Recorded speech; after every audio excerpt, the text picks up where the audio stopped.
for my father, who showed me what it means to be a man. Cold liquid splashing across his face brought Kevin Temple back to himself.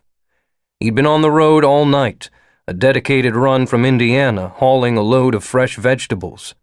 15 minutes out of the depot in Cleveland, and he had that stale feel, too much coffee washing down too much beef jerky. What he'd really been craving was a double cheeseburger, but while it would surprise no one to see a trucker gone flabby around the middle, it was a point of pride that at 39 he weighed only 10 pounds more than he had in high school. When sirens lit up the darkness behind him, he jumped, then cursed. Must have zoned out, gotten heavy on the pedal. Only no, the speedometer read 67. He'd been tired, but not so whacked that he drifted out of his lane. A broken taillight? It was after 4 in the morning. Maybe the cops were just bored. Kevin eased over to the shoulder. He yawned and stretched, then turned on the interior lights and rolled down the window. A week until Thanksgiving, and the cold air felt good. The state trooper was middle-aged, with a lean, wolfish look. His uniform was starched, and his hat hid his eyes. "You know why I stopped you?" "No, sir." "Get out of the cab, please." It must be a broken taillight. Some cops like to rub your face in it. Kevin slid the license from his wallet, grabbed the manifest and registration, then opened the door and climbed down. A second trooper had joined the first. "Keep your hands where I can see them, please." "Sure," Kevin said. He held up the paperwork. "What's this about, officer?" The trooper held the license up, clicked on a flashlight.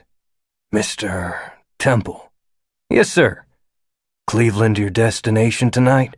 "Yes, sir." "You do this route regularly?" 2-3 times a week."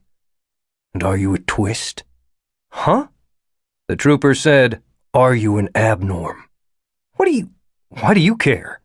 "Just answer the question. Are you an abnorm?" It was one of those moments, the kind when he knew what he should do, in that idealized sense of the word. He should refuse to answer. He should make a speech about how that question was a violation of his civil rights. He should tell this bigoted cop to shut his idiot mouth, throwing around a word like twist. But it was 4 in the morning, and the road was empty, and he was tired, and sometimes the shoulds get overwhelmed by the willing tos. So he settled for putting a little attitude into his voice as he said, "No, I'm not a brilliant."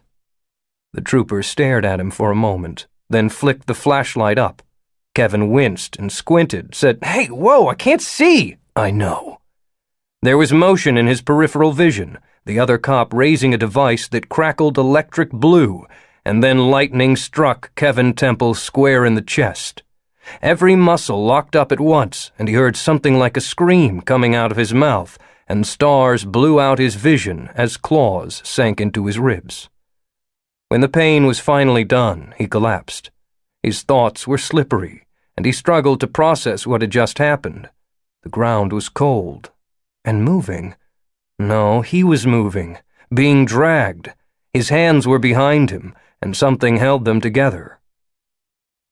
Then liquid splashed his face. The cold made him gasp, and he sucked some of the fluid into his mouth. It was foul. A pungent chemical presence he'd never tasted but had smelled 1,000 times. And that was when panic swept out the last vestiges of pain, because he was handcuffed on the side of the road, and someone was pouring gasoline on him. "Oh, God, please don't! Please don't!" "Shh!" The wolfish trooper squatted down beside him. His partner tipped up the gas can and stepped backward, pouring a trail. "Quiet now."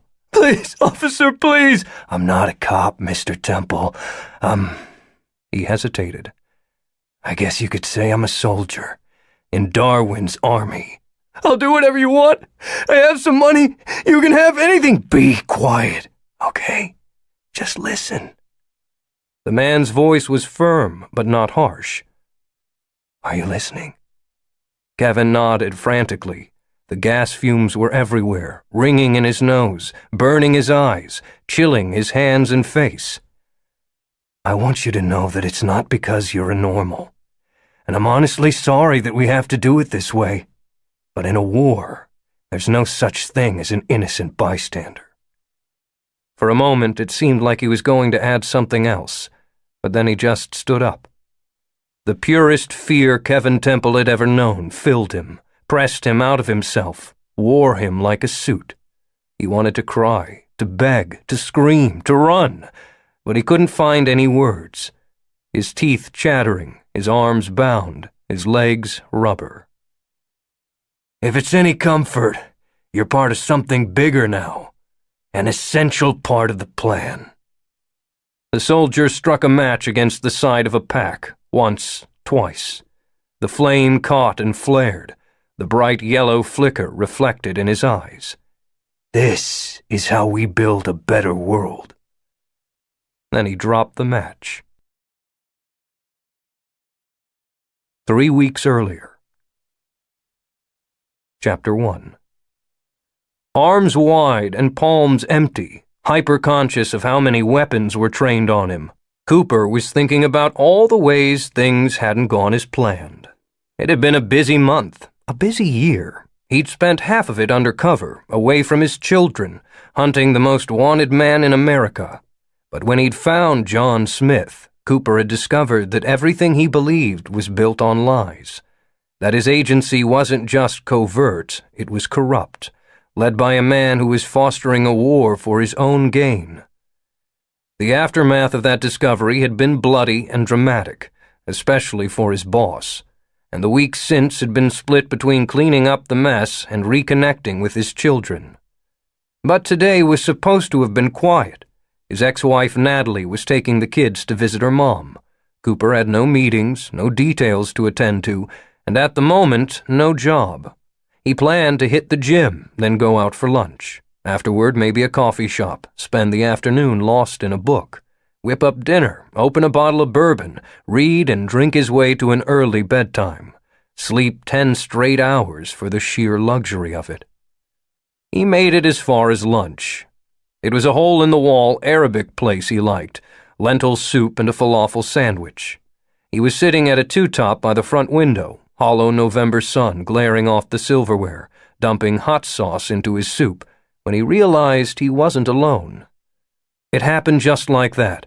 One moment, the opposite chair was empty. The next, there she sat, like she'd formed from sunlight. Shannon looked good. Not fit and healthy good, but make a man think wicked thoughts good. A fitted black top that bared her shoulders, hair slipping past her ears, her lips quirked in that half-smile. "Hi," she said. "Miss me?" He leaned back, regarded her.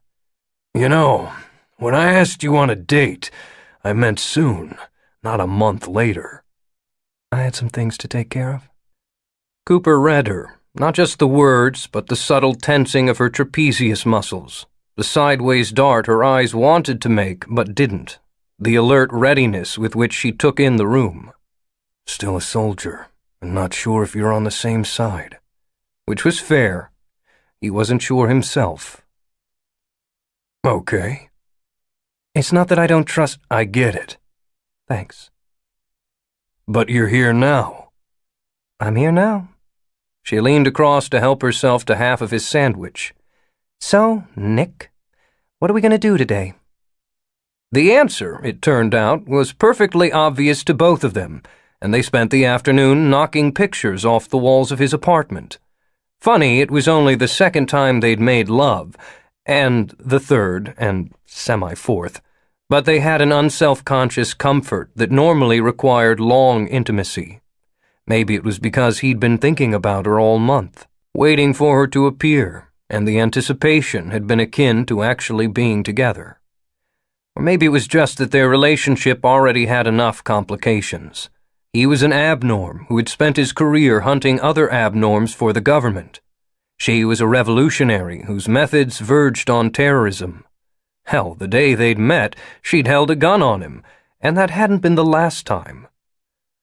On the other hand, she also saved your children's lives and helped you bring down a president. As the top agent at the Department of Analysis and Response, Cooper had built a career on intercepting terrorists, usually before they struck. But the one who had eluded him, had eluded the whole country, was also the most dangerous. John Smith was a charismatic leader and a strategic mastermind. He had also been blamed for the slaughter of countless innocents. After a particularly horrifying attack in Manhattan that cost more than 1,000 lives, Cooper had gone undercover to find Smith. It was during that time that he and Shannon had first connected, first as mortal enemies, then reluctant companions, and finally lovers. But when Cooper had finally tracked Smith down, the man opened his eyes to a horrifying truth. The real monster was Cooper's mentor, Drew Peters. The proof was a video in which Peters and the President of the United States planned a massacre in a popular Capitol Hill restaurant. It was a political maneuver, a way to polarize the country and place more power in the hands of the government. By blaming the attack on abnorm terrorists, Peters and those like him gained enormous power to control and even assassinate brilliance. And all it cost was the lives of 73 innocent people, 6 of them children. After Cooper discovered the truth, Drew Peters kidnapped his children and ex-wife as leverage. Shannon had helped Cooper rescue them. He had no doubt, none, that without her, his kids would be dead. So, yeah, complicated. He and Shannon were like those diagrams of overlapping circles. Parts of them might always be held back, but that middle intersection, oh man. Regardless, the sex had been great. The shower had been great. The shower sex had been great. The conversation had been easy. She'd filled him in on her last month, time in New Canaan Holdfast, the enclave in Wyoming where abnorms were trying to build a new world. The mindset there, how people were getting worried. They talked about the tagging that was slated to begin next summer, the government's plan to implant a tracking device against the carotid artery of every abnorm in America, starting with Tier 1s like Shannon, like himself. Near as anyone could figure, the abnorm phenomenon started in early 1980, though it wasn't detected until 1986, when scientific study revealed that for unknown reasons, 1% of all children were born brilliant, possessed of savant abilities. These gifts manifested in different ways. Most were impressive but unthreatening, like the ability to multiply large numbers or perfectly play a song heard only once. Others were world-shifting, like John Smith, whose strategic gift had let him defeat 3 chess grandmasters simultaneously at age 14. Like Eric Epstein, whose talent for data analysis had earned him a personal fortune of $300 billion and prompted the shuddering of the global financial markets. Like Shannon, who could sense the vectors of the world around her so completely that she could move unseen just by being where no one was looking. Cooper's own gift was for recognizing patterns in people, a kind of souped-up intuition. He could read body language, know by the motions of subcutaneous muscles what someone might be about to do. He could look at a target's apartment, and based on the books they'd read and the way they organized their closet and what they kept on their nightstand, he could develop a good notion of where they might try to run. It had made him an exceptional hunter, but it came at some cost. The things he had seen haunted him. There was an irony to being an elite soldier, desperate to prevent war. You're not a soldier anymore, and it's not your war. A mantra he'd been repeating for a month, but repetition hadn't made it seem like fact. Did they interrogate you? They were on the couch at that point, naked and sore, a blanket draped over them. Shannon had her head on his shoulder and one hand toying with his chest hair. Your old agency? Yeah. What did you tell them about Peters? They didn't ask. Seriously? The director of a DAR division goes off a 12-story building, and they're willing to let bygones be bygones? I'm sure they knew it was me, but Quinn took care of that. Cooper's old partner had been the 3rd member of the team that night. His friend had commandeered the building's security center and erased all trace of their presence. If there'd been explicit proof, they wouldn't have had a choice. But without it, they'd rather avoid the scandal right now. They even offered me my old job back. He felt her tense. Relax. I declined. So you're unemployed? We're calling it a personal leave. Technically, I'm still a government agent, but I've done enough for God and country. I need time to sort things out. Shannon nodded. His gift, never idle, never under his control, put a thought into his head. She has something to ask you. There's an agenda here, besides this. But when she spoke, all she asked was, "How are your kids?" Amazing. They both had nightmares for a while, but they're so resilient. It seems like it's behind us. Kate is in a nudist phase, keeps stripping off her clothes and running around the house giggling. And Todd has decided he wants to be president when he grows up. Says that if the last one did these things, we need a better one. He's got my vote. Mine too. And Natalie? She asked, too casually. Good. Cooper knew enough to leave it at that. Later they went for a walk. Magic hour, the sun almost down and the light coming from everywhere at once. It had been a mild autumn, the trees a riot of color that had only started to fall in the last week. Blue jeans weather, leaves crunching beneath their shoes, red cheeks and her hand warm in his. D.C. in the fall. Was there anything better? They strolled the mall, past the reflecting pool. So how long are you here? I'm not sure, she said. Maybe a while? Doing what? Things? More things. It's getting worse, Cooper. That war you're always worrying about is closer than ever. Most people, norm or abnorm, just want to get along, but the extremists are forcing everyone to take sides. You know that in Liberia they've started abandoning babies with birthmarks? They believe it's a sign of the gifted, so they just dump them. In Mexico, brilliants have taken over the cartels and are using them against the government. Private armies headed by abnorm warlords and funded by drug money. I watched the news, Shannon. Not to mention that there are right-wing paramilitary groups popping up across America. The KKK all over again. Last week, in Oklahoma, a gang of straights kidnapped an abnorm, tied him to their pickup and dragged him around a field. You know how old they were? 16. 16. School bombings in Georgia. Microchips implanted in people's throats. Senators on CNN talking about expanding the academies to include Tier 2 or even Tier 3 children. He turned away, walked to a park bench and took a seat.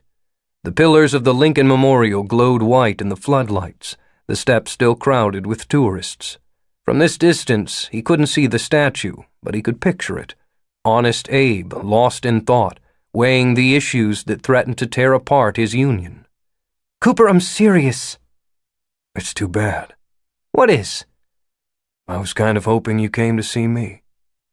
Shannon opened her mouth, closed it. Cooper said, "So what does John want?"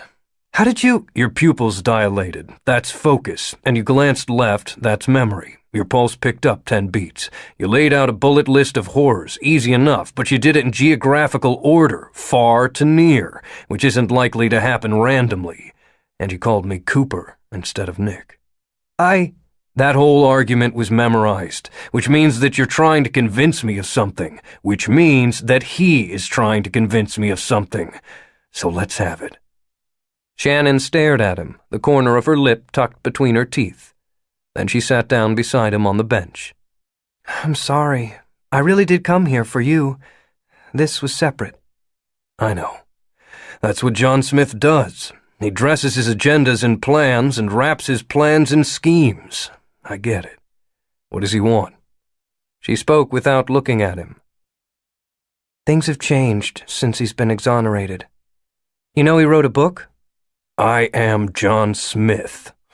Really put his heart into the title. He's public now, lecturing and talking to the media. Yeah. Cooper pinched at the bridge of his nose. And this has what to do with me? He wants you to join him. Think how compelling that would be. Smith and the man who once hunted him, working together to change the world. Cooper stared out at the fading light, the people climbing the stairs of the memorial. It was open 24 hours a day, which he'd always found moving. "I know you don't trust him," she said softly, "but you also know he's innocent. You proved it." It wasn't just Lincoln, either. Martin Luther King Jr. had stood on those steps and told the world about a dream he had. And now anyone could come here, any hour of the day, from the aristocracy to the guy emptying the trash. "The garbage man's posture is rigid, his hair is agency short, and he's been emptying that can for a long time. While he does, he's looking everywhere except to his right, where a businessman is talking on a cell phone, a cell with a dark display, a businessman with a bulge under one arm. And that sound you hear is the rev of a high-cylinder engine, supercharged." And everyone was welcome. Cooper turned to Shannon. "First, John is as innocent as Genghis Khan. He may not have done the things he was blamed for, but he's bloody to the elbows. Second, get out of here." She was a pro and didn't make any sudden moves, just took in the space like she was enjoying the view. He caught the subtle tightening in her posture as she spotted the trash man. "We're better together." "No," he said. "I'm still a government agent. I'll be okay. You're a wanted criminal. Do your thing. Walk through walls." The sound was growing louder, engines coming from multiple directions, SUVs most likely. He glanced over his shoulder, turned back. "Listen, I mean it." Shannon was gone. Cooper smiled, shook his head. That trick never got old. He stood and removed his jacket, took his wallet from his pocket and set both on the ground. Then he stepped back and put his arms out, his palms empty. They were good. 4 black Escalades with tinted glass swept in at the same time from 4 different directions, a Busby-Berkeley raid.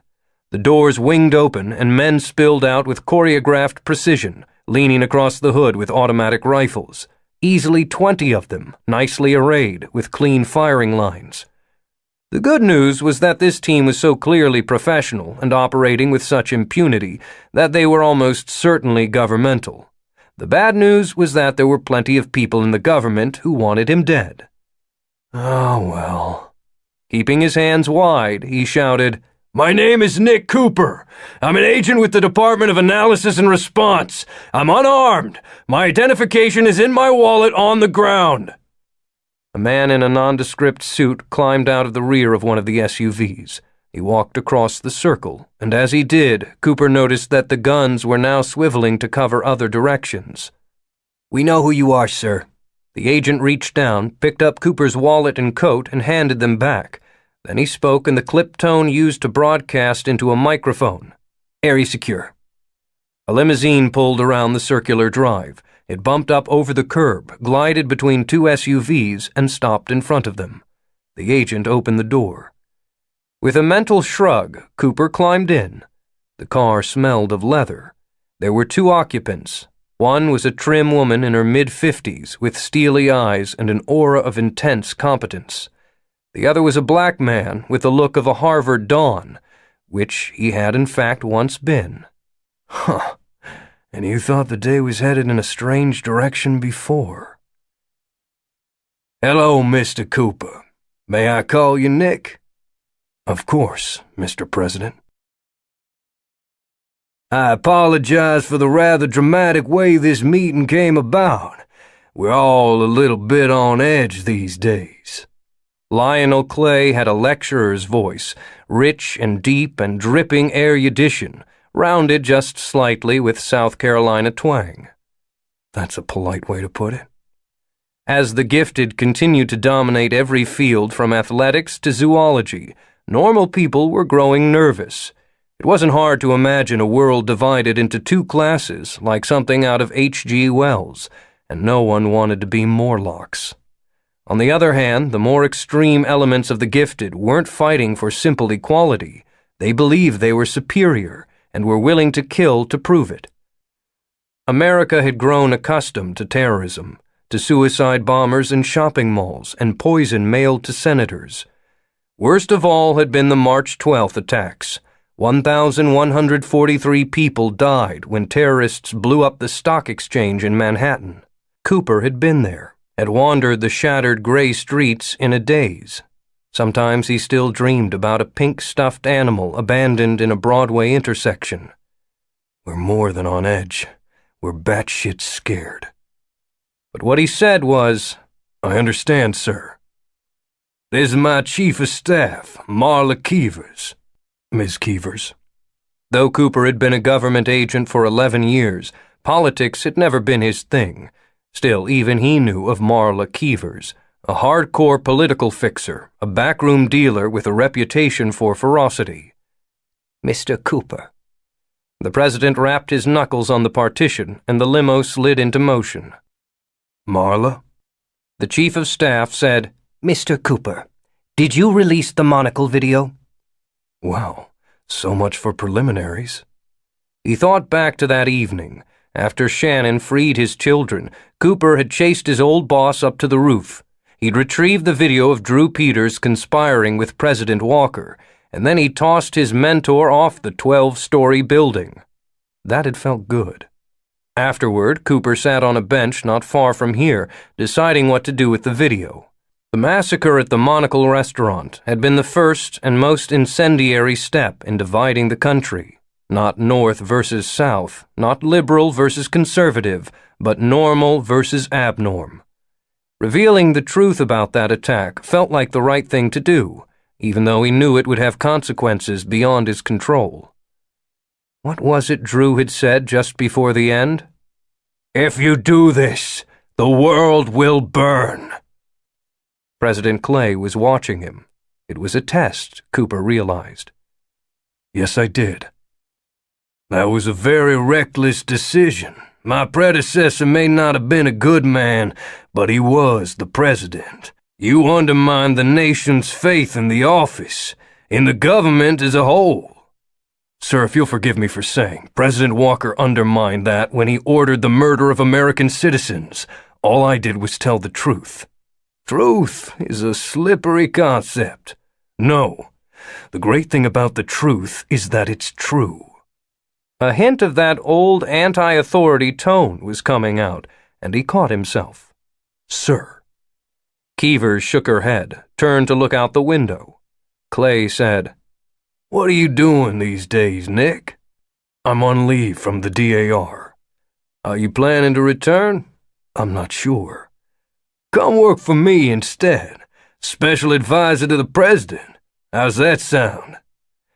If Cooper had listed 100 things the President of the United States might have said to him, that wouldn't have made the cut. He realized his mouth was open and closed it. "I think maybe you have bad information. I don't know anything about governing." "Let's cut through it, shall we?" Clay fixed him with a steady gaze. "Walker made a mess of things. He and Director Peters turned the DAR, which might have been our best hope for a peaceful future, into a private spy shop for personal gain. Would you agree?" "Yes, sir." "You yourself have killed more than a dozen people and leaked highly classified information." Cooper nodded. "And yet out of the entire catastrophe, you were the only person who acted righteously." Keevers wrinkled her lips at that, but said nothing. The president leaned forward. "Nick, things are getting worse. We're on the edge of a precipice. There are normals who want to imprison or even enslave all brilliance. There are abnorms who favor genocide of everyone normal. A new civil war that could make the last one look like a minor skirmish. I need help averting it." "Sir, I'm flattered, but I really don't know the first thing about politics." "I have political advisors. What I don't have is the first-hand opinion of an abnorm who dedicated his life to hunting abnorm revolutionaries. Plus, you've proven that you'll do what you believe is right, no matter the cost. That's the kind of advisor I need." Cooper stared across the limousine, scrambled to remember what he knew of the president. A history professor at Harvard, then a senator. He had a vague memory of an article he'd read, a piece suggesting that the real reason Clay had been chosen as VP was for electoral math. As a black man from South Carolina, he'd mobilized both the South and the African American vote. "Jesus, Cooper, a vague memory of an article? That right there tells you whether you belong in this car." "I'm sorry, sir. I truly appreciate the offer, but I don't think I'm the man for the job." "You misunderstand," Clay said mildly. Your country needs you.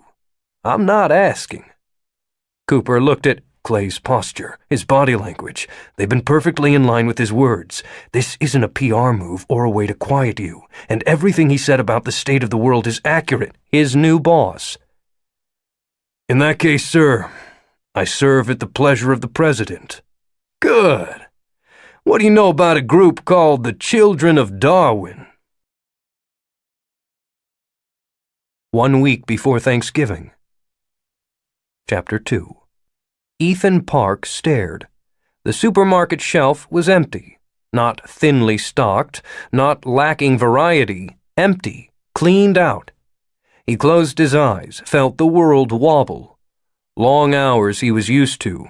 The research team had been on the edge of a breakthrough for a year, and as they'd moved into proof-of-concept trials, the days had started blurring. Meals eaten standing up, naps snatched in break-room chairs. He'd been tired for a year. But it wasn't until Amy gave birth to Violet that he discovered true exhaustion. The blackness behind his closed eyes felt dangerously good, a bed on a cold night that he could just wrap himself in, drift away. He snapped to, opened his eyes, and checked the shelf again. Still empty. The sign above the aisle read 7, vitamins, canned organics, paper towels, diapers, baby formula. Paper towels there were still plenty of, but on the shelf that until today had held Enfamil and Similac and Earth's Best, there was only dust and an abandoned shopping list. Ethan felt oddly betrayed. When you ran out of something, you went to the grocery store. It was practically the basis for modern life. What happened when you couldn't take that for granted? You returned to your exhausted wife and hungry baby with a dumb look on your face. Before they'd had a child, he'd scoffed at the idea that breastfeeding was difficult. He was a geneticist. Feeding the young was what breasts were for. How hard could it be? Pretty hard, it turned out, for dainty modern-day breasts, breasts draped in cotton and lace, breasts that never felt wind or sunlight, never chafed and roughened. After a month of agonizingly slow feedings, of being patronized by a lactation consultant, peddling specialized pillows and homeopathic creams, of Amy's nipples cracking and bleeding, and finally growing infected, they'd called a halt. She'd tied down her breasts with an ace bandage to stop milk production, and they'd switched to powdered formula. Their entire generation had been raised on it, and they'd done okay. Plus, it was so easy. Easy, that was, until there was no formula on the shelf. So, options. Well, at Violet's age, bovine milk was not ideal. Casein protein micelles were too taxing for a baby's developing kidneys. On the other hand, cow's milk is better than no milk. The dairy case was empty. There was a piece of paper taped to it. We apologize for the inconvenience. Recent attacks have disrupted shipping. We hope to be restocked soon. Thank you for your patience in this difficult time. Ethan stared at the paper. Yesterday, everything had been normal. Now there was no formula on the shelves, no milk in the fridge. What was happening here? Baking. He spun on his heel and jogged down the aisle, conscious of shoppers piling goods indiscriminately, clearing whole shelves into their carts, arguing and shoving. Ethan had a vision of the store an hour from now, cleared down to greeting cards and magazines and school supplies. Maybe no one had thought of. Where the evaporated milk should be was just a glaring hole. Ethan squatted down in front of it, stared at the back of the shelf, hoping a can or two had been missed, knowing they hadn't. Another store. The front of the Save-A-Lot was jammed, the checkout lines overflowing. The checkers looked stunned. Ethan pushed his way outside. It was mid-November, cloudy and cold. He jumped at the honk of a horn, an Audi that barely slowed. The parking lot was overflowing, a line of cars backing out to Detroit Avenue. He climbed in the truck and tuned in WCPN as he spun out of the parking place. Reports of massive shortages across the entire Cleveland metro area. Police are asking everyone to remain calm. We're joined now by Dr. James Garner of the Department of Transportation and Rob Cornell of the Department of Analysis and Response. Dr. Garner, can you break this down for us? I'll try. Early this morning, there was a series of devastating attacks on the shipping industry in Tulsa, Fresno, and of course Cleveland. Terrorists hijacked more than 20 trucks and murdered the drivers. Not just murdered them. No, the man coughed. The drivers were burned alive. Jesus Christ. There had been a lot of attacks in the last years. Terrorism had become a fact of life in America. They'd all almost gotten used to it. Then March 12th had happened, the explosion in the new stock exchange in Manhattan. More than 1,100 people dead, thousands more injured, and suddenly there was no ignoring the unpleasant schism developing in America. But as hideous as that attack had been, there was something worse about this, something more brutal and intimate about pulling a living soul from his truck, pouring gasoline on him, and striking a match. In addition, supply depots in all three cities were bombed. Fire crews stopped the blazes in Tulsa and Fresno, but Cleveland's depot was destroyed. The announcer cut in. All credited to the abnorm group calling itself the Children of Darwin. But these are major cities with thousands of deliveries. Yes, but because of the attacks on drivers, insurance carriers had no choice but to withdraw coverage across the board. Without insurance, trucks are prohibited from even leaving the yard. Ethan had made 2 stoplights, but caught the third. His fingers tapped at the wheel as he waited. You're saying that after 1 day without deliveries, stores go empty? The modern world is intricately connected. Businesses like grocery stores operate under what is known as just-in-time inventory. If you buy a can of beans, the scanner tells the computer to order more, and they arrive in the next shipment. It's an incredibly complex arrangement of systems. The Children of Darwin seem to understand that. Their attacks target the weak points in our own systems. Mr. Cornell, you're with the Department of Analysis and Response. Isn't preventing this sort of attack what the DAR is for? First of all, thank you for having me. Second, I would like to remind everyone, including you, ma'am, to keep calm. This is a temporary problem caused by a violent but small terrorist organization. Ethan sped east, past a restaurant, a car lot, a high school. A new luxury market had opened near the river not long ago. It was pricey enough that people might not have thought of it. Even if you're right, you won't be for long, so plan your moves. First goal is baby formula, whatever vegan moonbeam variety they have. Then milk, as much meat as you can pile in the cart. Skip the perishables, go for canned and frozen vegetables. The road to the store was jammed, cars honking and flashing, double-stacked in a single-wide lane. 40 yards ahead, he could see a mob surrounding the entrance. As he watched, a woman tried to force her cart through the crowd. Cries went up, and the ring of people tightened. A man in a business suit yanked at her shopping bags.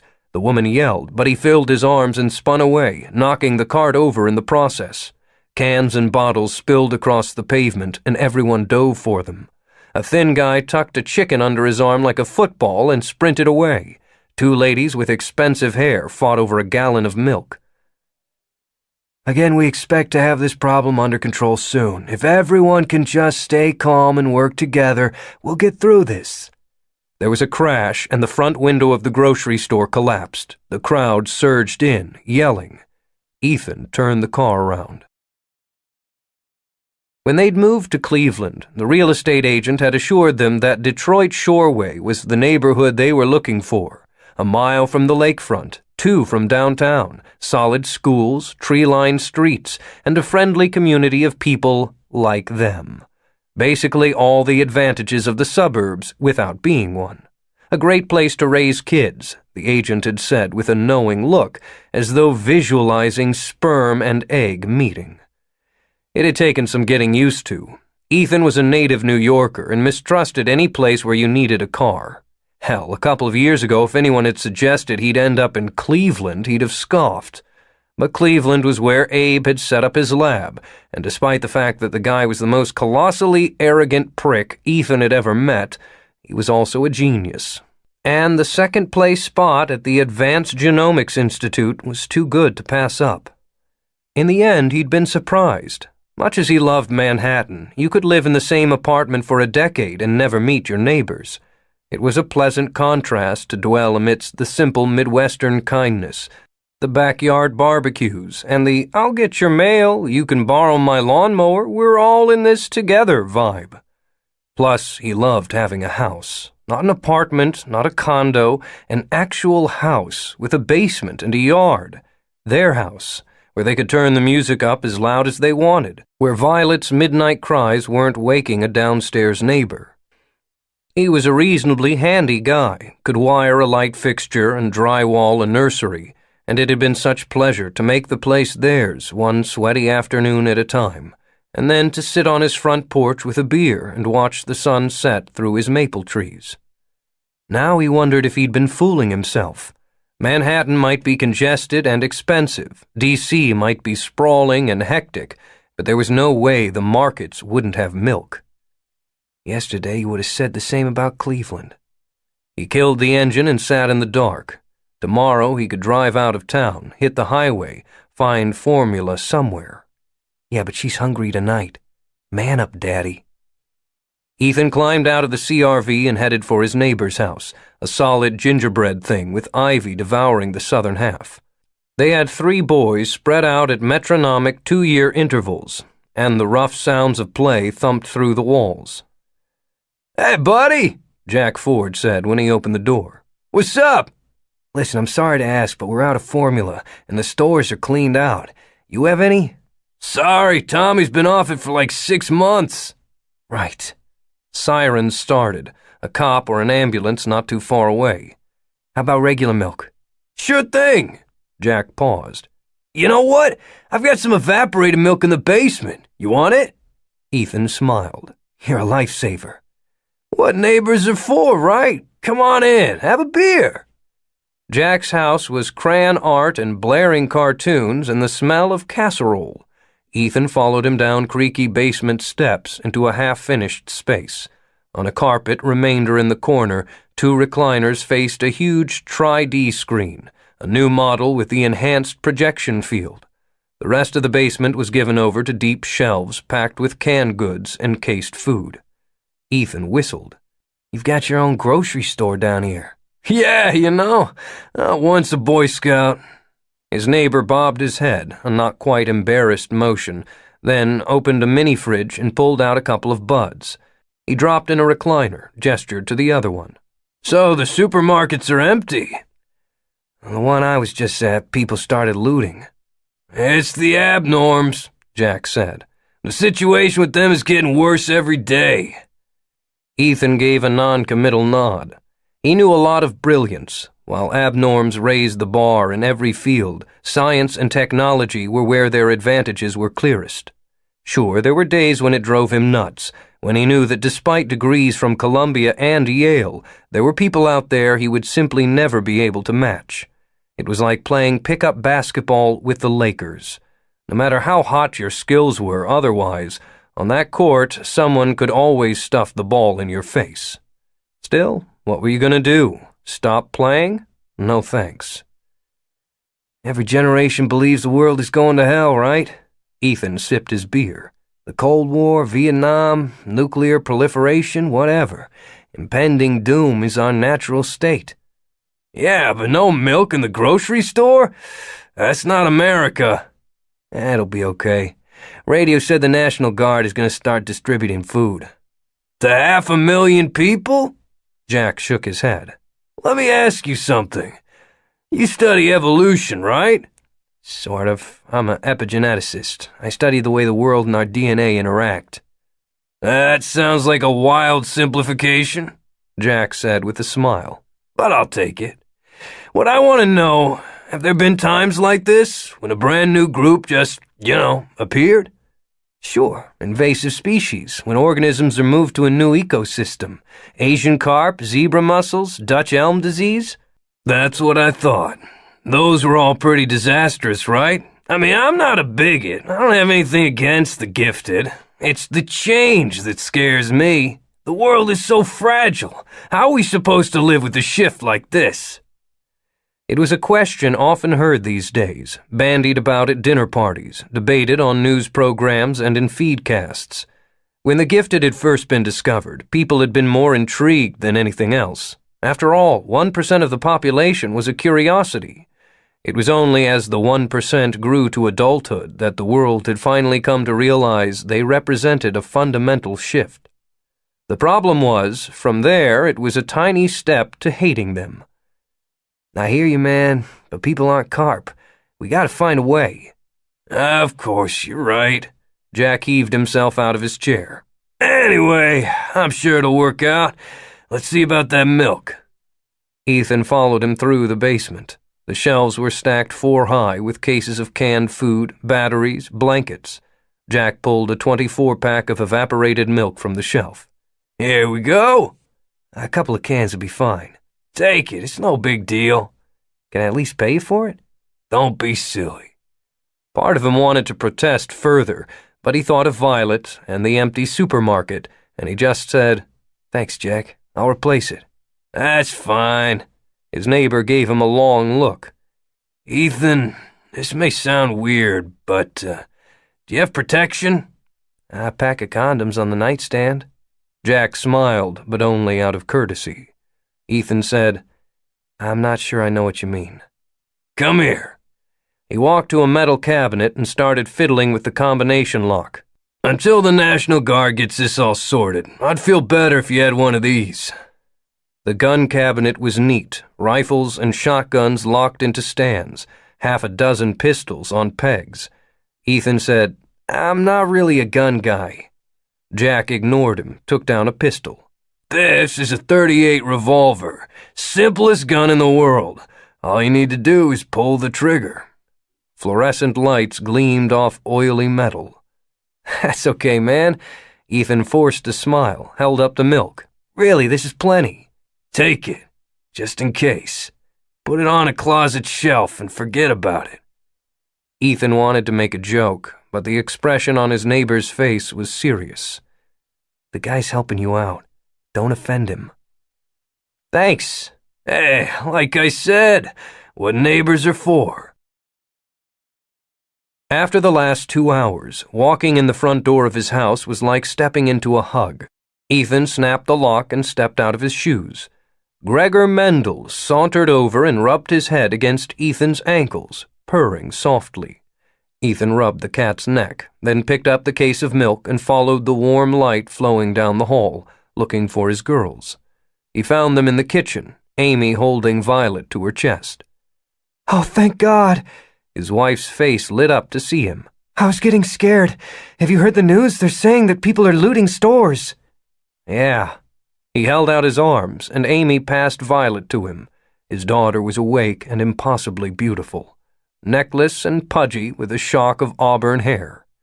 I was there. Everything's cleaned out. The milk is a gift from Jack. Lucky he had some. She opened a can and poured it into a baby bottle. You want to feed her? Ethan leaned back against the counter and switched his daughter to his left arm, bracing her weight on his hip. She saw the bottle and started to cry, a desperate sound like he might be teasing her. He popped the nipple in her greedy mouth. Is this a whole can? 5 ounces. She read the label. It's pretty caloric. We can probably water them down to stretch it longer. Why? There are 23 more cans. She eats 4 times a day. That's not even a week. The stores will be figured out by then. Still, she said. He nodded. You're right. Good idea. They stood for a moment, both dead on their feet, but with a sweetness to it, too. Everything had a sweetness these days, a golden glow like he was watching his own life in some sun-faded movie print. Becoming a father made everything fraught with meaning. Hey, he said, want to hear something funny? Always. Jack's a survival nut. His basement is stocked like a bomb shelter. He even gave me a gun. What? I know, he chuckled. He wouldn't let me leave without it. You have it with you? Now? Ethan balanced Violet in one arm, pinned the bottle under his chin, and pulled the gun from his jacket pocket. Crazy, huh? Amy's eyes widened. Why does he think we need a gun? Said we should have it for protection. You tell him we had condoms? He didn't seem to think that was enough. Amy said, Can I see it? Careful, it's loaded. She weighed it gingerly on an open palm. It's heavier than I would have thought. I know.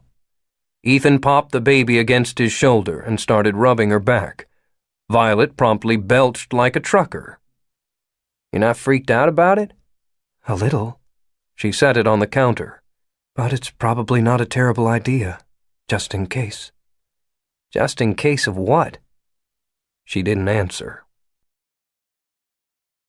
Indestructible's Jake Flynn out of the closet!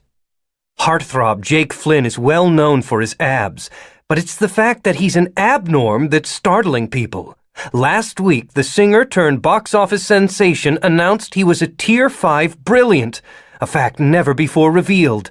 Now, in an exclusive interview with People magazine, the hunky star comes clean about life, love, and being brilliant.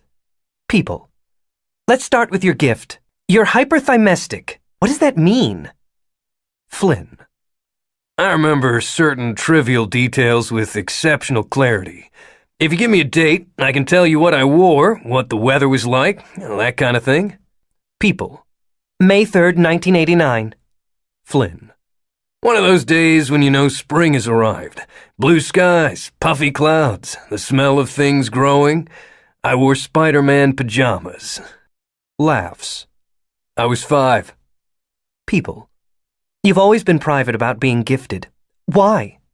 Flynn. If I talked about it, that would have been the way I was framed. Abnorm actor to star in blah, blah, blah. It's not that important to me, and I didn't want it to be that important to anyone else. People. Then why come out now? Flynn. People are getting so worked up about norms and abnorms. It felt like by not mentioning it, I was part of the problem. I just wanted to say, hey, you all thought I was one thing, and now you know I'm something else. And yet nothing's really changed, so chill. People. Your gift must make learning lines easier. Flynn. I wish. It's not a matter of memory. I lose my car keys all the time. People. Abnorms are hot right now. What do you say to people who suggest you came out as a publicity stunt? Flynn. That's ridiculous. People. Why? Flynn. For one thing, it's about the 20th thing I think of myself as. I'm a husband, I'm a father, I'm an American, I'm an actor, I'm a singer, I'm a Cubs fan, I'm a dog lover, on and on. After all of that stuff, it's like, oh yeah, I'm also an abnorm. People. What do you think of the growing conflict between norms and abnorms? Flynn. I hate it. For me, being an abnorm is no different than having blue eyes. I get that there are tier 1s out there, exceptional people who are changing the paradigm.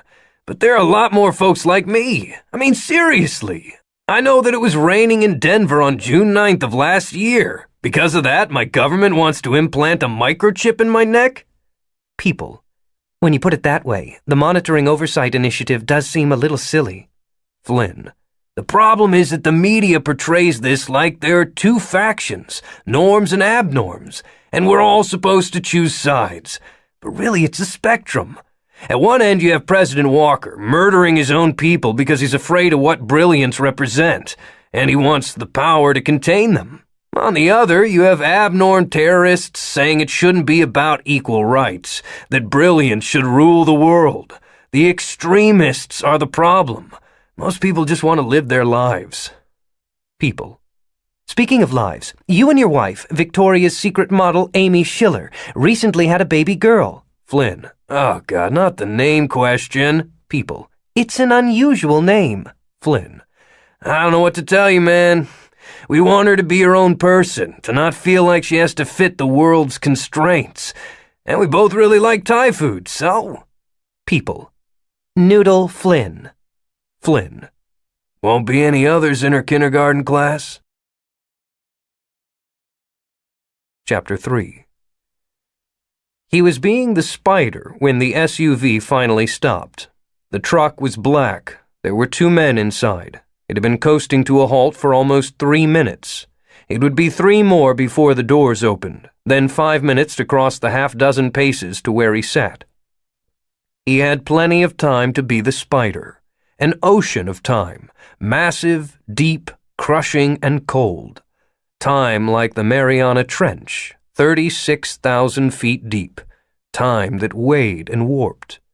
The spider, tan and black, an inch long. A wolf spider, he believed, although he was no great spider expert. He had been watching it for 11 hours. First had come revulsion, the primal skin crawl. Eventually, the tracing of hair on her legs and abdomen. He had decided it was a female. Came to look soft, almost inviting, like a stuffed animal. 8 eyes, shiny and complete. The fangs fascinated him. To bear your weaponry so blatantly before you, to move through the world as a nightmare. The spider regarded him, and he regarded the spider. She was perfect. Stillness itself, until motion was called for, and then motion so fast and precise it could hardly be seen by the prey. Brutal and without remorse. For her the world was only food and threat. Were there vegetarian spiders? He didn't think so. No, she was a killer. From his position he could see both the spider and the SUV. He shifted focus to the vehicle. His eyes didn't move, of course. They were locked in the glacial pace of muscles, of flesh and blood. But he had long ago learned to move his attention even while his body lagged behind. It was a simple thing to focus on the SUV and the 2 men inside it. The driver was speaking. It took 20 seconds for him to frame 6 words, and his lips were easily read. Inside the SUV, the driver asked, "So who is this guy anyway?" His name is Soren Johansson. He's the most dangerous person I've ever met. John Smith smiled through the windshield. And my oldest friend. Hello, John. I've missed you. It was hardest with people. There was a reason he was alone, in retreat, like a Buddhist monk on a mountaintop. And like the monk, he had been striving not for knowledge or wisdom, but for nothingness. Not the idea of nothingness, not the exercise of it, thoughts sent drifting down the river as they intruded on his meditation. No, his comfort had come, when it did, in true moments of nothingness, moments when he did not exist. Only in them did the relentless dragging of time not overwhelm. When he couldn't be nothing, which was often, he became something else, something simple and pure, like the spider. People, though, were neither simple nor pure. It was agony watching them move through life like they were fighting through wet cement. Every motion endless, every word taking an eternity, and for what? Motions without purpose or grace, words that wandered and drifted. Therefore it surprised him to realize that he had missed John. But of all the gifted, and no one else was worth considering, John was most similar to himself. John lived in a multi-layered view of the future, plans within plans, eventualities a year away set in motion by a conversation today. It was different than Soren's own perspective, but it provided a frame of reference, a means of understanding. Like now, the way John jogged the 15 feet to him rather than making him suffer through the walk, the way he spoke in their old way. "How are you?" Not a pleasantry, Soren knew. A question on multiple levels. John was asking if he was holding together. A flash of memory, vivid as Tri-D. John Smith at 11, talking to him on the playground of Hawksdown Academy, passing him a Kleenex for his bleeding nose, broken by one of the older boys, saying, "It's better if I talk fast, isn't it?" Saying, "You're smart, but you're not thinking." Saying, "Make it your strength." Saying, "And no one will ever hit you again."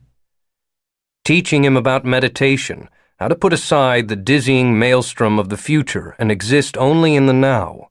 Teaching him that if he could control himself, he could use his terrible curse to do anything, use it against all the petty little ones who tried to hurt him.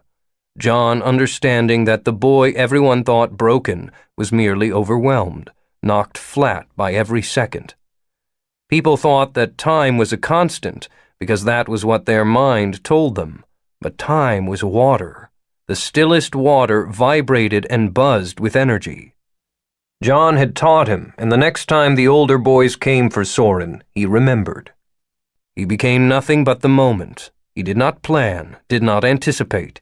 He merely watched them move in slow motion, and lazily, with a stolen scalpel, he cut the throat of the biggest one. No one had ever come for him again. I have more nothingness than ever. Smith understood. That's good. You need me. Yes. Out in the world. I'm sorry. Yes. It's important. Crucial. A pause. Soren, it's time. He stopped being the spider then and became the man again. For a moment, the future threatened to swamp him, the terrifying infinity of it, like being alone in the Pacific in the middle of a starless night, all that water and time around and below him, the deepest hole in the planet sucking him down into darkness. Be nothing. Be not the spider, nor the man, nor the future, nor the past. Be the moment. Be nothing. Just like John had taught him. Soren would rise and go with his friend into the world. He would do anything. Personals. Casual encounters. Norm, abnorm. Treat me like the filthy twist I am. 18-year-old T4 male, slender, shaved. My father kicked me out. Be my new daddy? Norm couple seeking abnorm house girl. We are mid-40s, professional, fit, successful. You are tier 2 or 3 reader. If you're who we want, you already know what we want. Married abnorm looking for NSA fun. There's a reason they call us gifted. Let's get twisted. Lonely at the top. T1 physicist seeking other tier 1s for conversation, friendship, more if we're both feeling it. Age, race, gender, unimportant. Groupie seeks hot abnorm action. I know it's wrong and I don't care. Must bring Treffert down test results and or academy diploma. I can host. Knock me up. Attractive norm woman, 37, seeking T1 for night of passionate procreation. No condoms, no strings. Just drop your jeans and gimme those jeans. Chapter 4. Cooper wasn't used to it, not one little bit. It'd been 3 weeks since he'd taken that unscheduled limousine ride. 21 days as a special advisor to the President of the United States, all of them work days. He had a feeling that weekends would soon be a distant memory, spent in meetings and conferences, poring over reports and sitting in the Situation Room. The Situation Room, for Christ's sake! 21 days wasn't near long enough to get used to it. Cooper waved his pass at the guard hut on Pennsylvania, waited for the buzz of the door. Morning, Mr. Cooper! Morning, Chet. I told you, it's just Cooper. He slipped off his jacket, set it atop his briefcase on the X-ray belt, then swiped his pass and typed his ID code into the machine. How was your night? Lost $20 on the skins to my son-in-law. Arms up, please. Cooper raised his arms as Chet ran a wand up and down his body, searching for traces of explosives and weaponized biologicals. The wand was new tech, developed in response to the public outcry over delays at airport security. Best Cooper could tell, it hadn't sped anything up. Bad enough he marries your little girl. He takes your money, too? Tell me. The guard smiled, gestured to the opposite end of the X-ray machine. You have a good day, Mr. Cooper. Just like that, he was through the fence and on the White House grounds. A long, curving driveway wound past the Tri-D cameras at Pebble Beach, where the newsies waited day in and day out. Cooper put his jacket back on and walked, drinking in the building, the reality of it. The People's House, the symbol of the best the nation could stand for, the epicenter of global power. His office. Well, sort of. In actuality, his office was in the OEOB, the office building across the street. But he'd barely seen it. His working hours had been spent almost entirely in the West Wing. A Marine in dress uniform executed a precise right face and held the door for Cooper. In the lobby, he checked his phone and saw he was on time, a few minutes shy of 7. He passed the Roosevelt room, stepping aside for a general and 2 aides. The carpet was thick and soft, and everything glistened, the furniture freshly polished. He'd never put a lot of thought into pondering what the air in the White House might smell like, but even so he'd been surprised by the answer. Flowers. It smelled like flowers, from the fresh arrangements brought in every day. A right turn took him past the cabinet room. The cabinet room! And a handful of paces later he was stepping into the president's outer office. 2 assistants typed at keyboards projected onto antique desks, and their screens were polarized monoglass so thin that from the side they vanished entirely. A funny juxtaposition of the old and the new. Press Secretary Holden Archer was locked in conversation with Marla Keevers, the chief of staff, looking smart and vicious in a gray suit. Both were seasoned politicians and gave little away, but to Cooper's eyes, the subtle stiffening at his arrival spoke volumes. Relax, guys. I'm not after your job. Cooper put his hands in his pockets and turned his attention to a gilt-framed painting, the Statue of Liberty draped in impressionistic fog. Nice enough, he supposed, though if he'd seen it at a street fair, he wouldn't have paid any attention. Mr. Cooper! He turned. Mr. Secretary, good morning. Though now the Secretary of Defense, Owen Leahy had come up through intelligence, and it showed. His posture suggested that not only would he not comment on the quality of the morning, he would neither confirm nor deny that it was in fact the AM. There weren't many people who gave off so little to Cooper's eyes. Anything new on the children of Darwin? Cooper asked. Leahy made a non-committal face. Have they found you an office yet? Across the street. Ah, a tiny smile at that. Cooper had noticed people here put a lot of stock in the location of their office. Leahy continued. And how are you enjoying working here? All these meetings must seem dull after the DAR. No, it's not that different, Cooper said. Less gunplay, but still plenty of fatalities. Leahy gave an "aren't you droll" chuckle. Cooper could see the SecDef preparing another veiled insult, but before he could fire it, a curved door in the southwest wall opened. President Lionel Clay stuck his head out, said to his assistant, "Push everything non-essential," then turned and walked back inside, gesturing over his shoulder for them to follow. In the flood of morning sun, the Oval Office glowed, light bouncing off every polished surface. Keevers, Leahy, and Archer walked in comfortably, like it was any other room. Cooper squared his shoulders and tried to do the same, still hearing the same gentle roar in his ears he experienced every time. "Owen, what's our status on the children of Darwin?" We're getting a more complete picture, sir, but slowly. The Secretary of Defense began to brief the President, but it was clear that there had been no significant progress made. Cooper had become something of an expert on the terrorist organization since joining Clay's administration. He devoured every memo on the children, met with the DAR and the FBI and the NSA, spent hours staring at photographs of truckers burned alive. Yet for all the time he'd spent, he still didn't know very much. The terrorist organization seemed to have sprung to life full-formed. No one knew how large it was, where it was based, how it was funded, if it had centralized leadership or was just a loose network of terror cells. What it comes down to, sir, Leahy continued, is that we've learned a lot in the last days. The bombs at the food depots illustrate their technical knowledge and chemical access.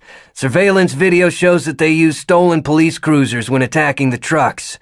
Our analysts are gaining insight through data mining patterns, but none of it is giving us actionable answers. Maybe that's because they're fanatics. Lunatics, Keevers said. They burned people alive. Why are we talking about the COD like a foreign regime instead of a cult? The President rubbed at his chin. "Nick, what do you think?" Only his ex-wife Natalie and Shannon used his first name, but somehow he didn't feel comfortable asking the President of the United States to call him Cooper. He cleared his throat, took a moment to weigh his words. Think how furious the whole nation was at what they saw in the monocle video. Their own president planning to kill them. Clay maintained a mild expression, but the three staffers exchanged glances, shuffled papers. He could feel them edging away. Let 'em. As long as you're here, you may as well tell the truth. Well, now consider the brilliance point of view. Tier 1 children are forcibly taken from their parents and sent to academies, without due process or a jury. The DAR terminates abnorms it deems a threat to society. Thanks to the Monitoring Oversight Initiative, every American gifted will be forced to get a microchip implanted in their neck. We'll see about that one, Clay said. I'm not a fan. That's great to hear, Mr. President, but even if you are able to get the law repealed, and you should, it won't change the fact that gifted are treated like second-class citizens. I'm not sure, Leahy said, that I'm seeing the tactical value to this analysis. It's this, Cooper said. Fanatics they may be, but they're not lunatics, and they have cause to be pissed off. I've spent my life hunting terrorists. I hate everything they stand for, but let's not pretend that they haven't been provoked. And let's not forget, Leahy said, that they've killed thousands, burned innocent men and women alive, and are trying to starve 3 American cities. What do you propose? We sit around a table and chat about our differences? No, Cooper said. We can't negotiate with terrorists. So then? But we could get someone to negotiate on our behalf. President Clay looked thoughtful. Who are you thinking, Nick? Eric Epstein. The world's richest man had earned more than $300 billion using his gift to find patterns in the stock market. When the global markets were finally shuttered to protect against people like him, he turned his attention to a new project. Building a home for brilliance. He'd leveraged his fortune to create an abnorm Israel in the heart of the Wyoming desert. As the leader of the New Canaan Holdfast, he's got connections to the gifted community at all levels, and he doesn't condone terrorism. So, Cooper trailed off. A look was passing between the other staffers. What? Of course you don't know, Marla Keevers said. You're new to this world, how could you? But you see, there is no Eric Epstein. He stared at her, bemused, remembering standing in a subterranean wonderland of computers beneath the New Canaan Holdfast, talking to Epstein, a strange and intelligent man with a gift of enormous power, the ability to correlate seemingly unrelated sources of data and draw patterns from them.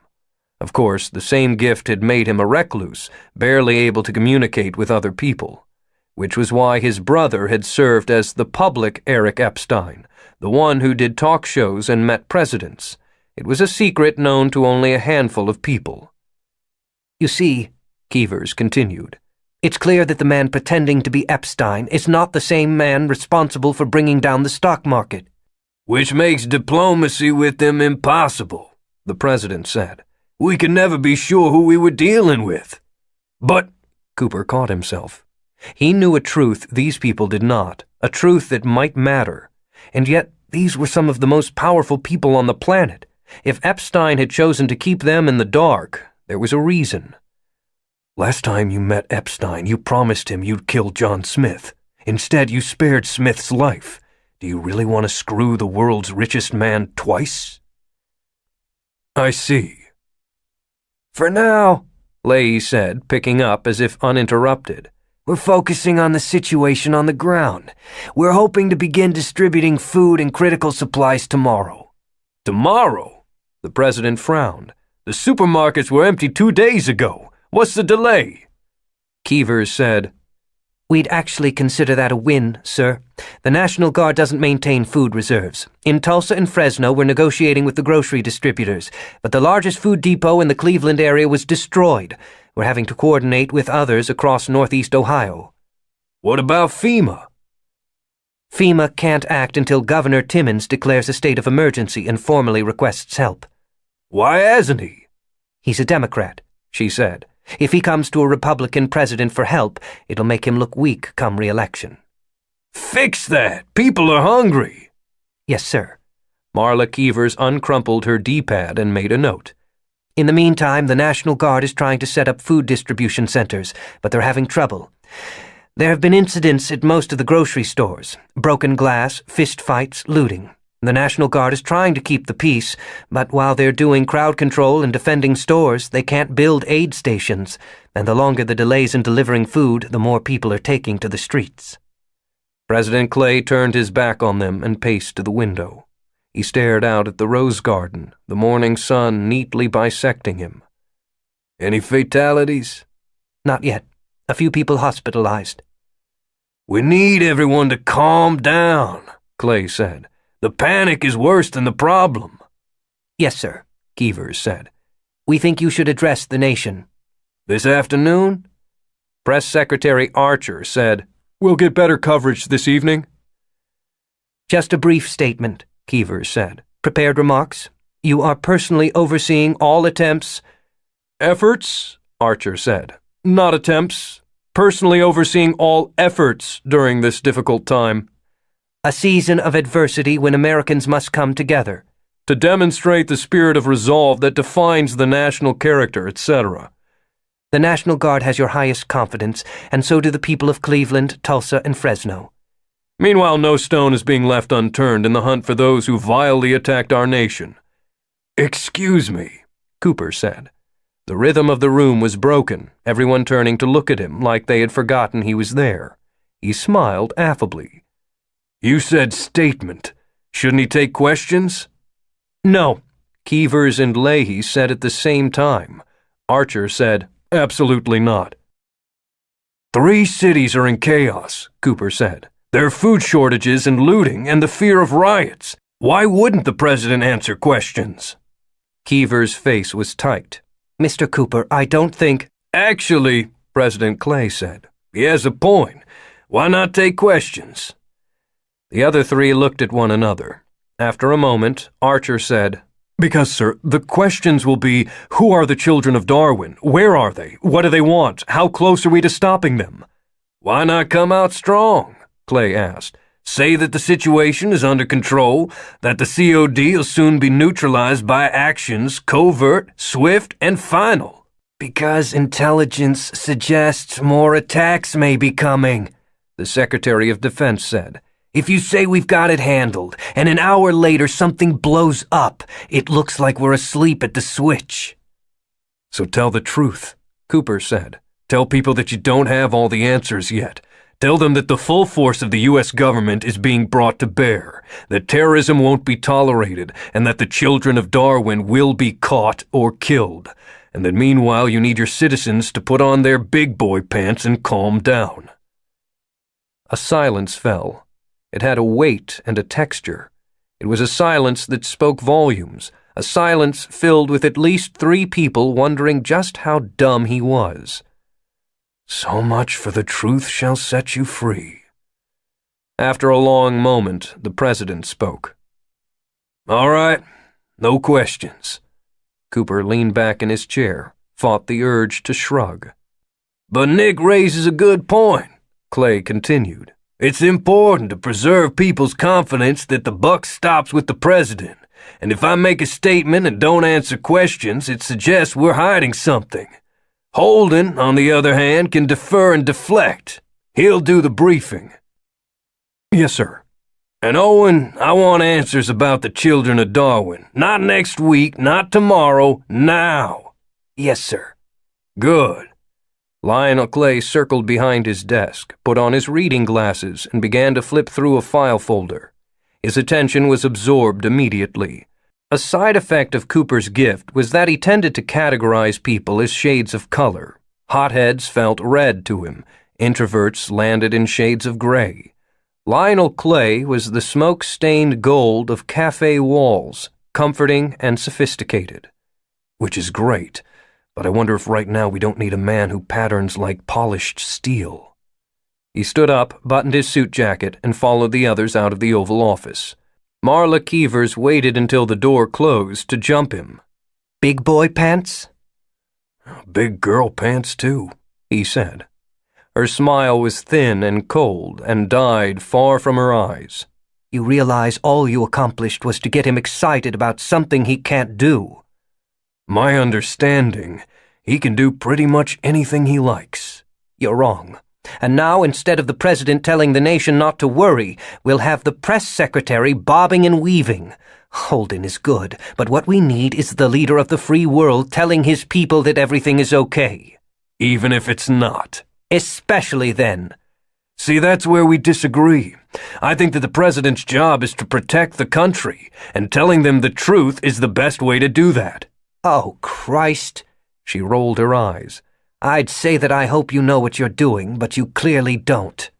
We'll see, Cooper said. Yes, Marla Keevers replied. We will. Truth Behind the Lies, a digital forum for unbelievers. Please register before posting.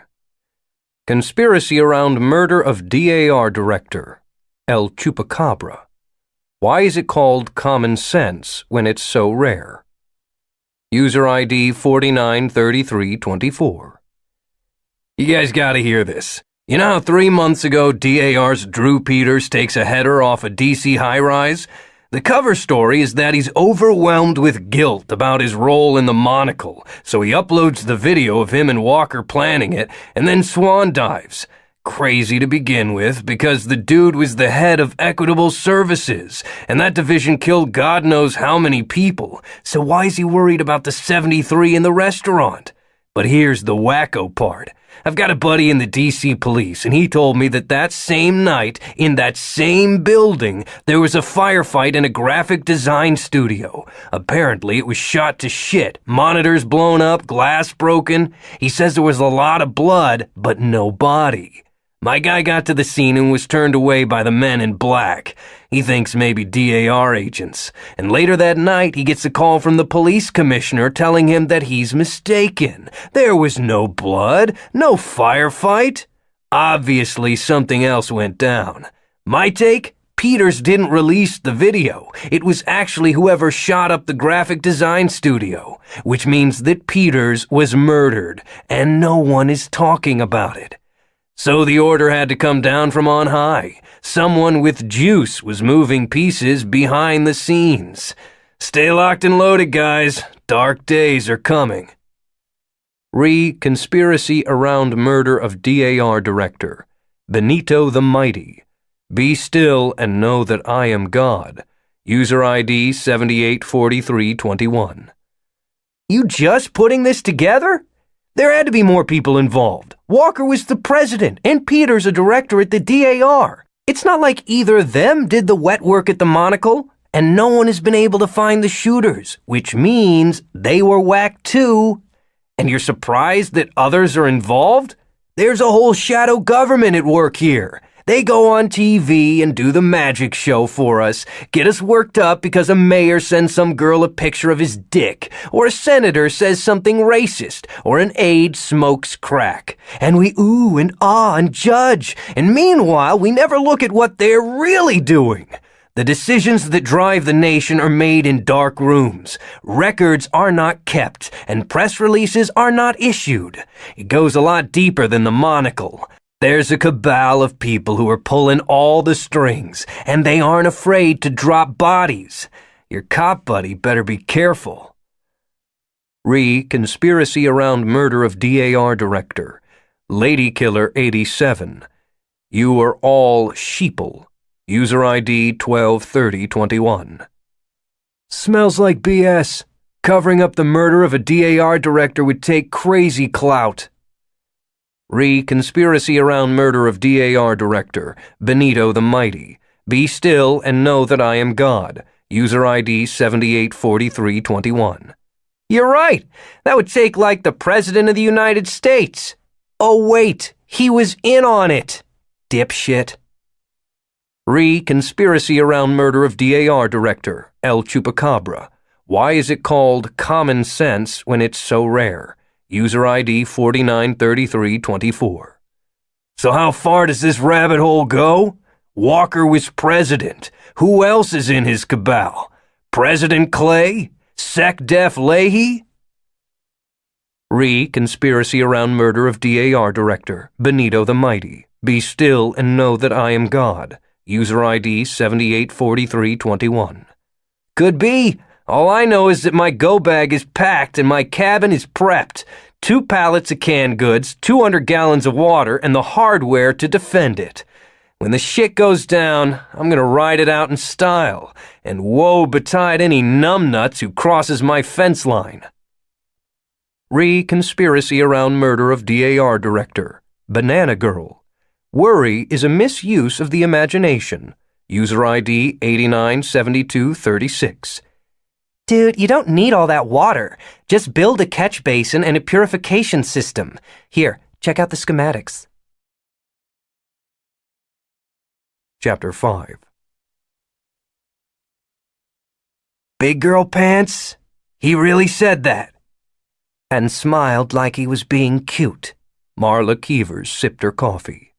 That's quick, at least. Owen Leahy shook his head. As the Secretary of Defense, there weren't many people around whom he dared show his hand, but Marla was a friend, or as close to one as politics at this level allowed. They'd worked together under President Walker, and he'd quickly learned that she was one of those rare people who got the job done, whatever it took. He liked those people. He was one of them. The president seems smitten. Cooper won him over right away. You know how? When Clay offered him the job, he refused. You're kidding. Nope. You believe that? Sitting in the limo after a show of force pickup with 20 Secret Service agents, and the guy says no. They were in her office, the doors closed, and Leahy had his foot up on his knee, the chair rocked back on 2 legs. These informal conferences had started as a way to keep the train on the rails during the transition from Walker to Clay, but they'd become chatty. Was it a performance? No, that's the weird thing. He honestly didn't want the job. That was unnerving. This was Washington, D.C. Everyone wanted the job. So Cooper is the new fair-haired boy. Marla nodded. They stared at each other, then broke into laughter. It felt good, absurd as the situation was. Oh, what a world, huh? Throw your boss off a roof, end up serving the president, Leahy said. I guess we could always use that as leverage to control him. Cooper won't be a puppet. Plus, do we really want to open that particular can of worms? Marla shook her head.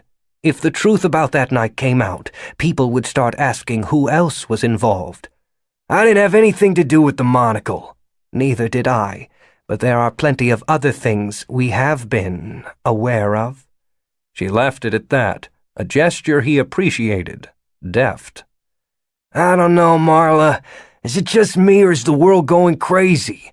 We're facing maybe the greatest crisis in American history, and the president is getting his advice from a Boy Scout.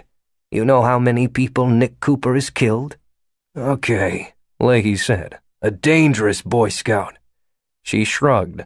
A message pinged in on her system, and she glanced at it, typed a quick response. Leahy laced his fingers behind his head, stared at the ceiling. In 1986, when Bryce published his study on the gifted, I was just starting at the CIA. Done my 4 years in Army Intel, transferred over. I was the FNG on the Middle East desk, a junior analyst getting all the junk assignments. But when I read that study, I got up from my cubicle, walked straight to the deputy's office, and asked for 5 minutes. You didn't. I was young. Did he see you? Yeah. Leahy smiled, remembering that day. January and cold. His shoes had salt stains on them, and while he'd waited outside Mitchum's office, he'd licked his fingers to wipe the leather clean. He could still taste the tang of salt and dirt. The deputy looked at me like I might be mentally challenged. He shrugged. No way out at that point, so I figured screw it. Today you either make your name or lose your job. What did you say? I dropped the study on his desk and I said, Sir, you can forget about the sheiks and Berlin and the Soviets. This is going to be the conflict that defines the next 50 years of American intelligence. No. Marla was smiling broadly. No. Yes. And? He laughed me out of his office, and I spent an extra year as a junior analyst. But I was right. I knew it then and I know it now. And Mitchum does too. It had taken 5 years before the deputy saw the truth, but when he had, he'd remembered who told him first. Deputy Mitchum had taken a personal interest from then on, and Leahy's climb up the ladder had accelerated dramatically. Nothing in our history presents the same threat that the gifted do. Easy. The New York Times would pay a fortune to quote you saying that. The Times can bite me. I've got 3 children and 5 grandchildren, and none of them are gifted. How do you like their odds? Think in 20 years they're going to be running the world or serving fries? Marla didn't respond, just typed another message on her system. Leahy said, What do you think of him? Cooper? Clay. He's been president for 2 months. The grace period is over. What do you think? She took her hands from the keyboard, picked up her coffee, and took a thoughtful sip. Finally, she said, I think he would make an exceptional history professor. Their eyes locked. There really wasn't any point in saying more. Chapter 6. It was the kind of crisp blue day that made a man proud to own his house, to be out in scrub clothes working in his yard. A beer on the edge of the porch, radio voices talking in the background. Ethan was partaking in that greatest of white-collar lives, working from home, and not feeling at all bad about it. He put in plenty of hours at the lab.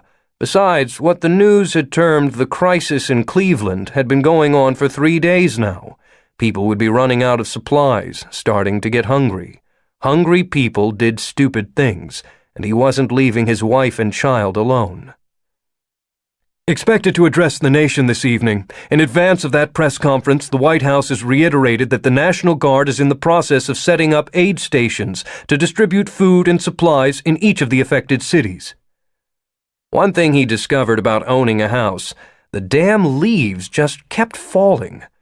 But he found a kind of zen to stuffing the bags, soaking up the small details, the smell, the way each armful sent splinters to float in the air, lit by golden autumn sun.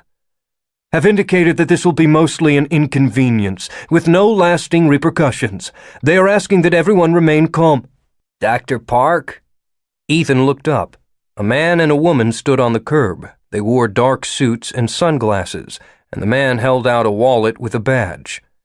I'm Special Agent Bobby Quinn, and this is Special Agent Valerie West. We're with the Department of Analysis and Response. Do you have a moment? Ethan straightened, his back singing. Sure.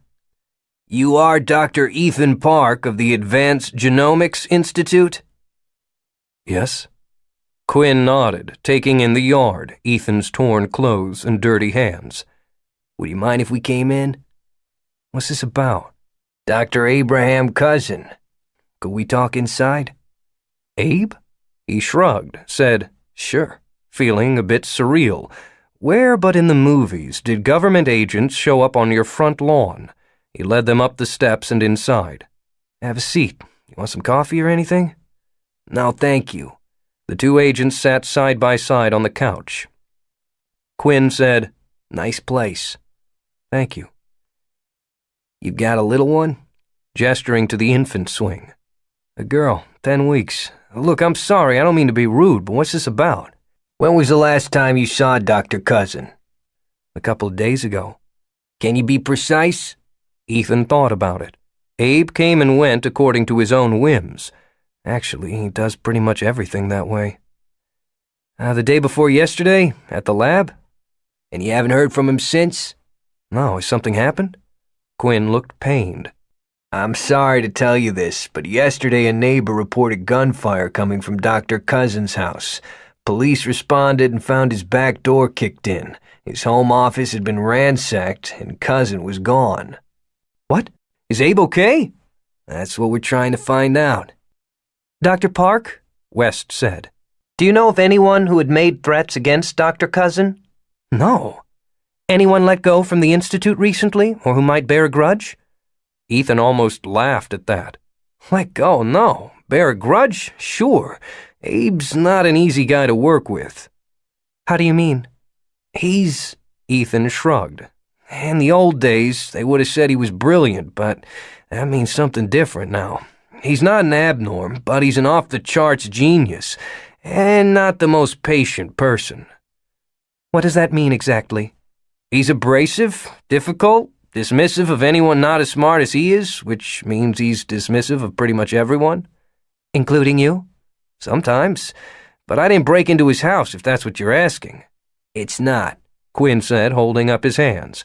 We're just trying to figure out why someone might have targeted Cousin. Targeted? He looked back and forth between the two agents. I'm sorry, I'm still catching up here. This wasn't a simple robbery, Quinn said. They came in while he was home.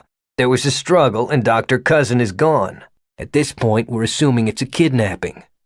Ethan leaned back against the chair, trying to process what he was being told. Kidnapping? Who would kidnap Abe? Dr. Park, Ethan, can you tell us what Dr. Cousin was working on? Epigenetic roots for variable gene expression. The agents exchanged a glance. Quinn parted his hands, raised his eyebrows. Right. Ethan said, Have you ever heard of the Dutch famine cohort? No change in the blank looks. Toward the end of World War II, Germany starved the Netherlands. It was called the Hunger Winter. Something like 20,000 people died. As you'd expect, the women who were pregnant at the time gave birth to weaker babies. That part makes sense. But the surprise is that those children eventually gave birth to kids with the same problems. And so did their kids. In a nutshell, that's epigenetics. Whoa, Agent West said. Seriously? Cool, huh?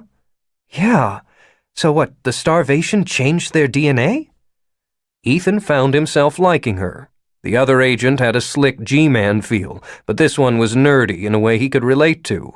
No, that's the tricky bit. Not the DNA itself, but the way the genes express themselves, the way they're regulated. Epigenetics is nature's way of addressing environmental changes without altering the DNA itself. But how? Well, that's kind of the question. Quinn said, In the last few months, you've had some breakthroughs. You have no idea.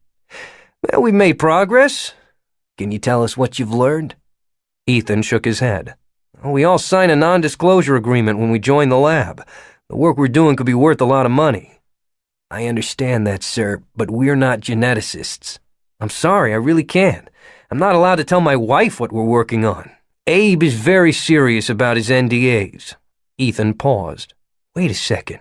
Are you suggesting that someone kidnapped him because of our work? Whoever came in was after more than Dr. Cousin, said Agent West. They took everything of value from his office, right down to his server hard drive. Bobby Quinn said, Your lab is privately funded, right? Yes. By whom? I don't know. Quinn cocked his head. You don't know? Like I said, Abe is eccentric. He's been burned before. He didn't want to risk someone stealing our research and making an end run. Ethan had a guess on the identity of their benefactor, but now didn't seem the time to share it. Wait a second. Quinn scratched at his chin, a move that looked practiced. You're saying that you do research you can't talk about for an employer you can't identify? We aren't refining plutonium, and funding is funding. Although if our results are accurate, funding will never be a problem again.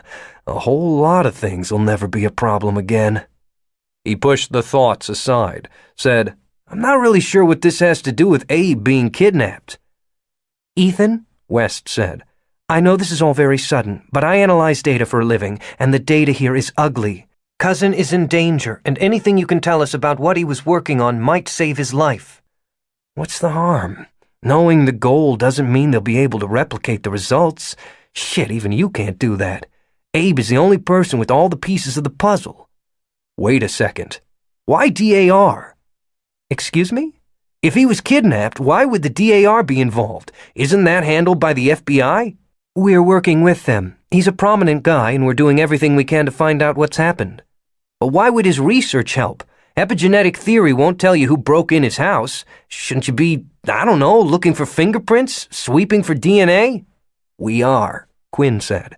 We're doing all of the stuff you've seen on Tri-D. But if you want to see your friend again, we need to know what you know. Ethan stared, his nagging suspicion blooming into certainty. You're not after Abe at all, are you? The two agents didn't flinch, didn't gasp, but the temperature in the room seemed to drop. DAR agents. Huh, he smiled. You're after our work. Ethan, it's Dr. Park, he said, and it's time for you to go. The agents exchanged a glance. Quinn said, You know that we can subpoena you, right? That you'll be legally bound to share any information you have? And if you do, then I will, with my lawyer. But I'm done talking. He stood up, his pulse racing. Part of him couldn't believe what he was doing, but the other part was absolutely certain he was right. These agents didn't give two collective shits about Abe. They know what you're working on. They must. They may even know that you've succeeded. And that scares them. He walked to the door, held it open. After a long moment, the two agents stood up. All right, Dr. Park. On the porch, Quinn turned, and his amiable pose dropped away. Here's something you might want to think about, though, Ethan. Everyone we've spoken to says that you were his protege, that he may have been the genius, but that he couldn't have done it without you. So, Abe's blood was spattered all over the walls of his office.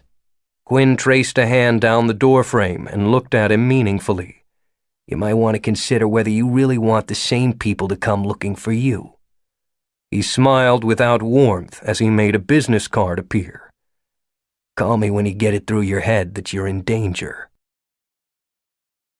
The best defense against terrorism isn't the government, it's you. Spot a suspicious passenger on the train? Tell security. Neighbor acting strange? Make a phone call.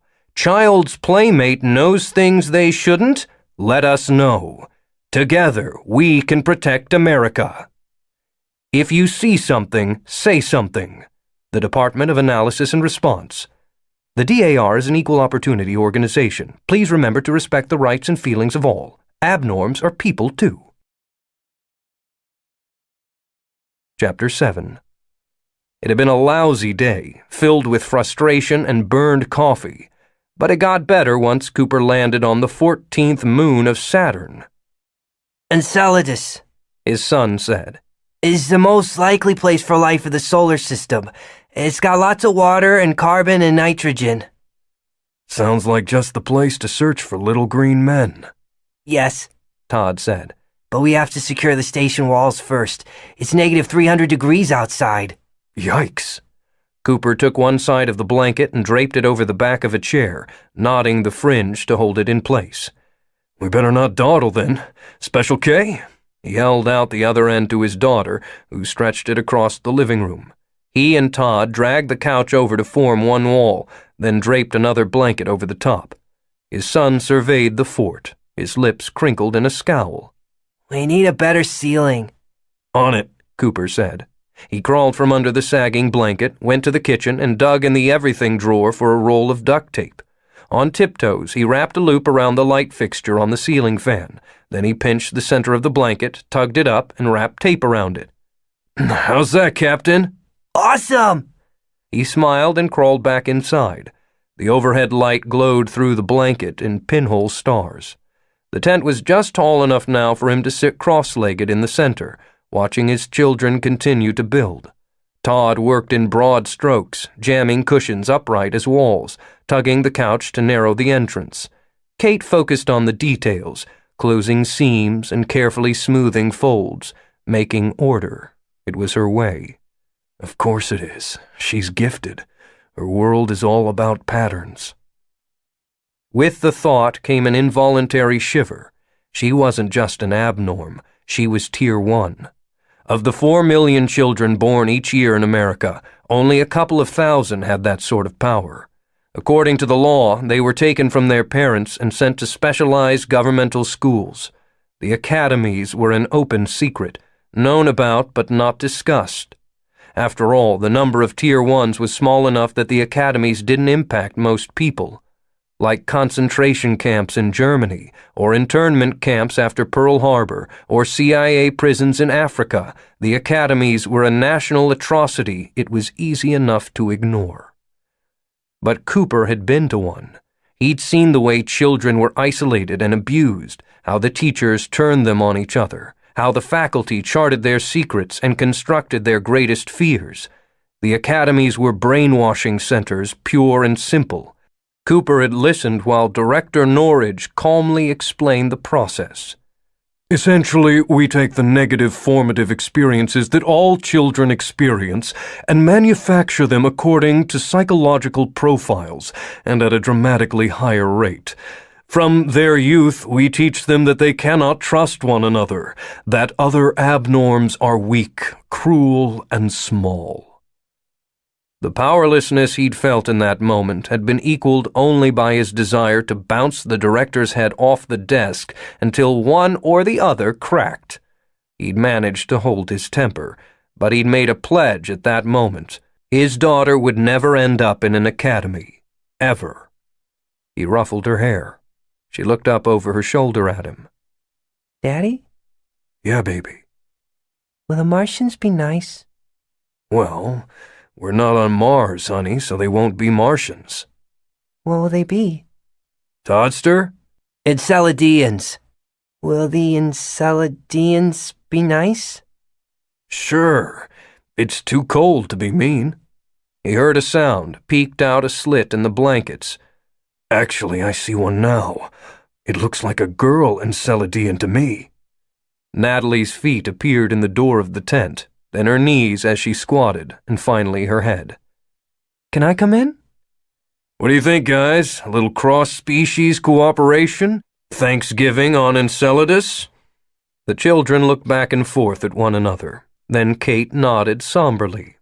His ex-wife grinned at that, said, Phew, I've always wanted to be in a spaceship.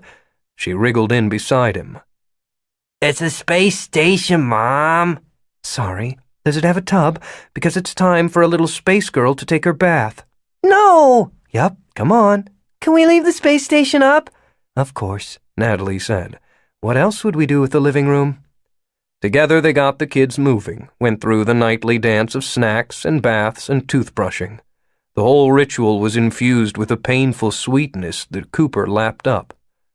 Bright bathroom light reflecting off white tile, silly songs, superhero pajamas, Kate with toothpaste dripping down her chin, an impromptu dance party in the bedroom, Kate spazzing out, Todd a little self-conscious until Cooper chased him around and tickled him, books read, bargains struck, books reread. Then he was turning off the light on his daughter's side of the room and tucking the blankets around her tightly. Todd, almost 10 and allowed to stay up to read, was already lost in a sci-fi novel and grunted a goodnight as Cooper kissed his forehead. He walked out of the room and closed the door behind him, feeling that mingled lightness and loss that attended the kids going down. He descended the stairs and wandered into the kitchen. No Natalie, nor in the playroom. The living room was dominated by the fort they'd made, the couch pulled out of position, coffee table pressed against the wall, duct tape dangling from the light fixture to the blanket. Nat? In the space station. He laughed, crawled inside.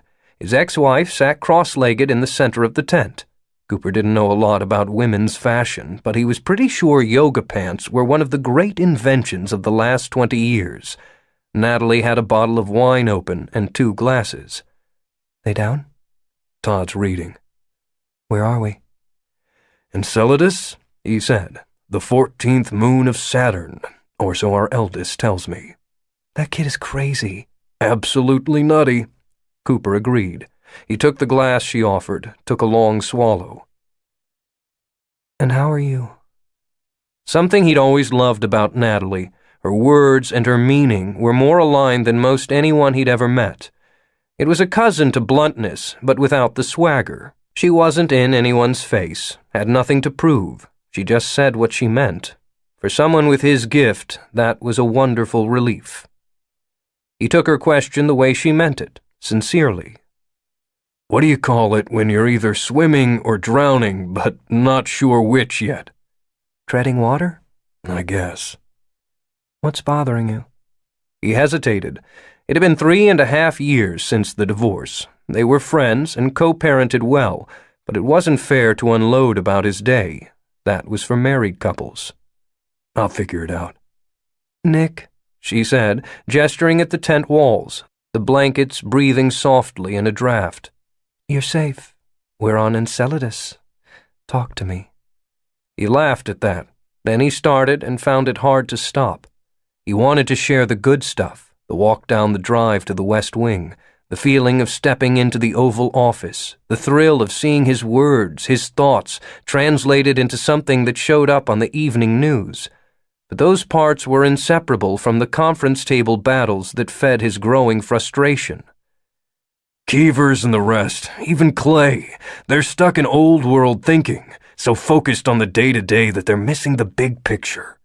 He laughed without humor. They're honestly worried about how things will look come election time. And I'm sitting there saying, guys, shouldn't we be worrying that there won't be an election? It's that bad? Cooper paused, took a swallow of wine, nodded. Then fix it. Huh? Fix it. She shrugged. You've got the ear of the President of the United States. Use it. It's not that simple.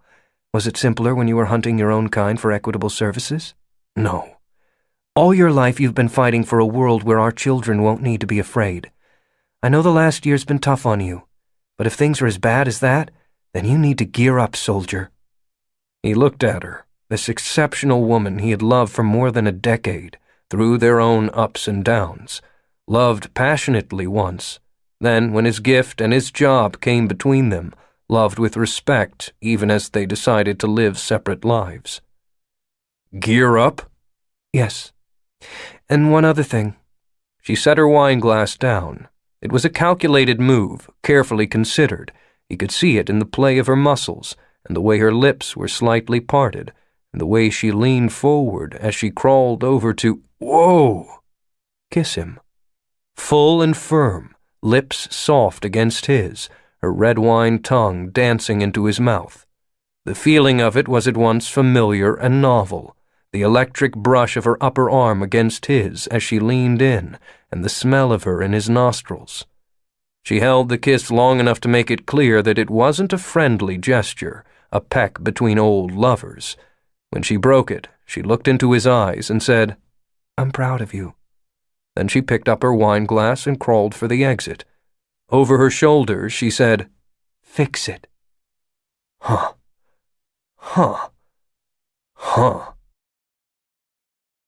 Press briefing by Press Secretary Holden Archer, 11/24/13. James S. Brady, Press Briefing Room. Mr. Archer. Good evening, everyone. As you all know, the situation continues in Cleveland, Fresno, and Tulsa. However, President Clay is personally overseeing recovery efforts. The President asks that during this season of adversity, we come together as Americans, with the resolve that defines our national character. He has the highest confidence in the National Guard, as well as in the people of Cleveland, Fresno, and Tulsa. With that, I'll take a few questions. John? New York Times. It's been 4 days since the hijackings. Do you have any further information on the children of Darwin? And is the President considering military action against them? Mr. Archer. Our intelligence community is the finest in the world. I can assure you that this government knows a great deal about them, and that no stone will be left unturned in the hunt for those who so vilely attacked our nation. Like all terror attacks, the goal was to cause chaos and suffering for ordinary Americans. In that light, these can only be judged a failure.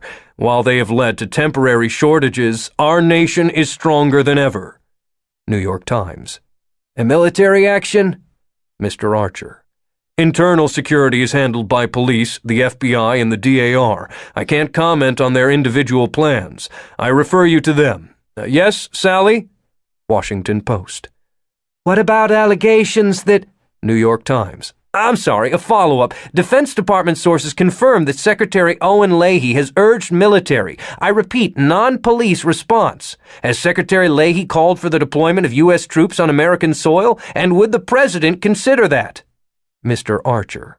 I'm not going to respond to a blind quote. Sally, your question? Washington Post. What about allegations that the children of Darwin are planning further attacks? Mr. Archer. I can't comment on the intentions of a terrorist organization, but I can say that all efforts are being taken to keep American citizens safe. CBS. Are the children of Darwin connected to the New Canaan Holdfast in Wyoming? Are they affiliated with Eric Epstein? Mr. Archer. We've seen no evidence of that. And let's remember that the people who live in New Canaan, Mr. Epstein included, are United States citizens. This government respects the rights of all law-abiding citizens, normal or gifted. NBC. People in Cleveland are saying that the National Guard has no food to distribute. Mr. Archer. The National Guard is setting up camps in parks, churches, and gymnasiums. We ask that everyone exercise good sense when they visit and understand that their neighbors also need help right now. NBC. I'm sorry, you didn't answer my question. Is there food available in Cleveland? Mr. Archer. It's difficult to... I would refer you to the National Guard for operational details. Associated Press. There are also reports that guardsmen have threatened crowds. Mr. Archer. The National Guard is there to help. If a crowd is a danger to itself or others, it's possible that they employ non-lethal crowd control measures. Associated Press. I have reports of guardsmen pointing rifles at citizens, even firing warning shots. If the situation grows worse, will the President authorize the National Guard to attack civilians? Mr. Archer. I don't see it getting there. The President has the highest confidence in both the Guard and the citizens of Cleveland, Fresno, and Tulsa. Associated Press. So the guardsmen will not be authorized to fire? Mr. Archer. I won't speculate on that. CNN. I'm quoting a senior White House source here who says, "We have no operational knowledge of the children of Darwin. Literally none. They're ghosts with guns." Mr. Archer.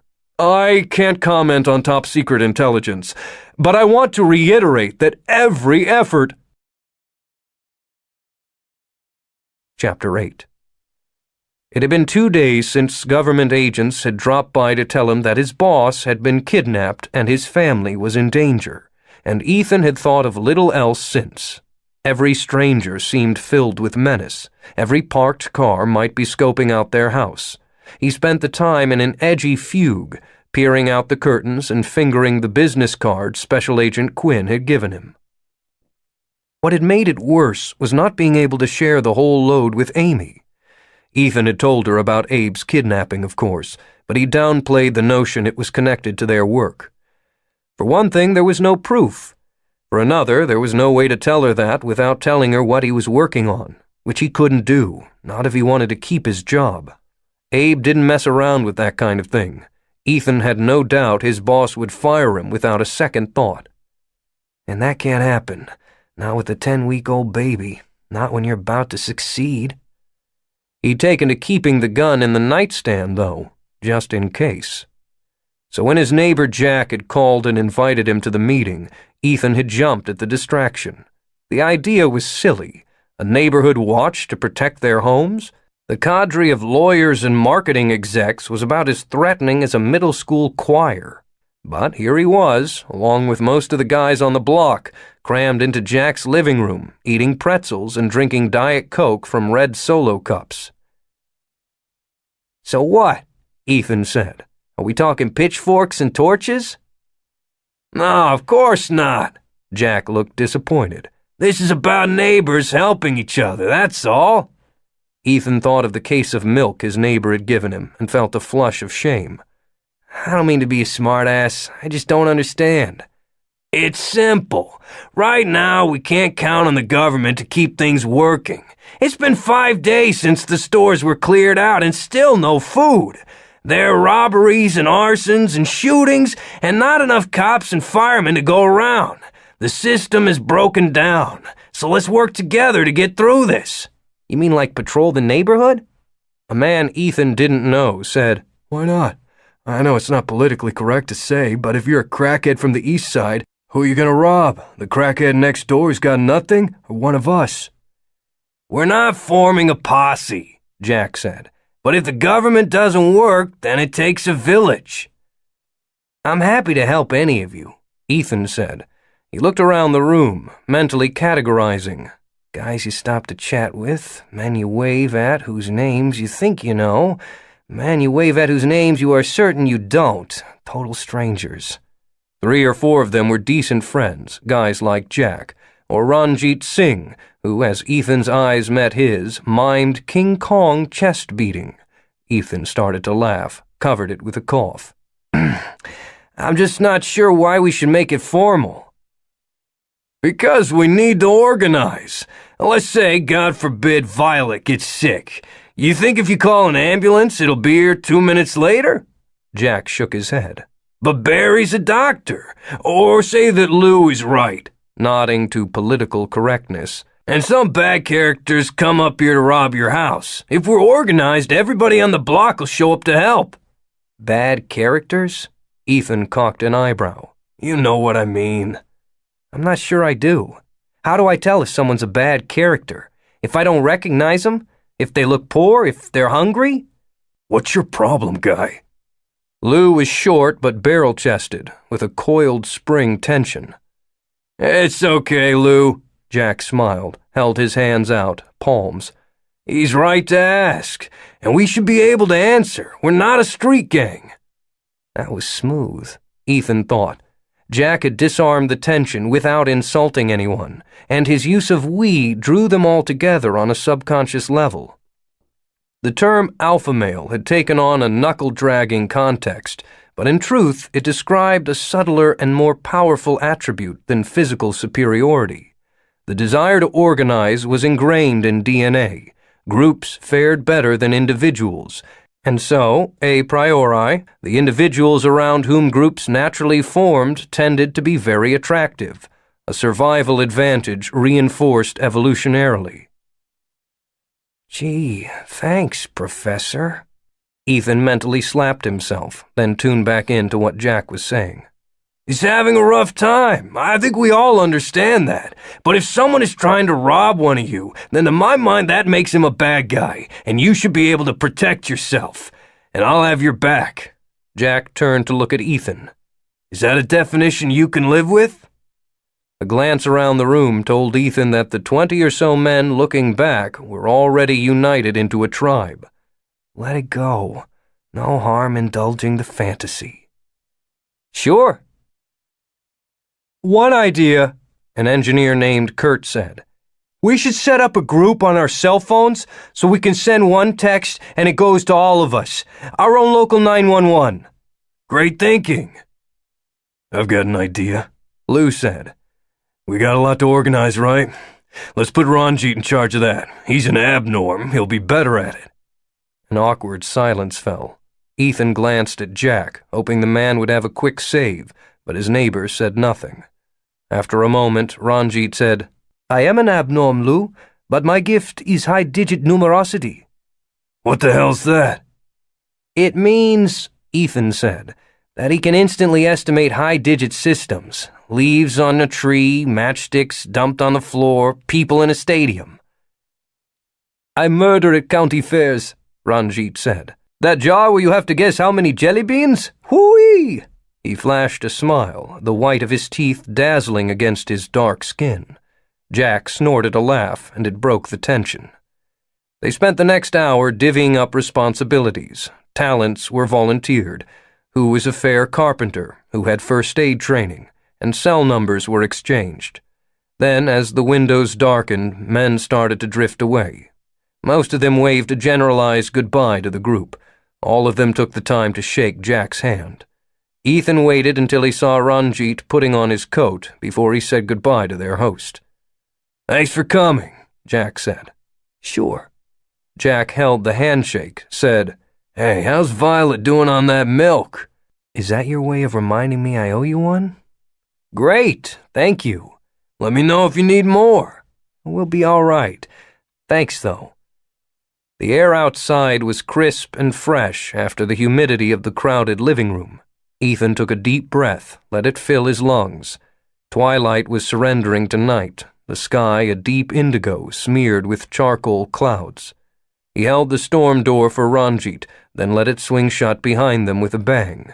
The not-quite quiet of the city surrounded them, faint traffic noises and a distant siren. Ethan said, Wow. Ranjit nodded, reached into his pocket for cigarettes. He lit one with a yellow Bic, then offered the pack. Ethan shook his head. Up and down the block the houses looked warm and cozy, Tri-Ds flickering in living room windows, porch lights shining on well-tended yards. What that room needed, Ranjit said, was a woman. No kidding.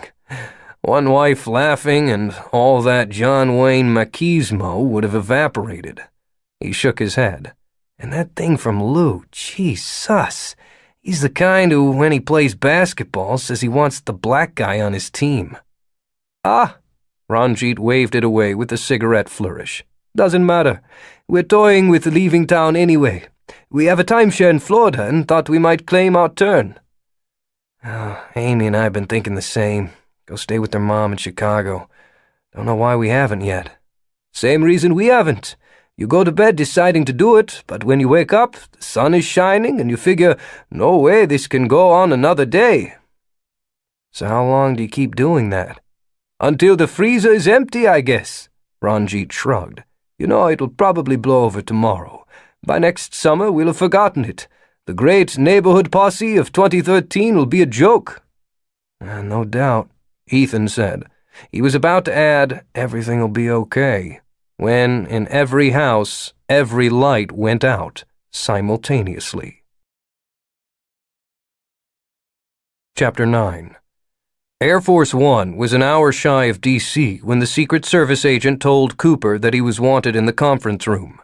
Across a military and agency career, Cooper had ridden on posh private jets and rattling army transports, had soared in a glider over the Wyoming desert, and jumped out of a perfectly good C-17 with a chute on his back. But Air Force One was unlike any aircraft he'd ever been on. A customized 747, the plane had 3 decks, 2 galleys, luxury sleeping quarters, a fully equipped surgery, national broadcasting capabilities, first-class seating for the press corps and the Secret Service, and the capability to fly a third of the way around the world without refueling, which it could do mid-air. Cooper unbuckled his seatbelt and walked forward. The agents at the door of the conference room nodded at him. The room was a mobile version of the Situation Room, with a broad conference table and plush chairs. A holo-conferencing screen showed a sharp tri-D of Marla Keevers in her office at the White House. The president sat at the head of the table, with Owen Leahy at his right and Holden Archer at his left. Archer glanced at him, said, Tulsa, Fresno, and Cleveland have lost power. President Clay said, Marla, how bad is it? Based off satellite imagery, we estimate that the entire metro area of all 3 cities has gone dark. Why based off satellite imagery? Clay asked. Because engineers in charge of the power grid for each region report no unusual activity. All substations report back green. A cyber attack, Leahy said. A virus tells the system to send massive amounts of power from the grid to individual transformers, blowing them out, while at the same time co-opting the safety systems so that there's no warning indicator. Yes, Keevers said. That's what's got the engineers rattled. Work crews say there's no damage to the substations. The transformers are working. They're just not providing power to the cities. How's that possible?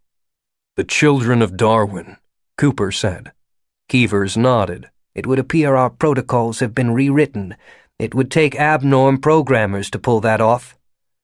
So what you're telling me, the president said, is that a terrorist organization has turned off 3 cities like they flipped a switch?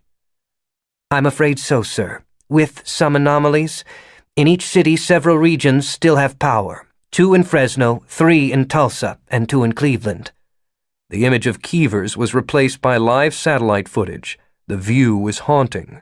Instead of the riotous glow of cities at night, the holograms showed deep black marked by faint ribbons of light that must have been highways. The only bright spots were in discrete blocks, roughly rectangular, where things looked normal. So the virus wasn't 100% effective, Archer said. That's a small comfort, but it's something. Cooper leaned forward, staring at the maps. There was a pattern. He was 2 areas in Fresno, 3 in Tulsa, 2 in Cleveland. What connects them? Some are on major highways, some nowhere near, some downtown, some not. And yet this doesn't look random. The virus was too successful everywhere else to have failed completely in these spots. These areas were left powered on purpose, which means that they hold some value. So what unites these 7 areas? certain. Hospitals, Cooper said. Archer looked at the screens, then back at him. What? Those regions all contain major hospitals.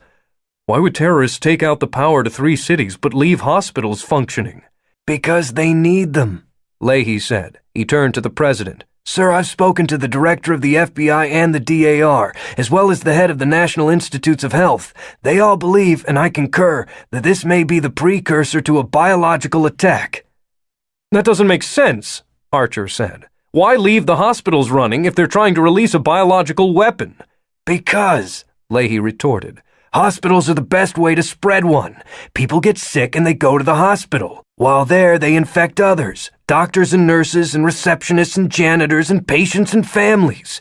With a really infectious biological agent, the number of cases can expand massively, even under normal circumstances. But because these 3 cities are lacking food and now power, the situation is far worse. Instead of resting at home, people will flee. They'll go to stay with relatives or to second homes, and in the process, they'll swiftly vector the disease across the entire country. Sir, we believe the COD created this chaotic situation to mask their real attack. That's a huge stretch, Cooper said. Abnorms would be just as vulnerable to infection. What good would a biological attack do the COD? I don't know, Leahy said with a hard look at Cooper. But the COD are terrorists. We don't know what their endgame is. Of course we do. They're upset over the treatment of abnorms and they want change. What are you basing that on, Mr. Cooper? Abnorm intuition? Leahy smiled coldly. I understand your sympathy for their situation, but that can't be allowed to color our response. Would you count my response colored if I called you a close-minded bigot, mired in old-world thinking? Instead, Cooper said, Response to what? You're wasting time on a hypothetical situation when we have actual disasters in these cities. People are starving. With the power out, they'll be freezing, getting desperate, violent. Instead of worrying about phantom attacks, why don't we start getting them some goddamn food and blankets? On the screen, Marla Keevers coughed. Press Secretary Archer made an elaborate show of looking at his watch. Leahy fixed Cooper with an icy stare. Mr. Cooper, your passion is quite touching, but you're a bit above your pay grade here, and you're not qualified to speak to what is or is not hypothetical. Maybe not, Cooper said, but I can speak to what's right. He glanced around the room. You guys don't get me, do you? I don't even want this job, so I've got nothing to lose by telling the truth. The people need food. They need medicine. They need electricity. That's what we should focus on. That's our job. It's also our job to protect them from attack. Leahy fired back. Food and blankets in Cleveland don't protect people dying in Los Angeles. Before Cooper could respond, the president said, Owen, what exactly do you suggest? Immediate quarantine of all 3 cities, sir. The National Guard has already been called up. Assume federal command. Back them up with army troops and shut these cities down completely. No one in or out. For a moment, Cooper thought the plane was banking wildly, until he realized that was just his head. You've got to be kidding me. I don't find anything about this funny. Cooper turned to Clay, expecting to see the same thought, the belief that this was beyond preposterous. Instead, he saw that the president was nervous. Nervous. Sir, you can't possibly consider this. You'd be ordering military action on domestic soil, turning 3 cities into police states, revoking people's basic rights. It'll cause unimaginable chaos. These cities are already on the brink. Instead of helping, we're locking them up. No, Leahy said. We're temporarily suspending freedom of movement for fewer than 1 million people in order to protect 300 million more. Panic, hate crimes, riots. Plus, if soldiers are busy quarantining the city, they can't distribute food, all based on nothing but a wild theory. Based, Leahy said, on the collective analysis of the best minds in the intelligence and health services. A group that includes plenty of abnorms. Mr. Cooper, I know you're used to doing things your own way, but this isn't your personal crusade. We're trying to save the country, not play some moralistic game. Cooper ignored the barb. Mr. President, when you asked me to join you, you said that we were on the edge of a precipice. You're an intellectual, a historian. You know how these things start. World War I was kicked off when a radical killed an obscured archduke, and 9 million people died, he thought. If you do this, we step toward that precipice, maybe over it. And if you're wrong? Leahy asked. You say the COD is interested in abnorm rights, but they've made no effort at dialogue. What if what they really want is to kill as many Americans as possible? There are 100 biological weapons against which we have no ready defense, except quarantine. The president looked back and forth between them. His hands were on the table, the fingers knit, his knuckles were pale. Come on, Clay. I know you're scared. We're all scared. But be the leader we need you to be. The president cleared his throat. Life isn't easy, but it's harder for our kind. For readers born knowing Daddy's darkest secrets. For eidetics reliving every humiliation. For Tier 1s despised for being better. No matter what you're feeling, you are not alone. We've all been there. Literally, our suicide hotline is staffed entirely by brilliant volunteers. Everybody gets blue, but if you're thinking about hurting yourself, call us first. 1-800-2-BRIGHT. Just because you burn twice as bright doesn't mean you should burn half as long.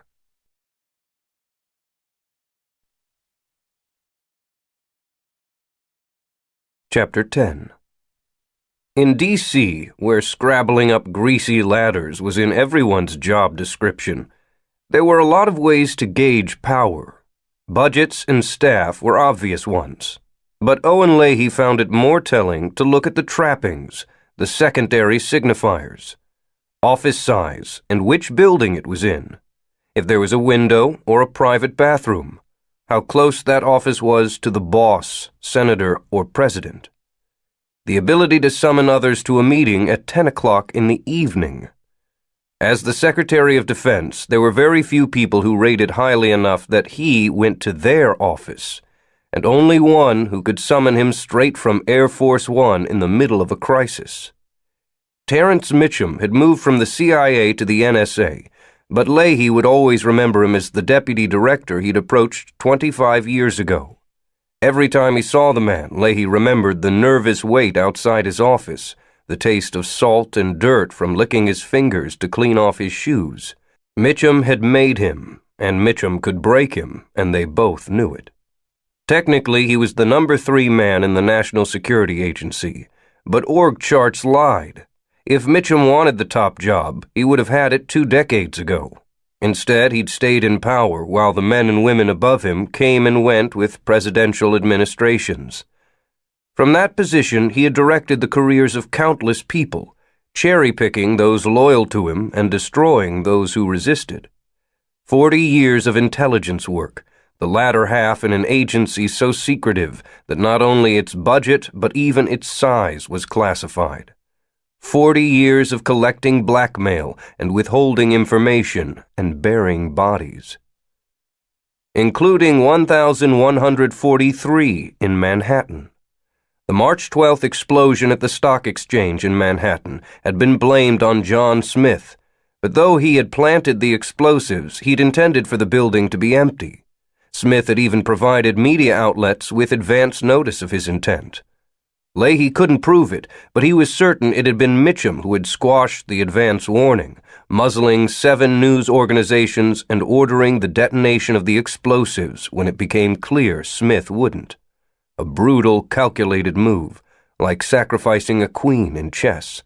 The attack had galvanized the country, and it resulted in the passage of a law that might save it. Hello, sir. Leahy took in the rest of the office, wasn't surprised to see the 3rd occupant of the room. Senator? I told you, call me Richard. The senator flashed one of his camera-ready smiles. We're all friends here. Mitchum pressed a series of buttons on his desk. The D.C. night outside the windows shimmered and disappeared as the glass turned black. A mechanical bolt on the door snapped shut, and there was a faint hum, some sort of anti-bugging technology, Leahy supposed. Then Mitchum steepled his fingers, looked over the desk, and said, "We're losing control of the situation." "Sir, I advised the president exactly the way we discussed." "What I want to know," the senator interrupted, "is how the children of Darwin attacks happen in the first place." Richard was an ally and useful, but sometimes Leahy wanted to strangle him. "That's complicated." "Really? Because it seems simple to me." The senator shook his head. "I did everything you boys asked after the stock exchange fell. You have no idea how many favors I pulled to get the MOI not only passed, but in a landslide. Walker signed it, so what are you dawdling for?" "Things have changed since the Monitoring Oversight Initiative passed." Leahy pulled out a chair. "You may have noticed." "I have. Since we provided the legal grounds to microchip every gifted in America, abnorm terrorists have taken 3 cities hostage. Do I need to point out that if we had implemented that law, instead of just passing it, we'd know who is responsible?" "You don't have to tell me how useful the MOI would be. I'm the one who suggested it in the first place. Everything we've done to date was building toward it." "So why aren't you making it happen?" "Clay isn't President Walker. It's going to take some time." "Time," Mitchum said. The man said little, and yet those words were always carefully chosen, spoken softly and yet always heard. "Yes, sir. President Walker was one of us from the beginning. He understood that protecting America would require unconventional means. Clay, he's a professor. His experience is theoretical. He's uncomfortable with this kind of reality." "So what?" the senator asked. "He's going to put the MOI in a drawer?" "That would be his preference. He knows he doesn't have the votes to repeal it, but he can stall it indefinitely." "So how do we jumpstart it?" "We'll have our moment." Leahy turned to Mitchum. "Sir, can I ask you something?" The director raised an eyebrow. "The children of Darwin, are they by any chance a false flag operation?" Before the director could respond, the senator interrupted. "False flag? What's that?" Leahy fought a sigh. "Richard, you are going to find that the heights you've attained make for a long fall if you don't understand the mountain. A covert operation designed to look like it's instigated by someone else in order to provide grounds for action." "You mean like the bombing and the "Senator." Mitchum spoke softly, but the word was a lash. Richard looked away. The director turned back to Leahy. "No." "We're certain." "Yes. The COD are exactly what they appear to be. A group of abnorm terrorists." "Good." "Good?" The senator bristled. "Good? Terrorists have taken 3 of our cities. People are starving, and it's good?" "Yes," Leahy said. "These terrorists may be brilliant, but I'm not sure how smart they are. They've got tunnel vision. They don't realize that every move they make is serving our ends." "How?" Leahy ignored the senator. Mitchum said, "Do we know what their next action will be?" "The leading theory is a biological attack, but it doesn't matter. Even if they don't have anything else planned, what they've set in motion is enough. With every passing day, the public is howling for action. The president's hand is being forced." "That doesn't mean it'll play our way." "Even an intellectual like Clay is going to have to make a decision at some point." Leahy shrugged. "When he does, it'll be through me." The senator cut in. "And you'll make the MOI a cornerstone of that response. I see the method in your madness, but there's too much madness in your method. We ought to go through channels, bring it up on the Senate floor, hold Clay accountable in the media." "You mean make more headlines for yourself?" "Too risky. It leaves the door open for people to claim that the MOI justifies the children of Darwin's actions." "Who would claim that?" "Jesus, really? The COD." Richard scoffed. "You think they're going to issue a press release?" "If they say they'll return everything to normal if we scrap the bill, do you think people in Cleveland or Tulsa or Fresno will say no thanks? We'll starve for our principles." He turned to Mitchum.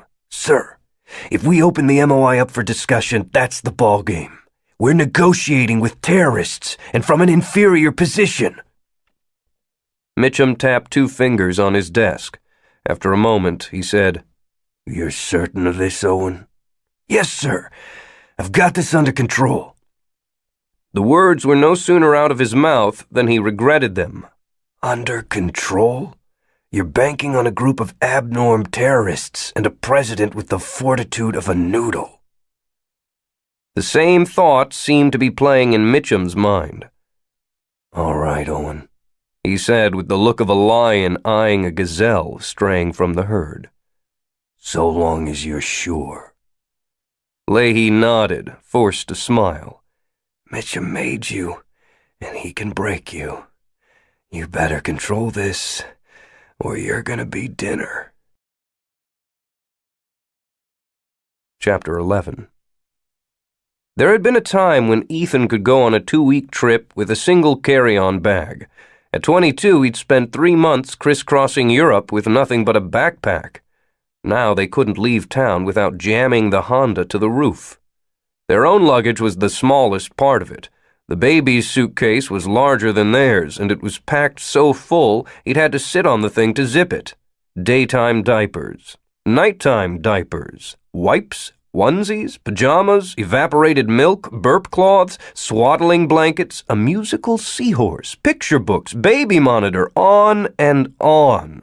Add to that the pack and play, the travel swing, the bright pink bathtub, and the play mat. Then a box of stuff in case the stay at Amy's mom's turned out to be longer than he hoped. D-pads and chargers, Amy's chef's knife and favorite pan, workout gear, medication and toiletries, winter coats.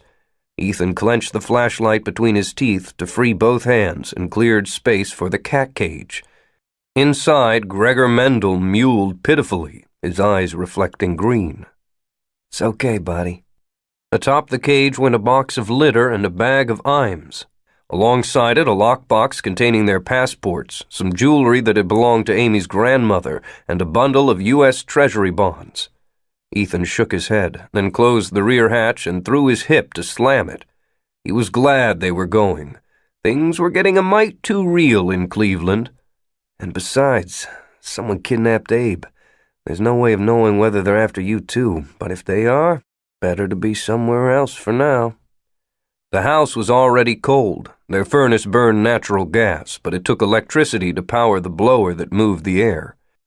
A pillar candle on the kitchen counter cast a soft circle of light on the empty cans that had served as dinner. No stove, no microwave, so Amy had ripped off the labels and heated the cans over the candle. Clever woman. Lukewarm bean soup is nothing to shout about, but it trumps cold bean soup.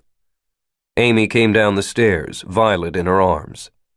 "I'm going to do a quick dummy check. Can you change her?" "Sure." The changing table was in the living room, and barely visible, but he could manage diaper duty with his eyes closed. Violet had recently started sort of smiling, scrunching up her cheeks and sticking her tongue out. Once he had her clean, he spent a minute biting at her belly until she gave him that goofy grin. "I think that's everything," Amy said. "You sure? Grab me a wrench. I could disconnect the stove. Strap that on top of the truck." "Funny man." At the front door, Amy turned to the alarm panel, started punching buttons. She made it halfway through the code before she laughed and shook her head. "Right. Never mind. It'll be fine." He tugged the door closed, then locked the deadbolt. Their block was eerie. No street lights or porch lights. No glow of tri-Ds in family rooms. No music on the edge of hearing. The flickering hints of candles and flashlights seemed tiny against the weight of blackness. Far away, he heard a siren wail. Ethan strapped in his daughter, climbed into the driver's seat, and started the car. "It looks so lonely," Amy said. "The house?" "The city." She leaned her head up against the side window. "Holy crap." "What?" "I can see stars." Her voice was bemused. "Lots of them. When was the last time you saw stars?" Ethan had made the short drive to the freeway 1,000 times, at every hour, but he'd never seen it like this. Every building was shadowed, the windows empty sockets. The trees, leafless and November-tossed, loomed ominously. The city wasn't just middle-of-the-night dark, it was Middle Ages dark. No porch lights, no street lights, no floodlights on the billboards, no glow reflecting off clouds. The only signs of life were other cars, their headlights watery and weak in the darkness. It was a relief to merge onto I-90. The highway seemed almost normal, the westbound traffic moving well. Amy twisted around her seat to look back at Violet. She's asleep. Good. Are you okay with this? No harm in waiting it out at your mom's. Use a little vacation time, burn a little gas, feign interest while your mom talks about gardening. She'll be really happy. She'll be happy to see the monkey. I'm not sure she'll be delighted about us sleeping on her pullout. We can get a hotel, and along the way we can stop at a grocery store, stock up on formula. Ethan nodded. For a few moments they rode in silence, just the hum of concrete beneath the tires. They passed office parks and big box stores, a huge McDonald's sign, the golden arches black. Ethan. Amy gestured with her chin. He followed her gaze. There was a spill of light on the horizon, a brilliant pool that underlit the clouds. He couldn't make out the source, but the glow was hot white, an oasis of light. Ethan felt something in him release that he hadn't realized was clenched. Light meant power, and power meant normalcy, and they could sorely use some normalcy right now. This is the mall exit, right? I wonder why they have power. Seems like the light is coming from... Amy trailed off. Something's wrong. Traffic was compressing in on itself, everyone merging over to the right. The light grew brighter and brighter. A minute later, he saw why. Heavy concrete barriers blocked I-90, 2 rows of them placed at angles. A battery of sodium lights blasted the night to harsh noon. Alongside them, Humvees idled, the big trucks looking like construction equipment, only with machine guns mounted on the back. Ethan could see soldiers manning those guns, little more than silhouettes against the glare of light. He could hear the generators even through the glass. A flashing sign with an arrow showed the way. All traffic to exit. Ethan glanced in his mirror, saw cars lining up behind him. He looked at his wife. She said nothing, but the tiny creases around her clenched lips spoke volumes. Ethan joined the line for the exit. It took 5 minutes to funnel in. At the top of the ramp, the road north had been barricaded. A tank was parked in the center of the intersection. Soldiers stood alongside the treads, watching the flow of traffic. A tank in the intersection. The traffic flowed south across a bridge over the highway. On the other side lay Crocker Park Mall. He remembered the first time he and Amy had come here, how surreal the experience had been to a couple of urbanites. An outdoor mall pretending to be a village, a theme park of commercialism at its most vulgar. It was considerably more surreal now. The mall had been commandeered by the National Guard, with rows of Humvees parked beside a half-dozen more tanks. Soldiers scurried to set up tents in the midst of the parking lot. Generators roared, powering floodlights that colored the sky. They're turning us back, Amy said. She pointed to the opposite on-ramp, back toward Cleveland. More barricades and soldiers, and another flashing arrow. The same cars he'd been following westward were obediently queuing up to return to Cleveland. You think there's been some kind of attack? Or they're expecting one. So what now? Should we go home? He sucked air through his teeth, thought about their dark house and its dark neighborhood, growing steadily colder, about the freezer that was nearly empty of meat, the fridge that had no fruit or vegetables. No, he said, and spun the wheel. Ethan, what are you... He pulled out of the line for the highway and aimed to the right, around the barricade at the road going to the mall. He passed 4 cars, 5, and then the Humvee. A flash of the soldiers in and around it, digital camouflage and assault rifles and helmets with headgear. He'd always thought the National Guard was sort of the light beer version of the Army, but those men had looked anything but soft.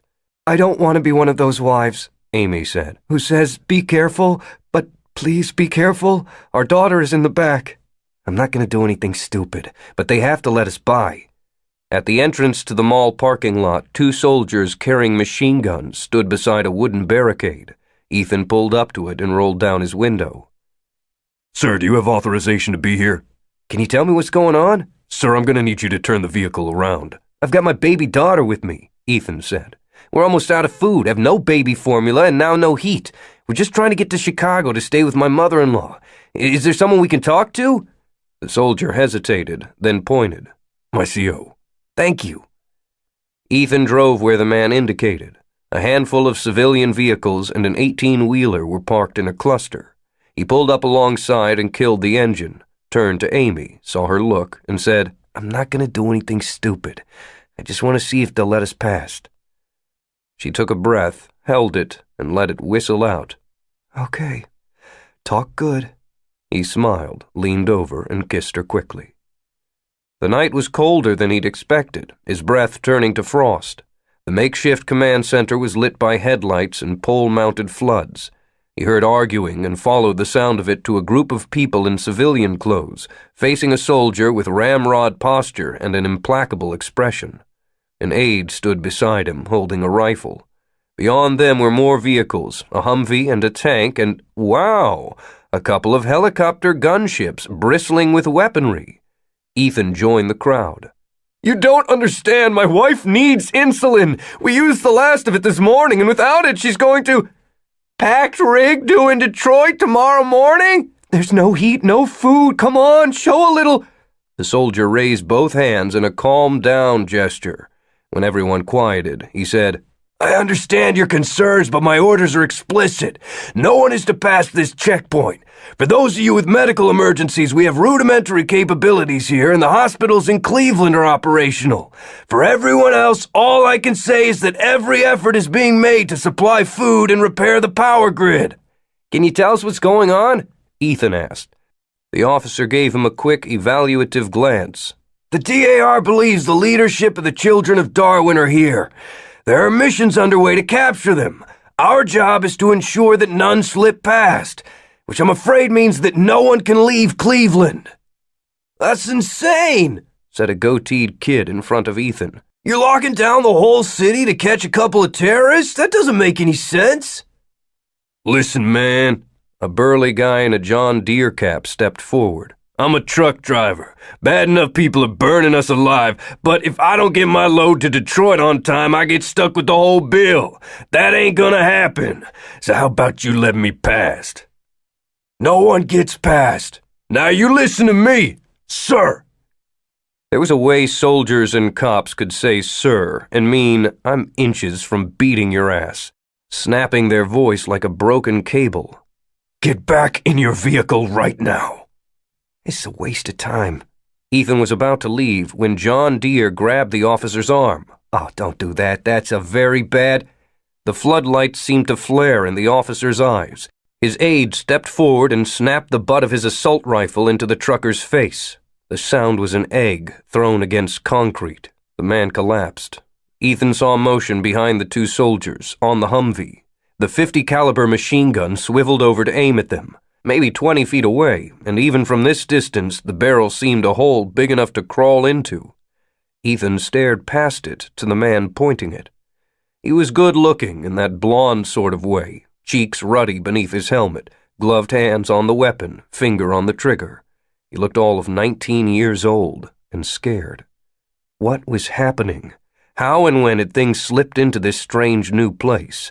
A world where the grocery store didn't have groceries, where the power vanished, where terrorism wasn't something happening to someone else. A world where the line between this moment and utter disaster was so slender as to be defined by the fear in the heart of a 19-year-old boy. The other civilians seemed frozen. On the ground, the trucker made a wet sound. Slowly, Ethan raised his hands. Keeping his eyes locked on the soldier behind the gun, he began to back away. One step, and then another. And then he was apart from the group, and then he was turning around and walking back to the CRV where his wife and daughter waited. He opened the door and got in. Any luck? Amy looked over at him, read his expression, and he could see it mirroring on her face. What happened? Nothing, he said and started the SUV. We're going home. Here's the thing about freedom. Freedom is not a couch. It's not a television or a car or a house. It's not an item you can possess. You cannot put freedom on layaway. You cannot refinance freedom. Freedom is something you need to fight for, not once, but every single day. The nature of freedom is that it is fluid, like water in a leaking bucket. The tendency is for it to drain away. Left untended, the holes through which freedom escapes widen. When politicians restrict our rights in order to protect us, freedom is lost. When the military refuses to disclose basic facts, freedom is lost. Worst of all, when fear becomes a part of our lives, we willingly surrender freedom for a promise of safety, as if freedom weren't the very basis of safety. There's a famous poem written about the complacency of the German people under Nazi rule. Today, it might read, "First they came for the revolutionaries, and I didn't speak out because I wasn't a revolutionary. Then they came for the intellectuals, and I didn't speak out because I wasn't an intellectual. Then they came for the Tier 1s, and I didn't speak out because I wasn't a Tier 1. Then they came for the brilliants, and I didn't speak out because I wasn't a brilliant. Then they came for me, and there was no one left to speak for me." From the introduction to I Am John Smith. Chapter 12. It didn't look like much from the outside, but in Shannon's experience, the truly scary places never did. The first thing she saw was a low granite wall bearing the words Department of Analysis and Response. Beyond that, a dense line of trees screened the compound from view. She signaled, waited for an opening in traffic, and then steered the sedan up to a security gatehouse. It was a bright fall day, and the two men in black body armor looked alien against the cloudless blue. They moved well, one of them splitting off to circle the car while the other approached the driver's side. Both had submachine guns slung across their bodies. Shannon rolled down the window and reached in her purse. The ID, scuffed and faded, identified her as a senior analyst. The picture looked like it was a few years old. "Afternoon," she said, polite and bored at once. "Good afternoon, ma'am." The guard took the ID, his eyes flicking between it and her face. He swiped it against a device on his belt, which beeped. He handed it back to her. "Beautiful day, isn't it?" "One of the last," she said. "It's supposed to be colder next week." She didn't look behind her, didn't check the mirror for the armed man examining the back of her car. The guard glanced over the car roof at his partner, then nodded at her. "Have a good day." "You too." She put the ID in her purse, the metal gate parted, and she drove through. "And into the lion's cage we go." No, that wasn't really it. This was more like walking into the lion's cage, strutting up to the beast, and jamming her head between its jaws. The thought sent a shiver of adrenaline. She smiled, drove steadily. The DAR grounds were nice enough, in a lethal sort of way. The road meandered in curves that seemed senseless but would keep a car bomber from gaining speed. Every 50 yards or so she felt her tires hum over retracted spike strips.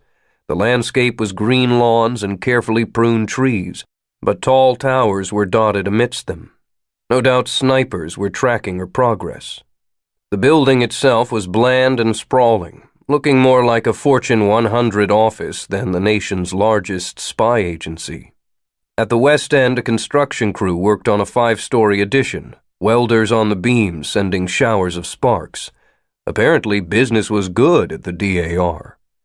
Shannon found an empty parking place about halfway down a lane, turned the car off, and flipped down the visor to look in the mirror. She could never get used to herself as a blonde. Odd how many women dyed their hair that color. In her experience, being a brunette hadn't turned men away. It was a good wig, though, the highlights layered well to blend with a hint of root. The makeup was heavier than she preferred, but that was the point. She put on a pair of plastic-framed designer eyeglasses, an affectation in this era of easy surgery, but that was what made them fashionable. "Okay," she said, then shouldered her purse and left the car. It really was a beautiful day. the air cool and tasting of fallen leaves. One of the things she loved about being on a job, it heightened her awareness of everything. Every taste sweeter, every touch electric. On the walk in, she could just make out the tips of anti-aircraft batteries mounted on the roof of the building. The lobby was marble floors and tall ceilings and armed guards. One line broke into several, each leading through a metal detector. Cameras stared unblinking from every corner. She joined the queue, looked at her nails, and thought about John. When he had first proposed this little adventure, her response had been, You want me to go where? I know. John Smith wore a gray suit and a clean shave, and he seemed taller than she remembered, healthier. The benefits of not being on the run, she supposed, not having that 24/7 paranoia pressing down. It sounds crazy. Crazy I'm okay with. This sounds like suicide. Besides, I'm tasked out. All my attention is focused on West Virginia. I've got sins to make up for. I understand, he'd said with that smile of his. A good smile. He was a handsome guy, though not her type. Too conventional, like a real estate agent. But I wouldn't ask if it weren't worth it. Why? He told her, and the more he talked, the more incredible the tale seemed. Coming from anyone else, she wouldn't have believed it. But if John was right, a safe bet, then this could change everything, shift the entire balance of power, recalibrate the world. Of course, first they had to find it, which was where robbing the DAR came in. Why dig through a haystack yourself when someone already had the coordinates of the needle? Thing is, we can't just hack in. The DAR knows any data connected to the internet is vulnerable. They keep their most precious secrets on discrete networks inside the compound. The computers are connected to each other, but not to the world, so the only way to access them is to go into the compound itself. He nodded. How would I even get through the gate? I'll take care of that. The ID won't just get you in, it'll confirm your whole life. Redundant records backfilled into their system. Payroll data, employee reviews, work history, the whole bit. I've got my very best on this. It should be simple. If it's so simple, why do you need me? In case it turns out not to be. Look, I'm not going to lie to you, Shannon. If you get caught, there won't be a trial. They probably won't even acknowledge they have you. You'll end up in a maximum security cell where they will spend the rest of your life trying to break you, and there'll be nothing I can do to help. You really know how to tempt a girl. But that's not going to happen. You can do this. I know you can. He leaned his chin on his hand, the drink untouched in front of him. Besides, there's more.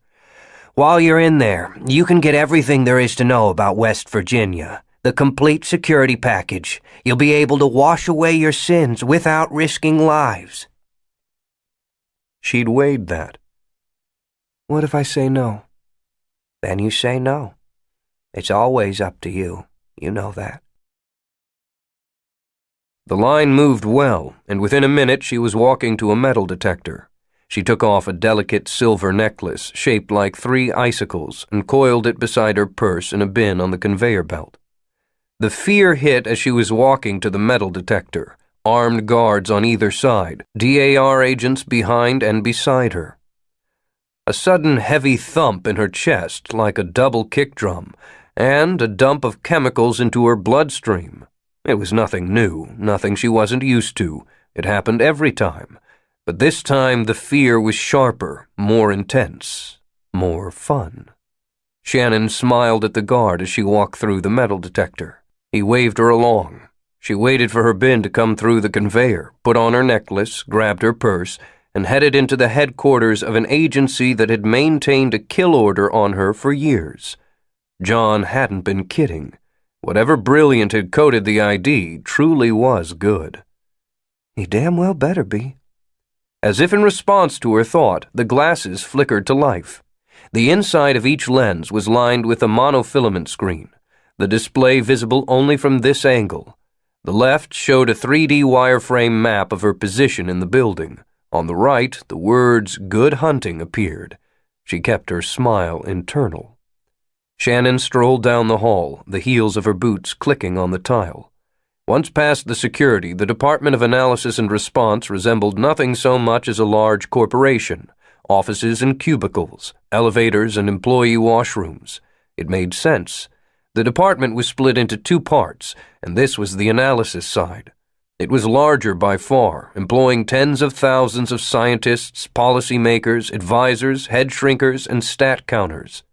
The other section was response, a different creature altogether, a creature that planned kidnappings, arrests, and assassinations, that had a governmental mandate to murder. Nick's old department. This facility had been his office once, the source of his power. He'd been the top gun of its most secret division. How many times had he strutted these hallways? What had he been thinking when he did? Back then he'd drunk the Kool-Aid, believed in everything the DAR stood for. She pictured him, that almost cocky calm he wore like a tailored suit. Speaking of her type, she'd hated him the first time they'd met. Nick had killed a friend of hers, a brilliant who had started robbing banks. A sad and damaged boy, broken by the academy, lost in the world. It wasn't his fault that he'd gone so wrong, and while she agreed that he needed to be stopped, innocent people had been killed. That didn't mean she was okay with his murder, or prepared to forgive the soulless assassin who had committed it. Thing was, Nick turned out to not be that at all. He was warm and passionate and smart. He was dedicated to his children and willing to do anything for them. In truth, they were actually a lot alike, both of them fighting to make a better world. They just had different ideas of how to accomplish it. Shannon wished she could have told him what she was doing today. His first reaction would have been fury, but once she'd explained the reasoning, she was pretty sure he would come over to her side. Pack that all away. Telling him was too big a risk, and this place is too dangerous to be thinking of anything but the job. She walked down a long corridor, took an elevator up 3 flights into a broad atrium. People passed, looking at D-pads and talking about meetings. At 30 years old, Shannon had never been in a meeting, liked it that way. An aerial walkway with glass on both sides gave her a view of the complex. Enormous, with that rabbit warren look of constant expansion. She reached the end, turned left. 20 yards away, a door opened, and a man and woman walked out. She was small, maybe 5'1", but strutted with a screw-you Spitfire energy. The man was fit, medium height, wore a shoulder holster. She recognized him. They'd brought down a presidential administration together. Bobby Quinn, Nick's old partner, the planner with the dry wit. A funny guy, good at his job. She'd liked him. She had no doubt, none at all, that if he recognized her, he would take her. Don't kid yourself, sweetie. There's no if. You think fake blonde hair, high-heeled boots, and a pair of glasses is going to protect you from Bobby Quinn? He was talking to the woman as he walked, his hands out and gesturing. He would reach Shannon in seconds, and if he saw her, she would never see another autumn afternoon. She didn't need to think, didn't need to look around. The trick to doing what Nick called walking through walls, and what she called shifting, was that it wasn't about studying the world and then making a decision. The only way to be invisible was to know where everyone was all the time, where they were looking and where they were going. Every room, every minute. On bad days, she got wicked migraines from the data overload, like sitting too close to the Tri-D. Data, like the analyst in the bad tie digging through a file cabinet, actual printed papers, trust the government to be running behind. The FedEx guy pushing the trolley, whistling, the stops on his route clear to her as a diagram. The administrative assistant stepping from the break room with a coffee in her right hand and her eyes on the D-pad in her left. The flirting couple almost but not quite touching, his hand about to reach for her arm. Quinn turning from the woman, the trust in the move. They were teammates. The water fountain compressor kicking on. Shannon shifted. Slid into the path of the delivery guy, paused, opened her purse like she was looking for something, cut across the hall past the assistant with the coffee, slipped the toe of her boot forward just enough to catch the heel of the woman's shoe, the assistant stumbling, not falling but making a panic clench, keeping her grip on the D-pad instead of the coffee. Now into the break room, opening a cabinet so her back was to the hall, the coffee cup arcing, hitting the side of the FedEx trolley just as Quinn and the woman reached it. "Oh God, I'm so sorry!" the assistant said as Shannon stared into the cabinet and counted seconds. On 3, she closed the door and left the break room, not looking at the assistant and the FedEx guy, assuring each other they were okay, not looking at Bobby Quinn and his friend, already passed, both of them glancing back but at the wrong thing. Always at the wrong thing. 3 minutes and 5 floors later, she was in a basement hallway lit by fluorescents. The air was chilly and quiet. In the left lens of her glasses, a dot began to blink on the map. It grew larger until she stood outside a metal-framed door. A camera was mounted to the ceiling above, and there was a swipe pad on the wall beside a big red button. In the right lens of her glasses, a message appeared. Logs show no entrances since last exit. Should be clear. Should be? That's comforting. There was a long pause as the machine scanned her ID. This was the real test. There were probably fewer than a dozen people with the credentials to open this door. With a click, the lock disengaged. The room was beyond freezing, maybe 40 degrees, and packed with neatly organized metal racks, each holding row upon row of wafer servers, computers a centimeter thick, each pumping and processing terabytes of data. Bundles of wires ran behind them in clusters as wide around as her arm. The hum of unseen fans filled the air. The beating heart of the DAR, the facts and files of every covert operation, every secret facility, every profile on every target. She was in here somewhere, the details of her life, her childhood, her schooling, the things she had done and the people she had known. Shannon followed the map down the rows, the hair on her arms rising in the electrified air. 5 aisles down and 4 over, she stood in front of a rack just like all the rest. Shannon reached up to her necklace and twisted the central icicle. It unlocked, revealing a stamp drive insert. She ran her fingers down the I/O panel, found a connection, and slotted the drive. Nothing seemed to happen, but she knew the program was unspooling itself, sliding down the pathways of data, searching for the files they needed. A progress bar appeared in her right lens, slowly ticking up. 1%, 2%, 3%. Nothing to do but wait. It was always the strangest moment of a job. The nature of her skills meant that she often had to get into position and then wait. It was tense, and yet there was also something delicious about it, like that first drag of really good dope, like bouncing a glider between updrafts in the desert, like the clenching before orgasm. Her head served up a memory of a Washington, D.C. intersection, the first time she'd seen Nick, she realized almost a year ago. The DAR had managed to flip a defense contractor named Brian Vasquez, and Nick had sent him back out to meet his contact, hoping to scoop them both up. John had predicted the move, of course, and had a contingency plan in the form of a newspaper dispenser packed with explosives.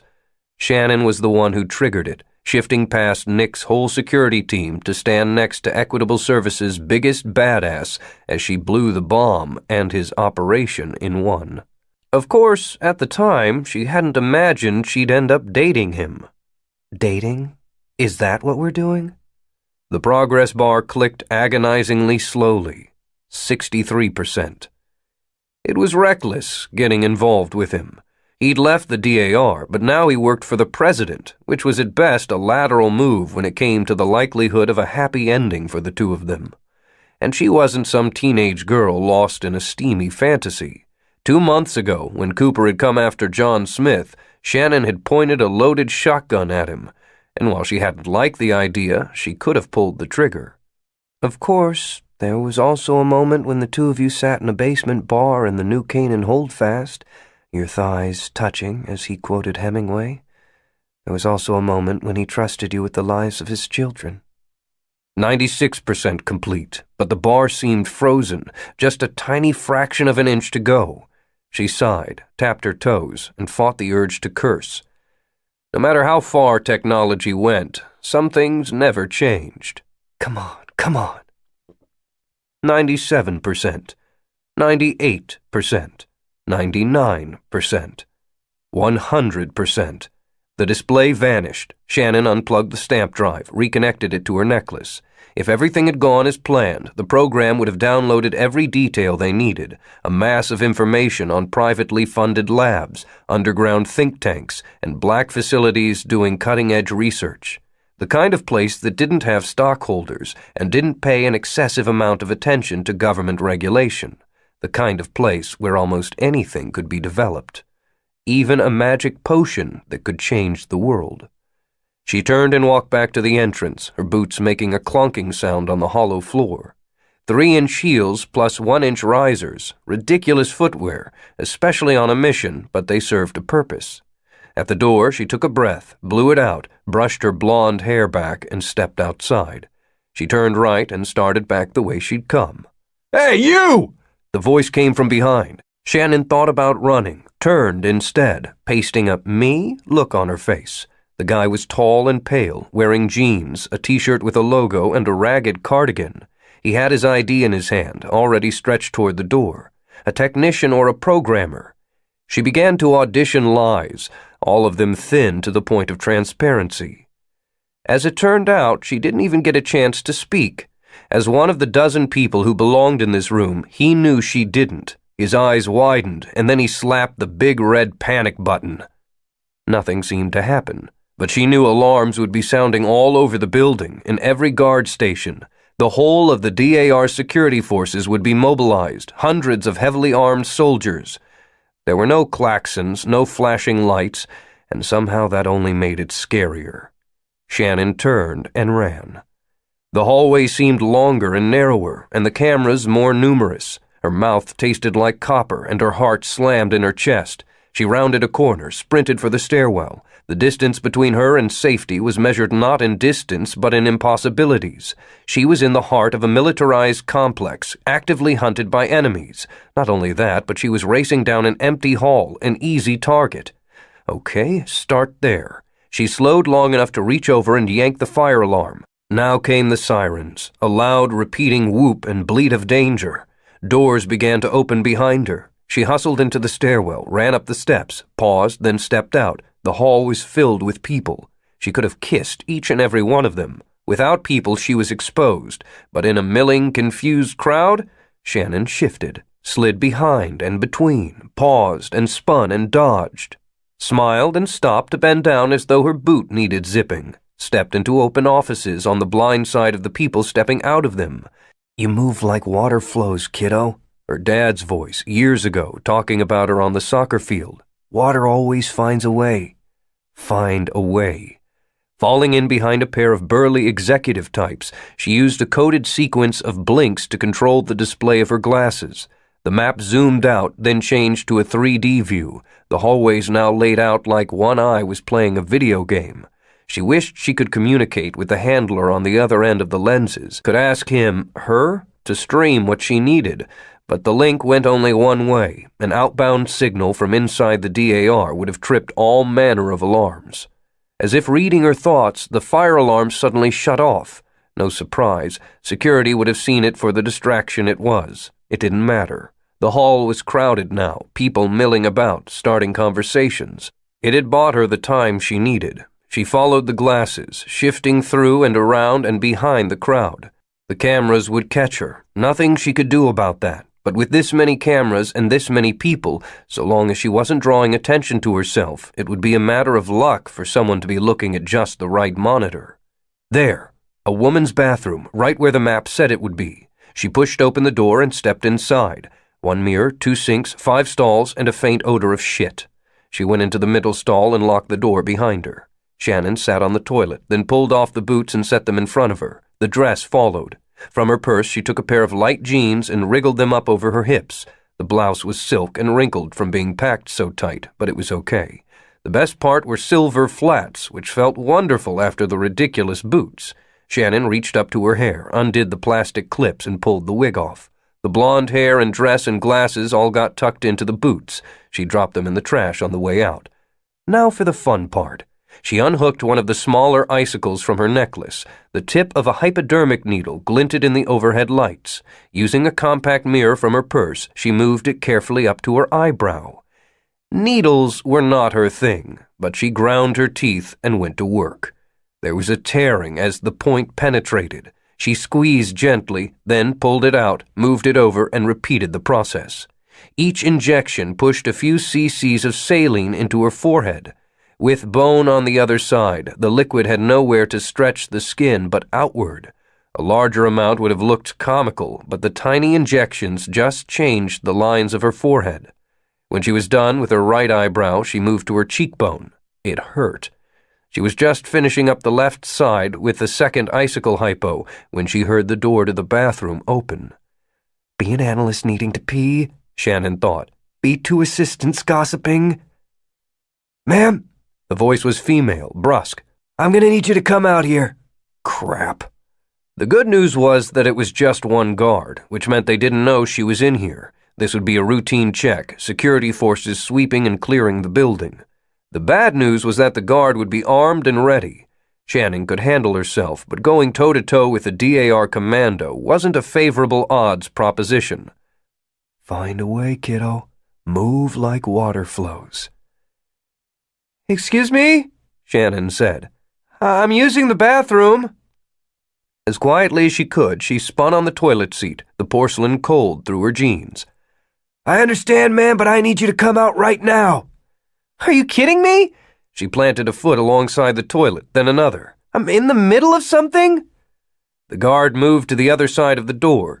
Shannon could see the tips of her combat boots, and then the door banged hard. Now, ma'am! All right, Jesus, can I wipe? She squatted beside the toilet, trying not to think about how often the floor got mopped, then rattled the toilet paper dispenser. Ma'am, if you don't step out in 5 seconds, I'm kicking the door open. She spoke from only feet away, and Shannon could picture her standing at the ready, her weapon in hand but not raised.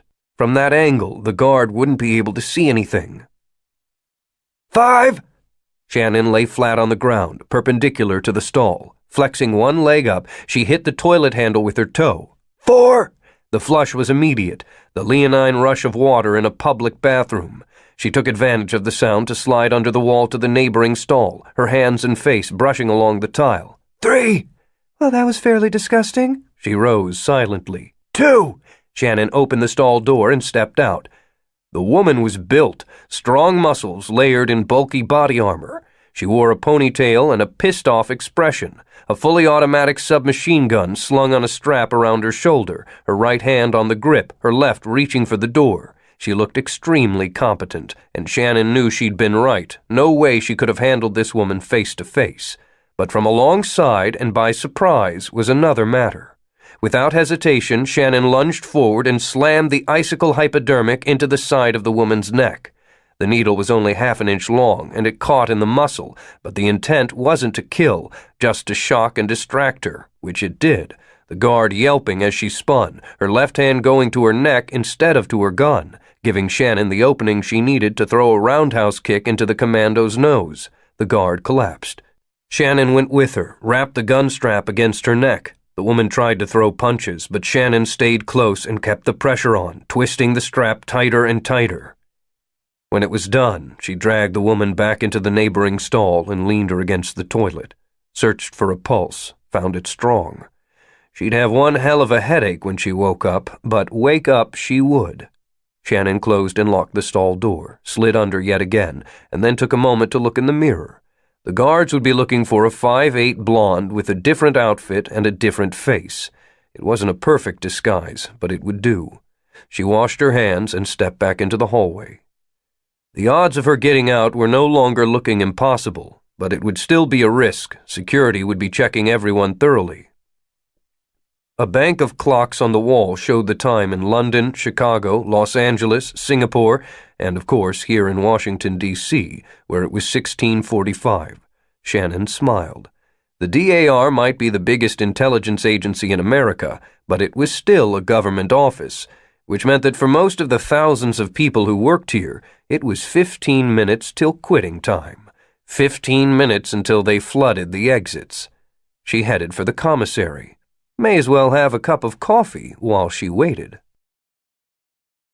The Unrest Index, the Treffert Down Scale, the Faceless, the Monocle, March 12th. Overwhelmed by modern life? You're not alone. Our grandparents had it right. Life is better without D-pads and 24/7 feedcasts. Better when you don't have to worry about political correctness. Better when your wife has a turkey in the oven and your dog is curled up at your feet. And just because your wife can't cook and you don't own a dog doesn't mean you should be denied those pleasures. The Terry program is about slowing down, rewinding the clock to a simpler era, and experiencing life the way it was meant to be. Our seminars are a weekend away from the world. That will leave you ready to face it again. Forget reality. Let's Terry. Trademark. Terry packages start at $1,999 for a 3-night all-inclusive stay. Non-intimate spousal companionship. Intimate spousal companionship packages available. Canine, feline rental. Program materials and life coaching. Locations are secret and emergency contact information is required. No gifted, please. Chapter 13. Well, diddle me sideways. Aren't you famous? BFFs with the president? Bobby Quinn stood framed in the door of his apartment, a slow grin spreading across his face. That's right. Show some respect. Cooper puffed out his chest. Genuflecting is preferred, but from my old partner a deep bow will be sufficient. How about I turn around when I bow so you can kiss my— Yeah. Cooper grabbed his friend around the shoulders, pulled him into a bear hug. It's good to see you, man. Let's grab a beer. Man, I'd love to, but I just this minute walked in from the airport, back from Cleveland. I'm whacked. Did I mention I was buying? On the other hand, alcohol is part of a balanced diet. The sign outside declared the bar was called Jack Chittle's. The interior was sunken booths and Christmas lights burning year-round. Cooper's knowledge of beer ended with knowing he liked it, so he let Quinn order for them, a pitcher of dark stuff called milk stout. It was rich and delicious, with hints of chocolate and coffee, and it tasted even better after they added a couple of shots of Irish whiskey. So, you're in from Cleveland, huh? Cooper set down his shot glass.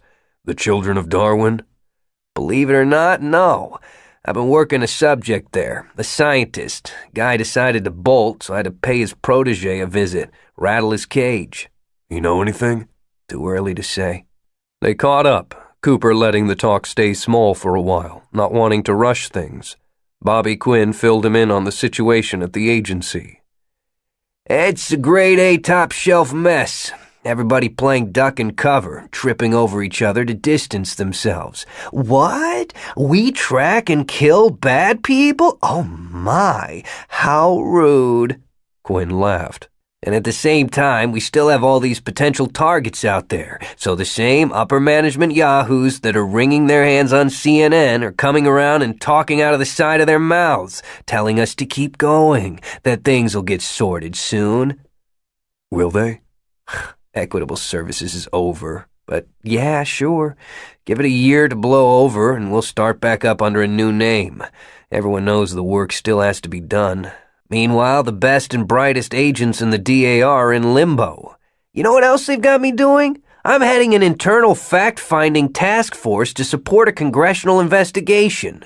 You want a good time some Saturday night? Try writing a report on taking down a known terrorist without using the word kill. Terminate? Neutralize. Makes it sound like maybe we pointed out the error of their ways and offered them vocational training. Quinn shook his head. How about you? You're the only guy I know who can murder his boss and end up working for the president. Talk about failing upward. Wasn't my plan. You had a plan? Cooper laughed, gestured for another round of shots. Seriously though, Coop, you're a soldier, not a suit. What are you doing working for Clay? Same as always, trying to stop a war. How's it going? Same as always. Quinn took a pack of cigarettes from his coat, pulled one out and spun it between 2 fingers. The bartender came over to pour their shots, said, "You can't smoke in here." Really? Is this a new public ordinance or just a personal policy? Whatever. The guy set the bottle back on the shelf, wandered away. Yeah, whatever.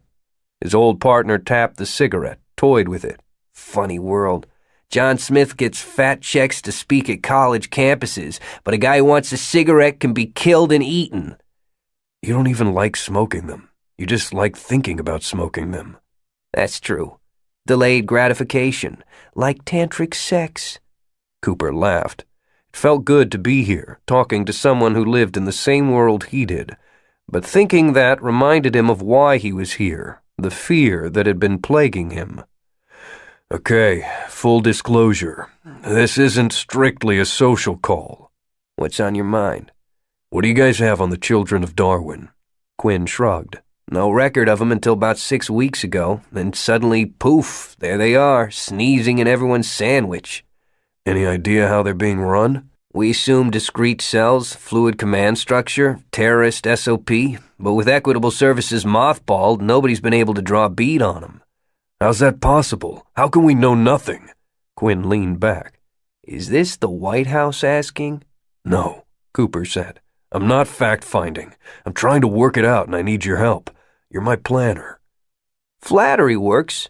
Quinn sipped his beer. Okay, between you and me, the whole idea they sprang up out of nowhere, it doesn't play. No one gets this organized this fast, not even brilliance. So you're saying they've been around a while? Well, they know exactly how to hurt us, right?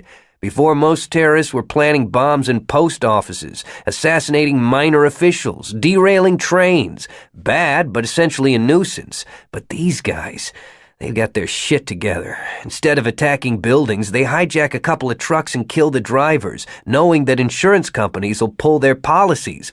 Boom! They've starved the city. Same thing with the power, Cooper said. I think they took down the grid hoping that we would react by enforcing a quarantine. Yeah, that was a terrible play.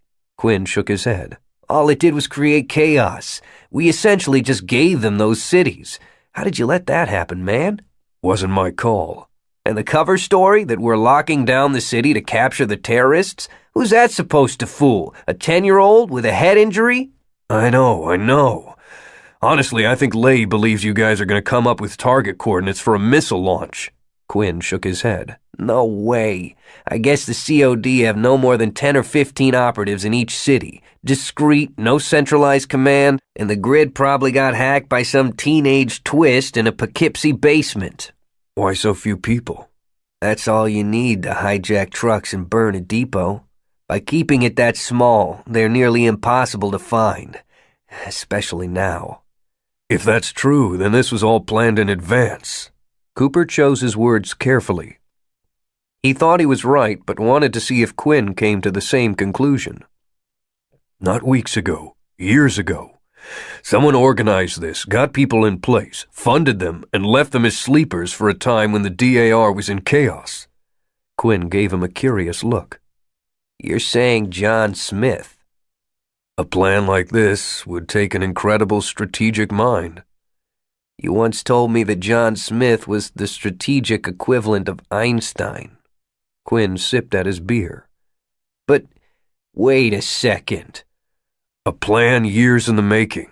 A small, dedicated group who uses our systems against us. More than that, action timed at precisely the worst moment, when a strong, if immoral president is impeached and facing trial, and the organization that would normally have protected the country is in shambles. If that's true, then it means... Are you saying... Quinn stared at him. You realize what that means? That's what's been keeping me up nights, Bobby. I just keep thinking it through and landing at the same place. It was a place Cooper had never imagined ending up. When he'd gone undercover to hunt John Smith, he'd had no doubts about the man's guilt, but the journey to reach him had opened his eyes to certain facts he couldn't ignore. Facts like Shannon's abnorm friend Samantha, whose gift for empathy could have made her a healer or a teacher, but who had instead been turned into a prostitute. Facts like a DAR tactical team arresting a family that had helped him, imprisoning the parents and putting the 8-year-old girl in an academy. Facts like the tenuous beauty of the New Canaan Holdfast in Wyoming, where a generation of optimistic dreamers were building something new and better. By the time he'd finally found Smith, Cooper's faith had been strained, and when Cooper learned the truth about the massacre at the Monocle restaurant, his faith had snapped. In a way, he had snapped. Cooper remembered sitting on top of a peak in Wyoming, a thin finger of stone 50 yards high, watching the dawn. He and Smith had climbed it together, and as a bloody sun rose over the dusty landscape, they had talked. More than talked, traded truths. It had been a terribly surreal experience, conversing with his sworn enemy. It was that morning that Smith told him about the existence of the video showing Drew Peters and President Walker plotting the monocle. Smith had claimed that they were the ones who wanted a war, that only people already in power would benefit from one.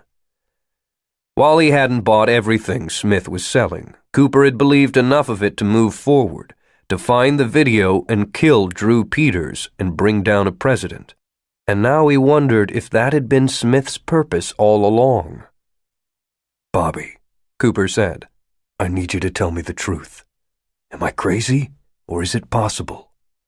His friend set down the pint glass, picked up the cigarette, put it in his mouth, and then tapped at the bar with his fingers, his eyes down. Cooper let him think, hoped against hope that Quinn would tell him that it was a paranoid fantasy. Cooper's gift for pattern recognition gave him huge advantages, but they were more tactical than strategic, more about the next moment than 10 moves down the line. Quinn was the planner. "It's possible." All the jocularity was drained from his friend's voice. "It is." Cooper leaned back. His stomach went sour, and the back of his throat burned with bile. Possible was as good as certainty, if John Smith was the X factor. "He played us." "But you realize what that means?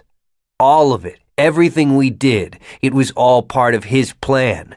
When Smith told you about the video, sent us after Peters, it had nothing to do with his innocence or the truth. He did it because he knew that if I found that video, I would release it, and that would bring down the president and paralyze the DAR. He knew I would do the right thing, and he used that to make the situation worse." Cooper hesitated, tried to swallow the next words, found they tore his throat like razors. "It means that this is my fault, Bobby." "Bull, you can't take that on." "I have to. Sure, I was trying my best, but I played right into his hands. We all did. I thought he was using me to get exonerated and come out of hiding, but those were just fringe benefits. Crippling our response to the COD was the real goal." "But why? I mean, if everything he did to bring you in and set you up was just step 1, and he was already thinking of step 10, then what's the end game?" "War," Cooper said. "The end game is war. I think that John Smith is no longer interested in equal rights for abnorms. I think he wants to start a civil war." "And do what? Kill all the normals?" Cooper said nothing. "Jesus." Quinn rubbed at his eyes. "Wait, how does this get him what he wants? Things are worse now for abnorms than ever before. The microchipping, the hate crimes, hell, every third congressman holding press conferences to say we need to lock you all up." "Exactly. Remember, it's not like abnorms are united. He can't just send us an email. Most people, straight or twist, wouldn't have anything to do with him. They're just trying to live their lives. If Smith wants to take power, he needs an army. And since he can't start recruiting..." Quinn's eyes widened as he got the whole scope of it. "He gets the government to do it for him. He goads them into getting repressive. People go from worrying about abnorms to fearing them. From there, it's a baby step to attacking them. Lynchings, riots, his army forms itself. After all, if everyone is trying to kill your people, you better get together and defend yourselves." "And you'll need a leader to do it. A man of bold vision. One who promises you a world where you're not only safe, you're in charge. Not equal rights, superiority for the superior." The door to the bar opened, and a group of 20-somethings strolled in, laughing and joking. An icy draft flowed with them, and Cooper shivered. Quinn pushed his glass away. "Suddenly I'm not thirsty." "Yeah." "The DAR's been watching Smith as best we can. We haven't seen any sign that he's in contact with the COD. "He wouldn't have to be. He could have made this plan 2 years ago. Laid out a very specific set of instructions. Do this, then do this, then do that. Like you said, a small group who knows exactly how to hurt us." And meanwhile, he runs around the country giving speeches and signing books, going on Tridy, talking about how he's a victim, whipping up support while pretending to be the voice of reason. Fix it, Natalie had said. The thought almost made him laugh. Fix it? He'd broken it. True, his intentions had been pure, the kind of choices his father would have approved of, but they had served John Smith's goals regardless. Right had been warped to do so much wrong. You know, Quinn said. some days I hate everybody. He shook his head. Things are getting bad, aren't they? I mean, we've always been on the front line, and it always looks like it's about to go to hell. That's the game. But this is different. He looked up, met Cooper's eyes. We really may be on the brink. The end of everything. The end of everything. It was such a melodramatic statement, so huge and vaguely silly. The end of everything. Of course not. The cataclysmic never really happened. It just lurked out there. Hurricanes didn't really destroy cities.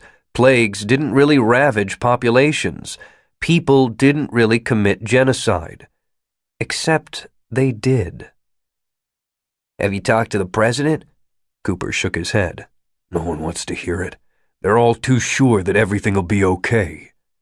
You could be wrong about Smith. Nothing would make me happier, but I don't think I am. Do you?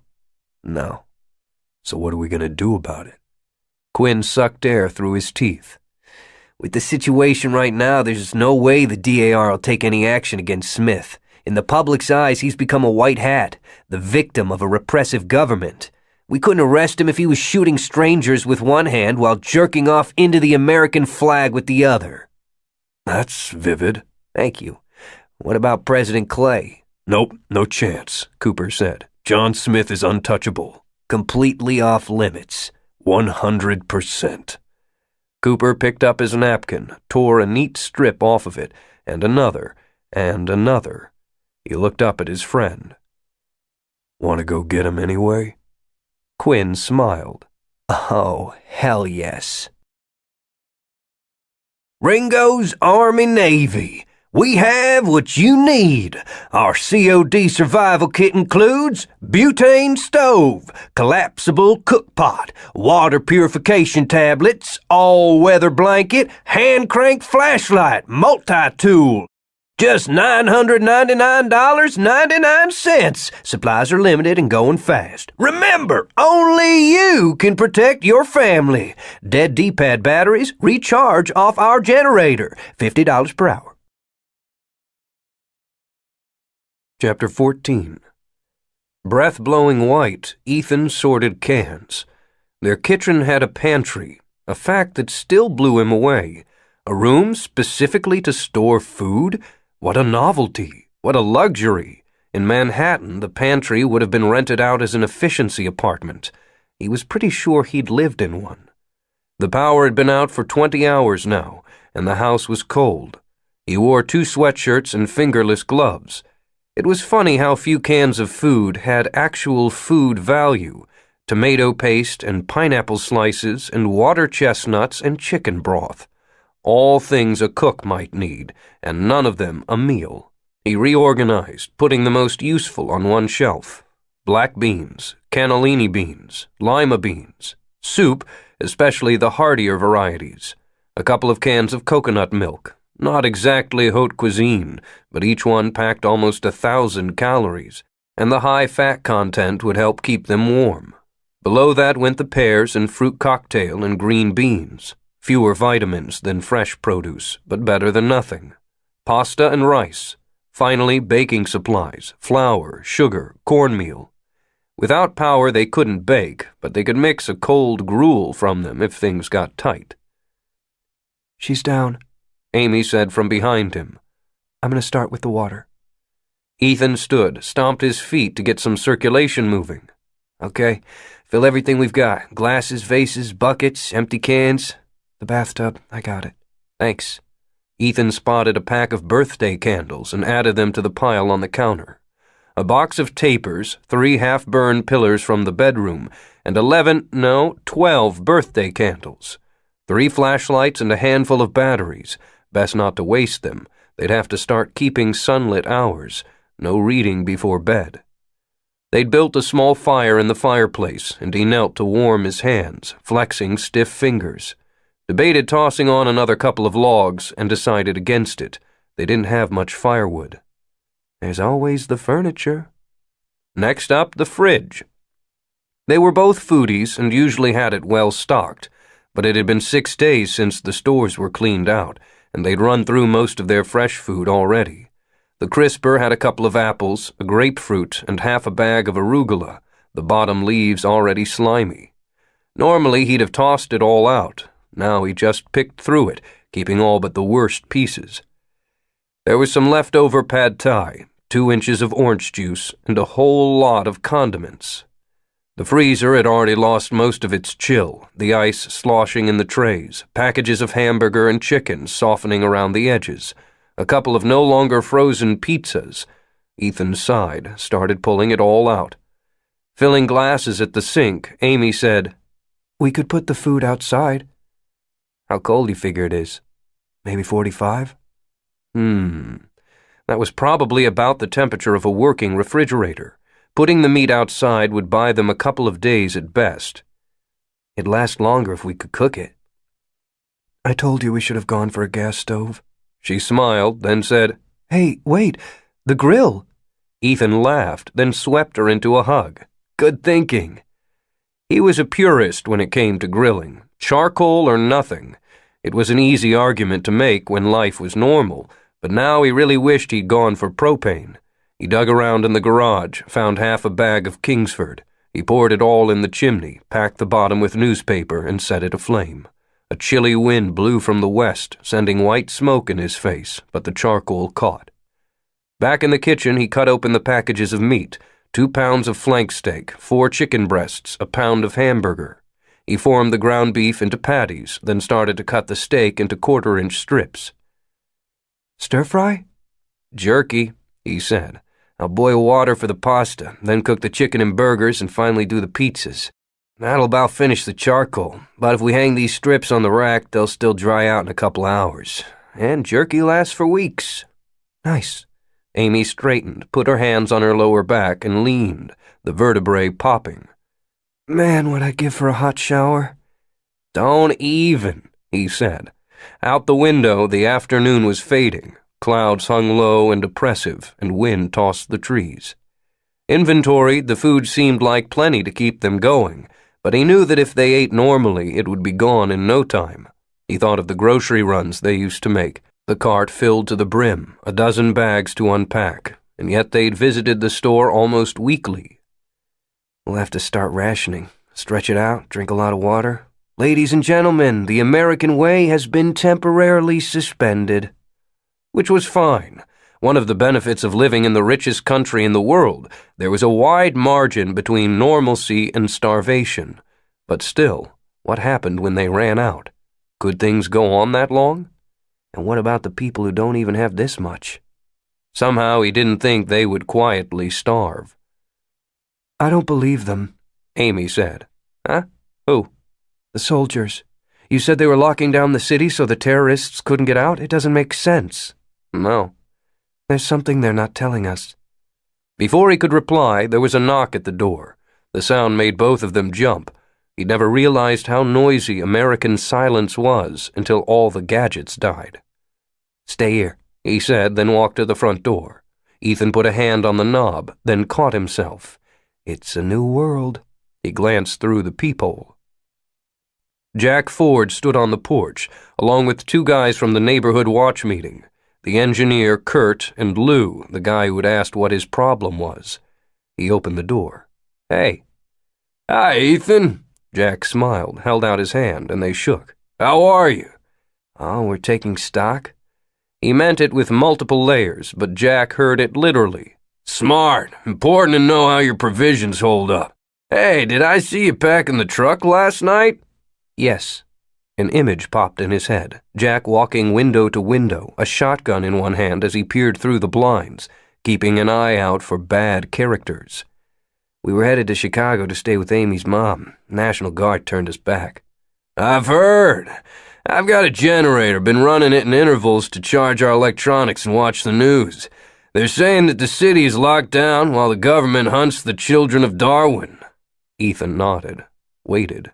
The three men looked at each other. Jack started to speak, but Lou beat him to it.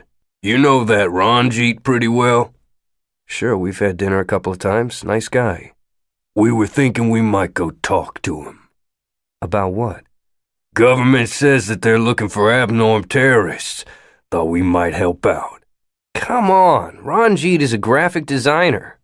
Oh, hey, you misunderstand, Jack said. We know he's not a terrorist, but he is an abnorm. So he probably knows terrorists? Maybe he knows someone who's been acting weird. Abnorms hang out together, Kurt said. I'm an engineer, believe me, I know lots of them. Jack ignored him, said, The government has a tip line for people to call in with anything suspicious. And since there's really nothing else to do right now, we figured, what's the harm? Sure, what's the harm in a whole city of hungry, scared people deciding to go terrorist hunting? I don't think so. Forget it, Lou said. I told you wouldn't be up for it. The man cleared his throat, turned, and spat into the bushes. Let's go. Jack didn't move, just stood there with his hands at his sides. Ethan had the sense the man was trying to make a point, to let him know something. Jack was the de facto leader of the neighborhood now, the guy everyone turned to. Was he asking Ethan to join? Threatening him vaguely? Or just suggesting that if people like Ethan weren't in, it made people like Lou all the stronger? Why don't you go with them, hun? Amy was out of sight of the men on the porch, and her concerned expression belied the lightness in her voice as she spoke loud enough for them to hear. Go ahead, I can handle the grill. Just give me a hug first. She raised her arms. Ethan glanced at Jack, then at her, then stepped into her embrace. In his ear, she whispered, Ranjit has 2 little girls. Of course. He whispered, I love you. Ditto. Be careful. He nodded, stepped back. Let's go. The Singh's house was painted a cheerful yellow and fronted by flower beds lying fallow in the November cold. The walk there had taken only a minute, but it had seemed longer, dynamics bouncing invisibly between the group. Lou had led the way, a sense of purpose to his stride that made it almost a stomp. Jack and Ethan walked just behind, and at one point his neighbor had looked over at him, another inscrutable glance like he wanted to say something, though he didn't. Kurt had trailed like an eager puppy. They paused on the sidewalk in front of the house. Lou shifted from foot to foot. Ethan pictured the scene from Ranjit's perspective. 4 men clustered ominously outside, exchanging glances. Imagined how he would have felt, the subconscious middle school certainty every person had that any group was looking at them, that every laugh was directed at their weakness. This is a bad idea. Forcing a light tone, he said, What are we waiting for, guys? He started up the walk. He pressed the bell. Nothing. Right. Then knocked. After a moment, footsteps approached, and then the deadbolt snapped. Ranjit saw him first and smiled, the expression calcifying when he saw the other men. Hey, he said, the neighborhood watch. You catch any bad guys? Lou bristled, but Ethan said, Nope, all clear. How you doing? Wishing we'd left for Florida. I hear you. We tried for Chicago, got turned back. Strange days. Ranjit's eyes skipped past him to the others, then returned. So what's up? We come in? Lou asked. Ranjit hesitated, his hand still on the doorknob. Yeah, sure. He stood aside and gestured them in. A short entrance gave way to the living room, a stylishly decorated space painted a precise shade of white. 2 modernist couches were arranged on a yellow shag rug, and a book lay open atop a delicate glass table. There were toys scattered across the floor like they'd rained from the sky, stuffed animals and stacking cups and a xylophone. The sight of them gave him a flash of their future, Violet someday tottering around the house, leaving a trail of toys in her wake, and the thought made him glow.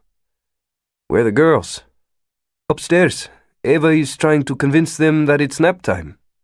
Ranjit didn't offer them a seat, just put his hands in his pockets and waited. The four of them stood uncertainly in front of him. It was as cold inside the house as out, their breath fogging. Ethan caught Jack looking at him, shrugged. This was your idea, man. Your place is really nice, Jack said, a bit awkwardly. Sharp. Thanks. What's up? I don't know if you've heard the news lately with the power. We've got a radio and batteries. So you know that the government is asking all of us to pitch in. There's a tip line to report anything. Like what? You know, Jack shrugged. About the children of Darwin? Ranjit made a sound that wasn't a laugh. Are you kidding me?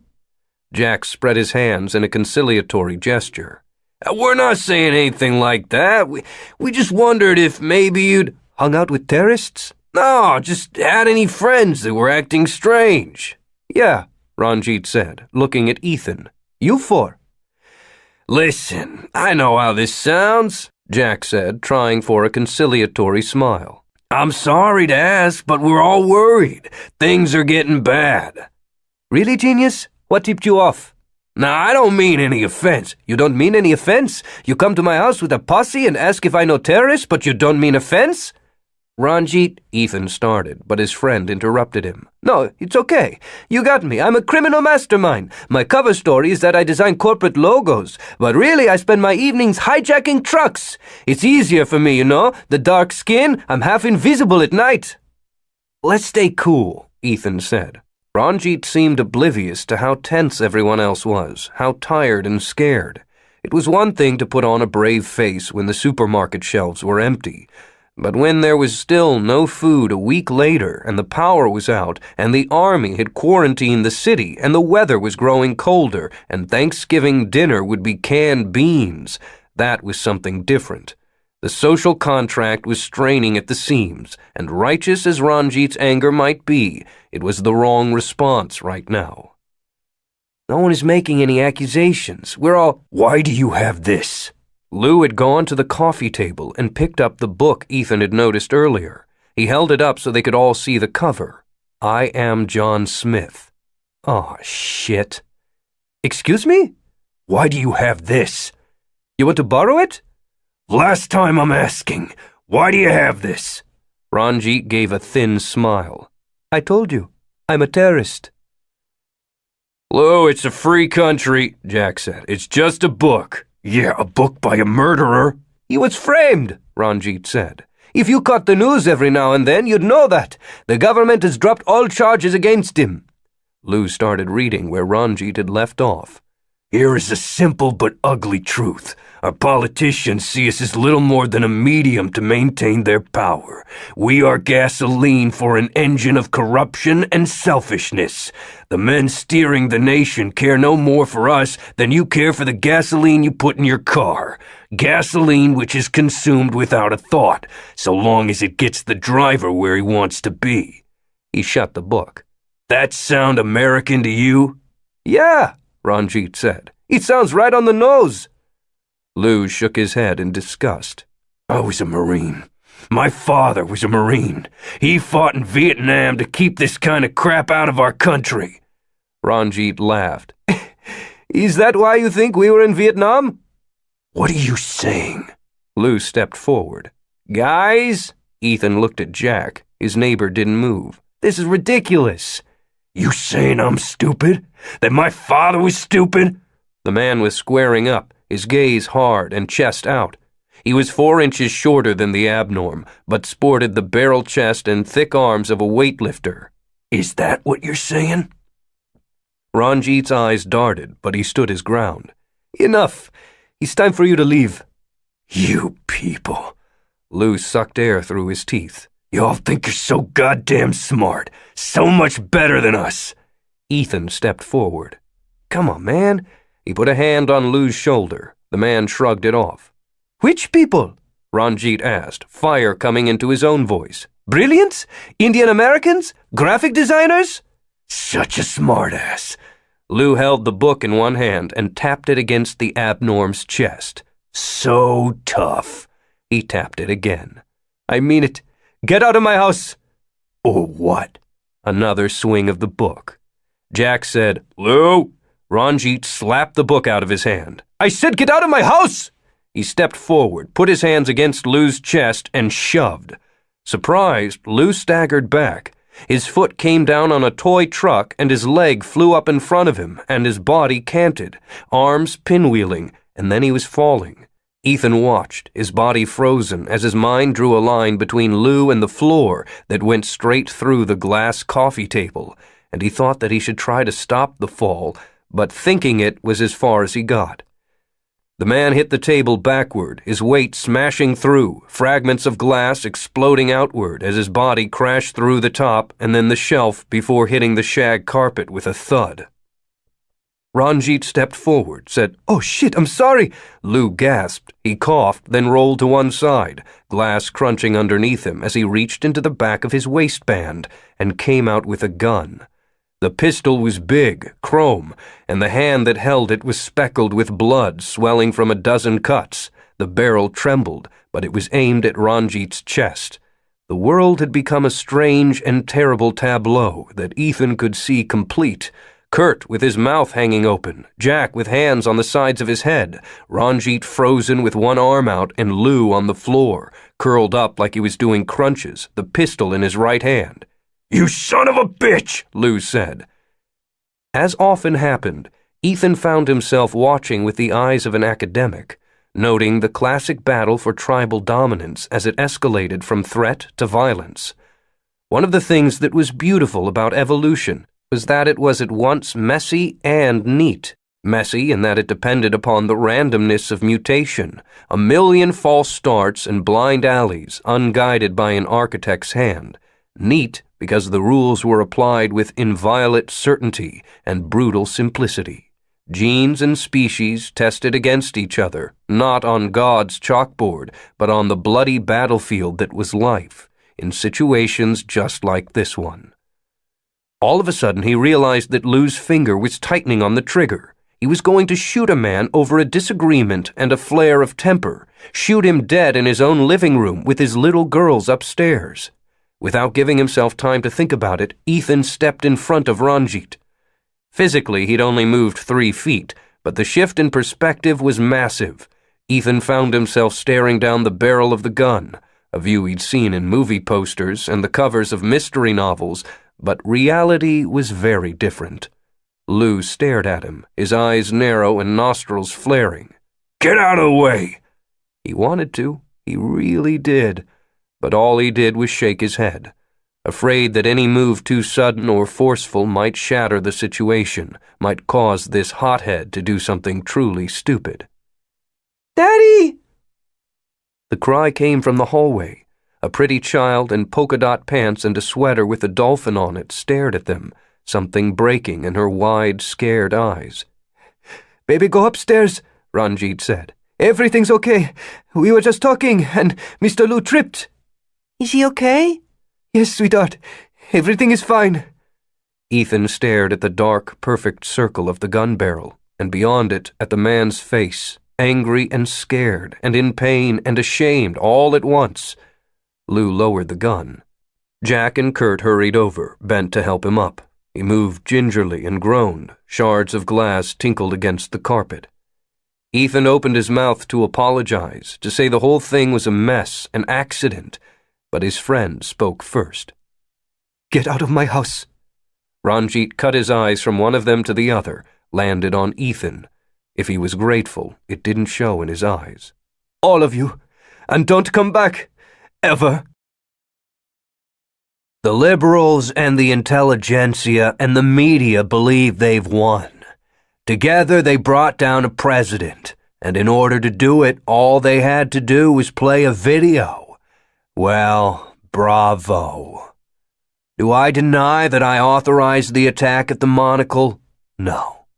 But defending a nation of 300 million people requires tough decisions. The murder of those people was morally reprehensible, and I would order it again. I stand before you as an American, as a patriot, as a president, and I tell you that the actions of that night saved lives. I have committed sins. I've done terrible things, and I have ordered others to do them in my name. I have spilled blood, some of it innocent. But when I stand before God Almighty, I know that He will look upon my actions and judge them righteous. For every life it was necessary to take, thousands were saved. Protecting America is not a job for the squeamish. I have done wrong, and I would do it again, for you and your children. God bless you all, and God bless the United States of America. Former President Henry Walker to the Friends of the NRA banquet. Chapter 15. You look good, Cooper said. This government agent thing doesn't work out. I think you've got a future as a rent-a-cop. Screw you. Quinn adjusted the blazer they'd boosted from the university security office half an hour before. A polyester tie? Really? That reflective strip down the side of the pants really brings the ensemble together. And once again, screw you. The elevator stopped with a jolt and the doors rattled open. They stepped into a concrete antechamber. A flyer taped to the wall had a profile shot of John Smith, chin up and staring into the future, the colors posterized into iconography, an illustrated style that made him look part politician, part rock star. The text read, GWU welcomes activist and writer John Smith, author of the New York Times best-selling I Am John Smith. Cooper and Quinn exchanged a smile, and then the two of them stepped into the underground parking garage. The deck was full, packed with economy cars sporting rusty side panels and bumper stickers for bands he'd never heard of. A few Volvos and Buicks bore faculty tags. They started up the ramp. Quinn pulled a black box from his pocket and took out 2 earpieces. Cooper tucked the tiny plastic in his ear. 2 beeps sounded as the device synced. Ladies? Gotcha, boss, Valerie West said in his ear.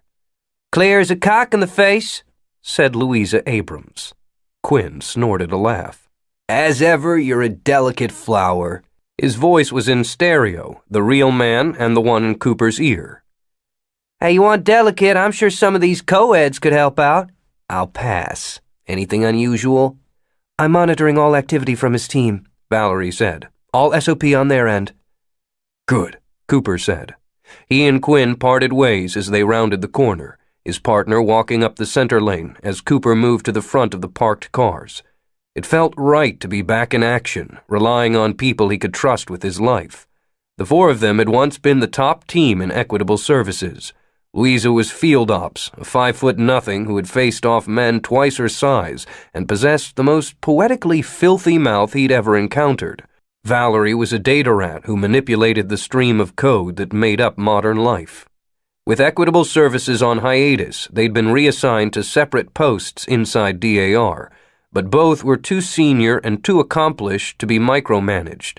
A short off-the-books gig should go unnoticed. Thanks again for the help, Cooper said. Anytime, boss.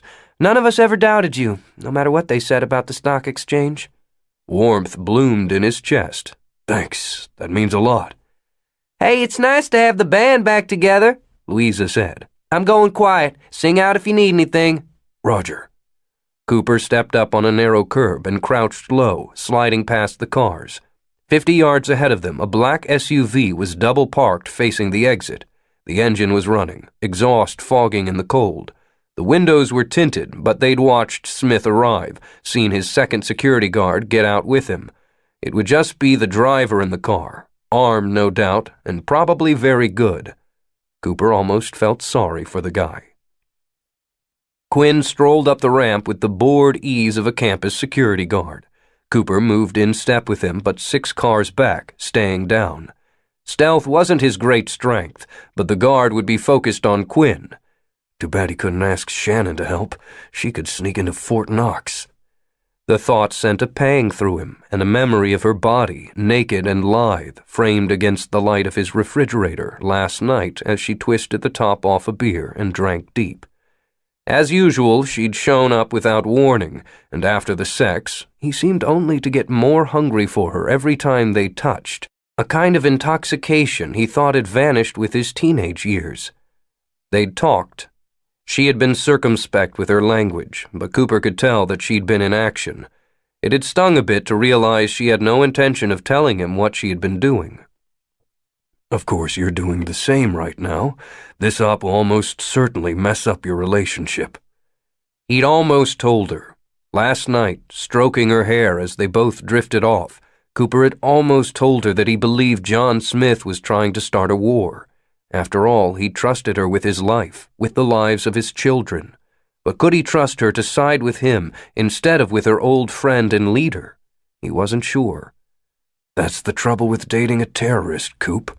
So many tricky breakfast conversations. He put her out of his mind. No time for distraction. Whatever was between them, whatever he hoped might be, he had a job to do. Fix it, Natalie had said. Quinn reached the driver's side of the SUV, rapped on the window. It slid down, and his partner said, "Excuse me, you're Mr. Smith's driver, right?"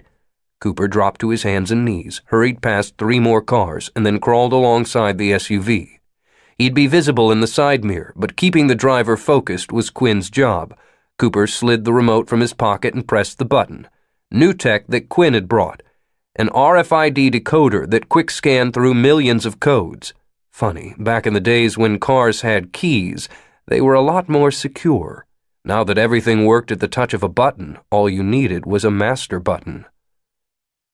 "I understand that, sir, but you can't park here," Quinn said, the very model of disinterested officiousness.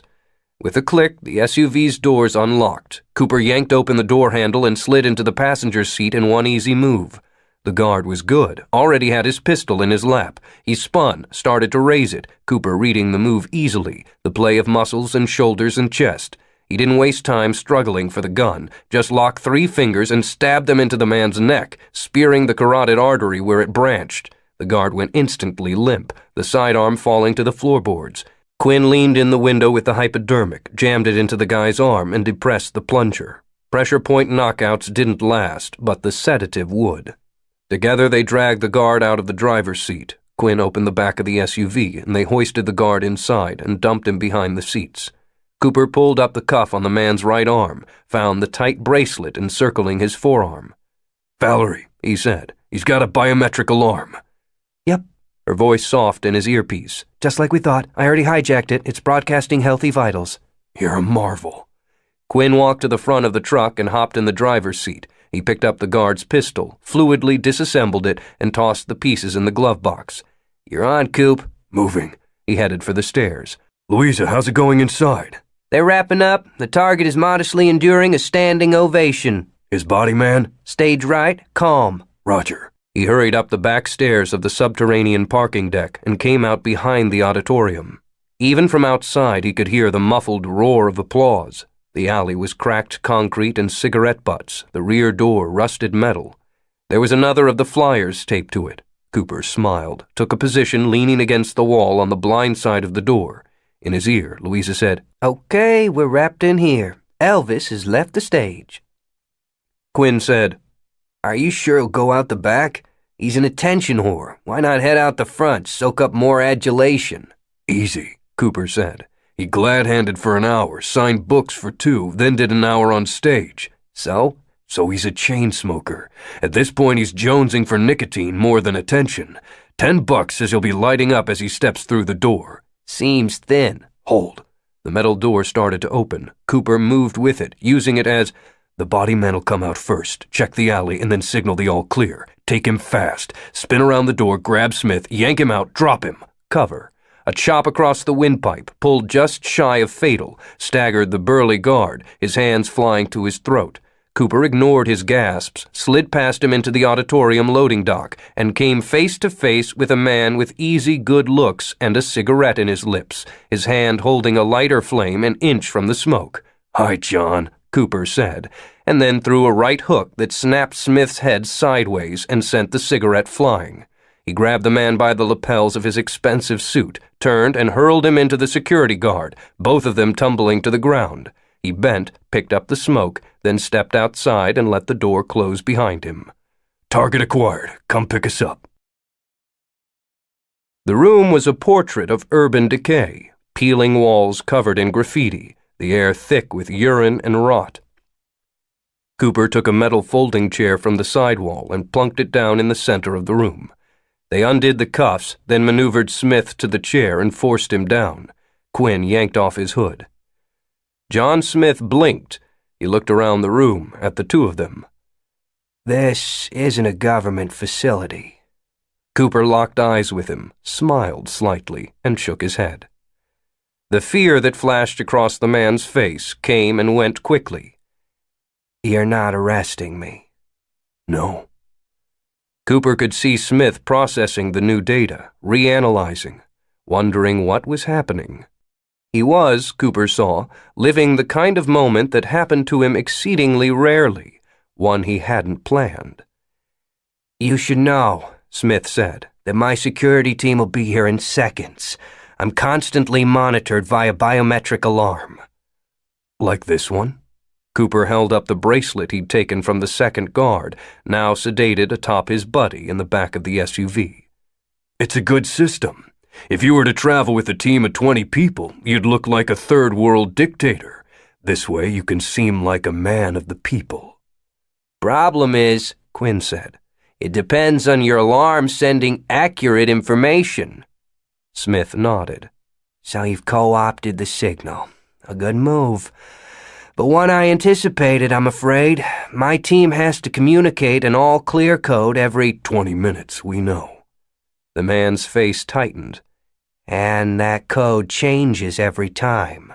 Yeah, a 5-digit numeric that evolves algorithmically. It makes sense. You can't expect that a team will memorize a day's worth of codes every shift and never make a mistake.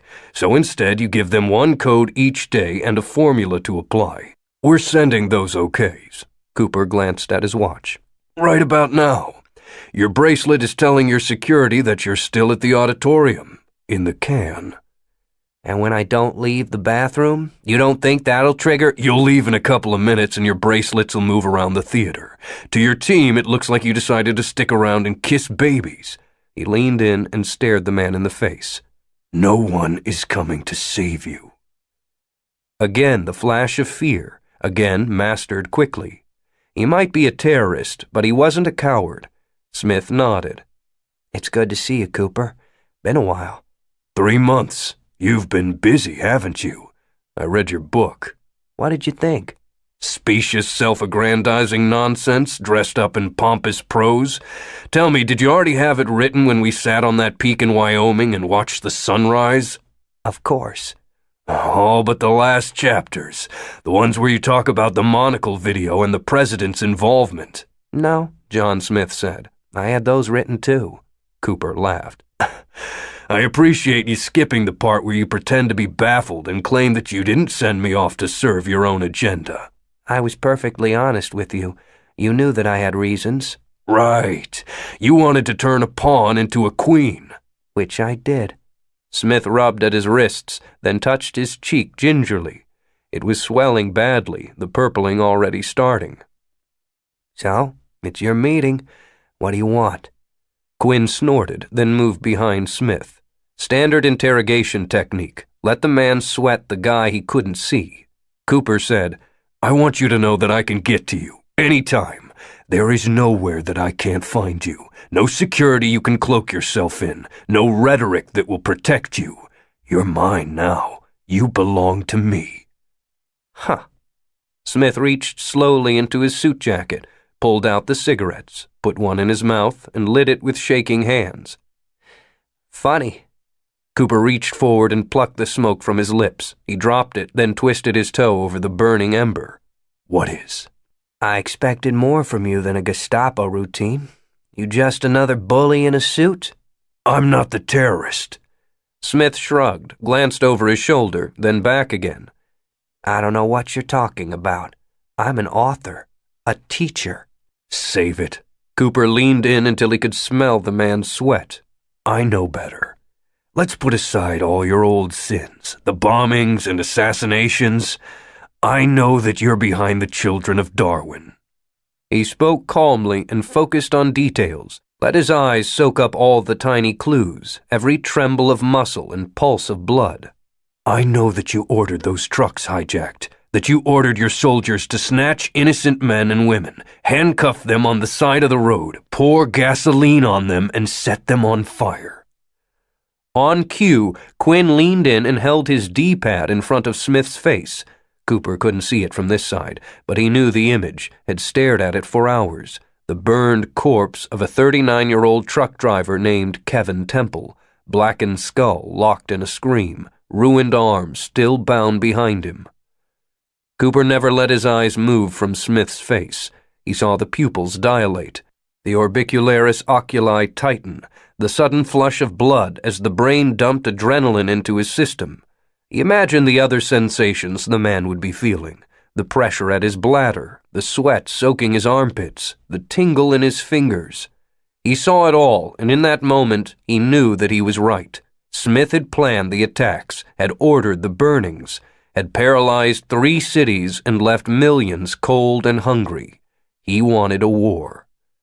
John Smith said, "Got proof?" Cooper smiled. Then he clocked Smith in the other eye hard enough to knock him out of his chair. Before the terrorist hit the floor, Cooper leaned forward and slid the sidearm from Bobby Quinn's holster. The weapon felt right in his hand. A flick of the thumb disengaged the safety. Smith moaned, then rolled onto his side, his eyes squinted shut. Because you need that now. Cooper straightened his arm, aimed at center forehead. You're not a secret policeman anymore, Nick. You don't work for the DAR. You can't just murder anyone you want. He blinked, groaned again. You shoot me, and you'll spend the rest of your life in prison. Once a month you'll see your children through plexiglass. Despite his obvious pain, Smith smiled. Pull that trigger, and you prove the truth in everything I've said. Everything I've fought for. He's right, but what choice is there? Someone needs to stop him. You may not have legal authority, but there's such a thing as moral authority. Quinn said, "Boss." Cooper pulled the trigger. The pistol bucked in his hand, that good, firm punch. The shot was deafening in the small room, echoing off the crumbling walls and fading graffiti. John Smith lay on the broken concrete floor. The bullet had torn the smile right off his face. Cooper squatted. He paused for a long moment. Then he said, "It's something, isn't it? A bullet missing your head by an inch? You never forget it. You'll feel that wind in your dreams." He stood up, handed the pistol back to Quinn. "You're right. I'm not a mid-level government employee anymore. I'm the special advisor to the President of the United fucking States. I know what you're trying to do, and I won't allow it." He turned and started for the door. Over his shoulder, he said, "I'm coming for you, John." Quinn snickered, said, "Enjoy the walk home, asshole." Outside the burnout, the sun was shining on a cold, blue afternoon. Broken glass tinkled under their dress shoes. Quinn sidearmed the keys to the SUV into the sewer grate as they walked to the sedan they'd left waiting. Quinn started the car, and they pulled away, driving through the decay of Anacostia, D.C.'s blighted southwestern section. "Well," Quinn said, "that was bracing." "Yeah." Cooper stared out the window, watching the blur of run-down houses and abandoned businesses. "You know, I almost didn't release it." "Release what?" "The video from the monocle. After we took down Peters, I sat on a bench near the Lincoln Memorial. I had the footage of Peters and President Walker planning the attack on the monocle. The leaders of the free world agreeing to murder 73 Americans. I had it loaded on my D-pad, ready to send, but I just sat there, trying to decide." Quinn glanced over, said nothing. "I knew what was right," Cooper continued. "The storybook kind of right, the things my dad taught me. That truth is its own reward, and honesty is always the best policy. But I kept thinking, what if I'm wrong? What if by sharing this I make things worse?" He shook his head. "I don't know, Bobby. It's getting harder to tell which way's north. On paper I did the right thing, but because I did, 3 cities are under terrorist control. Because I did, 20 men and women died screaming, burned alive." "You can't take that weight on, man." "Maybe. Or maybe I better learn from it." They hit a stoplight, and Quinn took the moment to pull out a cigarette. He tapped it, spun it, and then slid it between his lips without firing it. I'm not gonna lie. I'm glad you didn't shoot him back there. I'm not fond of prison. The light turned green, and he accelerated. But there's no reason we couldn't find a way to do it so we don't get caught. No, Cooper said. He's got us in check there. Even if we got away with it, he'd become a hero, a martyr. It would make things worse. Now what we need to do is expose him, beat him without killing him. Outstanding. How? Cooper shrugged. Still working on that part. But I will find a way, John. I know what you're trying to do. I'm certain of it, and I won't allow it. Live feed from the streets of Cleveland, 1:13 p.m. Thanksgiving Day. Susan Skibba here, your favorite intrepid columnist. Always up to the minute, wherever the scene is hottest. I'm typing from the heart of the rock and roll city, where regular news is afraid to venture, treading the mean streets to keep you up to date. And, dear readers, I have to tell you, it's getting ugly. Today may be Thanksgiving, but this ain't no parade. It's been a week since the children of douchebags shut down the supermarkets, and by the look of this crowd, no one thought to buy a turkey in advance. And with the power out for a second day in a row, the thousands of people mobbing the streets all look cold, hungry, and pissed off. I'm going to City Hall to talk to the mayor. Wish me luck, kids. 1:48. Do you know the difference between a National Guardsman and a Nazi? Me either, dear reader. Me either. It took me 20 minutes to fight 3 blocks, and you all know Mama Sue can throw an elbow. Once I made it to City Small, I was shocked to see the whole building surrounded by armed soldiers. These aren't the yes ma'am, no ma'am soldiers Sue likes to get behind. Or under, if the circumstances are right. These are stormtroopers with automatic rifles and no discernible sense of humor. I politely requested an interview with Mayor McCheese and was told to move along. Move along! As if the press could be stymied by a pimply teenager with a machine gun. Oh, the scene here is grim. A sea of hungry people have surrounded the building and are yelling slogans and demanding food. Let's do a little man on the street, shall we? 2:11. Susan Skibba, intrepid feedcaster. Excuse me, sir, tell me, how long have you been here? Handsome in a grungy sort of way. Since morning? SSIF. And have you heard anything from City Hall? HGSW. The soldiers keep trying to break us up, but I'm not going anywhere. They want us to leave. They better give us some answers. SSIF.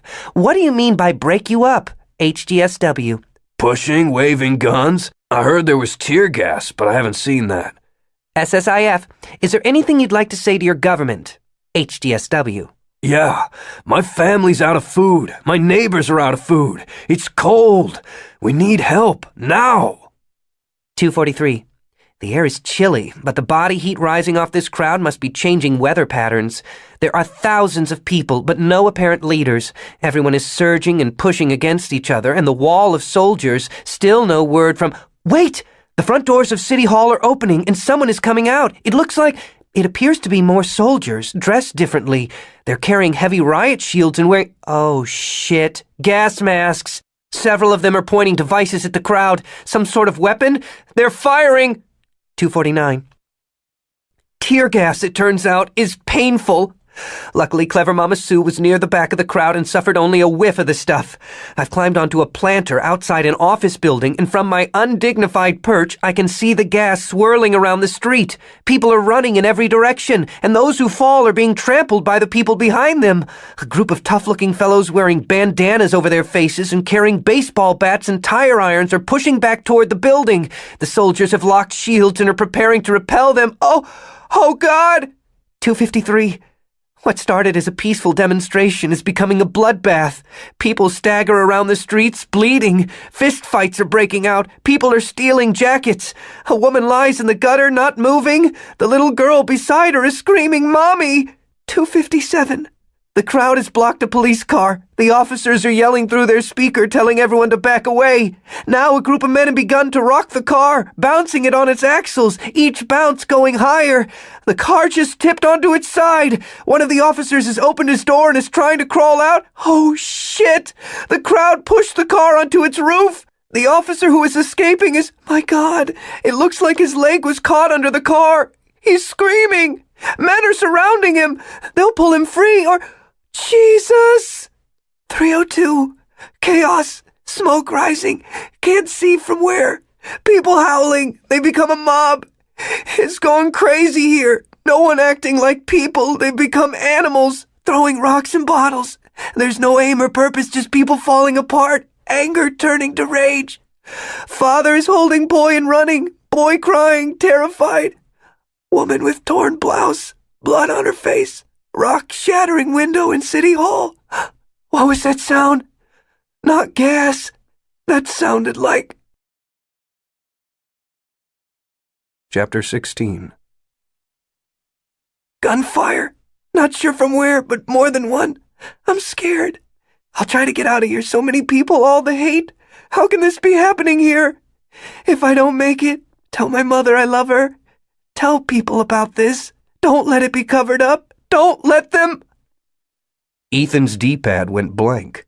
He jerked, blinked. He'd been staring at the screen so intently that his eyes were dry. He pressed the button to turn it back on. Nothing. Out of juice.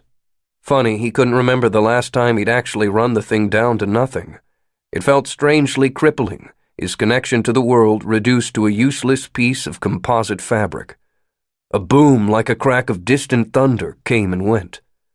The writer had said everything was happening around City Hall. That was only 1.5 miles away. Ethan folded the D-pad and slid it in his pocket. It was cold in the house, and his limbs were stiff. He walked to the front door, stepped onto his porch. Bleak gray skies. Thanksgiving weather. Perfect if there was a fire burning and a house full of family and the smells of cooking food. Less perfect wearing 3 sweaters over an empty belly. Less perfect when columns of smoke rose in dark curls to the east. Less perfect as military helicopters hovered like hummingbirds above the downtown area. Strange. He'd been plugged in, reading about things that were happening just up the road. Modern living right there. What was that sound? Amy had joined him on the porch, Violet in her arms. A car blowing up, I think. There's a riot downtown. Over food? Over everything. Amy nodded. One of the things he loved about his wife, she didn't panic, didn't go silly over bad news. She just worked the problem. He could see her doing that now, the gears of her head turning. It's been a week. If they were going to get food in, it should have been here by now. He nodded. They stood and watched the smoke rise. Another boom sounded. Violet stirred, moaned softly, and then went back to sleep. Amy said, Remember that time we were driving to California? We were in one of those boring states where nothing changes, losing our minds, and we played that game? Sure, the zombie apocalypse. Amy had looked over at him and said, So what do we do when the dead rise? They'd spent hours talking about what to pack, where to go, how they'd want to hit a camping store, load up, water purification tablets, first aid supplies, matches, good knives, a tent, a shotgun, and ammo if possible. Whether an isolated farmhouse would be ideal, or whether it would be better to steal a boat. How the key would be to act fast, to recognize that things had changed. It was a universal fantasy, a game everyone had played to while away the hours. Well, it's not zombies, but it's time to start thinking that way. He looked over at his wife, their daughter in her arms, standing on the porch of their lovely home, the first they'd owned together, a place they'd bought for Violet before she even existed, imagining her playing in the backyard, walking to school, their little slice of the American pie. Cleveland is not Manhattan, he said slowly. You can't hold a couple of bridges and tunnels and lock everyone in. Right. Before we tried the highway, probably the first thing they closed, but they can't watch everything all the time. They can watch the streets, then we get off the streets. They can't lock arms around the whole metro area. I saw helicopters, he said. They probably have more now. They'll be using them to watch for people leaving. It's a lot of space, and helicopters make noise. We pack light, drive as far as we dare, and then we walk. You know what we're talking about, right? Abandoning everything, becoming refugees? Better that than waiting for the riots to reach us. Normal is gone, hon. We're on our own. He thought of the day before, The insanity of it. How a conversation had turned to violence over a few words and a book. Mostly he thought of Lou, lying in a halo of broken glass, a gun in his hand. Let's get packed. He'd have laughed if he had the heart. When they tried to leave a couple of days ago, they had crammed the Honda to the roof, 2 suitcases filled with clothing and luxuries, Violet's travel swing, a lockbox of documents, on and on, all things that seemed necessary. Funny how flexible a standard necessary was turning out to be. They'd culled all the obvious stuff quickly. If they had any chance at getting out, it would be on foot, and that meant none of the plastic crap, the baby accessories that had taken over their home. No pack-and-play, no bathtub, no picture books, no monitor, no musical seahorse. Food, water, his tent, musty from disuse, winter jackets and good walking shoes and a couple of changes of clothes, matches and a flashlight and batteries, a first aid kit, diapers and wipes and rash cream, sleeping bags. He found his old backpack in the basement, the same one he'd worn across Europe 2 decades before. It took 3 minutes to realize it was too small. Okay, no spare clothes, just socks. The bulk of the diapers went next. They were light, but they took up a lot of space. He kept 20, which was maybe 3 days' worth.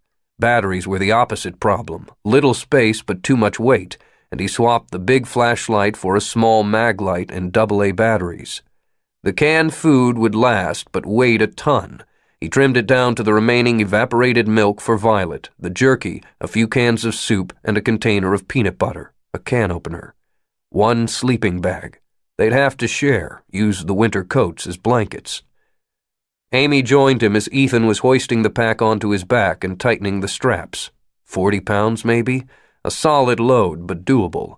It would be better if they could both manage full packs, but one of them needed to be wearing their daughter. What about Gregor? Shit. Ethan looked at the cat, splayed out on an easy chair, oblivious.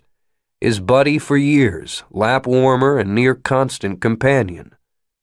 We can't take him. We could try, she said, her voice empty of conviction. For a moment he considered it, bringing the little guy, bearing him in their arms as they walked, packing food for him. The key to surviving the apocalypse is to recognize that things have changed. Ethan knelt down beside the cat, rubbed his head. I'm sorry, buddy. I'm afraid you're going to have to take care of yourself for a little while. Whenever Gregor saw birds and squirrels, the cat went nuts. He'd finally get his chance at them. Ethan stood up before emotion could paralyze him, opened the back door and the screen, and left them agape. Is that everything? Almost. Amy held up the gun. He looked at her, at it, nodded. Let's go.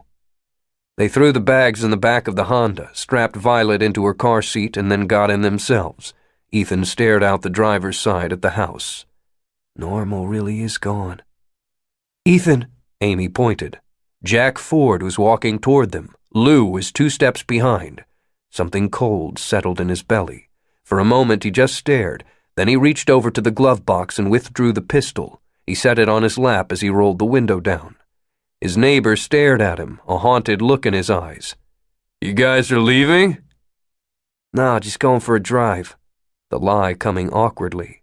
See if we can find some food. Jack's eyes flicked to the back of the truck. He must have seen them putting the backpack in. Lou moved up alongside, all tension and clenched muscles. Ethan's hand on the gun felt wet. Listen, Jack said. About yesterday. We gotta go. He put the truck in reverse. Wait! Jack put a hand on the doorframe. His other hand was behind his back. Ethan tensed. Voices screamed silently in his head. Here, Jack said, and raised his other hand, revealing a small cardboard box. He held it out. Just in case. Ethan looked at him, then at Lou, the man's face expressionless, the same face he'd seen on the other side of a gun barrel. Then he reached out and took the box of ammunition. Thanks. Thank you, Lou said. Yesterday. In the back seat, Violet let out a sudden startled cry, and all 4 of them jumped. Ethan said, We gotta go. Good luck, Jack said. We'll watch your house. Keep an eye out for my cat, would you? Sure. Ethan rolled up his window and pulled away. The two men stood in his rearview mirror, and beyond them, columns of smoke rose, while helicopters darted between them. Was I just prepared to shoot my neighbor? Yes. Yes, he had been. No more normal. Chapter 17. On the monitor, Cleveland was burning. Cooper watched the president watch it. Lionel Clay's face was drawn, his shoulders tight beneath his dress shirt. He stood like a man caught in a spotlight. The situation's getting worse. Owen Leahy pressed a button, and the image shifted, an overhead view of a government building. Cold stone and columns. It was a gray island encircled by a sea of people, thousands of them, a mass of rough currents that formed no pattern. The Secretary of Defense continued. City Hall is surrounded. The National Guardsmen who were already on scene have secured the building, but they're having trouble getting reinforcements in. Cleveland PD has a riot team en route, but the mob is making it slow going. Where did the fire start? The president spoke without looking from the screen. The east side, 55th and Scoville. A tenement building, but it's spreading fast. There are 12 square blocks burning, another 20 at risk in the next hour. Fire crews? They're spread thin and they're tired. There have been multiple fires every day for the last 2 weeks. This is the first that's gotten out of control. Crews are focusing on containment, with every station sending men, but the mob is making it slow going. Yes, sir. Get the mayor on the phone. We've been trying. Leahy left the rest unsaid. The children of Darwin are behind this? They're certainly involved, but there are thousands of rioters. It's out of control. Leahy pressed another button, and the angle shifted, zooming in. A camera drone, Cooper figured, unmanned and circling a mile above the scene. The video showed the front line of a pitched battle, men and women screaming at each other, whirling, spinning. A man in a leather jacket swung a baseball bat. A teenage girl, her face a bloody mess, leaned between two people pushing to get out of the fray. A white guy stood over a black man, kicking him savagely. A group rocked a car, bouncing and shoving and bouncing until it tilted up on one side, held for a moment, and toppled. The whole city is like this? A lot of people are out protecting their property. Others are just watching. But everything within half a mile of public square is a mess.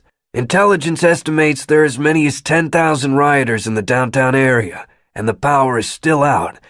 It will get worse when night falls. Why didn't the mayor call in more police right away? We don't know, sir, but at this point, even if riot squads make it to City Hall, they won't be able to do much more than protect the staff. The mob is just too big. The Democrats are going to have a field day with this, Marla Keevers said. The chief of staff had a way of turning the word Democrats into an obscenity. You're going to take a huge... I don't care about politics right now, Marla. One of my cities is on fire. Is this part of a larger attack? We don't know, sir. Why not? It's chaos down there, Mr. President. The Secretary of Defense paused, then said, Sir, it's time to take aggressive action. We should assume that this is the first step in an attack, maybe a national one. The president said nothing. Sir, we need to act. Clay stared at the screen. Mr. President.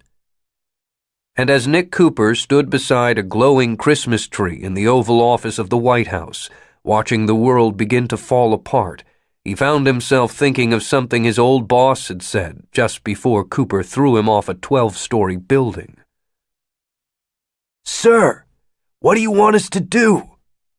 His one-time mentor had said, "If you do this, the world will burn." Mr. President!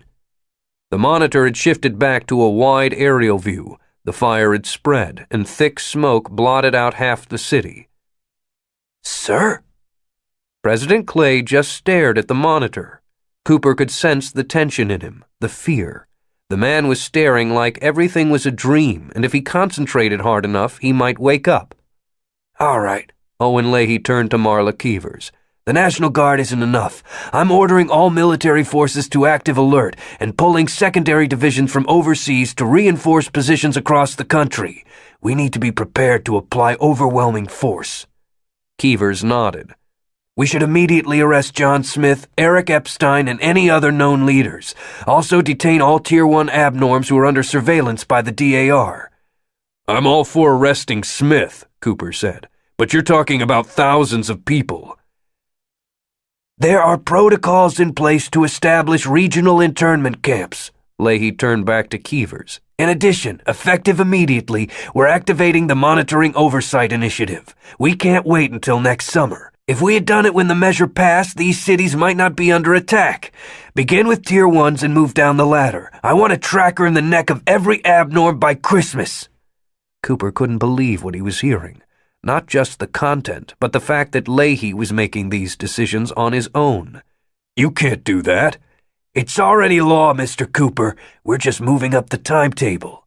No, I mean you can't do that. Cooper stepped forward, purposefully too close.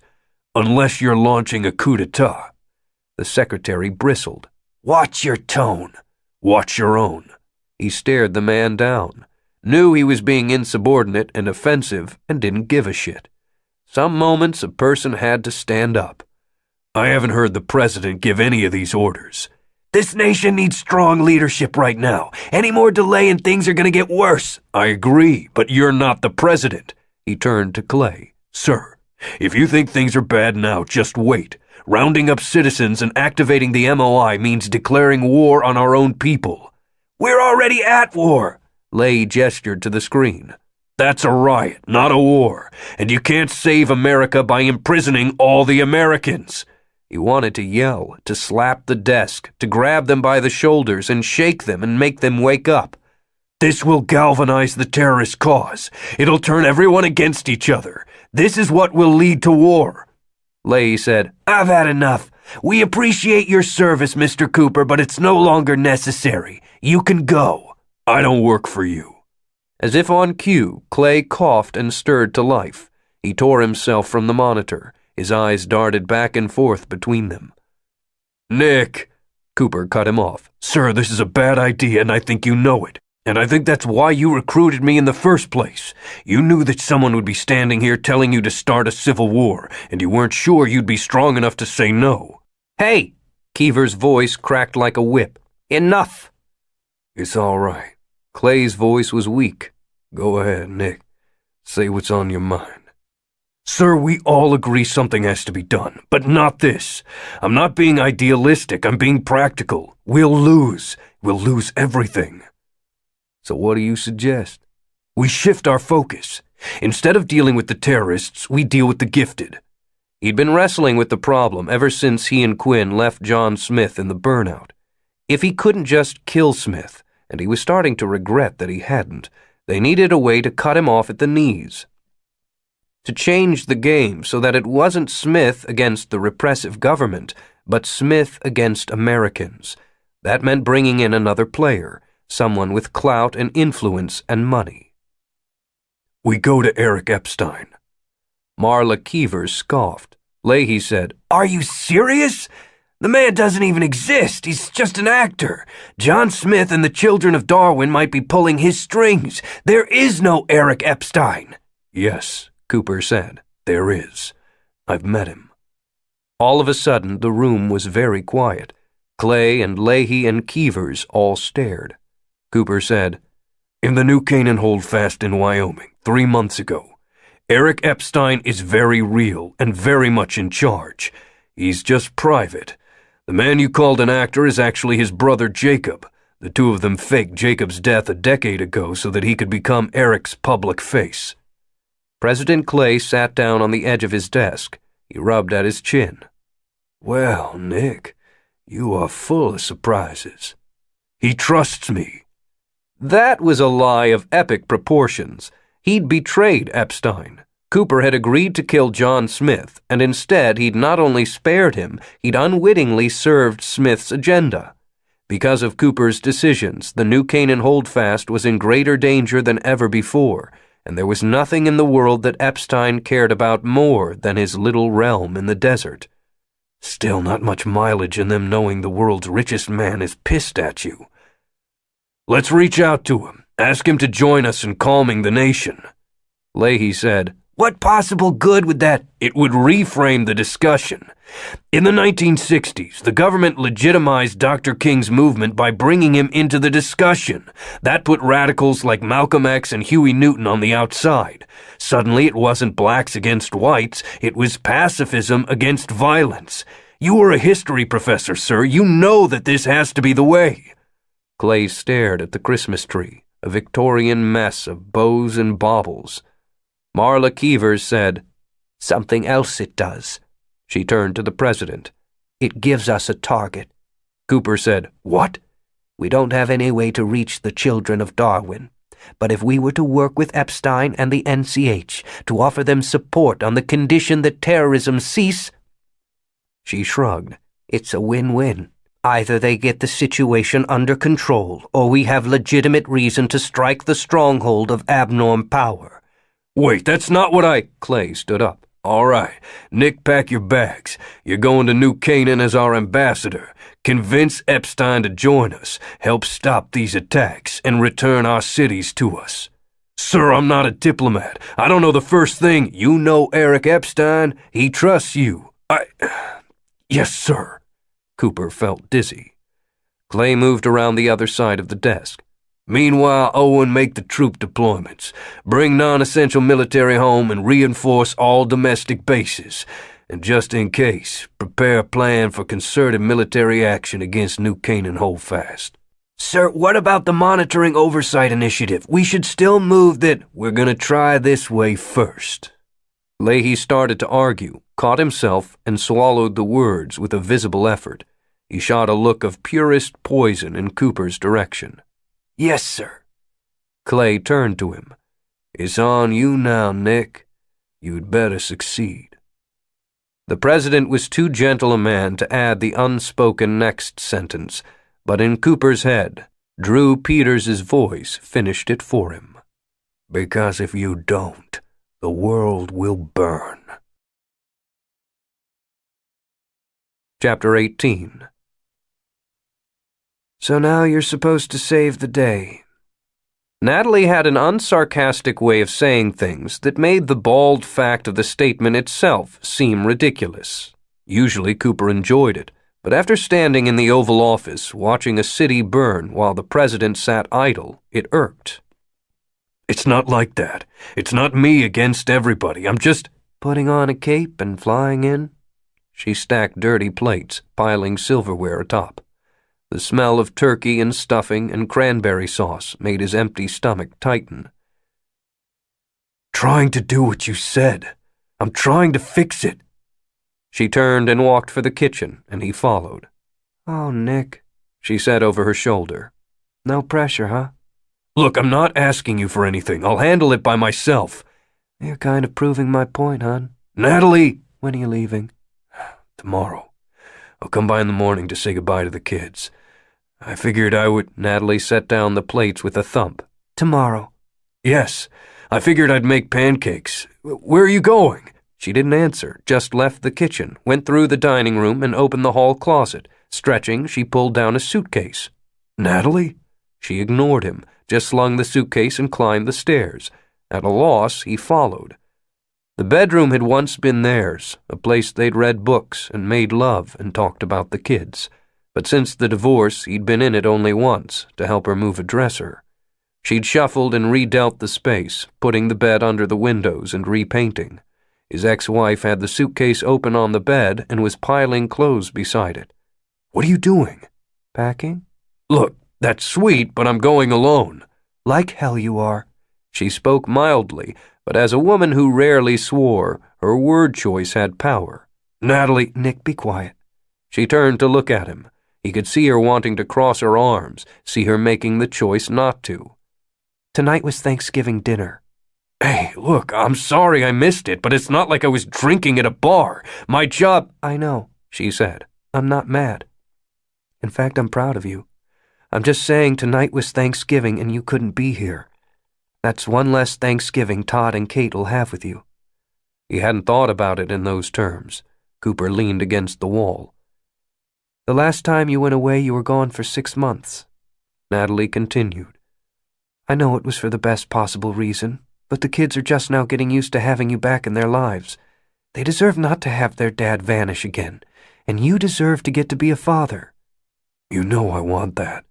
"I do," she said. "That's why we're coming with you. This is something we can do. You're not going undercover to kill someone. You're the ambassador for the President of the United States. That means that there'll be protection. It'll be as safe as anywhere else is right now. Plus, it'll be good for the kids. Kate will get to be in a place where she doesn't feel different than everyone else. And Todd will experience the other side of things, to see that the world is bigger than the schoolyard. We're coming with you." Cooper knew his ex-wife. She was kind and smart and gentle, and her words were more aligned with her intent than most anyone he'd ever met. She was also as movable as the Rock of Gibraltar when she set her mind to something. No argument, no stormy sentiment, no tidal pull could shake her. Short of cold-cocking her, there was no way to make her stay. "People ask too much of you. Your father, the Army, Drew Peters, now the President, even me. You don't always have to be the lone wolf. It'll be good for the kids to see their dad trying to save the world. It'll be good for us as a family." There was a slight emphasis on the last word, a tiny inflection that most people might have missed, one with a world of possibility behind it. He remembered sitting inside the fort they'd built in the living room when Natalie had kissed him. That hadn't been a friendly peck. It had been, well, maybe not a declaration of intent, but certainly a statement of possibility.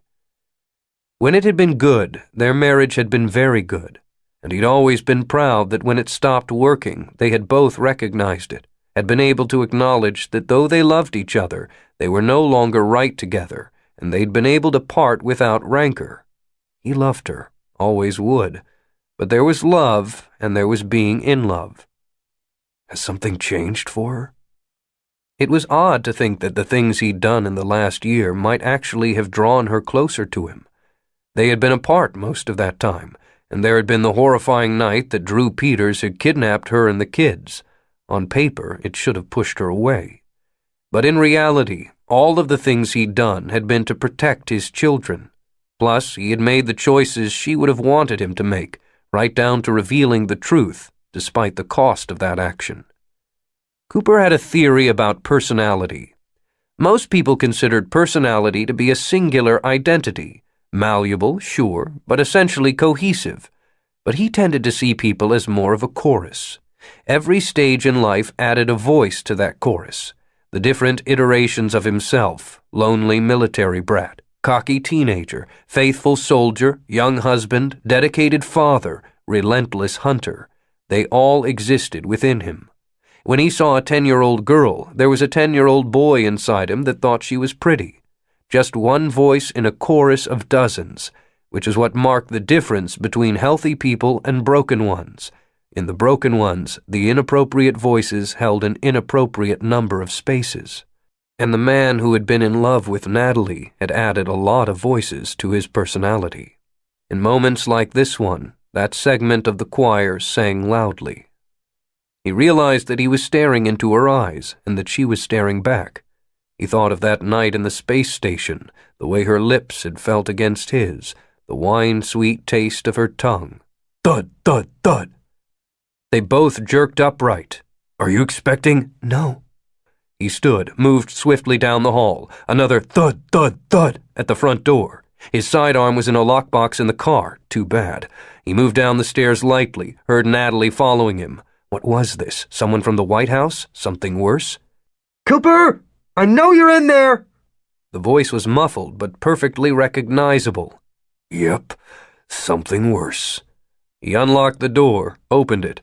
Shannon stormed in, poking her finger into his chest. She wore a leather jacket and an angry aura, the muscles in her neck bunched. "You are a colossal prick, you know that?" What's wrong? "What's wrong? I spoke to John. That's what's wrong, you fascist." She stopped, her glance going over his shoulder to the dining room table, the remnants of Thanksgiving dinner spread out across it. Her posture tightened. "Shit." "Shannon?" Natalie said, her voice level. "Are you all right?" "Yes, I'm sorry. I forgot it's Thanksgiving. I didn't mean to intrude." "You're always welcome here. Come in." I don't mean to. It's fine, really. Natalie turned to him. Why don't you guys talk in the living room? I'll give you some privacy. I've got a lot to do if we're leaving tomorrow. Her smile was as perfect and chilly as if it were carved from marble. She turned and went back up the stairs. Shit, Shannon repeated. Come on. He let go of the door, walked into the other room. You want some turkey? No, I don't know what I was thinking, banging like that. She shook her head. I totally forgot it was Thanksgiving. It's okay, he said. So did I.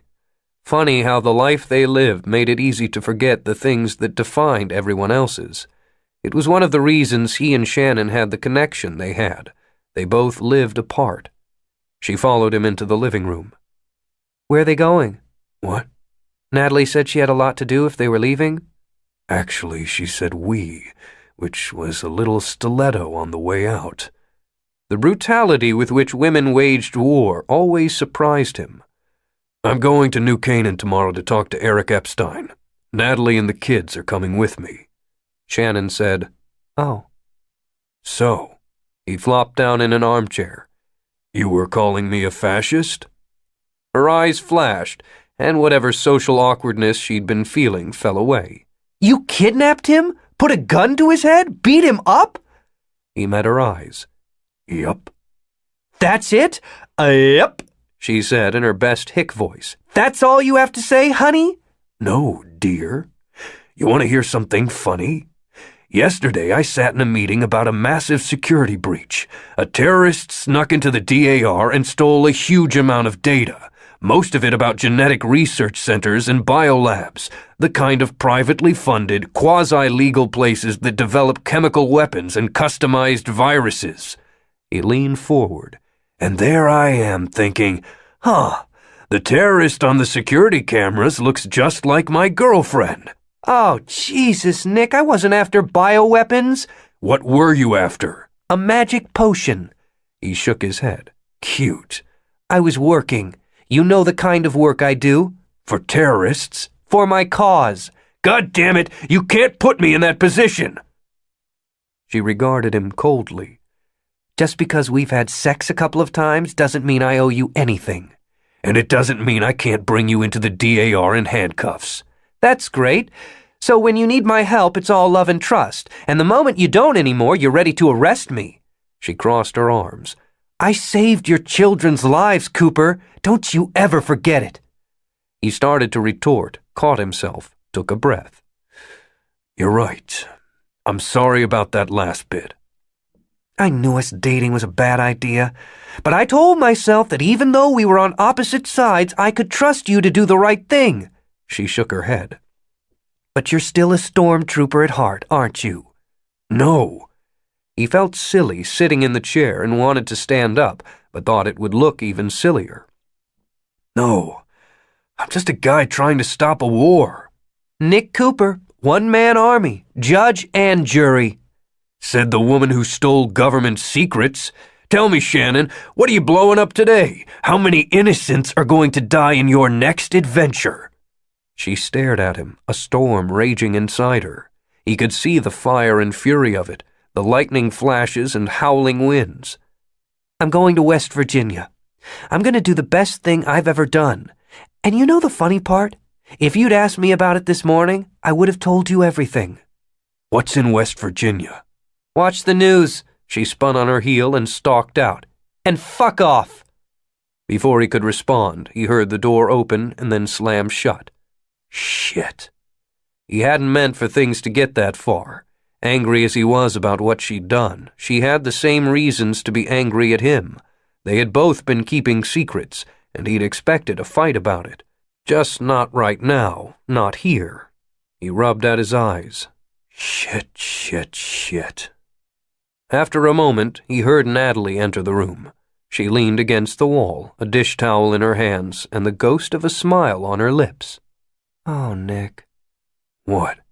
She shook her head. You haven't lost your touch with women, have you?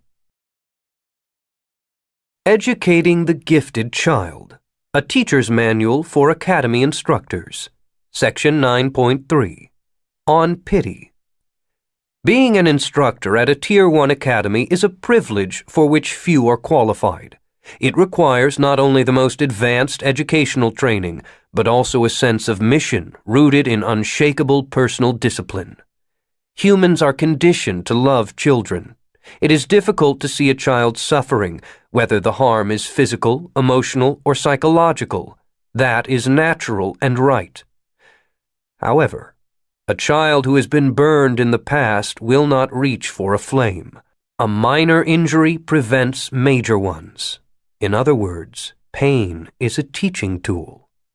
Pity undercuts that education. Short-sighted and destructive, pity trades a brief benefit for long-term damage. When we see a child reaching for a flame, pity tells us to stop him, to protect him. Instead, we must stoke the fire. We must encourage the child to burn himself. If need be, we must manipulate him into doing so. How else will he learn that fire is not for him? For the good of the academy, for the good of the world, and for the good of the children themselves, it is your duty to purge yourself of pity. Sale or display of these contents is prohibited and carries a minimum penalty of 15 years in prison and $250,000. Chapter 19. The sun was setting, and it made no difference at all. Heavy clouds quilted the world as Ethan turned off the Honda.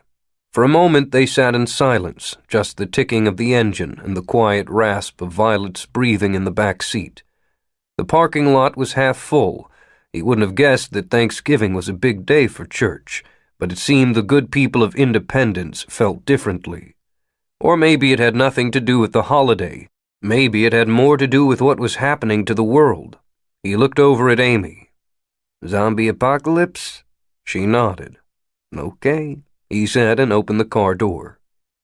Independence Presbyterian was a funky A-frame shingled in brown, with an old-fashioned spire rising from one side. Located just off the square of the quiet suburb, Independence called itself a town, but seriously, come on. It seemed a good place to leave the CRV. Who messed with cars in a church parking lot? Ethan's best guess was that if the government wanted to quarantine Cleveland, they would use the highways as rough boundaries. I-80 was 10 miles south, but since he didn't know exactly where the cordon would start, it was boots and backpacks from here. 22 miles, much of it through national park land, with Cuyahoga Falls as the promised land. Now there's a phrase that may never have been uttered. Ethan shouldered the backpack and cinched the waistband tight to distribute the weight. Muscle memory gave him a flash of strolling through Amsterdam, bicycles and cobblestones, the sun glinting off canals 4,000 miles and 1,000,000 years away. He tucked the pistol into his belt. Violet was awake, the straps of her car seat tight across her little round chest. "Hello, my love. Want to go on an adventure?" If she had any feelings about the idea, she kept them to herself. Ethan hoisted her out. For a moment he held her to his chest, the sweet weight of her, the steady breathing of milk smell, and when he slipped her into the carrier Amy wore, her absence made him colder. He and his wife looked at one another. Her smile was taut, as if she were trying to convince herself. Ethan stepped forward and wrapped his arms around her, around both his girls, Violet the center of their sandwich, and for a moment they stood and breathed. It would be dark soon. "Let's go." Hand in hand, they started walking.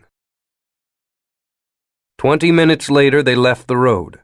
A dense forest of pine trees backed up to a row of 2-story houses, their neatly mown lawns tapering into dirt and soft needles. He led his family along that terminator, skirting the edge of backyards. The sky's bruised glow made silhouettes of the houses. He saw candles inside some of them, could imagine families huddling around fireplaces. The temperature was falling, but the effort of humping the pack kept him warm. 22 miles, he said. "Nothing," she replied. "A little stroll." "Not even a marathon." A high privacy fence on one of the properties forced them farther into the forest. He walked ahead.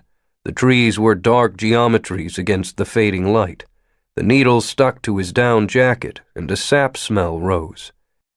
They walked in silence, just the sounds of their footfalls and the susurrus of branches swaying in the wind. When it grew too dark to see, he took out the flashlight. The stark light blanched the trees. He cupped his hand around the head of it to muffle the beam, fingers glowing Halloween red. A shift in the wind brought a distant siren's wail. Nightfall would have made the riots worse. He could imagine cars burning on Lakeside Avenue, the smell of scorched rubber, and the crash of shattering windows, and the screams of the wounded. The forest grew denser. Ethan bushwhacked through pine boughs, holding them for Amy and Violet to walk past before he let them snap back. He relied on the compass to keep them heading south. It would have been easier to follow the line of houses, but with tensions running so high, he was afraid someone might take a shot at people creeping their backyard. Violet woke with a cry, not loud but startling. Amy rubbed her back through the carrier, whispered, "Shh, it's okay, go back to sleep." But instead his daughter sucked in a breath and released it as a howl.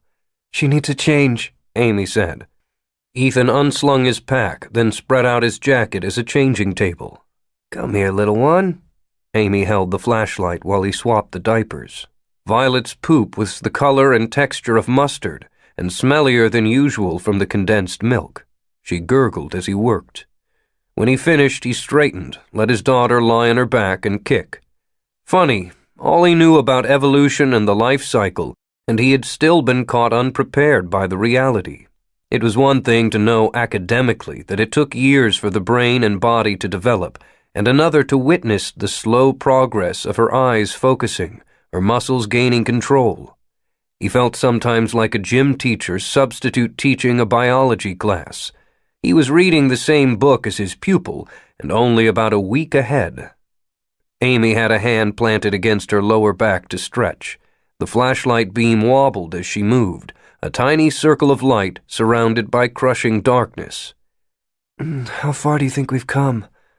1.5 miles, 2 maybe? Are you getting tired?" "No, it's just we're going so slow. Better to be safe, I suppose." She shrugged, then smiled at him. "Hey, something I meant to say earlier." "What's that?" "Happy Thanksgiving." An hour later, as he looked over his shoulder to check on his girls, something grabbed Ethan's foot. He stumbled, yanked, tried to bring his other leg forward in time, but the weight of the pack threw him off. He fell, and his knee slammed into a rock. The flashlight skittered off into the woods. "Ethan!" "I'm okay," he said between gritted teeth. He cursed, sucked in a breath, cursed again. His fingers explored his knee, every touch sending a zing, though the bulk of the pain was already receding to a hard ache. It didn't feel like his jeans had been torn, but he couldn't be sure in the dark. Oh, shit. "The flashlight, where'd it go?" "Oh, shit."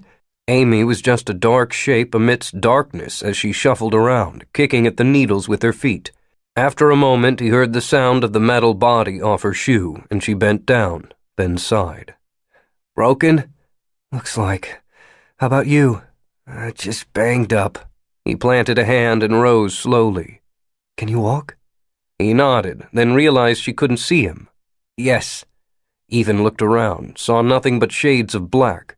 The sky was only slightly brighter, the thick clouds hiding the moon and stars.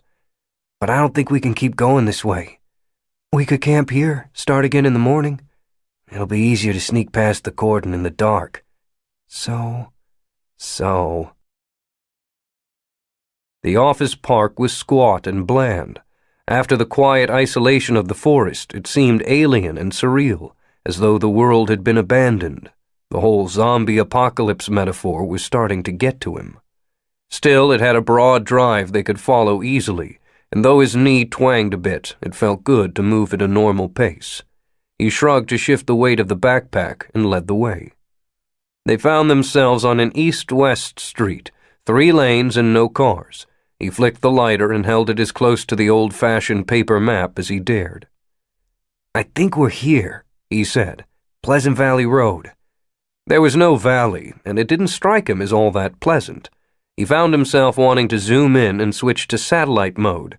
When he'd been a kid, he'd known the phone numbers of all his friends, could dial them from memory. Now, thanks to D-pads and mobiles, he barely remembered his own number and hadn't navigated on anything but an interactive GPS display in a decade. Technology made life so much simpler. Yeah, tell that to Cleveland. Amy said, It looks more populated to the west. Right, east it is. Then we can pick up, this one, Riverview. The street was illustrated with the thinnest line and ran a meandering course through the national park. It changed names a few times, but led more or less directly into Cuyahoga Falls. They set off down the middle of the lonely street. It was almost 9 when they saw the first of the others. Sweat soaked his back, and his hips had started to burn. 22 miles was a day's march for a soldier, a reasonable hike for an experienced backpacker. But working as a research scientist didn't offer much in the way of physical conditioning. Both he and Amy hit the gym when they could, but since Violet's arrival, that had meant a half hour snatched here and there. At least they were making better time. Riverview Road turned out to be a narrow 2-lane stretch of cracked blacktop with fields on one side and forest on the other. Skeletal towers strung power lines along the west side, and they passed the occasional rural driveway, just a mailbox and a dirt path. Ethan was looking at his feet, not counting steps so much as feeling the rhythm of them like a drumbeat, when Amy put a hand on his shoulder. Something white bobbed ahead of them, and by the time he'd realized it was a flashlight, the beam had splashed over them. It was maybe 40 yards ahead, and all he could see was the pinpoint of light itself. A heaviness sank through him. Ethan, no sudden moves, he said. Slowly he extended his arms and turned them palm up, remembering the nervous teenager behind the gun turret on the Humvee. Caught is bad, but panicking them is worse. As suddenly as it had hit, the light flickered away. It whirled in an arc that threw strange shadows off the trees until it pointed at the chest of a man. The barrel of a rifle stuck up above one shoulder, but he was dressed in hunter's flannels, and beside him were 2 other figures, a woman and a boy of 8 or so.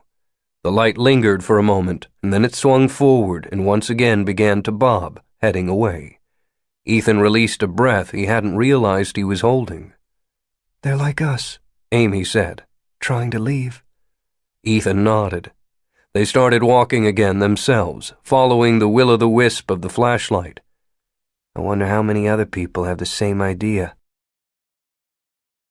An hour later, there were dozens. Each group walked apart from the others, strung along the road like beads on a necklace.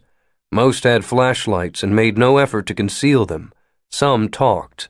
Up ahead, someone sang Auld Lang Syne. I love that song, Amy said. I know. Kind of fitting, huh? She broke into soft song.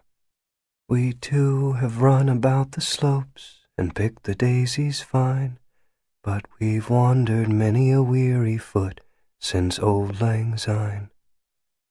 My feet are weary, he acknowledged. They were passing a development suburb, one of those strange neighborhoods in a box plunked down in the middle of nowhere. A dozen houses were under construction, the steepled framework dark against the sky. There was a sign by the entrance he could just make out. The best of nature with the most modern conveniences. Dream homes starting in the low 300s. Next to it was a completed model home, and Ethan saw a man standing on the front porch, watching the slow trail of refugees. He nodded at the guy, but got no response.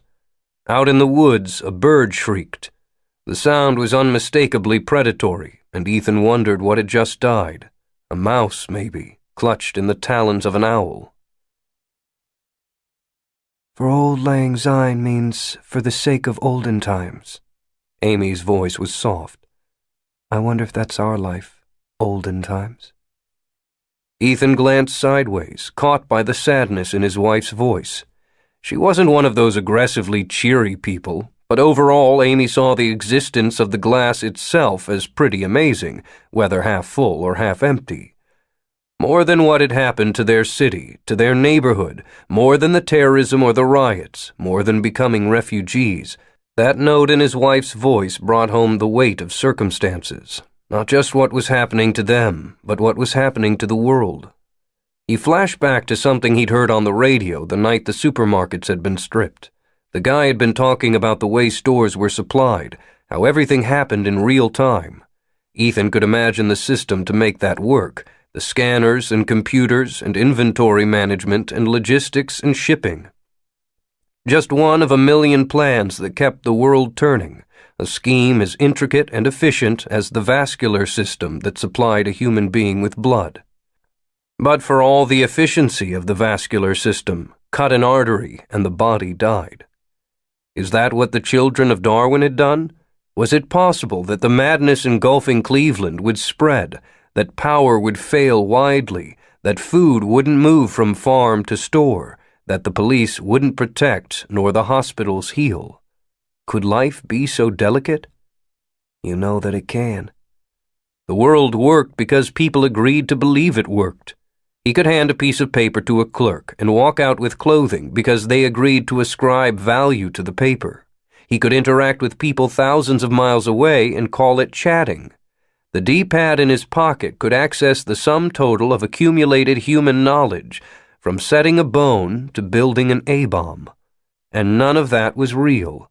It was a shared and beneficial hallucination. What happens when we can't believe anymore? Everything will work out. You don't have to keep saying that for me, she said sharply.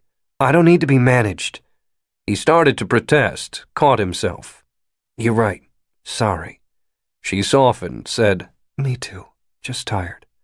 Yeah. Your mom's pull-out couch never sounded so... He broke off and stopped moving. What is it? Do you hear?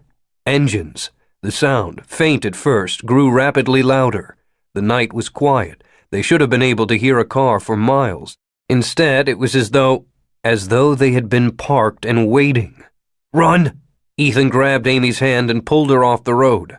Others had heard the sound too, and their flashlights whirled as they scattered, spots of brightness and blurs of color.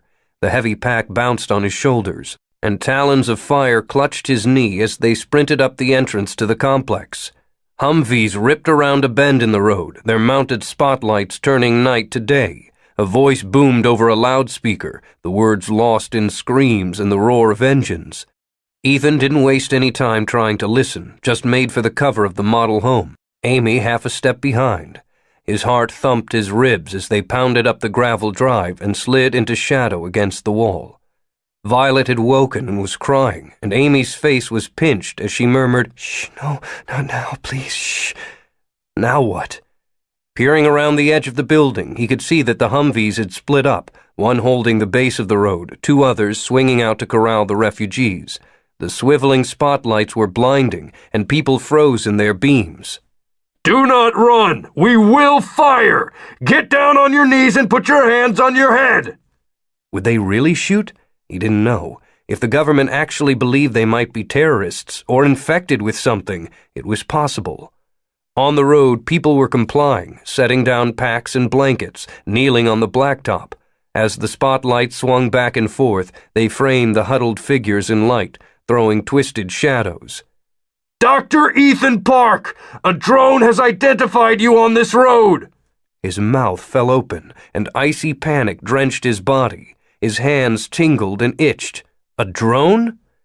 Why in the name of everything holy would a drone be looking for him? Why would anyone? "Put your hands on your head and walk slowly toward the vehicles, Dr. Park." What? Amy's eyes were white with reflected light. Why do they want us? He flashed back to the DAR agents who had come to see him, Bobby Quinn and Valerie West, the two of them asking about his research. That can't be. It's silly. I really don't know. Should we turn ourselves in? He peered back around the edge of the house. Soldiers had dismounted the trucks, transforming the cheerful column into a huddle of terrified prey. Near the middle, one man was still standing. It was the one they'd seen before, wearing flannels and carrying a rifle. His son knelt on one side of him, his wife on the other, her hands tugging his pant leg. Instead, he reached down and pulled her to her feet. "Put your hands on your head, Dr. Park!" "I'm not him!" the man yelled back. "We're not him!" "Get down on your knees!" "I'm an American citizen, and I am not going back to Cleveland!" He started forward, ignoring his wife pulling at him. Sir, get down on your knees now! We're not who you're looking for! Drop the weapon and get down on your goddamn knees! I have rights! The man shouted. I'm not a terrorist! You can't do this! Stop, you idiot, Ethan whispered. Get down! The man took one step and then another. A short series of detonations, flashes of brilliant light, and booms that ricocheted through Ethan's stomach like fireworks. Only that couldn't be. Fireworks were in the sky, not on the road. And then the hunter's back exploded.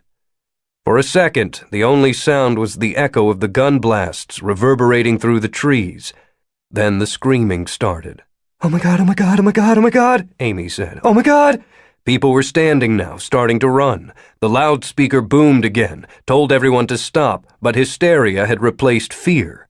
Ethan had a terrible image of the guns opening fire, strafing the crowd, but it was the spotlights instead, the soldiers hopping off the trucks and yelling. Ethan grabbed Amy's arm, squeezed hard. The woods were... A sudden tapping sound made him jump. His first thought was that he'd been shot, but there was no pain, and the sound was too quiet. It was the window of the model home, the one they were hiding behind. A woman held a flashlight in one hand as she opened the window with the other. Quick, she said with a come-here gesture. He looked at her, a stranger in a tank top, her face twisted with urgency. Ethan grabbed Violet, pressed her into the woman's arms, and then half-boosted, half-shoved Amy through the window. He gripped the edge of the windowsill and pulled himself up and over, the backpack making it awkward. More gunfire sounded on the road. The woman turned out to be named Margaret, and she was the wife of the guy Ethan had seen on the front porch, who now put out his hand. Jeremy. The five of them were in the basement of the model home, a finished space designed to be a family room, though at the moment it held just a couple of folding chairs and a conference table. Outside, the loudspeakers boomed commands. He could imagine the scene, people being rounded up and zip-tied, loaded onto trucks. The soldiers would be IDing each of them, looking for him. But why? He didn't know. Maybe it was the DAR. Maybe it was whoever kidnapped Abe. Maybe it was a mistake. Regardless, it seemed best not to be the name read over the loudspeakers. Hoping his wife would pick up on what he was doing, Ethan said, I'm Will, his middle name. My wife Amy, and this is Violet. Amy didn't miss a beat as she said, Thank you for letting us in. Of course, sweetheart. Margaret shook her head. I don't know what those boys were up to, shooting at people, but I couldn't let you stay out there, not with the little one. She cooed down at Violet, now back in Amy's arms. My lord, she's precious. You think the soldiers will search the house? Jeremy shook his head. Wouldn't think so. The doors and windows are locked, so no reason for him to think people are here. We're sort of caretakers, Margaret said. Watch over the place, make sure kids don't come out to party, that kind of thing. Ethan said, We won't stay long, just until they leave. Nonsense, we've got plenty of room. It's too late at night to be wandering around, especially with those soldiers all wound up. You know the guy they were looking for? Jeremy asked. No, we didn't know any of those people. Just trying to get out of town, go stay with Amy's mom in Chicago. Jeremy swiveled a toothpick from one side of his mouth to the other. They seemed to have run out of things to say, and in the silence a Humvee engine revved. They all listened, heads cocked, as the sound grew fainter. We've got some food, Ethan said. It's not much, but are you guys hungry? It was the strangest Thanksgiving he could remember, although there was something wonderful about it, too. Margaret and Amy worked together over the camp stove, heating cans, while he and Jeremy set the table. Paper plates and plasticware, a Coleman lantern in the center of the table.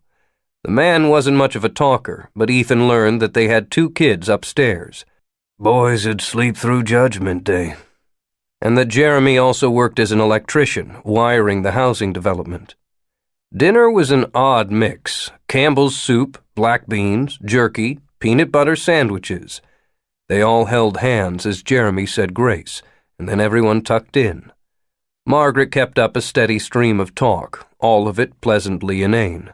The food tasted better than it had a right to, and there were moments when Ethan forgot that they were huddled in a basement on the outskirts of a paralyzed city under terrorist attack and hunted by drones. Afterward, while Amy checked on Violet and Margaret cleaned up, Jeremy cocked his head at Ethan in a come-with-me gesture. They went out to the front porch.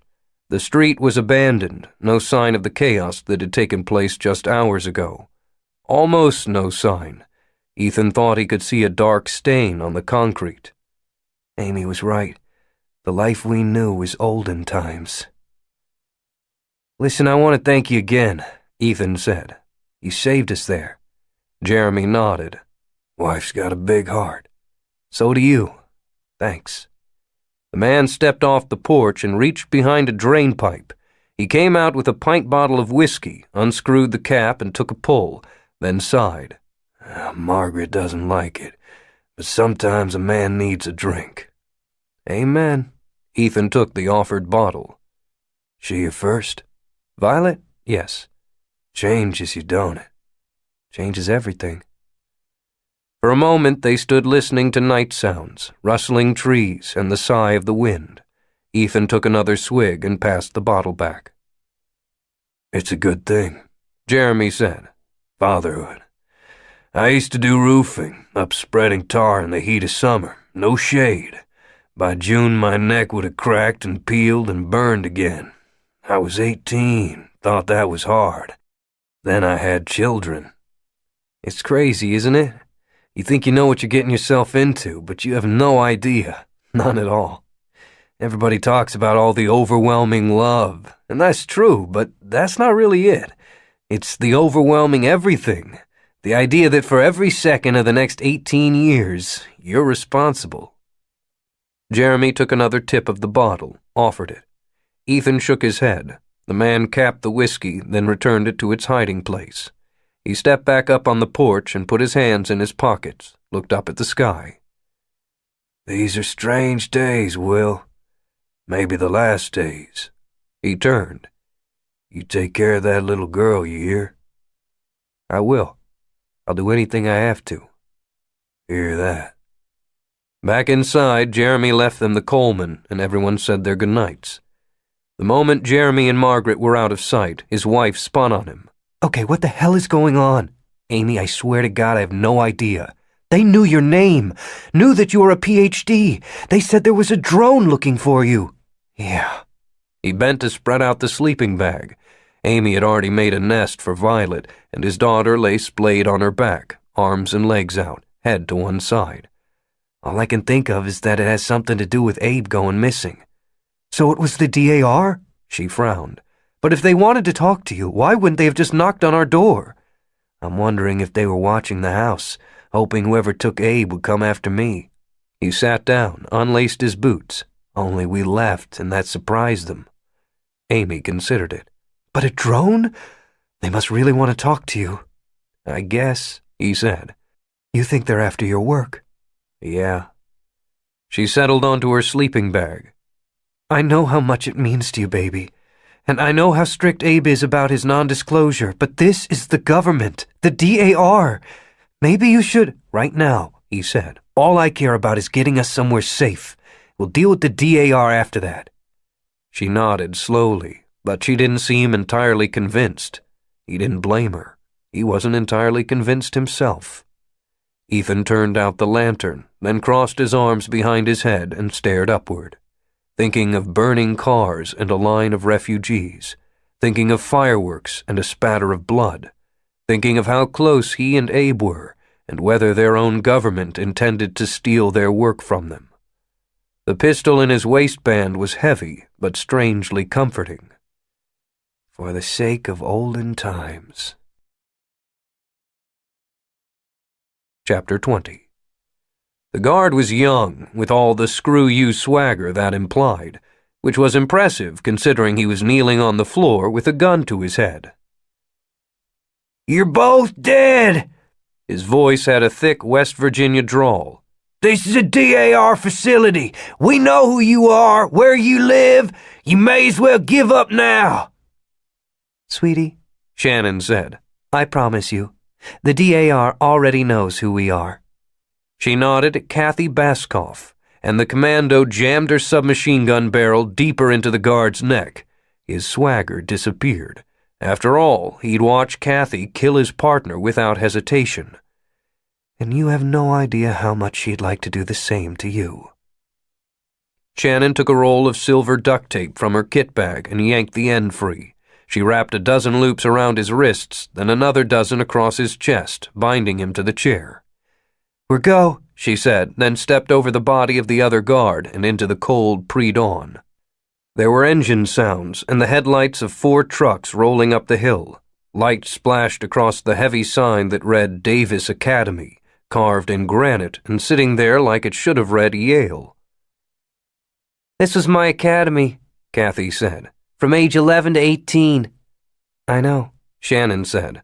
"That's why I picked you."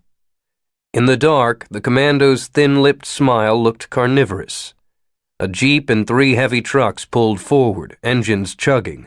Shannon waited for them to line up. "All of you listen!" She had the urge to yell like William Wallace urging the Scots to battle, but she knew the earpiece would carry just fine. "You all know why we're here? No matter what they call this place, no matter what they pretend so they can sleep at night, every academy is a prison. Some of you, like Kathy, spent time in them. Some of you didn't. That doesn't matter now. What matters is that tonight the first is falling. We're done playing nice." She heard whoops through the truck walls.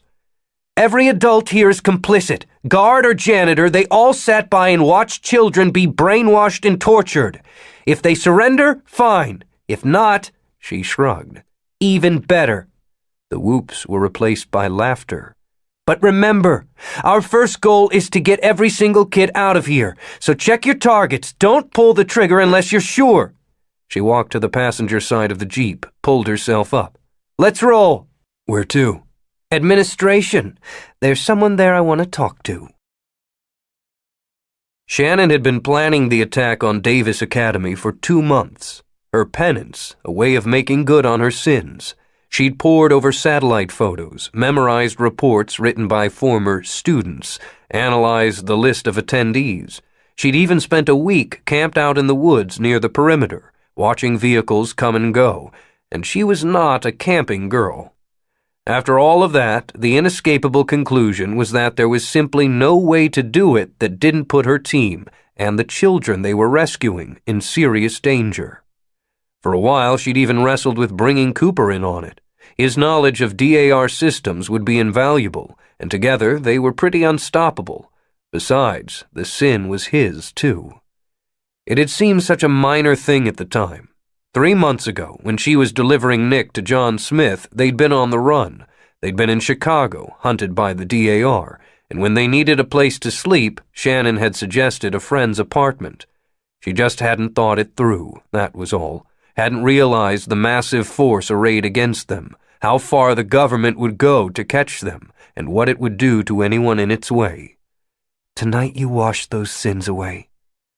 In an ironic twist, it was John and his crazy mission that had made this possible. She'd agreed to rob the DAR for him, but in trade, his programmer had to make sure they lifted the things Shannon needed too, like the bypass code for the alarm system, like the duty roster and guard post locations, like detailed maps of the administration building, including the residence. "Information is usually more dangerous than bullets." The most dangerous part had been sneaking up on the outer gate post. Low profile was the way to go, so dressed in tactical blacks and night vision goggles, she and Kathy had crept in alone. Taking their time, staying down, branches snagging at clothing, animal sounds magnified. When they reached the guard booth, Shannon eased alongside the door and knocked. Things had gone fast after that. Kathy coming in hard as Shannon shifted into the guard hut, blocking the panic button. One guard had gone for his weapon. Kathy's silenced submachine gun had made a single whoomp, and he was down, a hole in his forehead, which bled surprisingly little. The other had decided to settle for talking tough. She hoped he was enjoying the show on the monitors.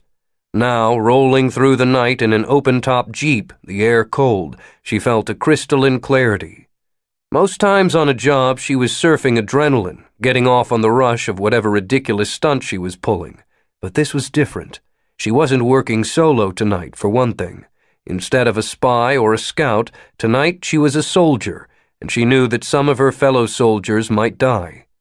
But it had more to do with the fear of what she might find, a fear that all of this might not grant the absolution she was looking for, the redemption for her terrible error. You couldn't have known. There was no way to predict that spending a night in your friend's home would mean their daughter was shipped off to an academy. Besides, it's gonna work. In 15 minutes, you'll be leading 354 children out of prison, including her. In the distance, she heard faint thumps, the sound of silenced gunfire. Suppressors didn't work as well in real life as they did in the movies. Bullets were propelled by explosions, and there was only so quiet you could make those. By now, Academy security would know that they were under attack. They'd be following protocol, retreating to checkpoints, tripping panic signals that were supposed to bring down the might of the U.S. military.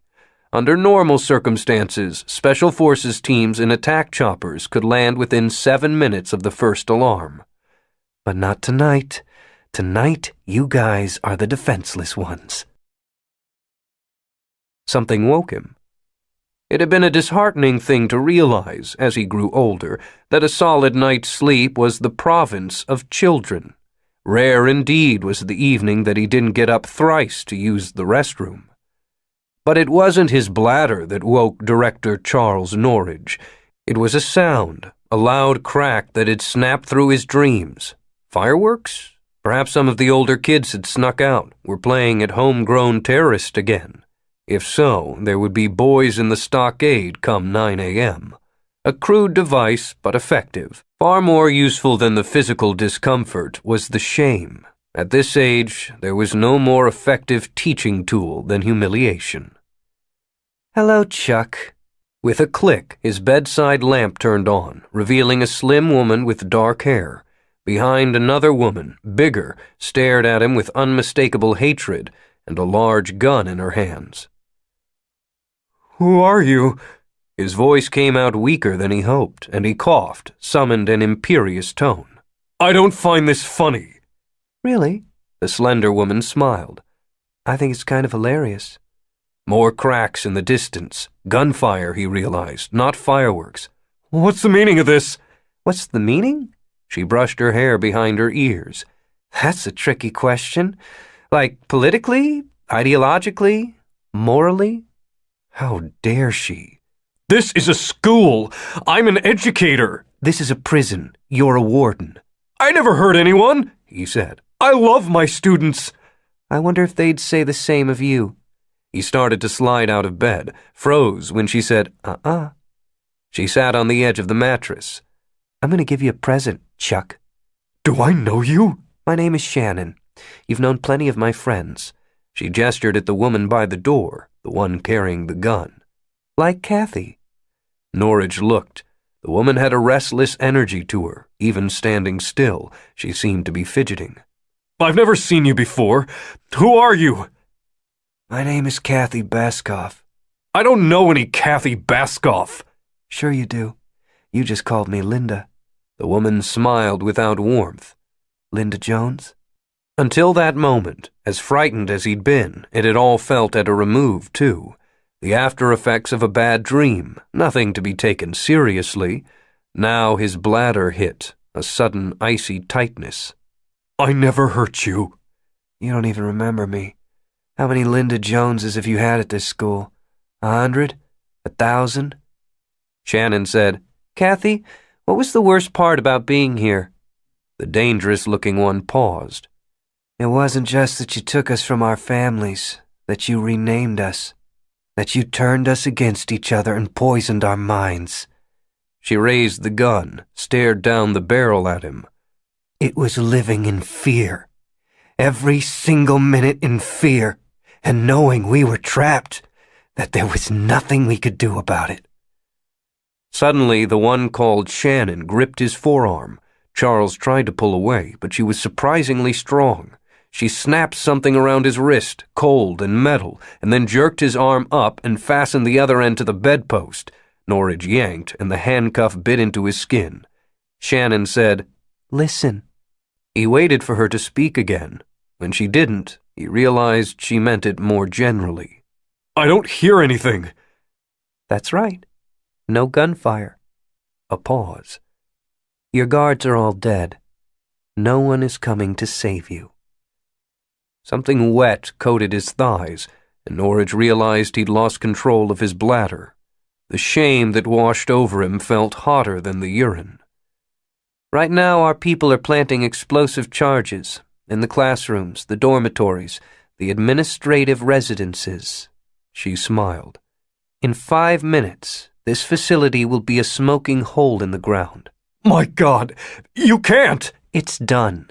But here's the good news. You have a chance to survive." He gulped air, strained against the handcuff, feeling weak and old. You can't do this! He repeated.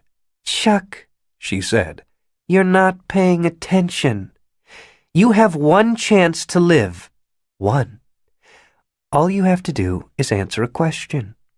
He tried to gather wits scattered like frightened rabbits. What? "You have a student here named Alice Chen."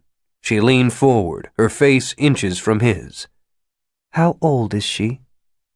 Norridge stared, his legs wet, his eyes crusted with sleep, his hand cuffed to the metal post of the bed he'd slept in for 2 decades. He fought to think, to conjure the records of his students.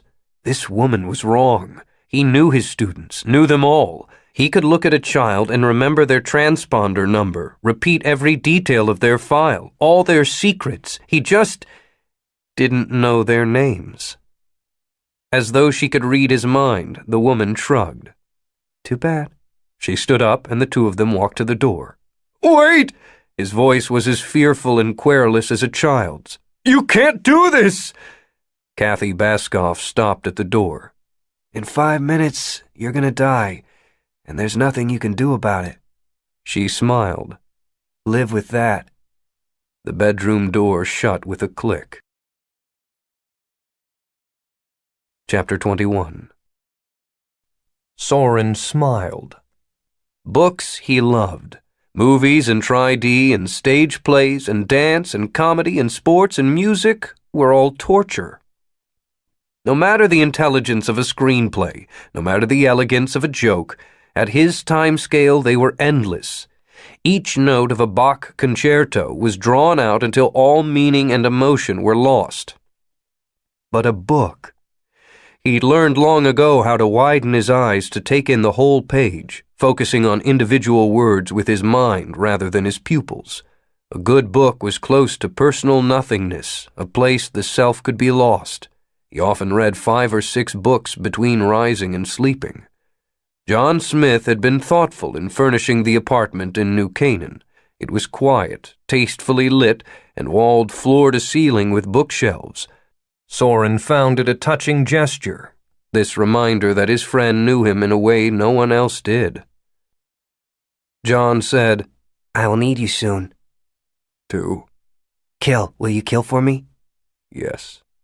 "My plans are laid, but things are fluid." "Things are fluid." Yes, that was certainly true.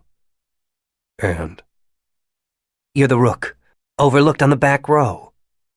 A reference to their childhood at Hawkstown Academy, playing chess in the cafeteria. Soren always lost, but it hadn't mattered. The games had been periods of simple pleasure and engagement spent in the company of a friend. Maybe the first time in his life when time had passed too quickly. His role was plain to him now. Smith would have spent years preparing for this moment, but strategies always changed in execution. Always. So Soren would be the asset his friend's enemies didn't know about. The solution to problems yet undiscovered. "I understand." "I have a surprise." Soren followed his friend through the apartment to a closed door. John gestured to it, smiled, and left. Soren opened the door and saw her waiting for him. The only woman in the world, tiny and blonde and perfect. The one who understood what he needed. Not just understood it, became it. That was her nature, her gift and her curse. She could transform herself into what others needed, could sense and embody the desires people didn't dare speak. Samantha was naked, pink tulips and fresh cream, and her arms were open. "My love," she said, "I've missed you." Bliss. Not an instant's worth, the way normal people experienced love, but complete and lasting. Bliss like warm water, he swam languidly. His curse could be a gift, too, with her. In Hawkstown they had found each other, perfect Samantha. When they were 14, she had come to him and touched his cheek and begun without a word spoken, and every touch lasted minutes. The caress of her tongue, the softness of her hair trailing down his body, the grip of their clenched fingers, all threatened to overflow him with fullness. When it finally came, the orgasm was a long, slow free-fall down the curve of heaven. Then she had vanished from the academy, stolen away by her mentor, and he had never seen her again. Soren had tried with others, but failed miserably. Women wanted to banter and share and be charmed, to know and feel known. He understood that, but the rituals of the mating dance were unbearable to him. Jokes drained of all flavor. Small talk lasted days. There had been a prostitute one time, an expensive call girl he paid in advance. He had given explicit instructions in an email. She wasn't to speak, wasn't to delay. All he wanted was her perfumed warmth writhing above him. She had done as he asked, but there was a moment as she moved on him when the expression on her face flickered, the mask slipping. Just an instant for her, but he had been forced to stare for long seconds at her boredom and hatred and contempt, even as he was inside of her. Unable to turn away, to shut his eyes, he still burned with shame to think of the moment. He and his love slid together, parted and rejoined. She was his need, and he knew that for her he was the safest, purest thing she would ever know. She was an addict to her own self, and he let her be that with purest gratitude. When at last they were done, she curled into the hollow of his arm and laid her head on his chest, and he basked in the afterglow of their bodies' desire with perfect peace. "Thank you, John. A surprise indeed, and another debt. Will I kill for you? God himself." Chapter 22. "Wake up." Ethan's eyes snapped open. A shotgun was pointed at his head. His brain was still swimming up from sleep, and his first thought was, "Jesus, not again with the gun pointing at me." He moved without thinking, starting to sit up. Jeremy racked the shotgun. It was a horrifying sound, one he'd never heard in real life, and it made his fingers tingle and his belly go cold. Beside him, Amy gasped. "Quiet." Jeremy swiveled the shotgun to her. His face was tight, lips squeezed white. "What is this? What are you doing?" "Get up." "Jeremy?" Amy said. "What's going on?" "I said get up. I don't want to shoot you, but I will." Slowly, Ethan slid a hand down to his waist, touched the butt of the pistol. It was warm from contact with his skin. He thought, ease it out, aim upward through the sleeping bag, and... What? Blast away like a gangster? He'd never fired a gun in his life. The inaugural occasion was going to be at a human being, one who seemed quite comfortable behind the shotgun pointing at Amy? What if you miss? He let go of the gun, nodded. "Okay, easy." Ethan stood slowly, making sure the hem of his shirt draped to cover the gun. He reached down and helped Amy to her feet. Violet made a snorting sound in her sleep, and they all jumped. "If he so much as glances in her direction, pull out the pistol and fire." "Now what?" "Get your girl and go." He had a moment of pure relief. "Okay, give us 1 minute to pack our gear and we'll be out of your life forever." "No." "What?" "Leave everything. Just walk out of here." This is a robbery?" "Told you. These are the last days. World's falling down around us. Money, sleeping bags, a tent, whatever else you have. It might save my family's life." "You're not serious," Amy said. "Where's Margaret?" "In the morning I'll tell her I found you looting our cabinets. Ran you out." "What will you tell her if you shoot us?" The man's expression hardened. He turned and spat the toothpick. "Same thing." You're a piece of shit, Jeremy. Amy's eyes blazed. A coward. You're what's wrong. I'm a man looking out for his family, that's all. No, Amy said. My husband is a man. You're a... Honey, Ethan said gently. Let's go. She looked at him, fury shining in her. Ethan flicked his eyes downward to where Violet slept. Amy caught the gesture and swallowed whatever she'd been about to say. Can we put on our shoes? Coulda, before you mouthed off. Now you just get your little one and get out. Amy shook her head, then bent down and picked up their daughter. She squirmed and started crying. Ethan's right hand tingled, the gun seeming to pull at it.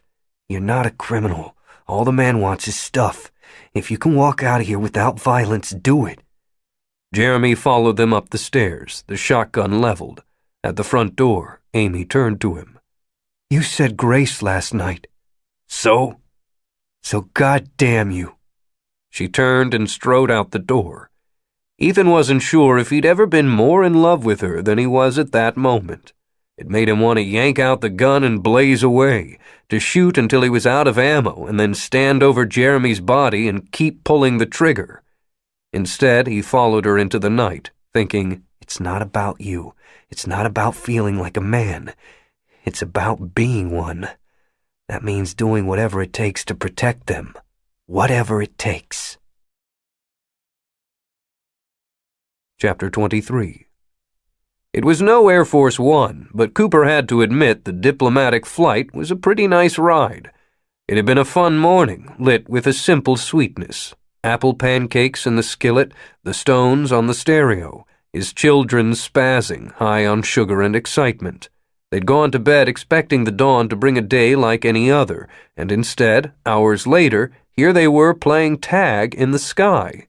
The jet had leather seats, integrated Tri-D, a fighter escort, and a steward happy to bring them all the coke their parents allowed. Hey, Todd, Cooper called. come here. His son dashed down the aisle, sweating and smiling. Cooper tapped the window. Check it out. Obligingly, Todd pressed his face against the glass. They'd started their descent, and from this height Wyoming looked like cake left too long in the oven. Near the horizon, almost out of view of the window, something glowed silver and white. What is it? That's Tesla, the capital of New Canaan. It's not the only city, but it's the biggest. It's where Eric Epstein lives. Is he really that rich? Yup. Everything looks like it's made of mirrors. That's solar glass. It captures energy and keeps the insides cool. Oh. Todd looked up at him with a grin. Too bad. The city of mirrors would be cool.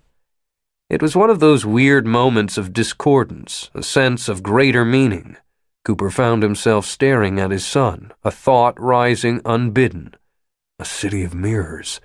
He's not far from right. If ever there were a place that reverses everything, this is it. Their reception in Tesla was certainly a different experience than the last time he'd arrived, 3 months ago. That time he and Shannon had snuck in with false papers, worried every moment they'd be caught. This time there was a motorcade waiting, guarded by a security team. Instead of the heavy limousines favored everywhere else in the world, the motorcade was made up of teardropped electric vehicles and sleek ATVs. Gasoline was one of the many things the holdfast had to import, and it was correspondingly expensive. As for the security team, they were young even by military standards, ranging from 16 to maybe 22.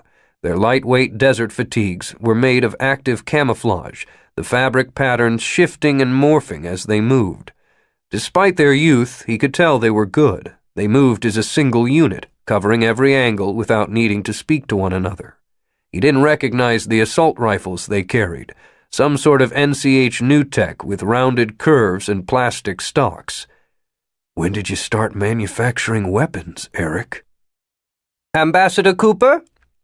The woman who met them had the willowy beauty of a runway model, but not so much as a whiff of sexuality. I'm Patricia Ariel, Mr. Epstein's communications director.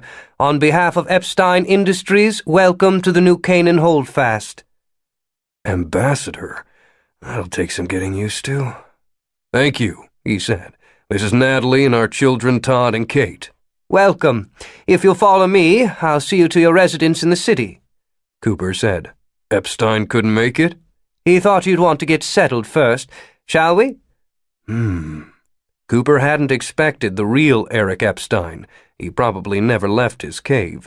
But his brother Jacob should have been here. It was a snub and a bad sign. The car wasn't as heavy as President Clay's ride, but it was comfortable, with leather seats and broad windows. A privacy shield separated them from the driver. The motorcade started rolling immediately, engines humming softly. Mr. Ambassador, this isn't your first visit to the Holdfast, correct? Cooper shook his head. But my family hasn't been here before. Well, as you know, we're corporate-held land, custom designed from the ground up. Ariel continued talking, and he patterned her while his family enjoyed the tour. She was smooth and polished, but every so often a rounded consonant crept in, and he figured her to be from the Boston area. Probably a Tier 2, he suspected mimetic based on her speech patterns, and definitely not Academy-raised. He imagined her parents were loving and still married, proud of their daughter, but not residents of the NCH. Sunday phone calls and emails about seeing her on the news, polite inquiries into her social life met with polite deflections. Once he had figured her out, he turned his attention to the view. The airport was small, 2 runways for jets and a handful of glider paths. Todd oohed as one took off, a hydraulic winch a mile away yanking the carbon fiber plane into the sky. Cooper remembered riding in one with Shannon, felt his stomach lurch. He didn't mind heights, but airplanes without engines were another matter.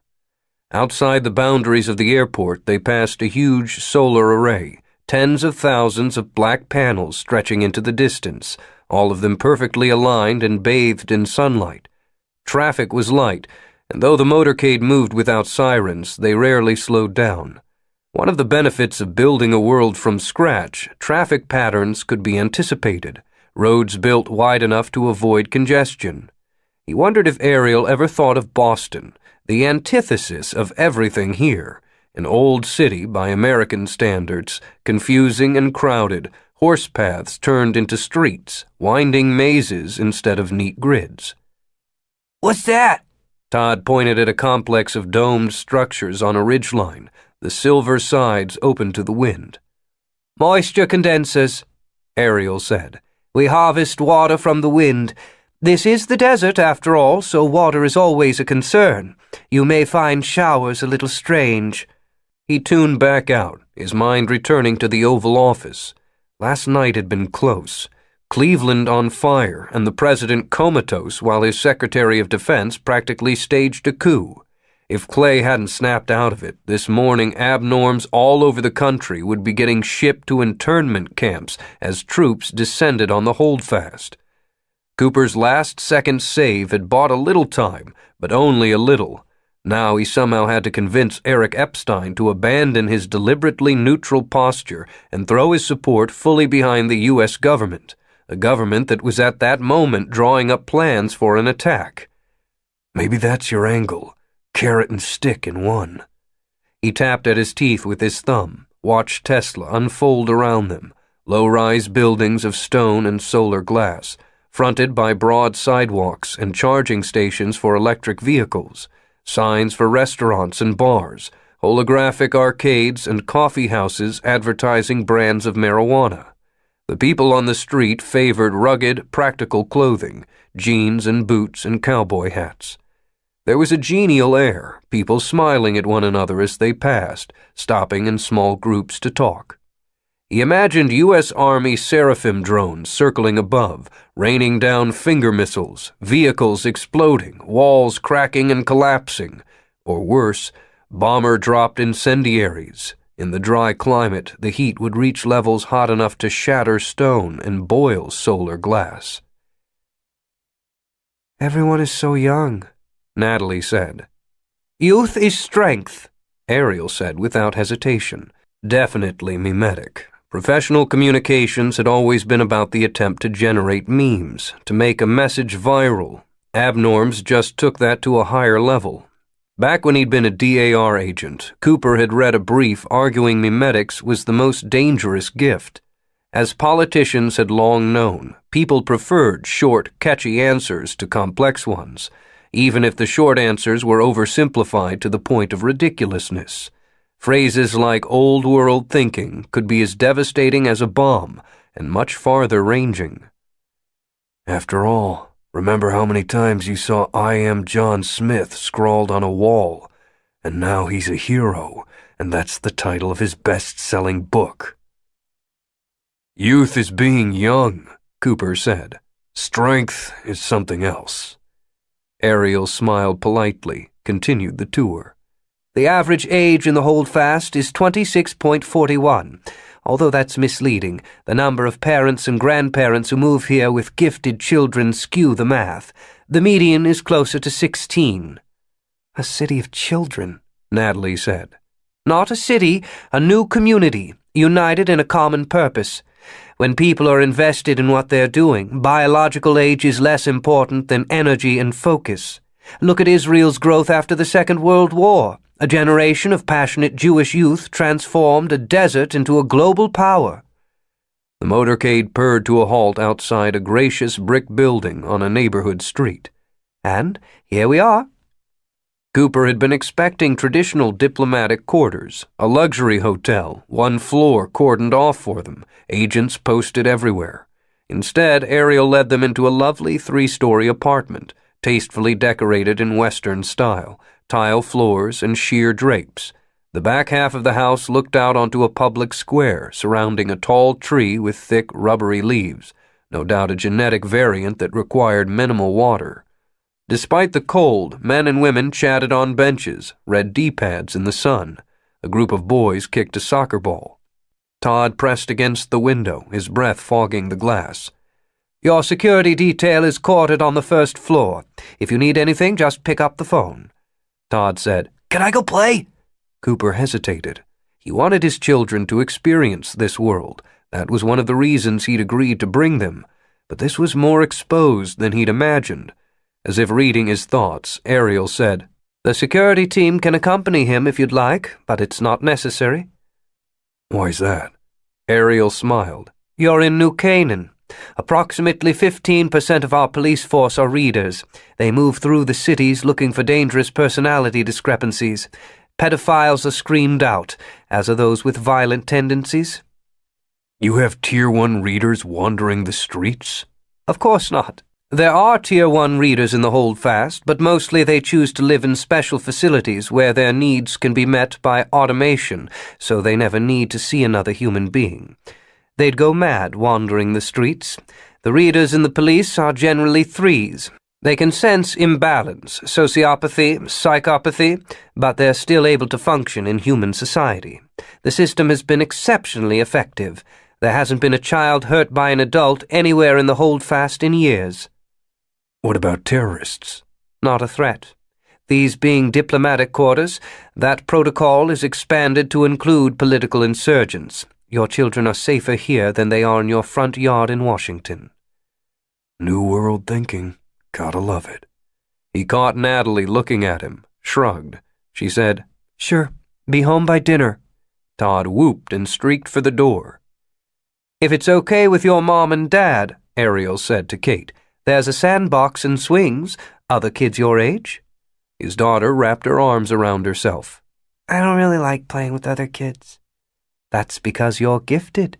Ariel smiled. "I know how you feel. I used to feel the same way. Normal kids can be so mean. Trust me, it's better here." Kate looked up at Cooper, a question in her eyes. A hope, he realized, and remembered his own childhood. He'd been a military brat, and so always an outcast, but that had been made far worse because he was gifted. It seemed like he'd had to fight for his place every day of his life. Imagining his beautiful baby girl feeling that way broke his heart. He squatted down in front of her. "Mom will go with you, sweetheart. You don't have to play with the other kids unless you want to." He put a hand on her shoulder. "It's up to you." Kate bit her lip, then she nodded. "Okay." Natalie held out one hand, and Kate took it. "Now, Ambassador Cooper, we have a dinner planned this evening. The car will be back to pick you up at 7, if that's all right." "It's not," He stood, turned to the communications director. I want to talk to Epstein. Mr. Epstein is engaged. Now! Ariel was considerably cooler on the ride away from their apartment. After she had realized that he wasn't kidding, there had been a hushed phone call, a lot of yes sirs, and sideways glances. Like any official, she didn't like having her legs kicked out. Cooper didn't care. If Epstein was hoping he'd play the polite diplomat, the man had lost his touch. Though Epstein Industries was officially headquartered in Manhattan, the real power center was here, in a complex of silver cubes that shimmered with reflected sky. The tallest was a 6-story building topped with a bristling array of equipment. Satellite dishes and climatic trackers and scientific gear, he knew, but also laser defense shields and anti-aircraft batteries and surface-to-air missiles, gear that should never have been okayed for a private corporation. However, $300 billion bent a lot of rules. The gerrymandered whole of the NCH proved that. The nested sieves of legal loopholes that turned the holdfast into something like a private nation-state. Flanked by 4 security guards, he and Ariel walked to the building. Cooper imagined an Avenger missile streaking toward it. Extremely low-altitude trajectory, remote-guided, stealth build, integrated ECM, hypersonic. When it came to stopping an Avenger, the countermeasures on the roof would be as effective as a kid's slingshot. Cooper imagined the building vaporizing, a shock wave rolling out, pushing glass and stone in a lethal globe. The atrium was broad and sunlit and backdropped by the skyline of Cleveland, columns of smoke rising from the city center, a news ticker 5 feet high scrolling, a massive Tri-D screen with spectacular resolution. Apparently, President Clay had formally declared martial law in the city. Regular army tanks were rolling down Ontario Street. Ariel led him to an elevator, the doors whisking open at their approach. She started to board, and he said, "No." "I'm sorry?" "I'm going alone." "I'm sorry, sir, but Mr. Epstein asked that I join this meeting." "I'll explain why you're not there." She hesitated, then said, "Regardless, the security team can wait down here." He adopted a bland smile. "This is still American soil, Ms. Ariel. I'm here at the personal request of the President. Believe me when I say now is not the time to start a turf war." The word war seemed to hang in the air. After a moment, Ariel said, "As you wish." Cooper smiled, then boarded the elevator. There were no buttons, but he wasn't surprised that it slid immediately into motion. He shouldn't have been surprised by who was waiting on the other side either, but he was. A 10-year-old girl with electric purple hair and clenched shoulders, eyes that wouldn't meet his own. "Hi," she said, then, "Oh God, really? They're going to attack?" Cooper sighed. "Hi, Millicent. Dyed your hair a different color, huh?" Nick Cooper, welcome back to the NCH. The man wore a $5,000 suit and the easy grace of someone who dined with presidents and golfed with oil barons, who bantered on CNN and spoke on the floor of the Senate. The world knew him as Eric Epstein. The world was wrong. "Hello, Jacob. Nice to finally shake your hand." The last time Cooper had been here, Jacob Epstein had appeared as a fully dimensional hologram, a stunning reminder of how far advanced technology was in the NCH. That had been the holdfast's real defense these last years. Not legal wranglings or massed billions, but simply the fact that there were more brilliance here than anywhere else, that they were working together, and that the results of that work were astonishing. "The best way to protect your country," Cooper thought, "is to create things people desire more than they fear your ability to create them." "Our deal, you didn't honor it. Statistically, that was unlikely, 12.2%. The real Eric Epstein slumped on a couch, blinking like an animal ripped from its den. It wasn't entirely inaccurate. The last time Cooper had been here, he'd seen Eric's inner sanctum, a digital Xanadu below the building, a cave of wonders, he'd thought at the time, a solemn, dim space lit entirely by projected data. Within it, Eric worked his gift, finding patterns in seemingly unrelated things and using them to expand his empire. It was there that Eric had predicted that John Smith represented the greatest threat to the New Canaan holdfast. Epstein believed that his actions would drive the United States government to grow increasingly repressive against all abnorms, and specifically against the NCH. And he was right. Our arrangement, Eric continued, was that you would kill John Smith. You didn't. You didn't tell me the truth about him, Cooper said. There was no point in being anything but open so long as Millie was in the room. She was one of the most powerful readers he'd ever come across, a gift that was in practice a terrible curse. Readers didn't have a filter, couldn't choose to turn away from what their gift offered. Tier 1 readers saw everything, every hint of darkness in a person's soul, every fractional flicker of cruelty and evil, starting with Mommy and Daddy. Poor Millie had never known peace in her own mind, never known trust or faith, would never believe in love because she saw clearly the parts of themselves people never showed the ones they loved. She would almost certainly kill herself before she was 20. It's okay, she said. Don't feel sorry. I can't help it. Be afraid instead. The words were ice down his spine. He looked at her, then at Eric and Jacob. I am afraid.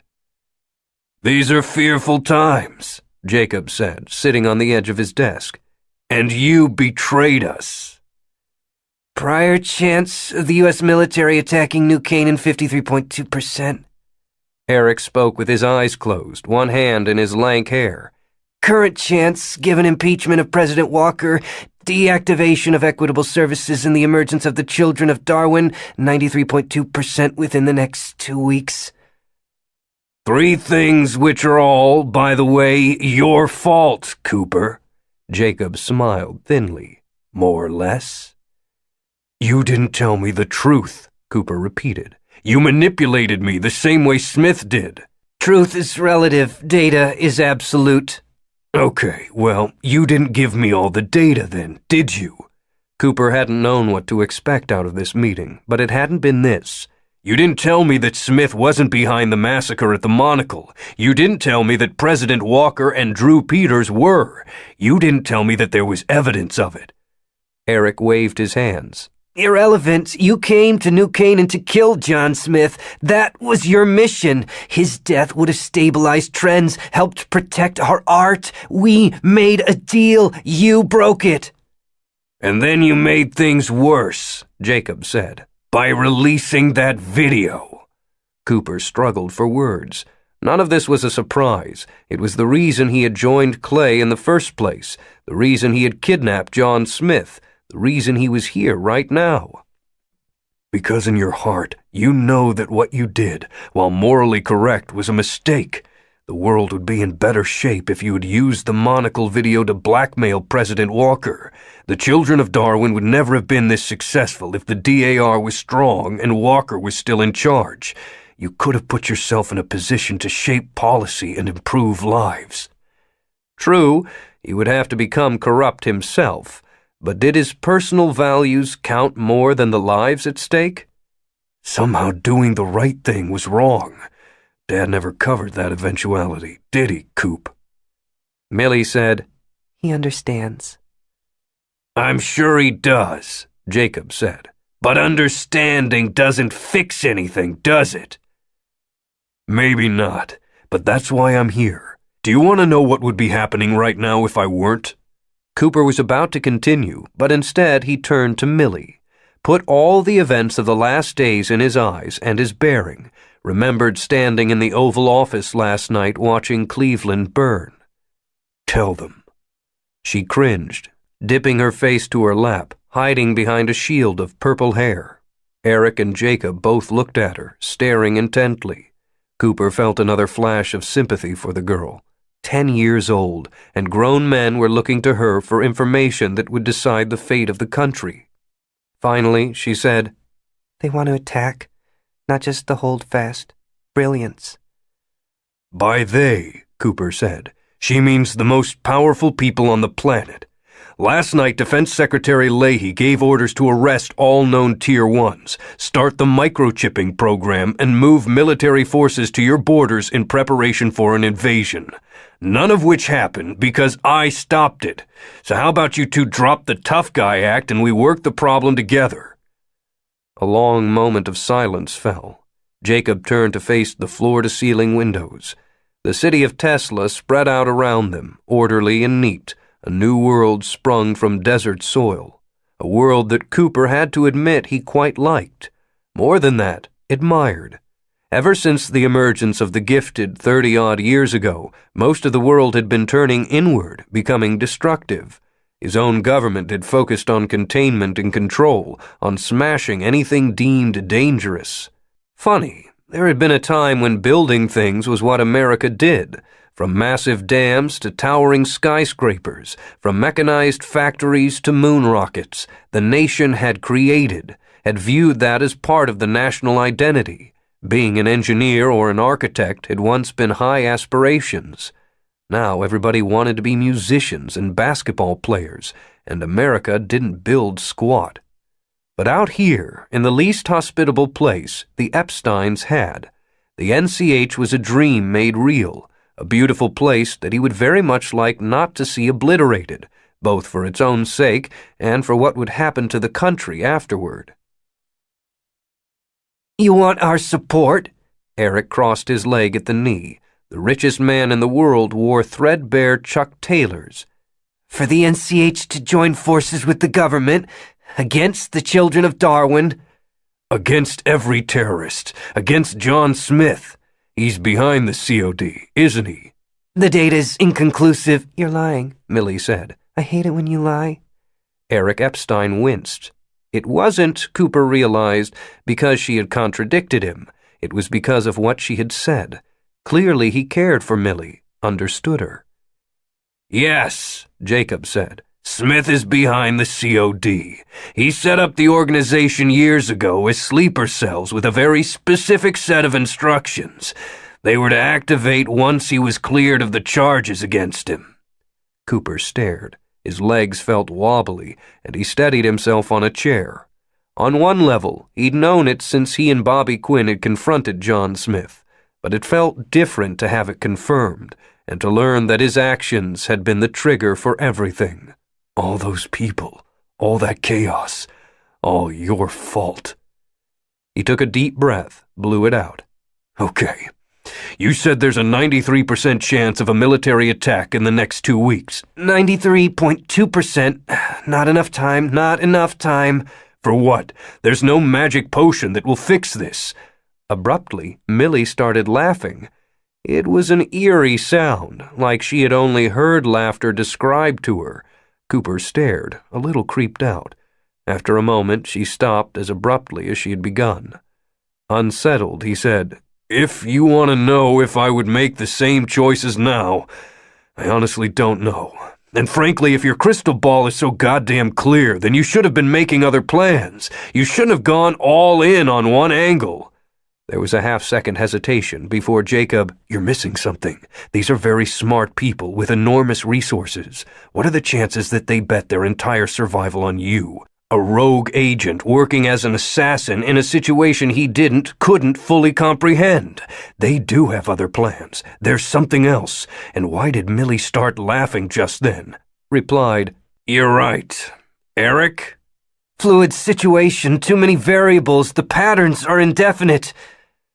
"That's why we need to act," Cooper said. "I understand how awkward this is for you, but if you don't come out right now in defense of the government, if you don't denounce the children of Darwin and dedicate the full resources of the Holdfast to ending terrorism, you're slitting your own throat.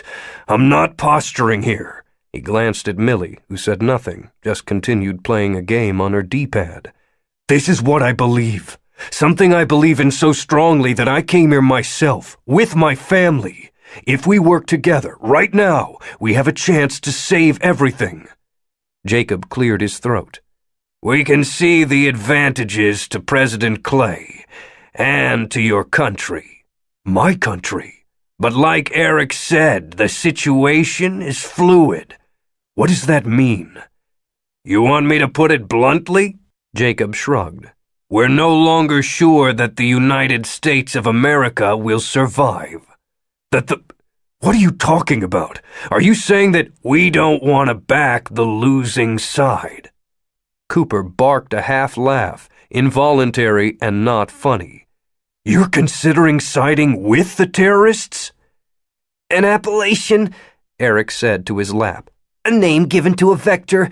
There is no morality in the data. What my brother means is that John Smith would call himself a freedom fighter, and unlike your government, he has a plan. Allying with him might be better for the NCH. Cooper couldn't believe it. He could not fucking believe what he was hearing. How could this be happening everywhere? All of them. President Clay and his staff running electoral math. John Smith trying to start a war. The Epsteins caring only about their own interests. Could it really be that everyone in power on every side was blind to the larger stakes? The Civil War had been the bloodiest conflict in America's history. 750,000 dead, cities burned, infrastructure destroyed, disease run rampant. And that was all before Seraphim drones and Avenger missiles. Could positions be so hardline, so intractably personal, that the people who held them were willing to risk the entire world? Yes, Millie said. Eric looked at her. Yes, what? She shook her head. All right, if they won't listen to reason, if terror of the consequences won't work, maybe something else will. You said the data was unclear. Fluid. There must be something that would help solidify it. Cooper paused. Something that we can offer you. Eric and Jacob shared a look. To a normal person, it might have seemed they were considering his words, but to Cooper, the meaning was clear. They had already decided what they needed. There was a price for their help, and it took all of 3 seconds for him to work it out. Chapter 24. Soren read. Cooper. Sovereignty. They want sovereignty for the NCH. Clay. The hell you say? Cooper. In return for which they'll denounce the COD and all other terrorist organizations and dedicate the full resources of the holdfast to eliminating them. Clay. I will not go down in history as the president who allowed half of Wyoming to secede. Cooper. Sir, we need to consider this. Eric and Jacob confirmed that John Smith is behind the children of Darwin. We can't act on that information without proof, but with their help, we could capture the COD and the most dangerous man alive in one move. Clay. In trade for which we have to create a new nation within our own borders and accord them diplomatic rights and privileges. Not only that, but a nation of gifted, the first in the world. That's the deal with the devil, Nick. Cooper. When the devil is the only one dealing, sir, you look at his wares. Clay. I know you disagree with Secretary Leahy's approach, but the Monitoring Oversight Initiative, combined with targeted arrests, may offer a chance. Cooper. Excuse me, sir, but it's not that simple. If we don't allow the NCH to secede, I believe that they'll join the terrorists. Clay. They wouldn't dare. Epstein knows we can reduce the holdfast to rubble. 2.9 seconds of silence. Cooper. Is that really what you want? 4.2 seconds of silence. Clay. Start the conversation. But we're gonna need their full and unequivocal support, not just on the COD, but into the future. A new, special relationship. When the file arrived on his D-pad, Soren had been in the middle of a novel. A Baroque historical packed with architectural terms. It wasn't very good, but he found it impossible to be nothing here. Too many sounds from too many people coming through the walls. Too great a sense of the weight of humanity around him. Even a poor distraction was better. There was a knock on the apartment door, the handle turning at the same time. John, knowing that the greater courtesy was respecting his time than his privacy. John Smith said, You read the file? Yes. You understand? It wasn't complicated. If the holdfast allied with the American government before the jaws of John's trap closed, the revolution would be over before it began. Yes. He's powerful. Soren had read files on the new ambassador, had watched footage of his arrival. Yes. Can he do it? Yes. Will you? When John had pulled him from his retreat, led him into the world with all its pressures, he had explained why. Everything hung in the balance. A war was likely. Millions would likely die. But things would be forever changed. The gifted would assume dominance in America, and from there, the world. Soren didn't care. The barriers that separated him from the world would never be toppled. Social change was irrelevant. Prejudice had never been his problem. The revolution meant nothing to him. But it meant everything to John and to Samantha. The only two people in the world Soren cared about. Yes. He set aside his novel and looked his friend in the eye. I'll kill Nick Cooper for you. Abnormal, from creator Max Vivid, the first and only show that pits gifted individuals against teams of normals in dangerous competitions. Entertainment's a bloody sport, baby. Max Vivid. 45 million viewers a week. Entertainment Weekly. Chapter 25. Follow the money. Quinn deadpanned over the video link. Just follow the money. Cooper rolled his eyes. Really? Hey, it won an Oscar. I think it won them all. Do you have the files or not? Quinn said, sending. The projection went half transparent as he leaned too close to the camera. Cooper sat in the office Epstein had provided, across the square from the apartment his family was staying in. It was stylish, modern, and no doubt bugged from floor to ceiling. While it might be possible to keep secrets from Eric Epstein, he didn't imagine it was possible to do it in the New Canaan holdfast. It didn't matter. Let him watch. Cooper glanced at his D-pad. Receiving. For all the good it'll do you. Epstein has a hole card, something we don't know about. My friend, he has dozens. We've had teams of lawyers and forensic accountants working full-time to decrypt Epstein's finances for years. $1/3 trillion spread across hundreds of shell corporations in scores of countries. If you were to print out all the data I just sent you, you know how tall a stack it would be? No, how tall? Really tall. Cooper laughed. As ever, I feel safer knowing you're involved, Bobby. I'm not involved. The special advisor to the president asked for a favor, and the DAR was happy to help. Good, because I need another. I want you to link my D-pad to Daria. No way. She's an agency resource. And I work for the White House. Cooper. Bobby, please. With sugar on top? And presidential authorization? His friend blew a breath. Fine. Thanks. Cooper tapped a button, and the projection of Quinn vanished. His D-pad showed that less than 25% of the file had been transferred. Considering the bandwidth available in the holdfast, that was saying something. Maybe Quinn was right. How much could he expect to accomplish in the face of all that information? Cooper sighed, leaned back. There were 3 Tri-Ds mounted on the wall, and he had them all on, all tuned to news, all muted. The most interesting by far was the pirate station out of the NCH that hacked into the data feeds to broadcast a distinctly partisan take on world events.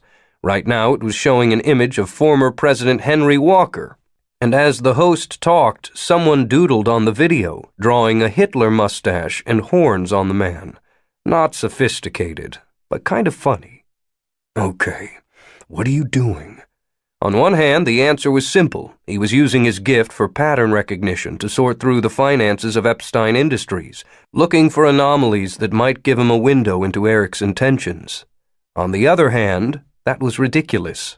$300 billion was an incomprehensibly huge amount of money. If the Coca-Cola Company merged with McDonald's, their combined market capitalization would still be $20 billion less than Epstein's personal fortune. Cooper could stare at spreadsheets for a year and never see the same one twice, and he didn't have a year. So do it your way. Forget a brute strength approach. Trust your gift. Look for the sharp edges and knotty corners, the parts you can catch on. When he'd met Eric Epstein months ago, the abnorm had asked Cooper to kill John Smith. It wasn't personal. Epstein wanted Smith dead because he believed that the terrorist leader posed a threat to New Canaan, a belief borne out by recent events. Okay, fine. But Cooper couldn't possibly have been Epstein's only plan to protect New Canaan. In fact, talking to Eric and Jacob earlier, it had been clear that while they'd hoped he would succeed, they hadn't gone all in on that notion. Why should they? They were intelligent men running a complicated empire. He had probably been a long shot. There it was, the first clue. If he had been a long shot, that meant they had other plans in action as well, plans that predated his arrival and that would have continued after he left. Now you just need to figure out what they are. His D-pad pinged softly, showing the connection had been established. Cooper switched to verbal control and said, "Daria?" "Hello, Nick. Department of Analysis and Response Inquiry Assessment ready." The voice was female, but the force behind it wasn't a person. Daria was a research tool, a personality matrix used to sift data. "Sort largest expenditures by category in Epstein Industries and all subsidiaries, 2010 to 2013. Complete. Remove everyday costs of doing business. Nick, I'll need more precision. Take out stuff like maintenance and legal fees, but leave in things like, product development. Complete. Display." A list scrolled, and scrolled, and scrolled. What had Bobby said? $1/3 trillion spread across hundreds of companies? Filter for anomalous results. Nick, anomalous in what way? As compared to... A flicker of motion caught his eye. Something was happening on the Tri-D. All of the news stations were showing the same footage. Other multinationals. Nick, that will take several moments. What? Fine. He tapped buttons on the desk, and the screens unmuted, audio pouring out from 3 sources at once, as the video showed Shannon? just flashes of her, moving fast, dressed in black fatigues and carrying a submachine gun. She was racing down a hall somewhere, a dozen similarly dressed people behind her. The hall was painted a sad shade of green, and the windows were narrow. It looked familiar. The announcers were talking over one another, and he muted 2 of them, left CNN running. "A terrorist attack on Davis Academy, an institution for advanced study located in West Virginia. The academy is an elite facility for the most powerful gifted..." Davis. No wonder it looked familiar. That was the academy he had visited last year, the one where he had seen children manipulated into brutal fistfights, learned that the kids were bugged so that their deepest secrets could be used against them, where names were taken away and identities destroyed, and personalities turned more docile, more fragile, and more compliant. Where his daughter Kate would have ended up. Holy shit, Shan. I should have trusted you. Terrorists stormed the gates and subdued the personnel, killing an undisclosed number of guards and teachers, including Charles Norridge, the facility director. Whereabouts of the more than 300 students of the school are unknown at this time. Cooper's hand flew to his mouth, a laugh bursting free. He remembered the anger that had pumped through his veins the day he listened to Norridge, the fantasy he'd had about hurling the director through the window. That was the day his eyes had started opening, the day he'd realized that the DAR wasn't all he had hoped it might be. He swapped the audio feed from CNN to the Tesla pirate station. Liberating more than 300 kidnapped children before planting explosives and blowing the shit out of the symbol of horrific oppression that was Davis Academy. The chief torturer, Charles Norridge, was killed in the attack, and we all feel real sad about that. Bravo to the brave freedom fighters who pulled this off. You'll never pay for a drink again. Mama, Daddy, your babies are free. As a representative of the government, he knew he was supposed to be horrified, knew that this was an attack on the status quo, an act of terrorism that would further upset the already delicate balance of the country. And he just didn't care. The Tesla pirate station had it right. Bravo. And it was Shannon's doing. What had she said last night? In the midst of their fight? "I'm going to West Virginia. I'm going to do the best thing I've ever done." My God, what a woman. Right, Coop. But remember what she said next? Watch the news and fuck off. The first reaction was bile in his throat and an oh shit feeling, a sense that he'd screwed up. But the second was, before that, you were accusing her of trying to steal bioweapons, which, by the way, you know Shannon wouldn't do, and she said she was there for something else, a magic potion. The phrase must have stuck in your head because that's what you said this afternoon. That was what made Millie laugh. More important, he muted the news. Daria, retask. Do you have access to the information stolen from the DAR earlier this week? Nick, I have a topical list, but no details. That information was sequestered. Yeah, I know. It was primarily information about research facilities, right? Nick, that's correct. Run a correlation pattern against all Epstein Industries expenditures. I want to know if Epstein was funding any of the labs that the terrorists stole information about. Nick, there's one match. The Advanced Genomics Institute. He leaned back, feeling that tickle in his brain that told him his gift was close to finding a pattern. Tell me more.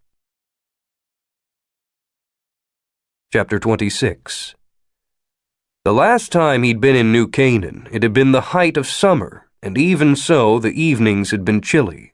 Now, midnight in late November, it was 20 degrees. Even standing in a crowd, the wind on the airfield cut through the leather jacket he'd brought, and he stomped his feet and blew into his hands. Too bad you ditched your security detail. They probably could have lent you a proper coat. It had not been the most diplomatic move, slipping out the second-story window of his loner office and hailing an electric cab, but he wasn't on the airfield as an ambassador. With a last roar, the 737 came to a stop on the runway. Ground crew drove a stair car up to the side of the plane as the engines wound down. Around him, the crowd surged with barely restrained desire. Can you believe it? The man who'd spoken was in his mid-50s, his face leathery and lean. No one had water fat in Wyoming, but it was more than that. The guy looked like someone who had fallen asleep and woken up in misery every day for a long time. Cooper said, "Son or daughter?" "Son," the man said. "Peter. He'll be 15 now." The more Cooper looked, the more he realized he'd been wrong about the man's age. Biologically, he was probably 40. It wasn't hard to figure out why he looked so ragged. The Treffert Down test that identified abnorms was administered at age 8. The man hadn't seen his son for 7 years. "We never gave up. Every year on his birthday, we'd have a cake, try to sing.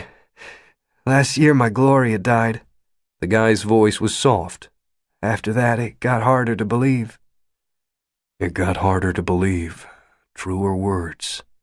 7 years ago, Cooper had just been promoted to agent status in Equitable Services. He had been a believer then, eager to hunt the targets Drew Peters had given him. While he'd never been affiliated with the academies, hadn't seen one until last year, it would take the worst kind of self-deception to suggest that his work hadn't landed children in them. For all Cooper knew, he had been instrumental in stealing this man's son. The thought was a railroad spike of guilt. For a moment, Cooper's defenses fell away, and he realized the full weight of the stakes he played for. Even striving every day to do the right thing, working to create a better world for his children, he had made unforgivable mistakes, caused unimaginable pain. And meanwhile, despite his best efforts, every day the world had gotten more complicated, the solution farther out of reach. It was, indeed, getting harder to believe. With a clunk, the door of the 737 opened. The crowd chatter died, leaving just the whine of the dying jets and the howl of the wind. A figure stepped out onto the stairs.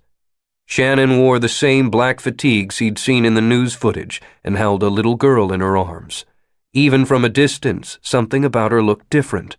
When he saw the girl's face, Cooper understood. It might be getting harder to believe, but Shannon had found a way. The scene was happy chaos, and even desperate as he was to talk to Shannon, Cooper waited. Children streamed off the plane, the little ones first. Their reaction was uniform. They froze at the doorway of the jet, staring, hoping, straining. Some of them saw parents in the crowd and raced down the stairs into their arms, mothers and fathers openly weeping, crushing their stolen children to their chests, swearing never to let go. Others milled, the hope in their eyes draining slowly. Of course, not every parent would be here, at least not yet. Cooper had a feeling several hundred families were about to uproot their lives and join the NCH, and screw the consequences. It was the older ones he really felt sorry for. The teenagers had spent half their lives in that academy. It had become their reality, and they had the darty eyes and nervous bearing of felons released from prison. Except felons are allowed to keep their names. Cooper caught a glimpse of the man he'd been talking to, a scrawny kid almost hidden in his embrace, the guy squeezing so hard it was like he was trying to push his son inside his own chest. Amidst the crowd, armed commandos became the eyes of miniature hurricanes, people crowding around them to slap their backs and shake their hands, women kissing them, people offering them money, love, faith. But Shannon waited atop the stairs until the last child had disembarked. Then, staying out of the fanfare, she strolled down, skirted the edge of the crowd, and started to move away, the little girl in her arms. No one seemed to notice them. Cooper dug out his phone and dialed. The girl squirmed in her arms. "You can put me down now, Aunt Shannon." "I know, sweetie," she said, but didn't. Even tired as she was, the weight was sweet. But man, was she beat. "Honey, you've been beat before. This is different." Bone weary. No, not just bone, soul weary. It wasn't simple exhaustion, although she had that in spades. Shannon was going on 40 hours awake, some of that high adrenaline time, and the world was bleary. Her muscles ached, and her head hurt, and her eyes felt like sandpaper. All of which she'd expected. She'd just also expected to feel... What? Redeemed? Cleansed of your sins? Well, yeah. Killing people is a strange way to accomplish that. Whatever. They were bad people, and Charles Norridge hadn't been her first. If there was an afterlife and the people you'd murdered were waiting, she was going to have a pitched battle to make it through the gates. No, it wasn't the killing that was bugging her. It was something more abstract, a feeling of... pointlessness? There it was. All the time she'd been planning this op, she'd imagined the moment when they returned triumphant, and in that imagining she'd been at the center of the celebration, champagne spraying and everyone laughing. But when the moment had arrived, she'd just stood at the top of the stairs and watched. It didn't matter. Thread through the airport, snag a cab, find a hotel, sleep for a week, then dig into the problem of finding... Hey. The voice froze her. She set the girl down, then turned slowly. Nick stood 10 feet away. He looked a little haggard, but still good. Homey, which was a strange way to think about a man she barely knew. Shannon stood locked for a moment. So many things she wanted to say, but she didn't trust herself to speak.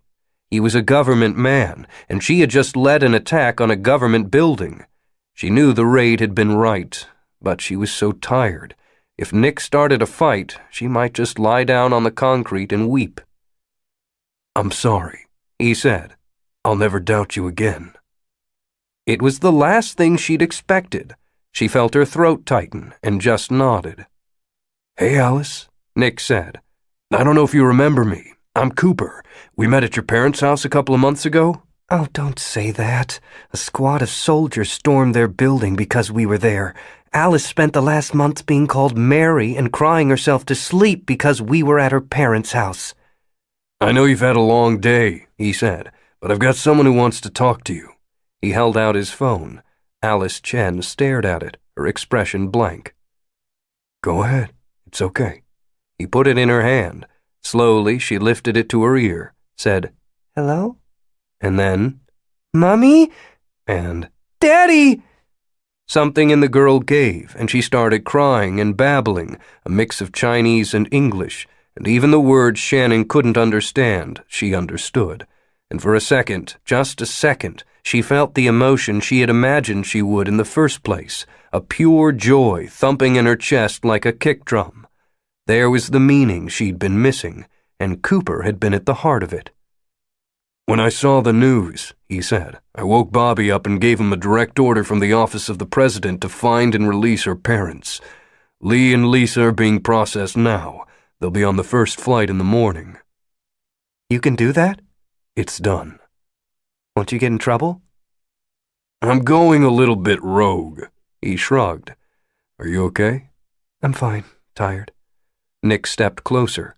He needed a shave, and his eyes were red, something manic in them. He cast a quick glance over at Alice, sitting on the cold ground, clutching the phone in both hands and cry-talking, then said, "I need to clarify something." Yeah?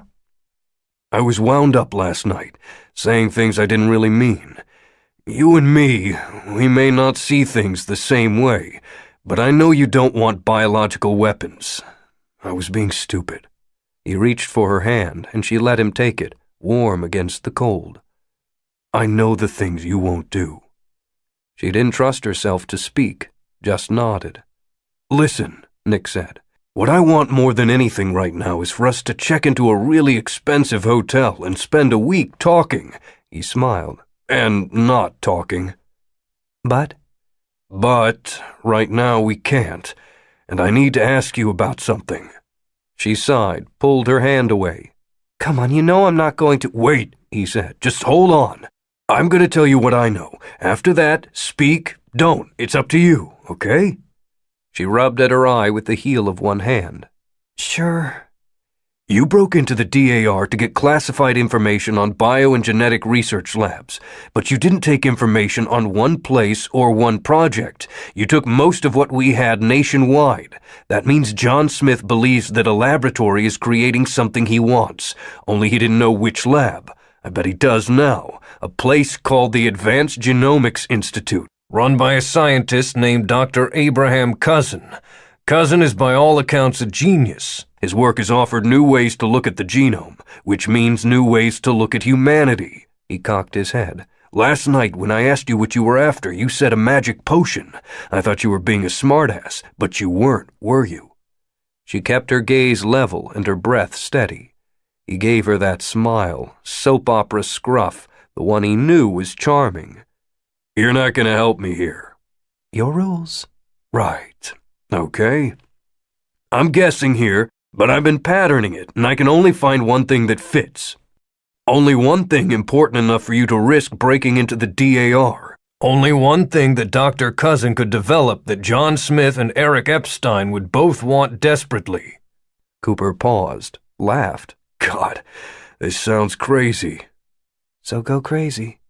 I'm thinking that Dr. Cousin has figured out what makes people abnorms. It was a struggle, but Shannon kept her poker face up. You wouldn't have gone for the guy if you were dumb. "He's discovered the genetic basis behind the gifts," Cooper continued. "Not only that, but he's found some way to... Say it, Nick. Say the thing that no one dared hope." "Shannon, has he found a way to give gifts to anyone? A magic potion that turns normal people into abnorms?" It was her turn to watch intently. She wasn't a reader, had no gift to tell if someone was lying to her, to cobble together their unspoken thoughts, but it wasn't hard to see the incredulity on Cooper's face. She remembered having the same feelings herself when John had told her why he wanted her to break into the DAR. But what does it mean to you, Nick? Is it exciting or terrifying? Because your answer determines so much. Picking her words carefully, she said, If that were true, what would you do about it? "The opportunity for anyone to be gifted? It would be 100,000 years of evolution in a blink. The status quo would vanish. All our systems, our beliefs." He shook his head. "The government would want to keep it quiet, control it." Yeah, she said. But I asked what you would do. "What you're really asking," he said, "is whether I would do the same thing I did last time. Because when I shared the truth behind the monocle, behind President Walker and Drew Peters and Equitable Services, it had massive consequences. I was trying to do the right thing, and in the process I pushed the world closer to disaster. And you want to know if I would do the same thing again." She waited. Absolutely, he said, without hesitation. This can't be a decision made behind closed doors by people who have agendas. This belongs to all of us. A glow started in her chest and spread out through her body, a tingle of warmth that the cold Wyoming night couldn't touch. She stepped forward, put a hand on his cheek, looked him in the eyes. Good answer. He sagged, not as though weight had landed on his shoulders, but rather like something rigid within him had fallen away, like he could breathe for the first time in a long while. It's true, then? It exists? Yes. My God. Yes. This changes everything. Yeah, she said, then smiled at him. Don't think it means I'm done being pissed at you yet, though. Nick laughed. Never dreamed of it. We are plugged in all the time now. As we work, as we drive, even as we read a book or watch the Tri-D. Our lives are partially virtual, lived in the digital space. It's the great equalizer. Black or white, male or female, norm or abnorm, the first thing most people do in the morning, before they even brush their teeth, is reach for their D-pad. You want to change the world? Forget politics.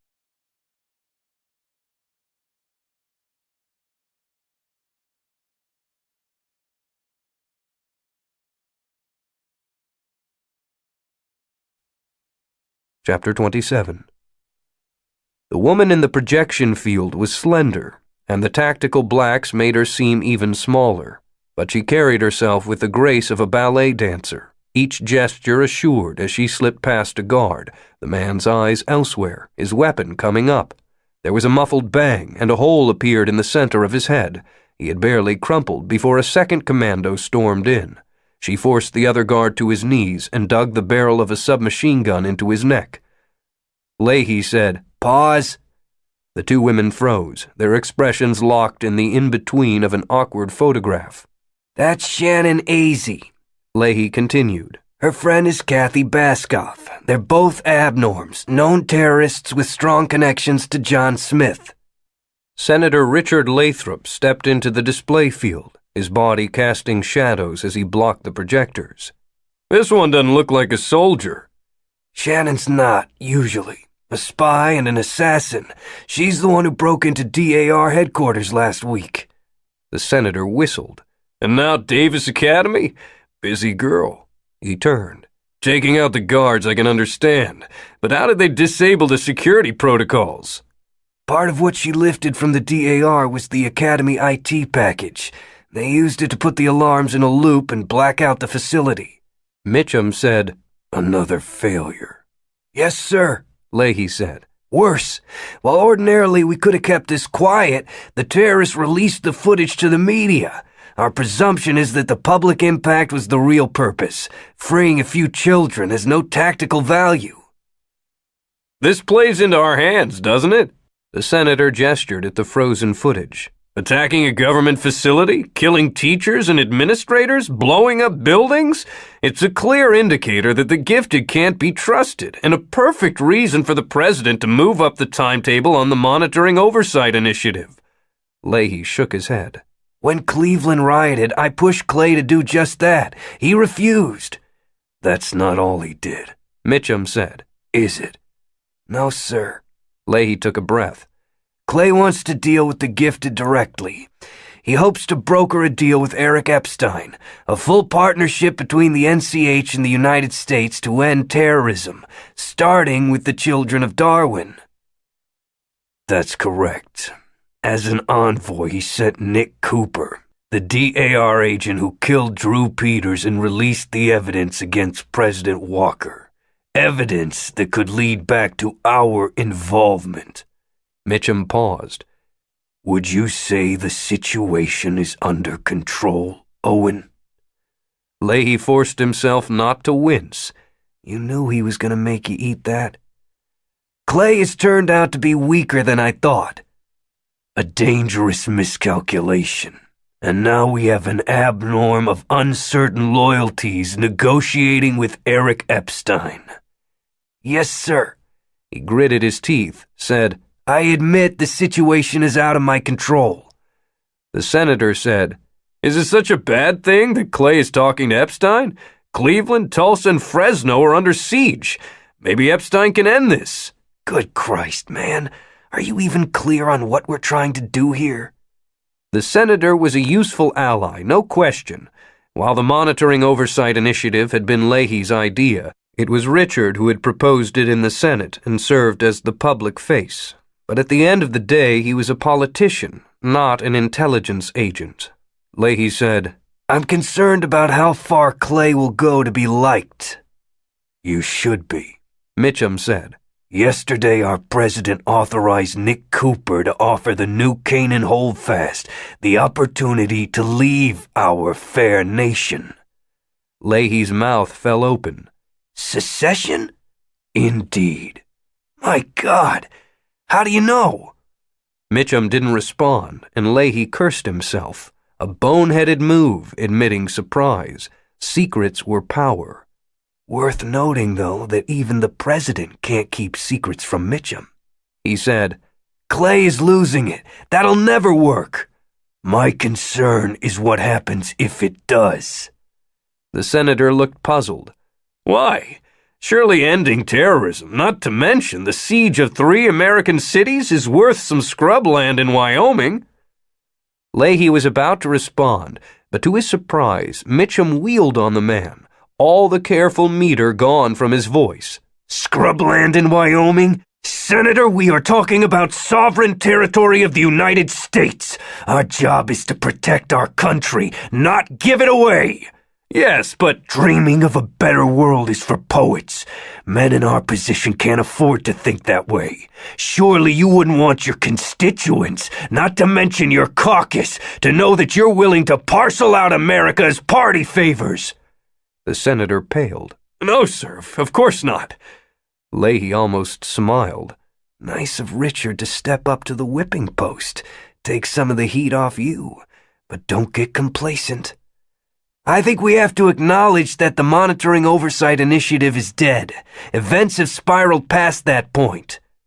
Mitchum said, Resume full mute. The 2 terrorist women slid back into motion. Shannon Azey pulled out a roll of duct tape and began to bind the guard with it. Leahy had seen the footage more than once, and so he turned his attention to Mitchum. For 25 years he had worked for Mitchum in one capacity or another, sometimes directly, sometimes simply because he owed his position to the man. He knew how Mitchum's mind worked and admired it. Intelligence work was about collecting mountains of information. There were 3 components to success. The first was spotting which minor detail was the important one. The second was deciding what to do about it.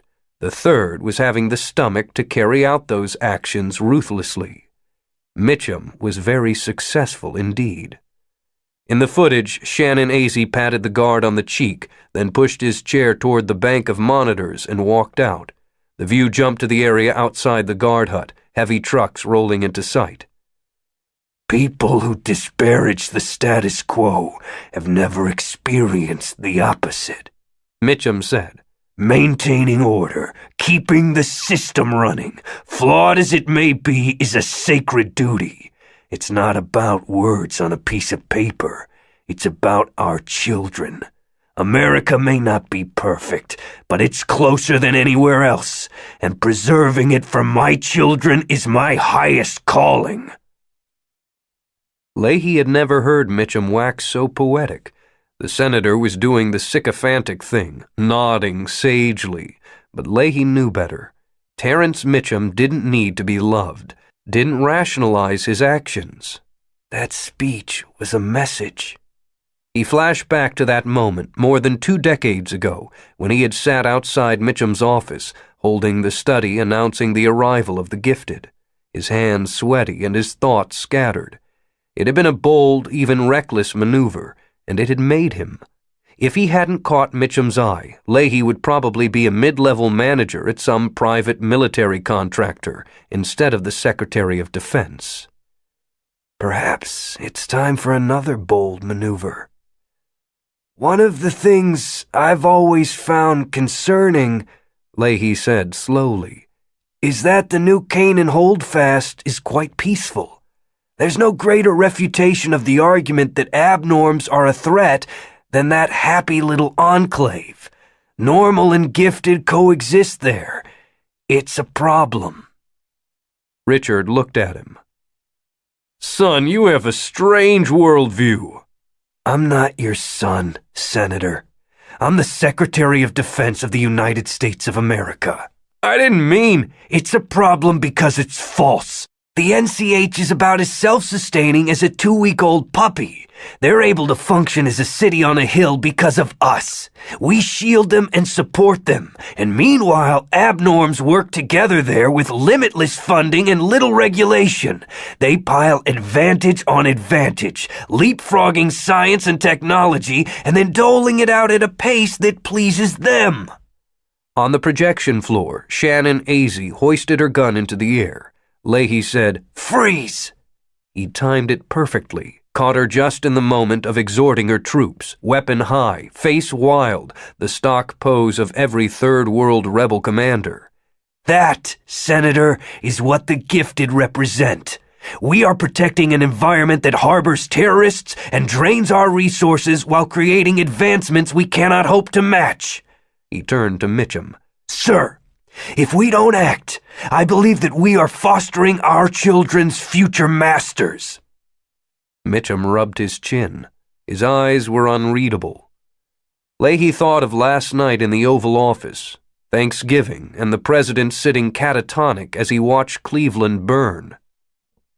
There had been a chance to save the country, to take the kind of strong action that could turn things around. Nick Cooper's misguided policy of appeasement had put an end to that, but Marla Keevers had raised a point that had been bouncing around Leahy's brain ever since. Sir, I'm wondering if we haven't been thinking too small. He thought of adding more, then decided against it. Let them work it out themselves. After a moment, Mitchum said, Can it be done? With Clay's policies of compromise and discussion, there are certain to be more attacks, more destruction in American cities, more of, he gestured, her. Instead of trying for the MOI, what if we thought bigger? My God, man, Richard said. Are you really talking about... Senator? Leahy said. Shut up. He stared at the man, put the threat in his eyes. Mitchum walked over to stand in front of Shannon Azey.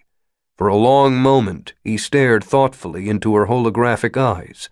Finally, he said, Play for all the marbles? This is our moment, sir. Maybe. Mitchum turned. Of course, Clay's unlikely to launch an attack.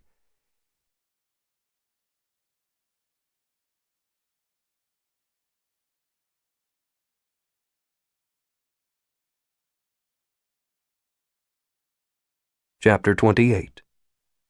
Cooper was having a hard time keeping his mind on his breakfast. In an hour, he would be sitting down with Eric Epstein to negotiate the terms of the New Canaan Holdfast's secession from the United States.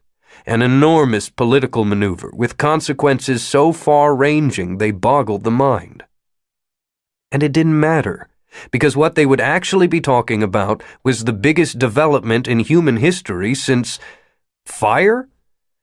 When the gifted had first appeared 30 or so years ago, scientists and philosophers alike had wondered what they meant, why some people had amazing abilities and others did not.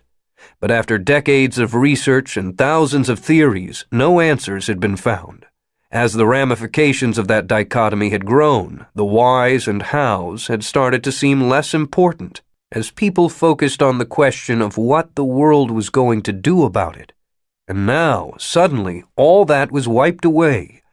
There would be no more us and them, no more divisions. There would be questions and fears and a million decisions to be made, but at least there would be options.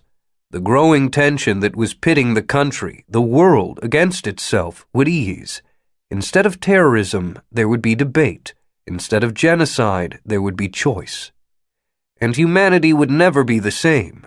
In a very real way, humanity as it had been would cease to exist, replaced by something better. all of which made it hard to concentrate on breakfast. For now, be here for your family. You've lost enough time with them already. The restaurant was bright and airy, tastefully designed, and alive with chatter. One of the guys on their security team had recommended it. Apparently the chef was famous in the NCH, a brilliant who ran a string of places.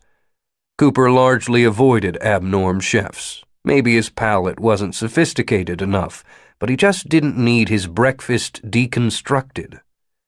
Steamed egg cut into a cube, the yolk removed and the hollow stuffed with spinach and goat cheese. Kelp protein extruded and dyed to look like ribeye, served atop a smear of braised beet puree. Rutabaga tater tots served with crystallized ketchup. How do they turn ketchup into crystals? Todd poked at his plate suspiciously.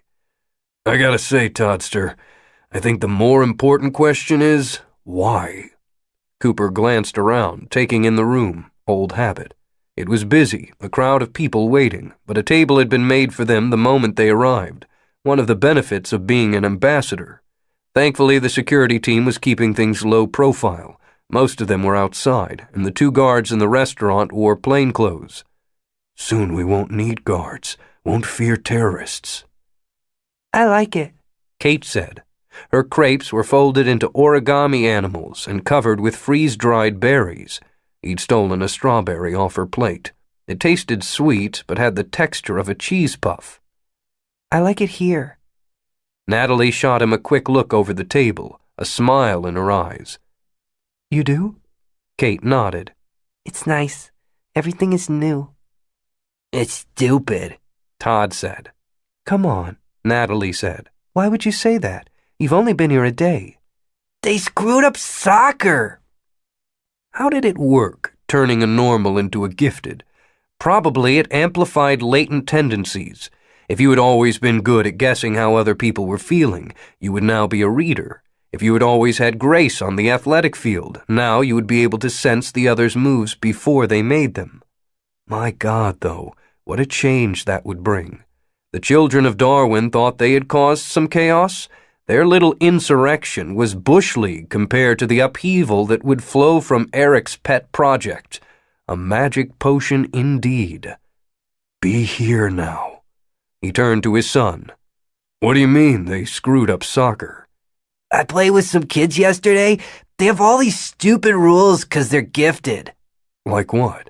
One kid can do the thing you do, where no one can touch him, so to get a goal, he has to score and then take the ball back and score again. This other girl just sits in the center of the field. She doesn't even move, but they picked her first. A girl. Plus, one kid is allowed to use his hands because he's seeing math. He's seeing math? That's what he said. Angles and stuff, and he needs to be able to pick up the ball and throw it. Then when he does, it does crazy trick stuff and bounces off things and people, and no one can get it, and it just like rolls past you. Cooper fought an urge to laugh. Remember when you said a city of mirrors would be cool, kiddo? Welcome to a world of them. So they're changing the rules. No one says the rules have to be the same all the time. They do. That's what rules means. You're just mad 'cause you lost, Kate said. I didn't lose, they cheated. I like it, Kate said. Nobody here thinks it's weird that I organize things. That's not weird, sweetie. You're not weird. I'm weird at home. Can we stay here? Cooper laughed. He was about to reply when a knife slid across the throat of one of his bodyguards, and a fountain of sudden blood sprayed across 3 tables. Soren Road. Passenger side, the back seat of the cab. The driver had a mole on his neck, a hair growing out of it.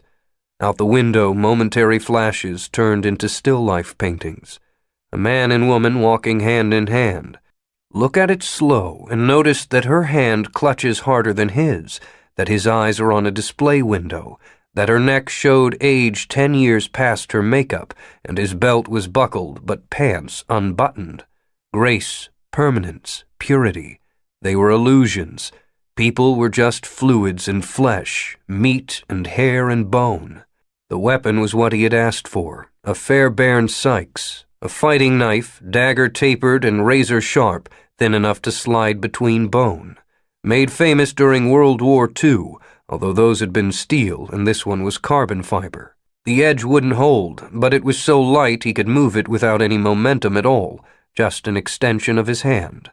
A knife good for killing and little else. His fingers rested on the pommel. The car began to slow. It would be almost a minute before it stopped. Soren used the time to read the security outside the restaurant. As John had predicted, it was a diplomatic protection team, all gifted, all armed, all wired via earpiece. Guards used to escorting high-value assets, attuned to threat at all times. They would have constant situational awareness, evaluating everything in terms of risk. So he became a tourist from Missouri, wide-eyed and unthreatening. He had all the time in the world to slip into character. He paid the driver with the mild excitement of someone for whom a cab ride was a novelty, something more often seen on Tri-D. Told the driver to keep the change, $1 too much, exactly enough to be appreciated and forgotten. Stepped onto the sidewalk and looked around, trying at once to pretend that he belonged here, keep the muggers away, while simultaneously taking everything in. After a minute and a half that was 8 seconds to the rest of the world, he turned and walked into the restaurant, consciously putting a little pleasure in his step, anticipating a meal unlike any he could get in good old M.O. The team registered him, watched him, and dismissed him. Even the reader by the door. Readers amused him. They were so attuned to everyone else in the world. Yet his gift meant that to them he was like the optical illusion of a tire rim spinning backward as it sped along, an incorrect approximation based on flawed perception. Inside the restaurant was chaos and noise, so many people, all being, just sitting there being, and so loud about it, volume and intensity.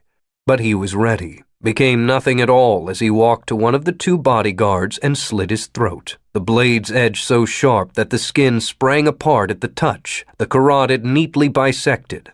Arterial spray gushed out in an arc. It was rather pretty, the fluid dynamics of it, and he spent a few seconds admiring it before heading for the other guard. That one was drawing his gun, a smooth and practiced move, and Soren took the time to look at the angle of the man's arm. Hand was bracing his right and positioned himself so that the man's own momentum brought his inner elbow into contact with the blade, the force of the guard's motion driving the knife through cloth and flesh and muscle and tendons to sever the brachial artery. There was screaming, but not in his nothing. For some reason, Soren found himself thinking of the spider, the one he had spent time being when John came to get him. Why? The calm immobility that preceded lethal motion. Yes. He turned. The 2 bodyguards crumpled at about the same rate, as if they had choreographed it. Soren took in the still life. Nick Cooper was on his feet, his eyes appraising. No hesitation or paralysis. Interesting. It wouldn't be enough, of course, but it was interesting.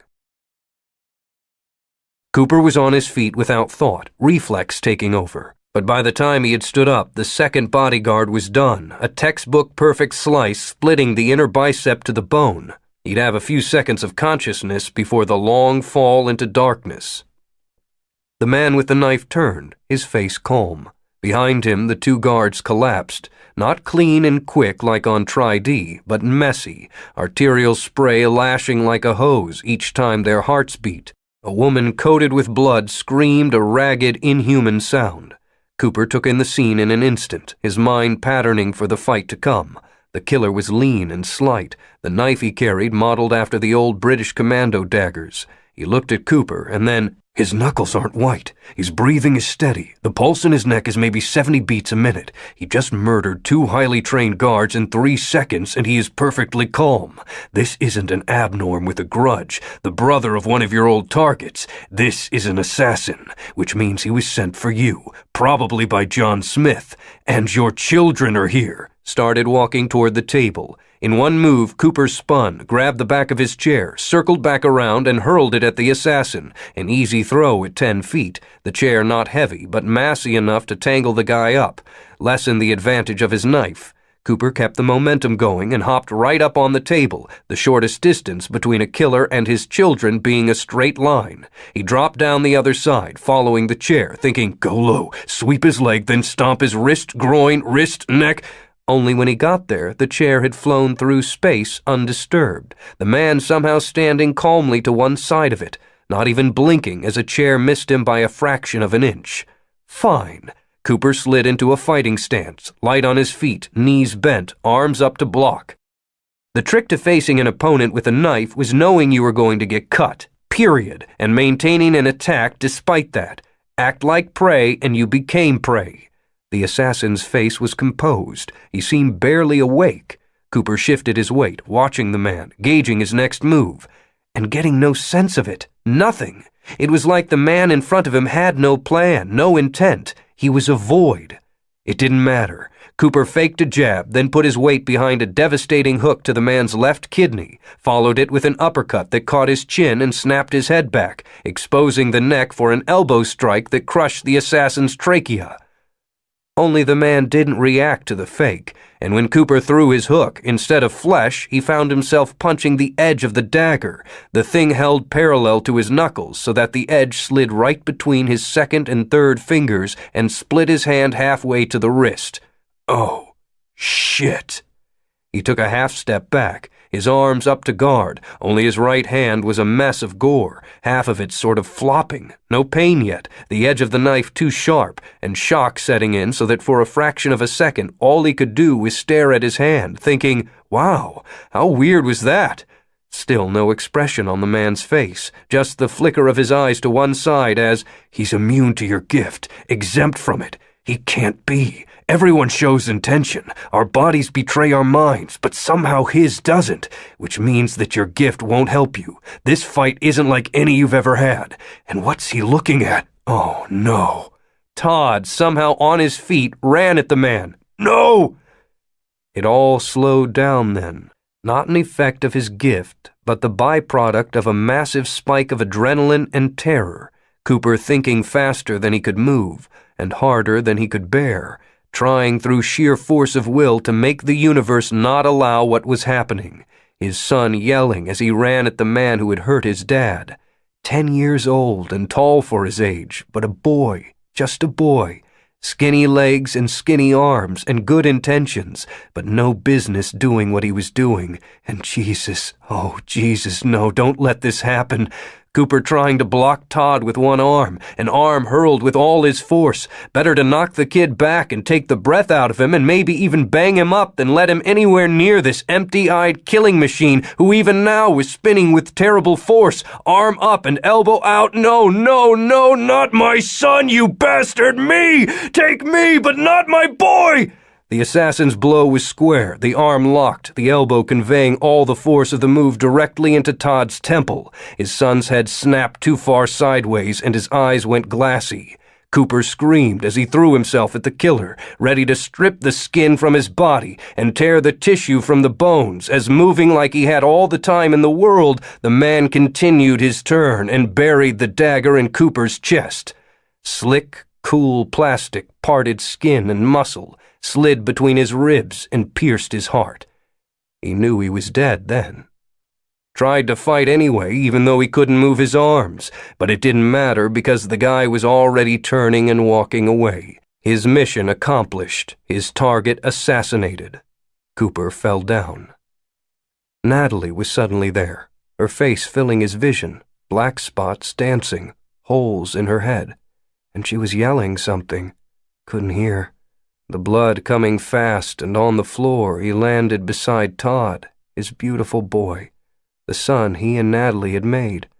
And it couldn't be that his son was on the ground, that he wasn't breathing, and this couldn't be the last thing. It can't. Remember instead a whirl of green and your kids clinging to each arm as you spin them on the front lawn of the house you'd shared with Natalie,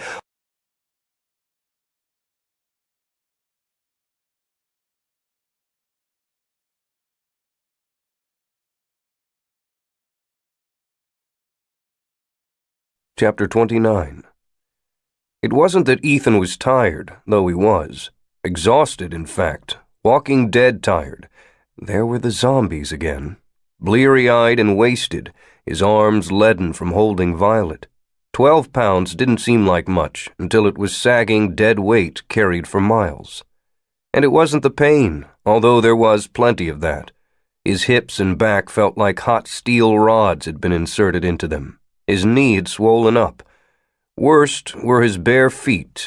Before bed, Amy had taken off her socks with their shoes, and so once they'd left Jeremy's, he'd peeled off his own and insisted she take them. Hours of walking through the darkness across fallow cornfields and state park land had cut his soles ragged, and he tracked blood with every step. It would have been easier on roads, but they were done with roads. Still, it wasn't any of that. What was killing him was the helplessness. He'd never felt so goddamn useless. Violet had woken up an hour ago and had been crying ever since. Piteous, confused howls of hunger, and he had nothing to feed her. A man had pointed a shotgun at the people he loved, and he hadn't been able to do anything about it. Even with a gun in his belt, he hadn't been able to do anything. His belly still burned at the memory of that. He knew he had made the smart move, knew that what he was feeling was just leftover monkey stuff, but it didn't matter. He was supposed to protect his family, and instead they were wandering the countryside with nothing, no food, no shelter, no money, not even much of a plan. Dawn had broken on the three of them hiking a back road, fleeing a burning city. Refugees, simple as that. They must have crossed the quarantine line sometime during the night without even knowing it. They'd seen a helicopter a while back, at a distance, but it had passed without incident.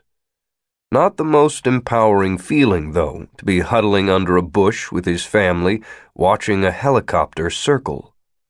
Last night you swore you'd do anything to protect your family, and you meant it.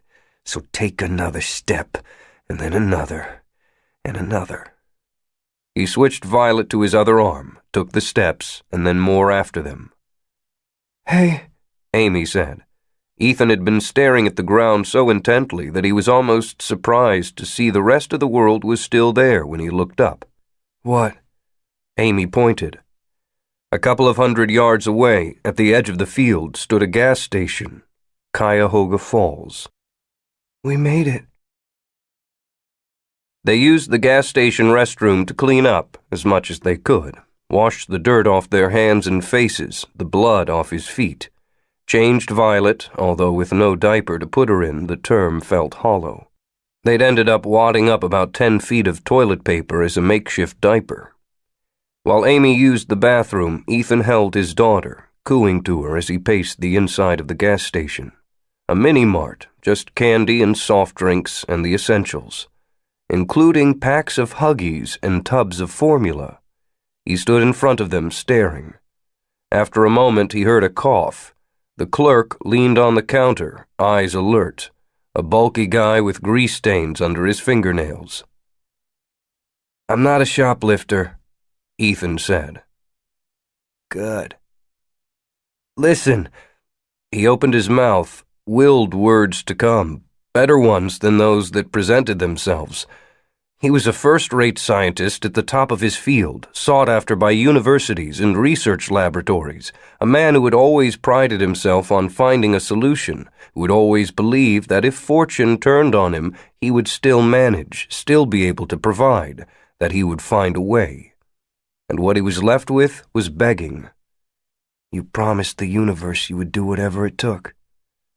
Listen, he repeated. We got robbed last night.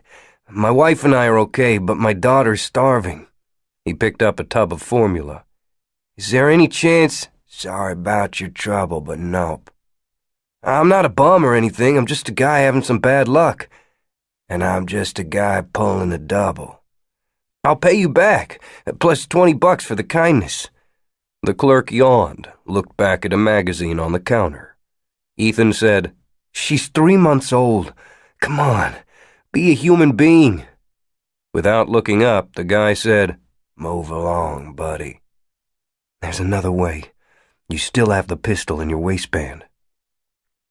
The thought felt so good that he let himself indulge in the momentary fantasy of how much fun it would be to watch the clerk's expression change as Ethan pulled out his gun. It felt good, but it was crazy. They'd have money again in a few minutes, load up on diapers and food, somewhere else, no chance he was giving this gas station a cent, and then rent a car. Worst case, catch a Greyhound. Strange and bad as things had gotten, they were almost over. The three of them had made it out of Cleveland, had escaped the National Guard and faced down a shotgun and walked across a quarantine line, and they'd made it. Just get cash and get on the road. His bank looked the same in Cuyahoga Falls as it did in Cleveland. Blue and gray carpet, fake wood desks, bulletproof glass, a security camera over the door watching the tellers, 80s pop music playing in the background. He didn't know how people worked in banks. Nothing wrong with it, just how didn't they go out of their mind? Can I help you? The greeter's tone was polite but circumspect, her eyes sliding down his ragged clothes and bare feet. He was glad Amy had decided to wait outside with Violet. The three of them would have looked like a Dorothea Lange photo. Yes, Ethan said. We got carjacked. 2 guys with guns. Oh my God! Her eyes wide. Here? A couple of miles up the road. What did the police say?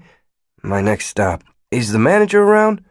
He was, a jocular guy in an off-the-rack suit. He introduced himself as Steve Schwartz and led them into his office.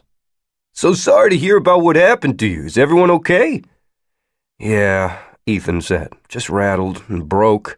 They took everything, our phones, wallets, everything. We'll get you fixed up. Did you open your account here? Cleveland. Schwartz cocked his head. You coming from there? No, Ethan said. We've been on vacation. Do you know your account number? Ethan slid into a seat opposite the man's desk. Never memorized it. Nah, me either. How about your social security? He rattled off both his own and Amy's. Schwartz typed away. Since you don't have ID, I have to ask a couple of security questions. Shoot. They went through PIN numbers, the location of their preferred branch in Cleveland, recent charges, the rough total of their monthly mortgage payment. The manager was quickly satisfied, said, We'll get you new debit cards right now. Credit cards will need to be mailed, I'm afraid. Sure. Some cash too, please? How much? Say 5,000. No problem, Dr. Park. More typing. You got lucky, you know? How's that? They didn't take your wedding ring. Ethan had been relaxing in the chair. He looked up to see Schwartz staring at him, a question in his eyes. Let him wonder. Guess you're right. We got lucky. The man looked like he was about to say something else when the phone on his desk rang. Excuse me, he said and picked it up. Steve Schwartz, branch manager. Ethan couldn't hear the voice on the other end, but whatever they said, Schwartz hadn't been expecting. He stiffened, his hand tightening on the phone. His eyes jumped to Ethan and quickly away again. I understand. Then he held the phone out. For you. What the? He looked around. The office walls were glass, and he could see the rest of the bank, everything looking just as it had. But what had seemed comforting in its familiarity now seemed pregnant with menace. Ethan took the phone. Hello, Dr. Park. A man's voice, assured and smooth. This is Special Agent Bobby Quinn of the Department of Analysis and Response. Quinn? It didn't make any sense. That was the name of the agent who had come to his house, who had told him that Abe had been kidnapped. How did you know I was here? That's not important. Listen, Doctor, I know we didn't part on the best terms, and I apologize, but it's crucial that we talk. I don't understand. I know that, sir, and I'm sorry. I'll explain everything. Am I in trouble? No, nothing like that. We need your help, Ethan. With what? I can't explain over the phone. A matter of national security. National security? What is he talking about? Then, does it matter? He's a government agent and you're an American citizen. When? Just sit tight. I'm in D.C., but I'll requisition a jet and be there in 2 hours. If you'd like, I can bring fresh clothes and some shoes." Ethan started to thank him and then thought, shoes? A tingle slid down the back of his thighs. Slowly he turned. The security camera by the door had rotated to point into the bank manager's office. Behind the counter, 2 more gazed unblinking. Out the window, a camera on a telephone pole stared at his wife and child. "My God. Dr. Park, we've taken control of every closed-circuit camera for a 200-mile radius. That's how important you are right now."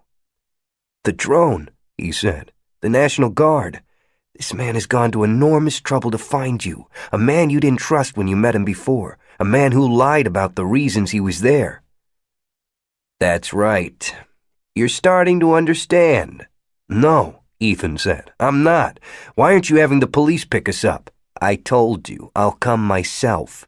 "But you said that time is a factor, and you're in Washington, D.C., so why not have the police meet us?"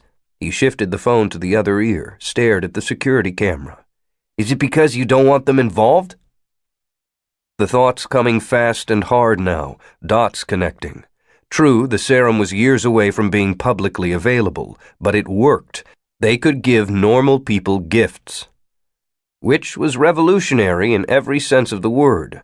Not just get astonishingly rich revolutionary, change the world revolutionary. Maybe the DAR doesn't want the world to change. Not this much. "If local police picked us up," Ethan said slowly, "there would be an arrest record, processing, a trail, not to mention a number of cops who knew we'd been taken." "What difference do you think that would make?" "If there are no witnesses, it's easy for us to just disappear." "Disappear?" The agent laughed. "Dr. Park, you're being paranoid." "In the last few days, my boss has been kidnapped, my city quarantined, my house put under surveillance, and military drones tasked to search for me. I've had 4 guns pointed at my head, 2 of them by soldiers, and been robbed of everything down to my shoes. Last night I watched the National Guard kill an innocent man. Guardsmen you just admitted you sent for me. I'm starting to think I'm not being paranoid enough." "Ethan, listen." And then another connection. Abe, Dr. Abraham Cousin.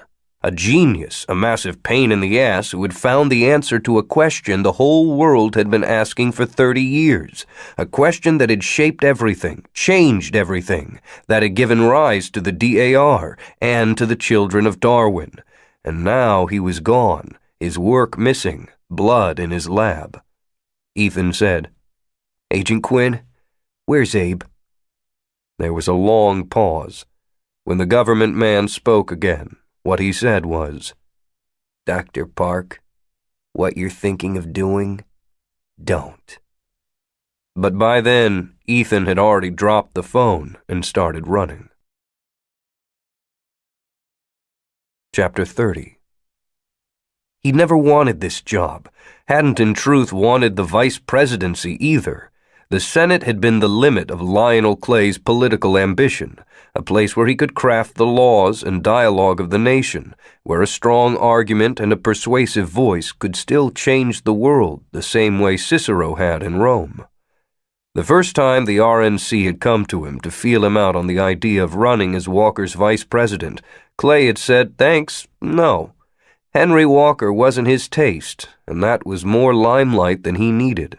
But they'd kept coming, with charts and stats, with arguments about the social importance and need for an academic perspective, and finally, with the honest truth, which was that he won Walker the South, and that was the ballgame.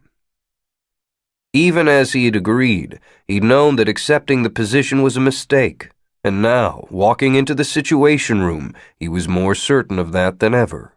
Everyone stood as he entered, and he waved them down. What happened? Leahy coughed. Sir, about 20 minutes ago at 9:43 local time, Nick Cooper was assassinated in Tesla, New Canaan. Clay had been about to sit down, and the words froze him. He took a deep breath, then lowered himself to the chair. He's dead? Yes, sir. An abnorm named Soren Johansson entered a restaurant where Mr. Cooper was having breakfast with his family. Killed 2 plainclothes bodyguards and then stabbed Cooper in the chest. The blade punctured the left ventricle of his heart. He was rushed to Guardian Central but pronounced dead on arrival. His family? His son Todd was wounded in the attack. He's in critical condition. And this assassin, Soren Johansson? We're still getting a clear picture, but it appears that he escaped. My God. Clay leaned back. How did this happen? The chairman of the Joint Chiefs, General Yuval Raz, exchanged glances with Jen Forbes, the director of the DAR. Mentally, Clay sighed. So much of politics was a matter of everyone covering their collective asses. After a moment, General Raz said, Our information at this moment is very preliminary. Understood. We haven't intercepted any evidence of a conspiracy. However, Johansson walked past a team of Epstein Industries diplomatic security. He killed the two inside the restaurant, but Epstein is complicit in the attack? His team at least failed to prevent it. That may be because of the nature of our assassin, Forbes added. Soren Johansson's gift is temporal, with a T-naught of 11.2, an exceptional rate. That means that what we experience as 1 second, he perceives as slightly more than 11. With that much difference, it's possible he simply had time to do everything right. How do we know that? Clay asked. He was academy raised at Hawkstown. Hawkstown Academy? Clay steepled his fingers. The same as John Smith. Yes, sir. And at the same time, although Smith is 2 years older. However, after graduation, Soren disappeared. If he's political, he's been very quiet. There's no evidence tying the two together, but my gut says that John Smith is involved. Mr. President, Leahy said, we'd like to detain John Smith for questioning. Marla Keevers, quiet until now, said, That's a political nightmare. He's got enormous goodwill following the monocle revelations. He's been on the talk shows, the speaking circuit. His book has been a New York Times bestseller for weeks. Arresting him will have major blowback. We're past that point, Leahy said. Clay studied the man. A former soldier, Leahy had spent the last 3 decades in the intelligence field, rising to run the CIA before being appointed Secretary of Defense. To say that his resume prepared him to view the world militaristically was an understatement of massive proportions. That doesn't mean he's wrong. After all, Owen was against sending Cooper in the first place. Detain John Smith, he said. Leahy nodded to General Raz, who picked up a phone and began to speak into it quietly. In addition, sir, we need to move forward with a military response against the New Canaan Holdfast. Why, if we believe that Smith... Cooper was an ambassador for the United States. His assassination has to be treated as an act of war. What does Epstein say? Leahy looked around the table. Sir, we haven't been able to reach him. Excuse me? It could be that things are just happening too fast, but ultimately there are 2 possibilities here. Either Epstein and the NCH are themselves acting as terrorists, or their government, Leahy said the word with distaste, is riddled with them.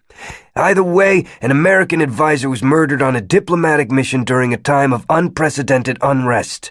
3 cities are under martial law, without power or food.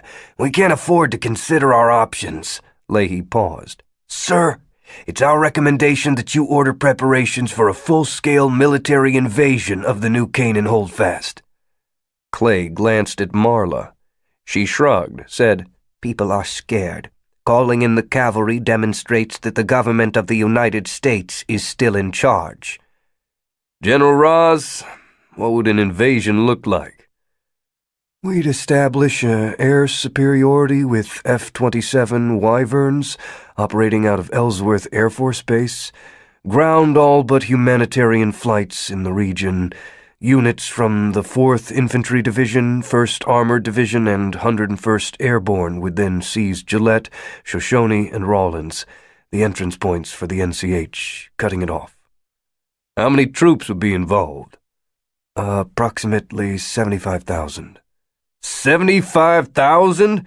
That's almost equal to the entire population of the Holdfast. Yes, sir. It's important to bring overwhelming force to bear. We're not proposing a fair fight, the general said. We're demonstrating that we can annihilate them. It makes the idea of resistance ridiculous. Ultimately, that will save lives on both sides. A dozen faces stared at him, men and women in uniforms heavy with medals, the commanders of every branch of the military and intelligence community. Lionel Clay took pride in having lived an honorable life. He had been a teacher and a leader, but he had never been a soldier. And my God, did I never want to be the person making this decision. You're talking about a military attack against American citizens. We're talking about preparing for one, Secretary Leahy said. Moving troops into position. It's a reminder to our enemies that they are facing the combined might of the finest fighting force the world has ever seen. What's the end game? Sir? If I give the order to attack, what happens after we take the NCH? Leahy looked around again. That's up to you, sir. But our recommendation is that all leaders in Tier 1 and Tier 2 abnorms be held in temporary internment camps. The NCH itself should be evacuated and destroyed. What had Cooper said? You knew that someone would be standing here telling you to start a civil war, and you weren't sure you'd be strong enough to say no. A second civil war. Only this time not between states, but between a majority and a minority, with all of the potential horrors that entailed, up to and likely including genocide. Sir, you don't have to decide to attack yet, but moving troops into position gives us the option, while also sending a message to the enemy and reassuring the public. A thought hit him. He could stand up and walk out of the room, then out of the building. He could go to the corner and hail a cab to the airport and book a ticket back to Columbia. He could just quit and go home. It was an absurd fantasy, but tempting. Lionel Clay stared at the table, at his fingers spread on the polished wood. Dictators ride to and fro upon tigers, which they dare not dismount, and the tigers are getting hungry. Winston Churchill.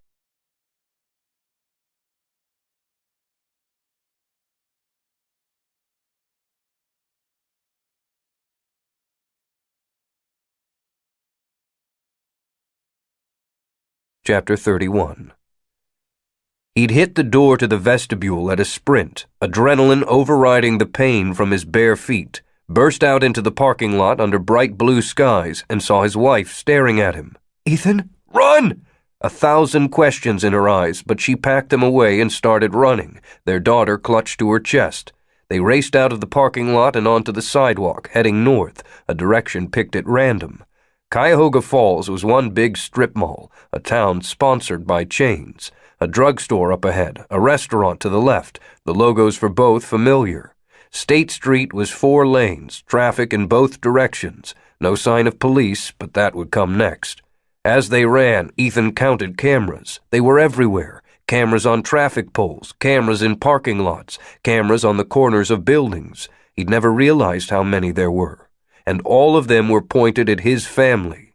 Every single camera swiveled to follow them as they ran. His skin tightened and shivered. Ethan, Amy said, punctuating the words with pants. Why are we? Trust me! She nodded and they continued north. It would take at least a few minutes for the DAR to reach out to the local police. They'd have to pull rank, tell them a fugitive. My God, we're fugitives. Was running up State Street. Another minute or two for a cruiser to get here. Still, how far could they make it? And what difference did it make if the cameras tracked them? This way! He turned down a side street. His breath came fast and hot, and every step pounded up his skeleton. They ran past a broad parking lot, dodged around 2 staring kids on skateboards. Another block and they were on a strip of small homes, bungalows and frame houses nestled close together. Lawns gone to yellow-brown and faded American flags. A dog barked and snarled on the opposite side of a fence. Ethan turned right arbitrarily, went another block, then went left, deep in a neighborhood now. Hardly safe, but at least away from the cameras. Amy said, I have to stop. She was pale, clutching Violet in both arms. Their daughter was bawling, not loud howls, but steady unhappiness that rang through his core. He nodded, dropped to a fast walk. What's going on? Amy, I know this sounds crazy, but I think the DAR is trying to arrest us because of my work. You're right. That's crazy. Is it? Remember the drone? The National Guard? Yeah, but come on. When I was in the bank, the phone rang. It was Quinn, the agent who came to our house. He was watching me on the security camera. He turned to look at her. Why would he be doing that? They passed a series of faded brick houses, the lawns growing wider as they went farther from town. It wouldn't be long before they were back on golf courses and forests, cornfields. He winced at that, his feet bleeding again.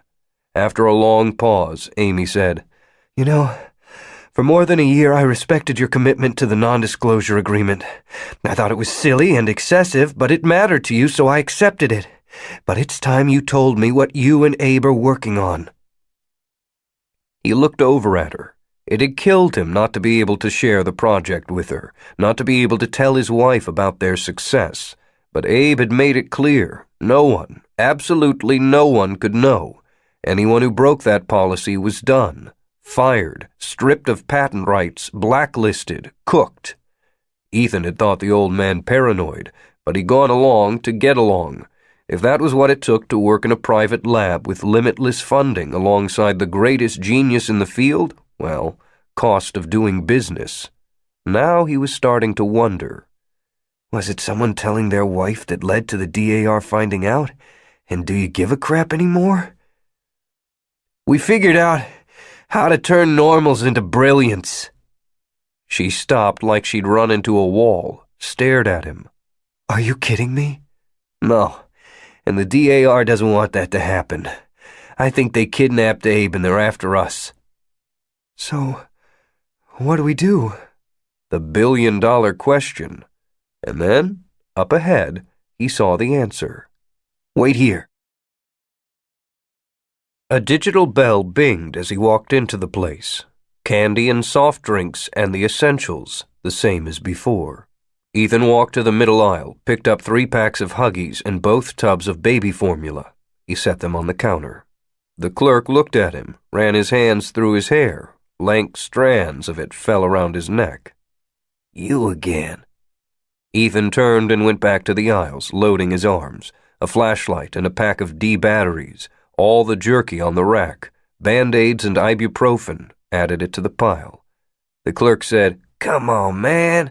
Next was a box of Snickers, a carton of eggs and 2 gallons of milk, 8-liter bottles of spring water, 4 lighters from the display by the register, a roll of duct tape. Dude, I have to put this all back. No, you don't. Bag it. Fine. You want to do it like that? The clerk reached for the phone. I'll call the cops. Don't worry, Ethan said. I'm leaving. Just one question first. The guy stared at him with the wary expression of someone being panhandled. Yeah? Ethan reached into his waistband and pulled out the revolver. He raised it and pointed it right at the clerk. Watched the guy's expression change just the way he'd thought it might. It felt as good as he'd imagined. What kind of car do you drive? Precision Aerospace Industries, the world's leading developer of multiple launch environment missiles, proudly presents The Avenger, BGM-117. Conceived and designed by Academy-trained brilliance, the Avenger is fast. The first multiple launch missile to achieve hypersonic speeds up to Mach 5.3, or more than 4,000 miles per hour. Undetectable. Our next-generation stealth technology ensures invisibility to early warning systems. Unstoppable. Integrated electronic countermeasures demonstrate a 97.8% success rate against defense systems. Flexible. Capable of carrying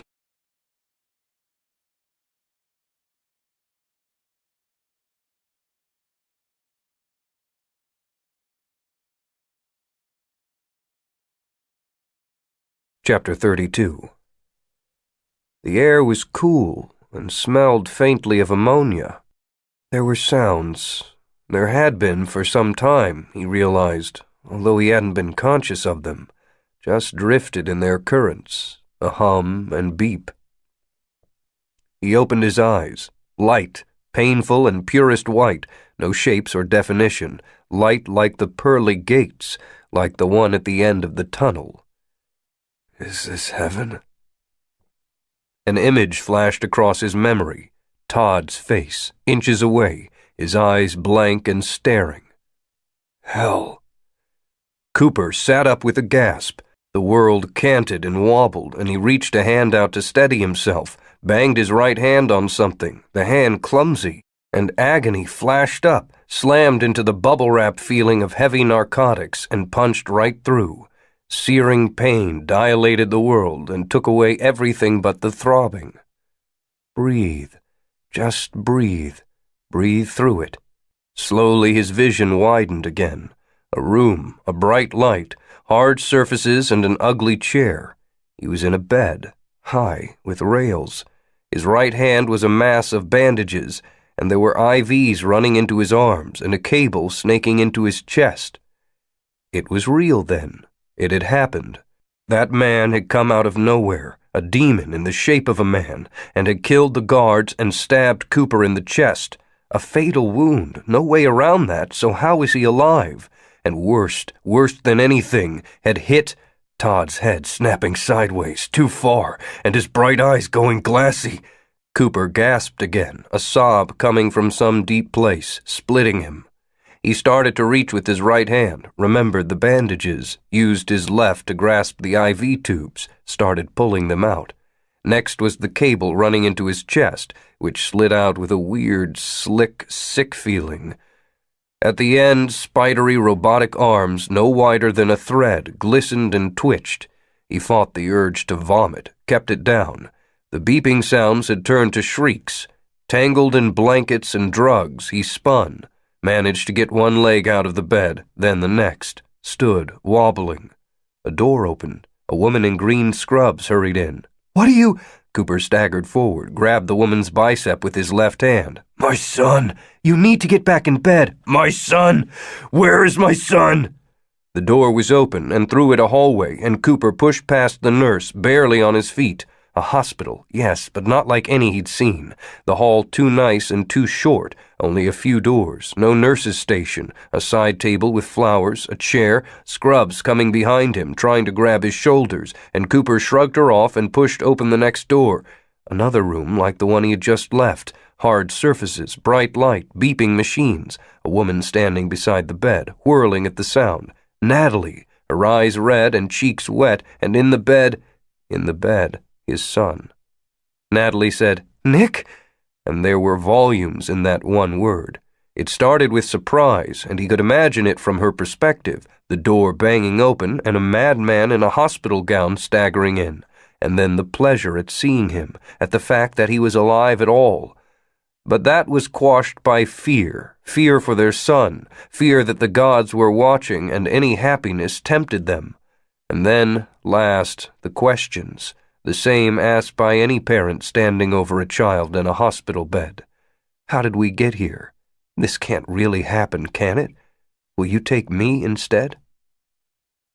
He stepped forward and swept her into his arms, wrapped them around her slightness and squeezed, the two of them holding on to each other as though against gravity. Her body trembled, and her face was wet against his neck. "Is he? Will he?" I don't know. They don't know." The words hurt more than the dagger had. He leaned into her and she leaned back. Behind them the nurse started to say something, then thought better of it. After a long moment he released her. "Tell me." Natalie wiped at her eyes, smearing tears around. When she spoke, he could hear the quaver in her voice. "He's in a coma. There was internal bleeding." "Do they know when he'll wake up?" She shook her head. "They don't know for sure if he will, or if... He closed his eyes, squeezed them hard. The nurse said, "Mr. Cooper, please." He ignored her, stepped forward.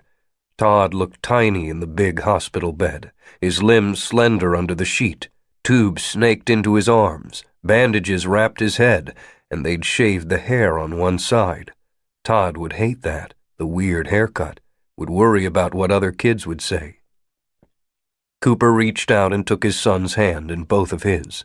The physical pain that rocketed up from the right, nothing compared to the howling inside him. Then a thought hit. Wait a second. Where's Kate? Is she... She wasn't hurt. She's sleeping, finally. Finally? Of course. The cable in his chest, the elaborate bandages on his hand, the drugged feeling. He glanced at the clock on the nightstand, saw that it was 5 in the morning. 20 hours since they were attacked. Did they get him? Natalie shook her head. The nurse said, Mr. Cooper, it's amazing that you're even alive. The left ventricle of your heart was torn open.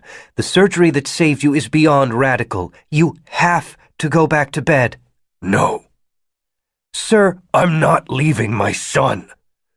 There was a long pause, and then a dragging sound, Scrubs bringing a chair from one wall. At least sit, please.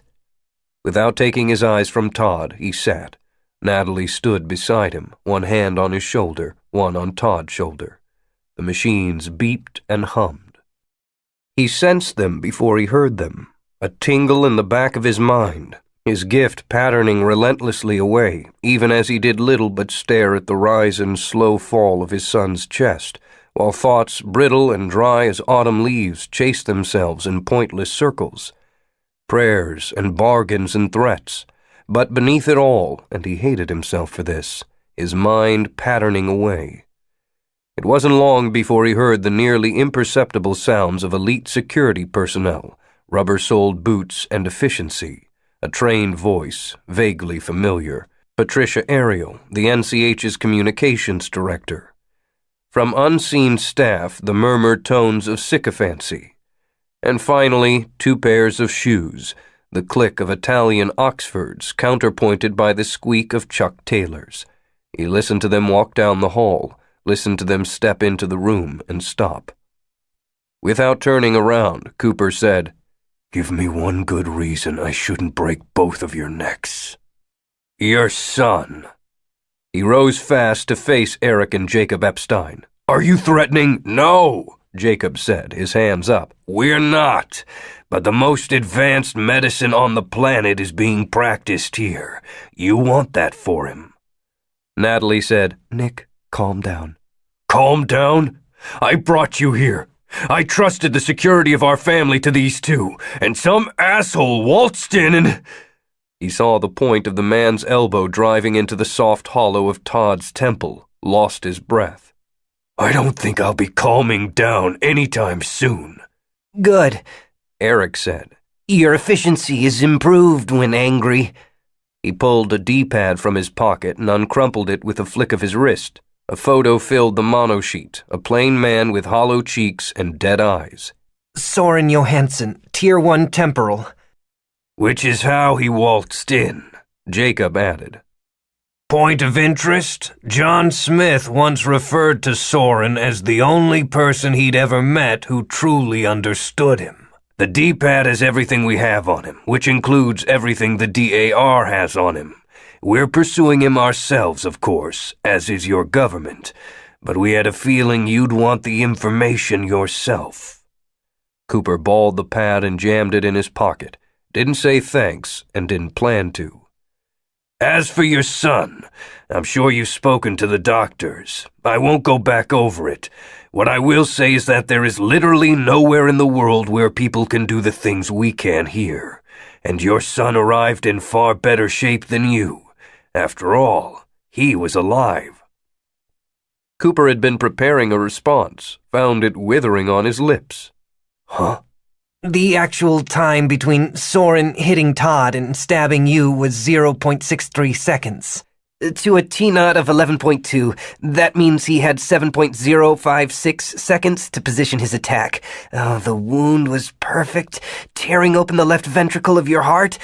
Death was almost instantaneous. You're saying... He glanced around. What? I was dead and you brought me back? Nick, Natalie said. It's true. He turned to her. Yeah? She nodded. I watched you die. Like most things Natalie said, the statement was bald and direct. She didn't play games, didn't obfuscate or work agendas, which didn't mean that simple statement wasn't shaded with meaning. Beyond the fact, he heard the pain, the loss, the regret, and the joy and hope of his impossible reprieve. She continued, "This isn't a hospital. It's their private underground clinic." "There are advantages," Jacob said, "to living in a place with more brilliance than anywhere else.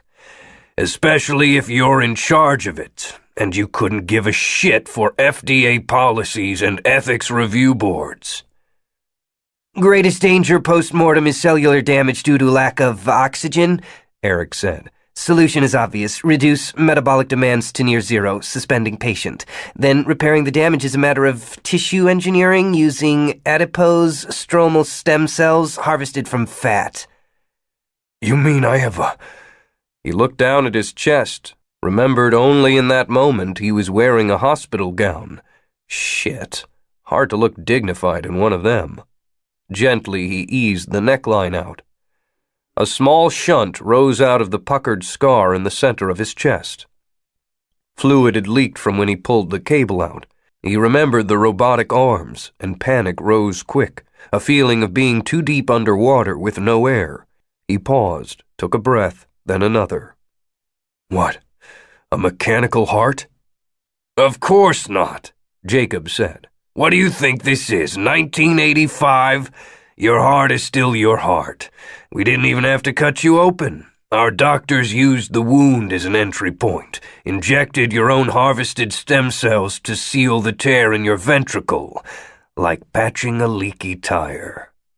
"But they've tried that at Johns Hopkins, at the Mayo. They've never been able to get the cells to—" This isn't Johns Hopkins, Eric snapped. This is new.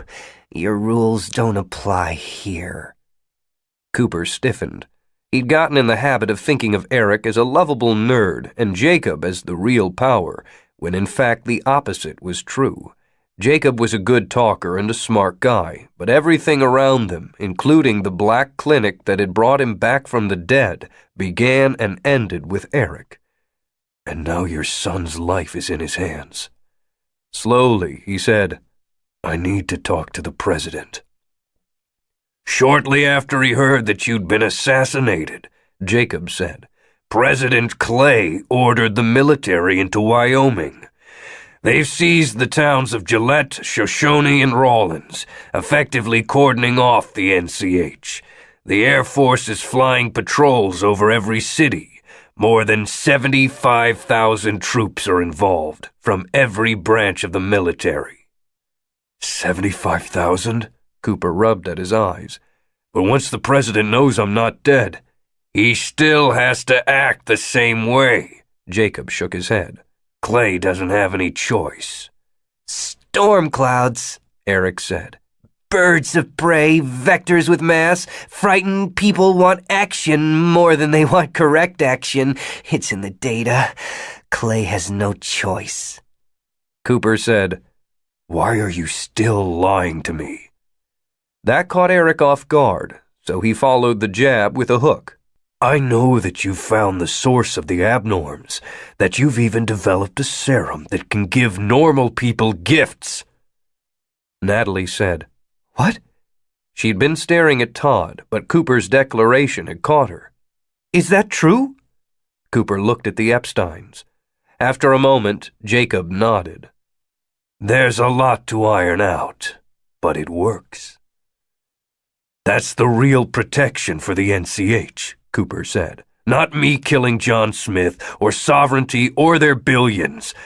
So I'm asking again, why are you lying to me?" "What do you mean?" "You talk about people being terrified, about Clay not having a choice, but you don't mention that you have a magic potion that changes the world. Most normals don't want a war. They're just scared that they're being made obsolete. This changes that, or at least gives them the option. So all you have to do is—" He trailed off because it hit him that Jacob's arms are crossed. Eric is biting the inside of his cheek. Negative reactions. Why? They can't be holding out for financial gain. They have more money than anyone alive. Besides, they're facing a full-scale attack. Sharing the truth about the serum is the only thing that might prevent the destruction of the holdfast, not to mention stopping a civil war. And yet they've gone negative. He'd been missing something. Wait. Yesterday when we talked, you said there wasn't enough time. You were talking about this, weren't you? Even your bid for sovereignty was calculated to buy you more time. He stared back and forth, brother to brother, both smart, both well-meaning in their own way, and the three of them somehow responsible for saving the world. And how exactly that had happened didn't matter anymore, because his gift had jumped ahead and answered the question for him. Which means, he rubbed at his forehead, you don't have the serum, do you? The scientist behind it is a difficult person, Jacob said. Dr. Cousin would only accept our funding if he had complete autonomy. He shared progress reports, test results, but never the formula itself. So, Dr. Cousin was kidnapped a week ago, Jacob said. By the DAR, Eric added. Your government wants a war. Revolution? You're an idiot. You don't even know what that word means. Forget your precious Mao and Che and Fidel. If they've appeared on a t-shirt, they haven't changed shit. You want revolution? Look at Alexander Fleming. Penicillin transformed the world in ways Lenin and Washington only dreamt of. Now sit down and shut up, you autocratic frat boy. It's Adult Swim. Dr. Abraham Cousin, answering a student question at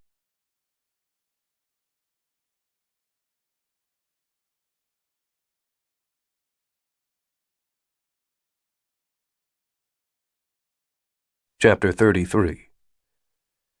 The pond was shallow, the edges rimmed with toppled cattails, their stalks broken. The water smoothly mirrored the hazy November sky, and the air was crisp with the scent of pine and a promise of the snow the winter would bring. A muffled boom rolled in from the distance, some hunter's shotgun, and Ethan tried not to read omens in that. What do you think, Chunks? Pretty, huh? His daughter squinted up and flopped her arm. The scientist in him imagined the scientist in her. He sometimes pictured Violet as a tiny being in the cockpit of a vehicle she didn't understand, row upon row of dials and switches and knobs, and no instruction manual. Nothing to do but stab and twist at random and see what happened. Punch that button. This appendage flaps. Interesting. Amy said, She's cold. Ethan jumped. It was the first thing she'd said to him in almost 24 hours, and though he was pretty sure the blanket he had wrapped around his daughter was keeping her plenty warm, he nodded, wrapped it tighter, and then turned back to the cabin. His wife was still pissed off. Not that he blamed her. Yesterday, after taking the clerk's keys and duct-taping the man's hands and feet, he'd carried the bags out of the gas station. Amy had looked at him, confused, as he'd led her around back to the battered pickup parked there. He put the bags in the bed next to a battered toolbox. What's this? Our new truck, come on. Ethan, what did you— What I had to. Please, Amy, trust me. She started for the truck, then said, There's no car seat. We're not going far. She stared at him, and he had one of those moments when he realized the difference a baby made. Turn refugee and flee their city? She was game. Believe him when he said to run from federal agents? You got it. Drive a couple of miles without a car seat? Houston, we have a problem. Baby, please, we have to go. I promise I'll drive carefully. Reluctantly, she had climbed in. His every instinct was screaming at him to hit the open road, to put distance between himself and Cuyahoga Falls. But he had to be smart. They were being tracked by an incredibly powerful governmental agency. It wouldn't take long for them to discover the hog-tied clerk, learn the make and model of the truck Ethan had stolen. and while he supposed he could swap license plates, somehow he didn't suspect that would fool an agency that could co-opt security cameras at will. No, much as he wanted to run, it was smarter to hide. If they were lucky, the DAR would start looking hundreds of miles out, maybe lose track of them altogether, for a while. Where are we going? In the passenger seat, Amy was clutching Violet with all her strength. I'll know it when I see it. Honey, I love you, but I'm about to kick your ass. I'll explain everything once we get settled. He'd tried a smile, got nothing in return. Look, right now we have to concentrate. This'll only work if we don't pass any cameras. Can you help me? She grimaced but leaned forward and stared through the windshield. They'd stuck to back roads and residential streets, wending their way to the national park, the same one they'd just trekked through. The first couple of houses hadn't looked right, too close to the street or with cars parked in front. After another few moments, he spotted a hand-painted sign that read, "The Hendersons' Hideaway," beside a dirt driveway. This might do. Do for what? He steered the truck up the drive, wound 40 yards through faded pines. The Hendersons had the right idea of a hideaway, a cabin in the woods, tastefully sized and out of sight of the neighbors. Add the pond out back, and you had the perfect spot for summer weekends. Yeah, this'll work. Ethan, 2 minutes.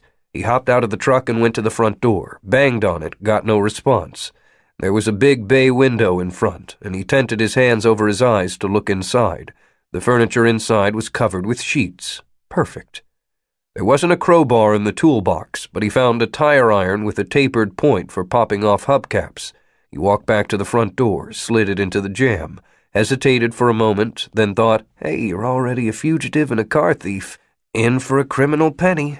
A fast, sharp jerk, and the wood gave with the splinter, the door swinging open. Ethan turned, found his wife holding their daughter and looking at him like he'd lost his mind. He smiled, said, "Welcome home. Want to get a fire going?"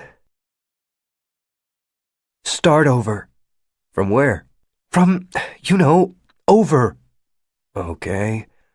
Ethan used the iron poker to jiggle the logs in the fireplace. Sparks danced upward as the wood cracked. "So the first gifted were recognized in 1986, right? That means that for the last 27 years, pretty much every geneticist on the planet has been trying to figure out how they came to be. The first step, and maybe the most important, was mapping the human genome. If the Brilliants hadn't come along, that wouldn't have gotten a tenth of the funding or attention. Hell, I bet we wouldn't have finished mapping the genome until, 2003. And instead it was done in 1995. Right. Now we had a benchmark. Everybody figured it would be easy after that. Compare enough abnorms to norms, and we'd be able to spot the gene for brilliance. Of course, that takes a lot of computational power and time, so it was years before everybody accepted it wouldn't be that simple. There's no gene for it. Correct. So everybody fans out in different directions. Some people start looking at causes and working backward. Was it pollution, growth hormones, the ozone layer, nuclear testing, etc.? Others decided it must not be genetic at all, but some sort of virus or prion, a structure that infected a percentage of people. Abe and I, and others like us, though, we still believe DNA was the key. Just not one gene, like intelligence. Intelligence is genetic. Sure, right, but there's no single gene for it. We still don't know exactly how it works, but the research coming out of Stanford and Tokyo suggests that it's actually dozens of genes, maybe hundreds, that in conjunction determine baseline intelligence. And it turns out the same is true of the brilliance, only it's even more subtle. Violet gave a short cry, and they both paused, looked over at her. The scene was cozy. Mom and Dad by a flickering fire, baby tightly swaddled and napping. All they were missing was eggnog, and it could have been a Christmas card. If you left out the fact that federal agents might kick in the door at any moment. So what is it?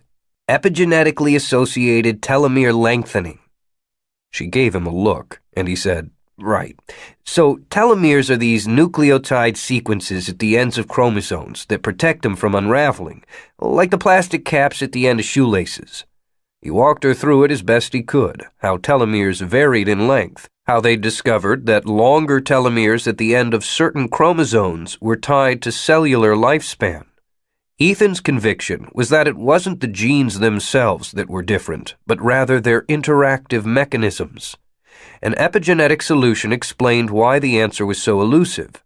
The root cause had occurred not to the brilliants themselves, but to their ancestors 2 or 3 generations back. Not only that, it hadn't altered their DNA sequence, only the way in which those genes were regulated. Think of it like cooking. The DNA sequence provides the raw ingredients, but the way those ingredients interact, the order they're added to the pan, the temperature used, that all changes the final result. Only here, it's not a handful of ingredients. Human DNA has more than 21,000 genes, and they interact in very subtle, complex ways. Still, once we started looking at epigenetic alterations in gene expressions, specifically as they relate to telomeres, we found the pattern. Simple as that. He smiled, cocked an eyebrow. Pretty sexy, right? So what was the root cause? You said that something had happened to their ancestors that created the brilliance. Oh, that. He shrugged. No idea. Science tends to be about stumbling onto the what, then spending decades understanding the why. My guess, there is no single cause. For 150 years, humanity has toyed with the planet. We've poisoned the seas and damaged the food chain and tested thermonuclear weapons and introduced mutated crops and just basically been mucking with things we don't fully understand. And one of the results of that is the gifted. She stared at the fire, the light tracing the fine features of her face, making her eyes glow. So you figured out what makes people brilliant. Why not share it? Once we understood the pattern, it occurred to Abe that it might be possible to recreate it, that it might actually be pretty easy. Easy? People have been working on this for 30 years. Right. Locating the cause was hard, but replicating it isn't. Call it the 3-potato theory. He saw her look and laughed. A phrase of Abe's. Say that the cause of the gifted is eating 3 potatoes in a row. Figuring that out, given the entire range of human experience, that's hard. But once you realize it, all you need to do is eat 3 potatoes. Or in this case, design a target therapy using non-coding RNA to regulate gene expression. And it works? You can make people brilliant? Our proof of concept work was wildly successful. We were just trying to figure out how to move into phase 1 trials on human beings when Abe disappeared. Amy stood up and stalked away. The move was so sudden that his first thought was maybe she'd heard something, and he stood quickly. What is it? She was staring out the window, her hands clenching and unclenching. Baby? His wife whirled. You stupid, stupid little boy! Her words caught him like a sucker punch. It had been such a relief to talk to her, to tell her about his triumph, to sit in this stolen moment of comfort and show off for his wife. I don't... What did you think would happen? She hissed the words, and it was worse than a yell. Did you think? What are you talking about? Are you really that blind? Amy stepped forward, and the firelight that a moment ago had made her so lovely now only underscored her fury. You and Abe, 2 dumb geniuses. Look, I know it's off the reservation, but you have to understand, we were onto the biggest discovery since, I don't know, splitting the atom. That's right. That's exactly right. And what did they use that for? He opened his mouth, closed it. You have a family, Ethan, a daughter. And you and your buddy cook up this little science project, hey, that'll change the whole world. I mean, change everything. And it didn't occur to you that people would want to take it from you? He blew a breath. I'm a scientist. I just wanted to know. Well, congratulations. You've made history. The scorn in her voice was shocking.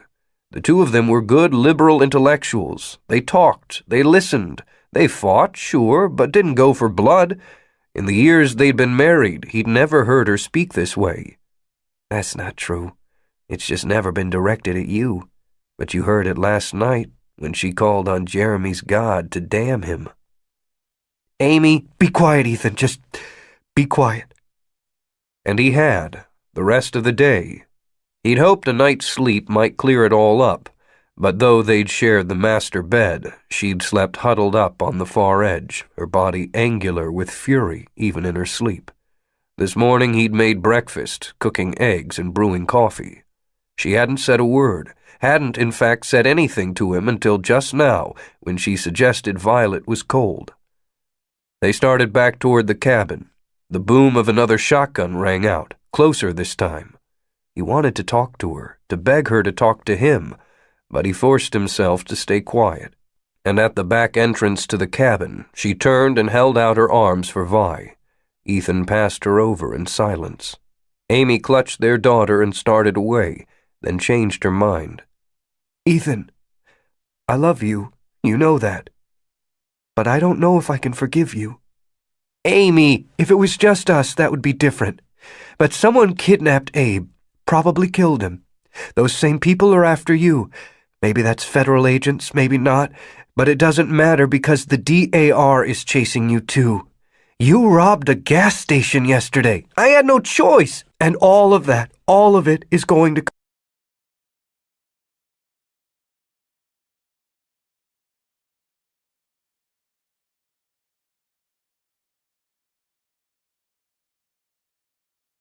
Chapter 34. He was a dead man, haunted by the words of another dead man. If you do this, the world will burn. Had it only been 3 months since Drew Peters had said that to him? 3 months since he'd sat on a park bench outside the Lincoln Memorial with a bomb in his hands, deciding whether to set it off, deciding that the world deserved the truth, no matter the potential costs. You pitiable fool. What naivete, what blind optimism to tempt the universe. As a direct result of his decision, equitable services had been shut down and the DAR's teeth had been pulled. John Smith had been exonerated in the court of public opinion and given free rein to act. President Walker had resigned and was facing trial, making room for a good man without the will or wisdom to be president, a man who was about to plunge them into the civil war Cooper had spent his whole adult life fighting to prevent. The mailed fist of the United States government was clenched just outside the city walls, and his son lay in a coma, lost in a world of nightmares for the sin of trying to protect his dad. Yet again, his children were suffering for his actions, not in some metaphoric way, but literally. The D-pad on his lap played the video again and again. The whole nightmare was only 10 seconds long. Soren entering the restaurant, cutting the throat of one guard and the brachial artery of the other before turning. Cooper throwing the chair, leaping onto the table, attacking. The dumb look on his face as he stared at his hand cut near in half. Todd charging, the assassin spinning with his elbow up, his son's eyes gone glassy and his body limp. Cooper hurling himself onto the dagger, the knife spearing him through the heart. Falling beside his son as Soren walked away.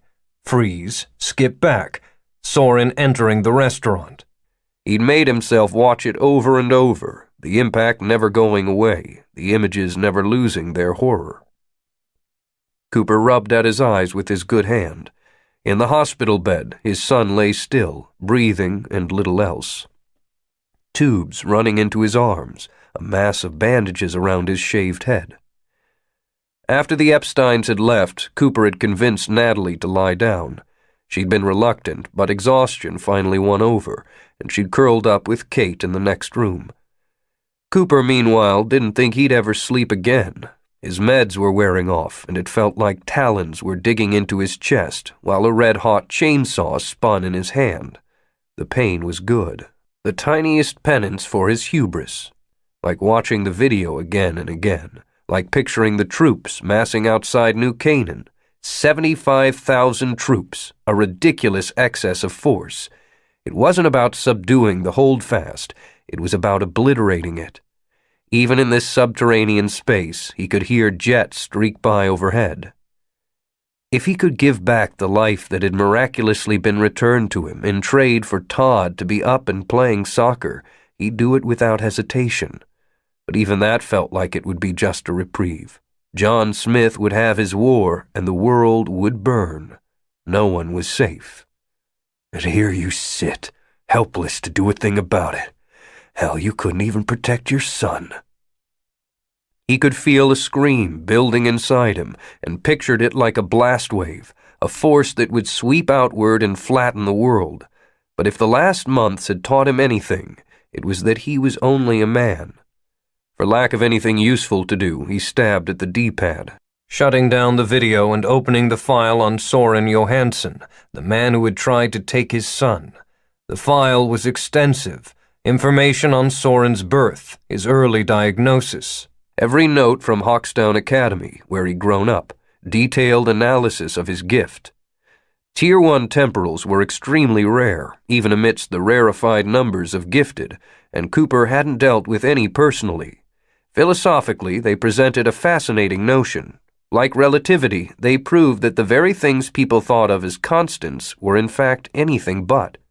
Of course, temporals didn't actually bend time the way velocity did.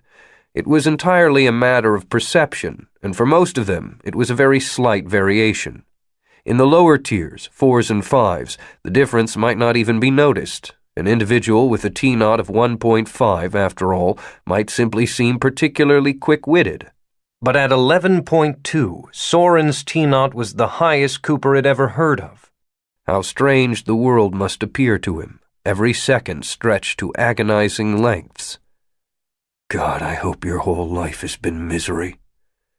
It also explained why his own gift hadn't been of any use. Cooper read intentions, built patterns based on physical cues and intuition. But Soren hadn't possessed any intention. He didn't plan to swing here or stab there. He simply waited for his opponents to move and then took advantage of their molasses slow crawl to put his knife where it would do the most damage. In fact, he'd made only 2 real attacks. The first security guard, whose throat he had cut, and... Cooper saw the moment again, squaring off against the guy, and in that time getting just one flicker of intent, one moment when he knew what was going to happen, the fucker spinning with his elbow up and arm locked. Todd's breath caught for a second, and Cooper jumped, filled at once with unbearable hope and unimaginable terror. But then the breath rattled out again in a snore, a tiny biological hiccup. Even so, Cooper watched unblinking for another 20 breaths. The explanation of how he'd been beaten so handily did little to help. Okay, fine, Cooper read intentions and the guy had none. But how that translated into practical action was less clear. How did you beat a man who used you to defeat yourself? Stand in front of him and stare him to death? The truth was, everything in life came down to intentions and results. Cooper's intentions in killing Peters and releasing the video had been good. The results had been a disaster. Did that make his intentions wrong? If so, that meant morality was really only a way of talking about how we wished things were. Hope, empathy, idealism, maybe they didn't matter. Maybe the only thing that counted was results. A cold pragmatist's way of looking at the world, and he'd always felt Ayn Rand was a humorless hack. Intentions had to mean something, had to... Wait a second. He caught his own breath, stared straight ahead, mind running in overdrive. Not patterning, not his gift, just thinking. And if he was right, then... Cooper dumped the D-pad from his lap and stood up. The move sent a spike of pain through his chest, and his head went wobbly, but he didn't let that stop him. A quick look around the room, and there it was, in the corner of the room, a tiny bump about the size of a marble. He moved to the camera and started waving his arms. "Eric! Eric! I know you hear me, you bastard! This is your little world, come on!" The phone on the side table rang. Cooper moved to it, snatched it before a second ping. "Eric, I need data." Data. Yes, what? "You said that Dr. Cousin was kidnapped by the DAR. Yes, statistical projection based on multiple variables. Yeah, I don't care how you know. What matters here is intention. Statistically speaking, intention is rarely relevant. If the DAR took Dr. Cousin, then someone had the intention of seizing his work. We're not talking about statistics. We're talking about people." A pause. Explain? Use Eric speak. I know President Clay. You'll posit what I mean? Your gift for patterning, yes, posited. Clay is a good man. He doesn't want a war. He's being pushed into one. It's the extremists on both sides. They're trying to remove all options for compromise, for discussion. But Clay would seize on any reasonable way to avoid a disastrous conflict. Posited? Dr. Cousins' work offers such a way. The fact that Clay hasn't used it means that we can presume he's not aware of it. And yet the DAR is a government agency, which means... Forces within Clay's administration have concealed it from him, presumably the same forces that are pushing for war. A beat. And if you are able to prove that... Then in one stroke we can neutralize the hawks surrounding the president and foil John Smith's plan for war. Because not only can we show him that he's being played, but we can also give him the good doctor. Because Cousin is already in government custody. Cooper could picture Epstein in his cave of wonders, that darkened amphitheater where he danced with the data stream. Imagined him gesturing for charts and graphs, bright holograms of information that no one alive could interpret the way he could, knowing that the man would be checking Cooper's work, correlating it against 100 other factors. He held his breath. So much came down to the next thing Eric said. When the man did speak, there was something like excitement in his voice. Your theory is statistically valid. I'll send all data on Dr. Cousins' abduction to your system. Cooper didn't say goodbye, just hung up the phone and returned to his datapad. His chest felt like molten steel had been poured on it. His hand throbbed with every beat of his repaired heart, and it didn't matter. Because there was a way to make things right, to fix it, like Natalie had told him to. There was a way, and he had figured it out, goddammit. Not so helpless after all. He dropped in his chair, set the D-pad on the bed to free his good hand. The screen showed a massive file transfer in progress, but the most important pieces had already arrived. Cooper could feel his pulse, the rasping of his breath, and a joy that made his fingers tremble as he began to read, looking for the proof that he needed.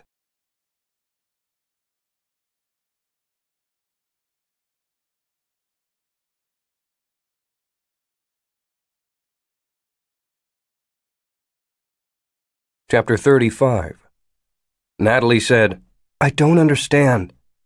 They were in the hallway of the subterranean clinic, Cooper pacing, feeling the weight of the earth above them, the weight of the world about to crack. He'd been so sure he was right, so sure he'd found a way out. For a moment, life had seemed like it was supposed to, like if he fought the good fight and didn't quit, maybe things would turn out all right. He'd imagined that it would take hours, that he would have to pore over personality profiles and arm twist Bobby Quinn, and maybe get Epstein to hack into privileged government systems. But all it had taken was 5 minutes of looking at the crime scene photos. There is no way that the DAR kidnapped Dr. Cousin. How can you be so... Because it's what I do, Nat. You know how many operations I've run for the DAR? How many times I've sent teams to arrest a target or tracked one down myself? I know what our protocols look like. The DAR has some of the best tactical assets in the world. So? So, the window beside Cousin's door was broken so that someone could reach in and unlock it. The DAR would have used a ram or a Hatton round, a specialized shotgun shell meant to breach a door. The neighbors reported hearing gunfire. The agency would have used suppressed weapons. There was furniture overturned, evidence of a struggle. But how does a 150-pound egghead make that kind of mess against a tactical team? And there was blood all over his lab. If the department wanted him alive, then that's how they would have taken him. Maybe he had a gun. Maybe he saw the agents coming and he... Cooper shook his head. It wasn't the DAR. Trust me. Okay, she said. But what difference does it make who kidnapped him? Nothing has changed. Everything has changed. Why? Because he wasn't kidnapped at all. It was the blood that gave it away. He wasn't a forensic expert, but you couldn't do what he had spent a decade doing and not pick up a few things. If Cousin had been attacked by the DAR, and if he had fought back hard, and if they'd been forced to use a weapon that caused blood spatter at all, it would have been a firearm. The blood from a bullet wound sprayed in tiny droplets, what was called high-velocity impact spatter. yet the blood on the wall was densely packed and medium size, the kind of pattern that occurred with brutal blunt force, like a lead pipe hitting the head, the kind of weapon the DAR would never use.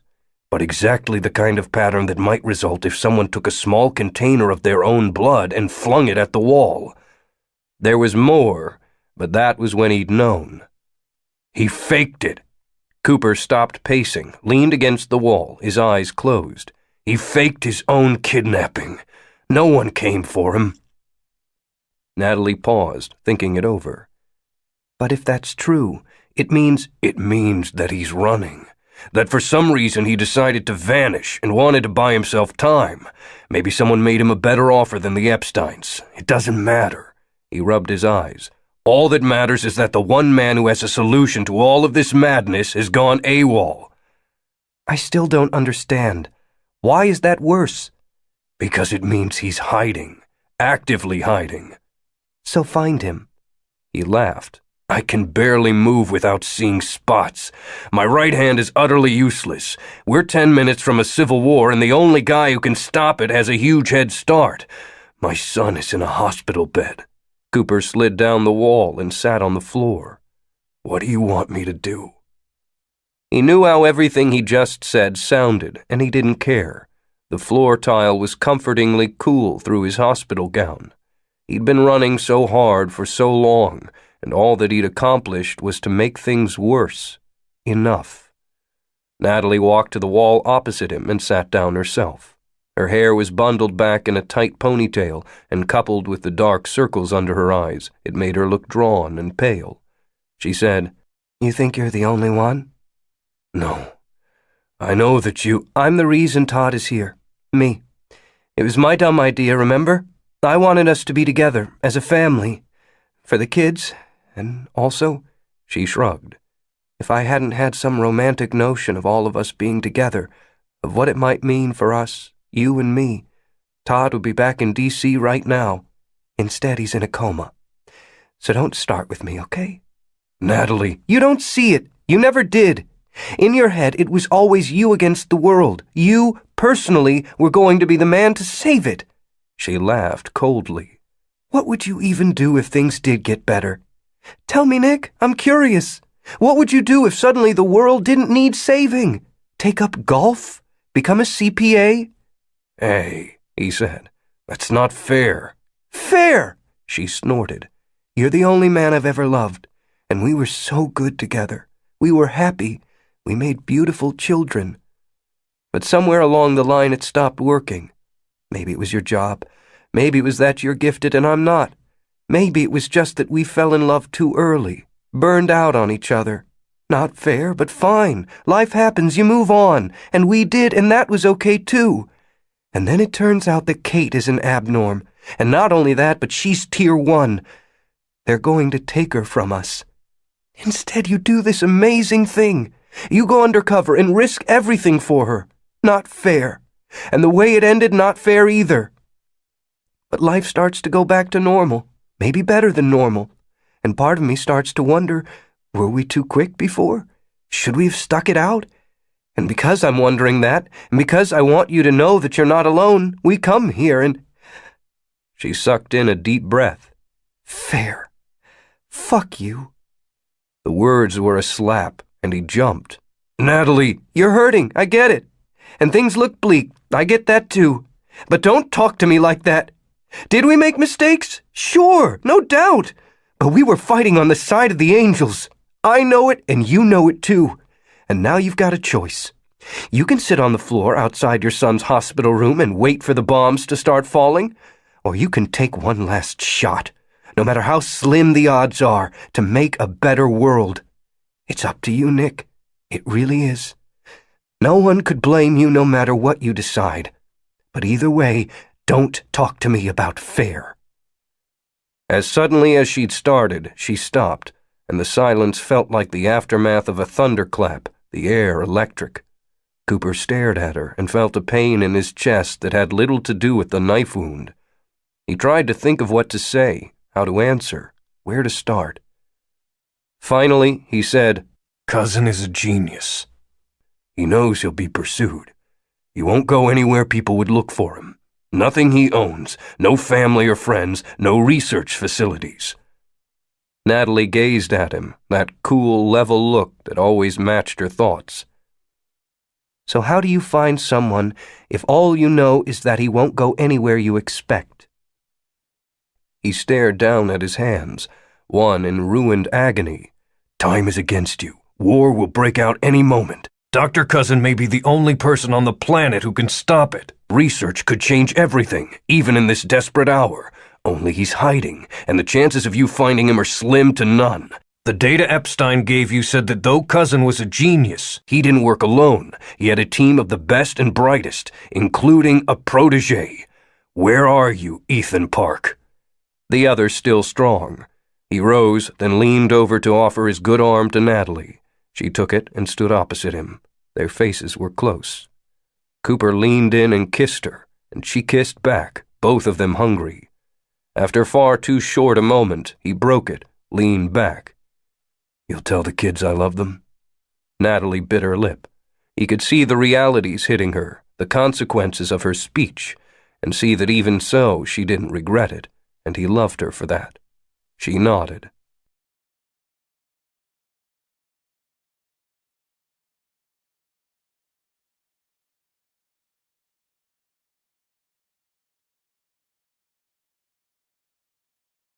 Chapter 36. The sound of a low-flying plane pulled her from the deep black. Shannon blinked, rolled over. The hotel bed had half a dozen pillows on it, and she'd used them all. Her cocoon was warm and soft, and her body felt heavy in that good way. She yawned, then glanced at the clock.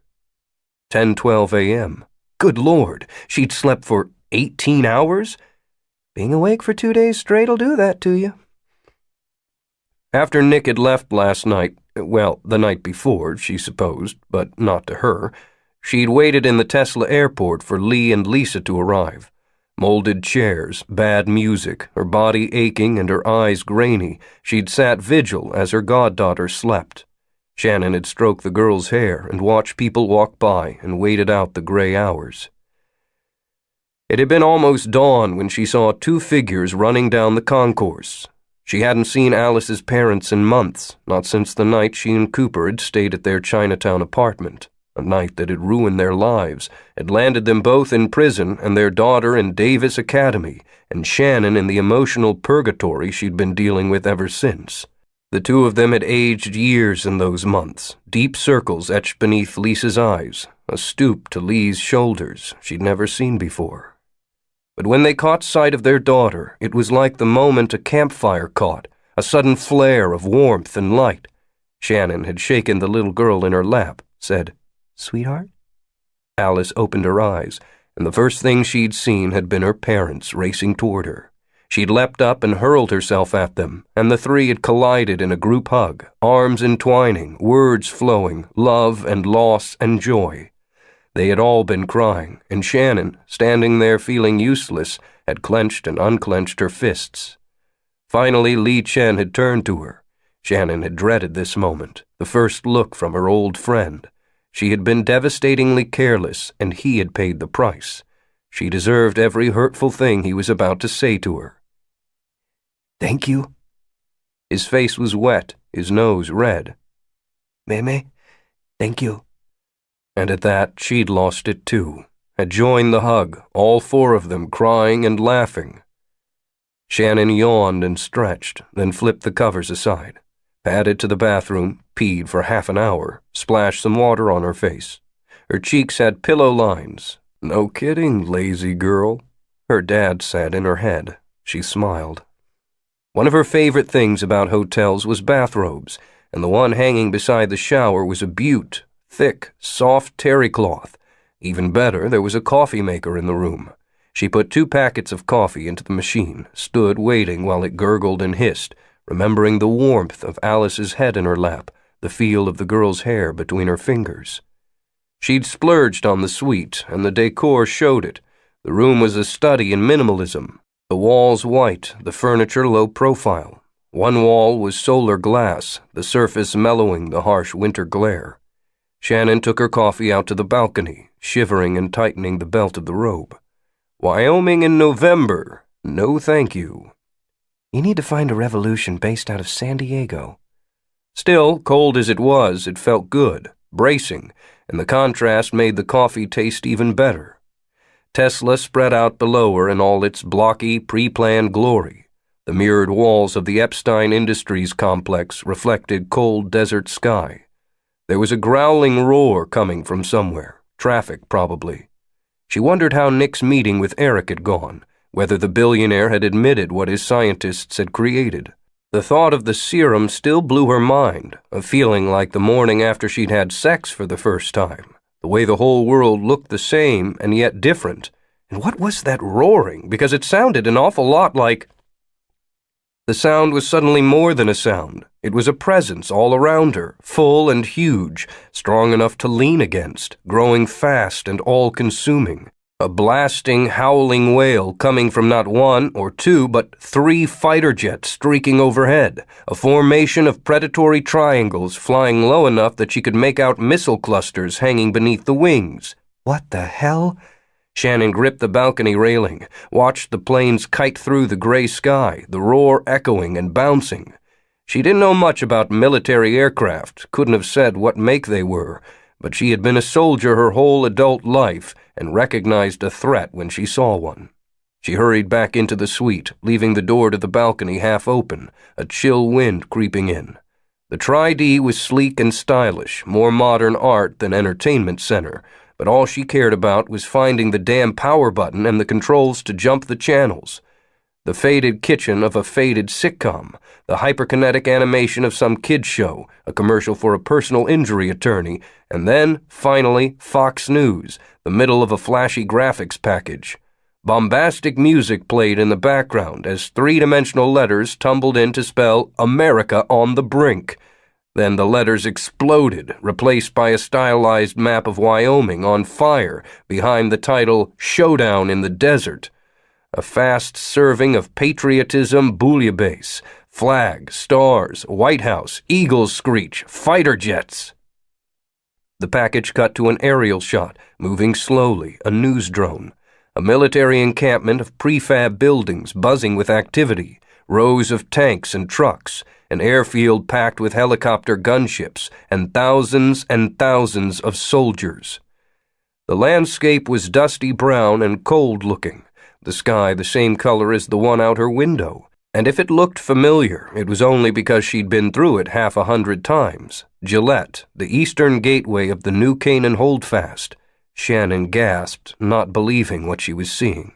American troops occupying an American city. The newscaster's voice saying, "Military forces continue to gather in Wyoming in what the government is describing as anti-terrorism exercises. There's no word on whether these exercises will involve entering New Canaan Holdfast land." The shot switched to a map of Wyoming. The gerrymandered blob of the NCH shaded a bloody red. There were only 3 routes into the Holdfast, massive highways flowing from Gillette, Shoshone, and Rawlins. All 3 cities were marked with stars that looked rather like bullet holes. Army spokesman confirmed that a joint force of as many as 75,000 troops are involved in these maneuvers. Cut to a shot of a runway somewhere, a military base, jets streaking away. Cut to a line of tanks, huge metal monsters surrounded by soldiers loading ordnance. Cut to a barricade across a freeway, Humvees angled to block it. Men leaned on heavy machine guns. A snarl of semis ran to the horizon. Access to the New Canaan Holdfast has been suspended against the complaints of local government, who note that most basic necessities must be shipped in. Cut to a foppish man in a good suit and glasses behind a podium. The crawl read, "Holden Archer, White House Press Secretary," as the man said, "All efforts are being made to ensure a swift and peaceful solution to this situation. Meanwhile, let's remember that 3 American cities are still without power and food as the direct consequence of terrorist actions. Terrorists we believe to be harbored by the NCH. On cue, the screen cut to a photograph. A handsome man with a good jaw standing beside a podium. Senior White House sources confirm that orders have been given for the arrest of activist and public speaker John Smith. Once considered a terrorist leader, Smith was exonerated of his crimes in dramatic fashion when evidence surfaced of former President Walker. From outside, the roar grew again, louder and louder. At first, it sounded like a stereo turned to maximum, then thunder rolling overhead, then the howl of the crowd in a stadium. Finally, the sliding sound of the jets blasting by. The hotel windows shook. The newscaster continued. While tensions have been running high since the initial attacks by the children of Darwin, the unrest index currently stands at an unprecedented 9.2. There was a knock on the door, and Shannon about jumped out of her robe. Coffee sploshed onto her hands. Crap!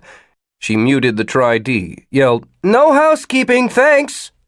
Shannon? She froze in the process of wiping her fingers on her robe. She knew that voice, though she wouldn't have expected to hear it under these circumstances. Setting the coffee on the table, she walked to the door. A mirror over the side table bounced her reflection back, and she grimaced. There were lines on her cheek from the pillow, and yikes, her hair! She ran a hand through it, accomplishing nothing at all. Then she took a breath, straightened her shoulders, and opened the door. Hello, Natalie. Nick's ex-wife looked pale and tired. Hi. They stood like that for a moment, either side of the door, and then Shannon said, Everything okay? Can I come in? Oh, yeah, sorry. She held the door open, gestured. The coffee hasn't kicked in yet. Natalie walked into the suite, turned slowly, taking in the modern decor, the view, the obvious expense. Shannon could almost see her appraising it, imagining Nick here, judging the woman he had chosen instead of her. Stop that. She's never been anything but gracious. It's not her fault that you're falling for her ex. The thought caught her, and she did a mental double-take. Falling for? When did dating become falling for? The answer was obvious. Last night at the airport. Not because of what he did for Lee and Lisa, and not because he'd given her the right answer about the serum. She was glad of both, but grand gestures and political conscience were not the bedrock of love. Nope. You started full-on falling for him when he apologized, when he said he would never doubt you again. It was that last word that really did it, the semi-stated promise of a future that means something. She realized she'd been standing blankly, and she shook herself. Can I get you anything? Some coffee? Listen, Natalie said, turning to face her. I don't know where things stand between you and Nick, or for that matter, between me and Nick, but you saved my children's lives. I'll never forget that. And even if you hadn't, I'd still be here, because you deserve to know that he's alive. What do you mean, between you and Nick? I thought you two were... Wait a second, she thought. Who's alive? What are you talking about?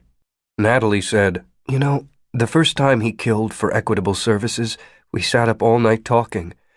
I'm not some movie wife who doesn't know her husband is a secret agent. What? I never thought that. I can't do kung fu, and I can't help him find terrorists, but we've made dinner together 1,000 times, made love 1,000 more.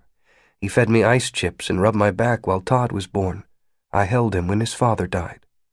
Shannon had been in a car accident once, gotten clipped from behind and spun into traffic. Only an oncoming truck had kicked her car back around the other way, just in time to be hit again. Standing here in a hotel bathrobe, she was feeling that same dizzy vertigo. Fighter jets, mustering troops, cryptic proclamations, and now whatever this was. Natalie, just let me finish, would you? I need to get this out. Shannon tightened the bathrobe, nodded. What I'm trying to say is that I'm not an idea, a concept of an ex-wife.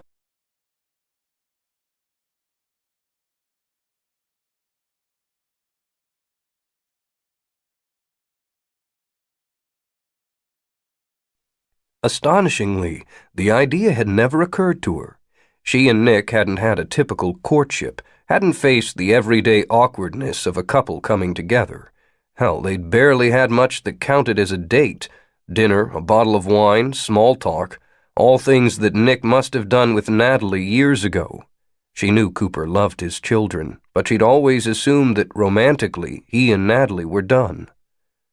I'm not telling you what to do, Natalie said. Honestly, I don't even know what I want. And you can't claim a person like calling shotgun. She paused, as if reconsidering, pondering doing exactly that. And if she does, what then? Badly as you want Nick, are you going to get in the way of a woman trying to put her family back together? Before Shannon could answer that question, something on the muted Tri-D caught her eye. It wasn't the speed and efficiency with which the paramedics were working on the figures on the floor, nor was it the fact that she thought she recognized the restaurant. It wasn't even the security team holding back a screaming woman. It was that the screaming woman was Natalie. Nick's ex-wife followed her gaze, saw the video. She winced. I need to get back. My son is still... Natalie, Shannon said. What happened? A man attacked us yesterday morning at breakfast. He was after Nick, but Todd got in the way. Oh my God! Her hand flew to her mouth. Is he... He's in a coma, but they say he's going to be okay. Natalie said the words steadily, facing them. She was strong, no question about that. We were lucky. If this had happened anywhere else, Cooper would be dead. Natalie told the story in clipped sentences, the assassin taking down the guards like they weren't there, stabbing Nick, his heart stopping, the medics, not regular first responders but elite doctors in Epstein's employ, somehow suspending his fading metabolic processes, then transporting him to a clinic for a surgery that sounded like science fiction, Nick waking to find his son in a coma and his country tearing itself apart. All of it happening while Shannon was unaware, while she tramped back from the airport and booked this suite and collapsed into bed. Can I see him? Shannon started for the bedroom. Let me get dressed. He's gone. She paused, turned slowly. Gone? Epstein is arranging a jet for him. He's trying to get to Ohio. He's... what? Natalie's exhale wasn't quite a laugh. Yeah. Why? There's a scientist who has developed something extraordinary, something Nick thinks might be able to prevent war. I know, Shannon said. I'm the one who told Nick about it. Not a jab, she told herself, not an attack, but there was nothing wrong with claiming her space. Natalie had history with Nick. She had this strange, intense life they both lived on the edge, and it wasn't nothing. Right. The other woman's lips thinned slightly. Well, Dr. Cousin has gone missing. Nick is trying to find him. Yesterday morning he was having heart surgery, and today he's going to Ohio? You know, he's trying to save the world. She made a gesture, something like a shrug. I have to get back to my son. I just thought you deserved to know he was alive. Shannon nodded, walked her to the door. Thanks. Yeah, take care. You too. And then she was walking away, a woman in a ponytail and a borrowed coat, her shoulders up despite the weight on them, and Shannon watched her go.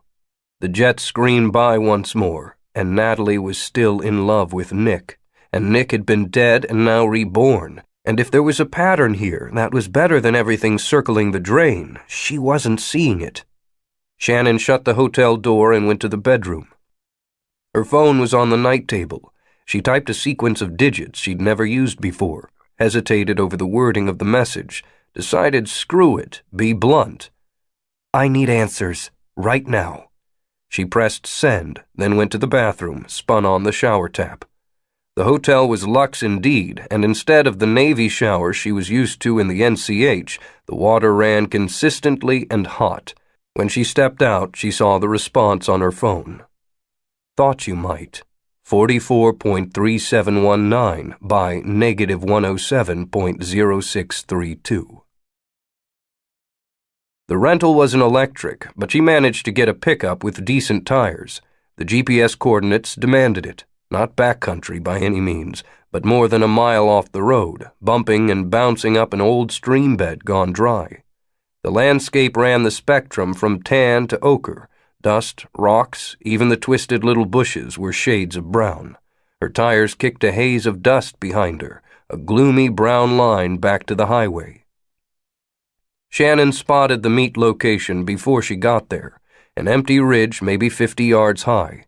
She parked the truck at the base, next to a Humvee, an actual gas guzzler, dusty and weathered.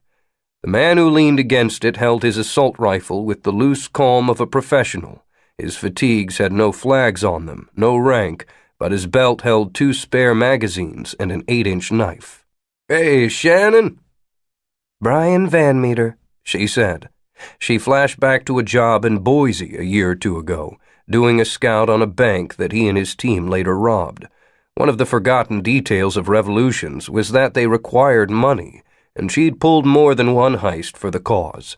She and Van Meter hadn't worked together since, but she'd been impressed. He was competent without being macho, able to work without her worrying that he might start shooting strangers. That serious, Kit? You invading something? President Clay, he hawked and spat, gave the order yesterday. Feds are looking to arrest John. She caught the use of his first name, thought, smart move, make this guy your friend, not your employee. Then she remembered that she called John by his first name too. Sure, but with you it's different. Was that true? It was hard to be sure. Brian Van Meter wasn't just muscle. He'd been an Army Ranger before he saw the light, but Shannon had never thought of him as someone who kept counsel with Smith. I wonder if Van Meter thinks the same of you. Where is he? Up top. Watch your footing, some loose stuff. She nodded and started up the path. It was steep but simple enough. The day was raw and cold, angry clouds whipping along, a figure silhouetted against them. If he heard her approaching, he showed no sign of it, just kept staring out at the horizon. John Smith had traded in his suit for rugged work pants and a long-sleeved shirt with a down vest, a knit gray skullcap. Both his eyes had big, ugly shiners turning yellow and green. Courtesy of Nick, those. And coupled with the outfit, he looked different, less a politician and more a battle-scarred warrior. She said, Tell me there's a reason. Hello, Shannon. I saw the news. I know it was your old academy buddy who attacked Nick and his family. The time freak? Don't tell me you didn't send him. His name is Soren. And yes, I sent him. His tone was matter-of-fact. She clenched her fists, released them. You know that Nick is a friend of mine. A friend? And you sent someone to kill him anyway. Yes. I'm sorry, but it had to be done. This is bigger than personal feelings. It better be, she said, because putting aside my relationship with Cooper, what I can't understand is why. He was an ambassador to the President of the United States. He was here to make peace. And even if you didn't believe that, you had to know that murdering him might start a war. John's laugh had no humor in it. He gestured with his chin. Might? Out across the barren scrubland, 5 miles away, stood the skyline of Tesla. It looked pitifully small from this distance, a spread of low building expanding out from the silver towers of Epstein Industries. A city of unarmed dreamers huddling beneath angry skies, and even from here she could see the jets circling, see helicopters buzzing low, see Humvees bouncing around the desert floor, an arc of troops longer than the city itself, poised and ready. Look at their army, John said. Statistically, about 750 of them are gifted. Want to bet how many are officers? You think I don't know that? But starting a war to fix it is insane. I agree, he said. I was an activist, remember? I tried to change the system. Well, the system doesn't want to change. It will fight to the death to destroy anything that tries to change it. Save that act for the co-eds, John. Tell me there's a reason for all this. There is, he snapped and turned to face her. Shannon, they enslave children. They want to microchip our friends. They murdered families at the Monocle to make people fear abnorms, and they blew up the stock exchange with 1,100 people in it to fan the flames. They've quarantined their own cities, and when their citizens begged for food, they tear-gassed and shot them. They will never, ever let us be equal. The only world they can conceive of is the one they have, and they will do anything, spill any blood to keep it. So you play into their hands by trying to kill a peace envoy? He started to respond, stopped, reached into his vest and took out his cigarettes. Trying? Oh, shit. You know what I mean. How could murdering him help us? How can it lead to anything but an attack on the NCH? He looked at her appraisingly, opened the pack, shook out a smoke, and lit it with a Zippo, his eyes never leaving hers. The truth sank in. You want them to attack. They will. And when they do, they'll doom themselves. How? There are 75,000 troops out there, one armed soldier for every man, woman, and child in the NCH, and millions more where they came from. John took a deep drag, smiled. Shannon, this isn't something I came up with in the shower this morning. I've been planning for years. I crippled an agency and took down a president to do it. If war is the only way for us to get what we deserve, then by God, they'll have their war. Shannon stared at him, wondering, whirling. She'd known John for years, and for him she'd risked prison and faced soldiers and killed more than once. But while she knew he wasn't afraid of conflict, she'd never imagined that he wanted open war. Good God, what would that even look like? Brilliants were outnumbered 99-1. There was no way, shy of genocide and slavery, for them to take what John believed they deserved. Equality would have been fine by her, a world where the government tried to serve the people, all of them, instead of manipulating the truth to serve those at the top. And there was something else. The serum, She said slowly. Dr. Cousin's work on replicating abnorm gifts. When you sent me into the DAR to find out about it, you never intended to share it, did you? To make it public? He didn't respond, just held her gaze. I ask because I believed in you. Shannon, there's a way out of all this, and you aren't using it.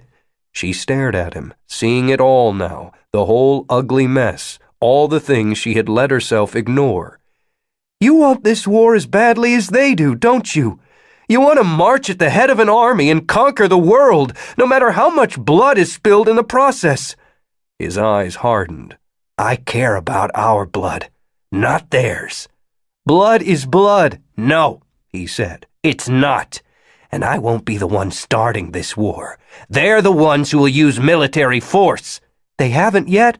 They will. Someone on their side will be so sure of the need to kill abnorms that they'll launch a concerted strike against their own people.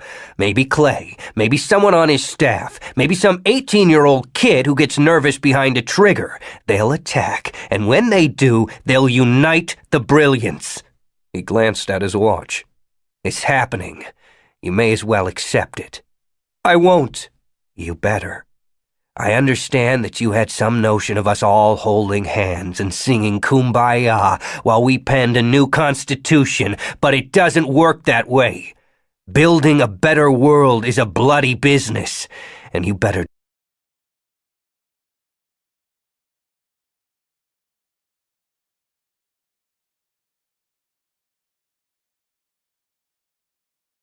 Chapter 37. Soren aimed. Through the telescopic sight, he watched the woman argue with John. Soren was 400 yards out, but the scope had a magnification of 20, and with the crosshairs on her forehead, it was easy to read her lips. He didn't care for handguns, the recoil, magnified by his time sense, made for inelegance. But a sniper rifle was a matter of pure mechanics. Brace it, breathe properly, squeeze rather than pull the trigger, and it was just a projection of will across distance. Still, he was pleased not to have to kill her. John had told him she was close to Samantha. After she got in her truck and left, he swiveled the scope back to John. His friend had an intense expression he remembered well from their games of chess, lost in the permutations, following a chain of probabilities. Finally, John looked directly at him and spoke. He used a normal speed this time, guessing, wrongly, that the distance would require it. Cooper survived. That's a problem. In the distance, the streaking jets sounded like angry insects. Everything is going as planned. Smith rubbed at the back of his neck. Only one thing can stop it now. Soren waited to hear what his friend needed. Dr.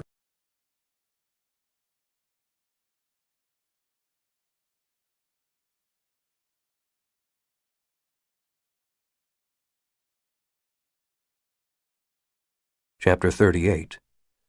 Cooper had been expecting a corporate jet, something sleek and fast with leather seats and tri-D streamed to the headrests. No, sir. The pilot had laughed. Not while the good men and women of the United States Air Force are paying us a visit. All private craft have been grounded.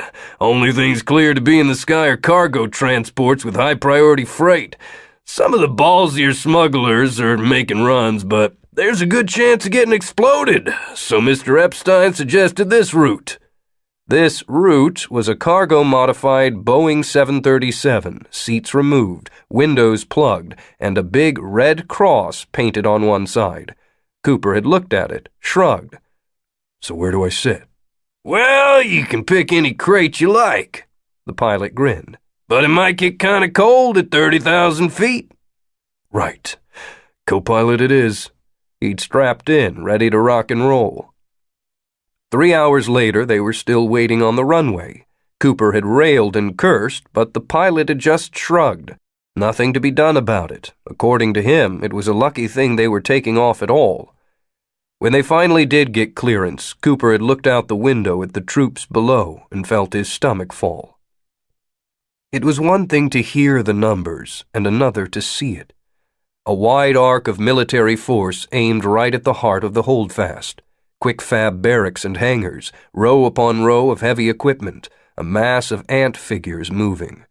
It'd been almost a decade since he'd left the army, but he could imagine the activity on the ground, the tension growing in every chest, the nervous energy that made you wish the worst would happen just so you could stop waiting for it. The soldiers might look tiny from this height, but that was an illusion. The truth was that he was the tiny one. One man barely out of a hospital bed, heading off to search a country of 300 million for one genius who didn't want to be found. As wild a goose chase as the world had ever seen. How about instead of feeling sorry for yourself, you get to work? He had flicked open his D-pad and began to read. If there was one thing Epstein had, it was information, and the time had passed quickly as Cooper tried to absorb everything about Ethan Park, his parents, his childhood, his itinerant academic's pedigree, his work on epigenetics, his relationship to Abraham Cousin. The guy was clearly a brilliant scientist, but to Cooper's eye, it looked like he was one of those who inspired and supported others rather than led the way. A catalyst, a protege, destined to be near greatness. That was useful. The difference between someone like Ethan and the guy accepting a Nobel was likely a raging ego, an important variable when it came to predictability. All the while, something nagged at him. There was a clue here, some piece of data that he hadn't yet assembled. He knew better than to try to force it, just acknowledged it and let his mind spin, fed it the data that served as gasoline to the engine of his gift. Cooper was unsurprised, but not at all pleased, to learn that Ethan Park was on the run himself. Good news was that though Park had been visited by DAR agents, that didn't appear to be why he had left his home. Instead, it looked like it had been the situation in Cleveland that had driven him out of town. A risky play, but one Cooper approved of. Better chancing a difficult journey than waiting until there was no way out at all. An especially tough decision for a new father to make. Cooper found himself admiring the guy for his chutzpah. The pilot spoke into his headset, and then as he came in for his approach, Wait, Park had been visited by DAR agents. Why? The DAR would have seen through Cousin's faked kidnapping as quickly as you did, but why would the DAR even hear about a simple kidnapping unless they knew what Cousin was working on? And when he vanished, the agent in charge took the logical next step, the one you're taking right now. He went after Ethan Park. The landscape shifted. Son of a bitch, Cooper said. Sir? The nagging clue came into sudden sharp focus. Unbelievable. The answer had been in front of him before he even knew to look for it, been in front of him the night he'd gone out for a beer with his old partner. When will we be down? About 3 minutes. Okay. Cooper tried to flex the bandaged wreck of his right hand. The palm felt like it might split, and ribbons of flame shot up his fingers, but he gritted his teeth and did it anyway. I'm gonna need 2 things. Name it. Mr. Epstein said carte blanche. First, I need a secure telephone line the moment we land. And second? A really fast car. It was a tribute to the sheer muscle of billions that despite the fact that they were in Akron, Ohio, at a small airport Cooper had never heard of, 1,500 miles from New Canaan, a man in a jumpsuit was hustling across the tarmac holding a bulky phone before their engines had even spun down. Cooper unbuckled himself from the co-pilot's seat and met the guy at the top of the rolling stairs. He started to reach for the phone with his right hand, caught himself just in time. "This is secure?" Yes, sir. Epstein Industries executive-level encryption. Which is probably safer than anything the DAR has. Cooper looked at the pilot until the guy said, "Right, on my way." He closed the cockpit hatch behind him. Cooper dialed the number, one of a few he had memorized. There had been a time he called it a dozen times a day. It rang twice, 3 times, Cooper thinking, "Come on, pick up." And then there was the sound of connection and a familiar voice. Quinn. "Bobby, it's me." Silence, a long beat of it. Then, an edge to his voice, Quinn said, Whoever this is, you should know that I have initiated trace algorithms. Enjoy whatever cute little game you're playing, because in a few seconds, when I find you, I'm going to direct a drone strike. "What? Oh, right. Bobby, I'm not dead. Eric Epstein pulled a medical rabbit out of his hat and a legal Nutec surgery. Saved my life." Keep talking, asshole. How long do you think your encryption can hold up against the DAR? Cooper sighed. "You're divorced. Your daughter's name is Maggie. 3 months ago, you, me, and Shannon threw Director Peters off a roof in Midtown, D.C. A pause. Cooper and I went out for drinks not long ago. Where'd we go? I don't remember the name of the bar, but it was a dim place, Christmas lights. We drank beer and whiskey and talked about kidnapping John Smith. Jesus Christ, Cooper? Is that really you? It's really me, man. Oh, God. Oh, shit. The man's voice was fast, relieved, an overflow of emotion. What the hell, Coop? I thought you were dead. We all did. I was. Huh? Apparently, medically, I was. They did some kind of suspended animation thing, repaired my heart. Something to do with stem cells? I don't know. But listen, I really don't have time. What about Todd? A rush of warmth for his friend hit at the same time as a terrible stab of guilt and pain. They say he's going to be okay. Thank God. I was so scared. Oh my God, Coop, you're alive! Hey, keep your voice down, would you? He pictured Bobby's office. How many people might walk by at any moment? That's not public knowledge. Why not? There are advantages to being dead. If I'm alive, I should call the president and follow orders. But dead men can do what they want. Oh, crap. Bobby was suddenly serious. What are you up to? Saving the world. Same as always. How's it going? Same as always. Listen, we're on the clock. That night in the bar, you said you'd just gotten back from Cleveland, that you'd been working at Target there, a scientist who had run. Yeah? It was Dr. Abraham Cousin, right? More silence. I'm not sure I can confirm. I know it was Cousin, and I know you were there to work as number 2, a guy named Ethan Park, right? A sigh. Yeah. I know what Cousin developed, and so do you. He found the root cause of the brilliance, and he was working on a way to replicate it. You know I love you, man, but this is way, way above... Bobby, no kidding, this is not the time.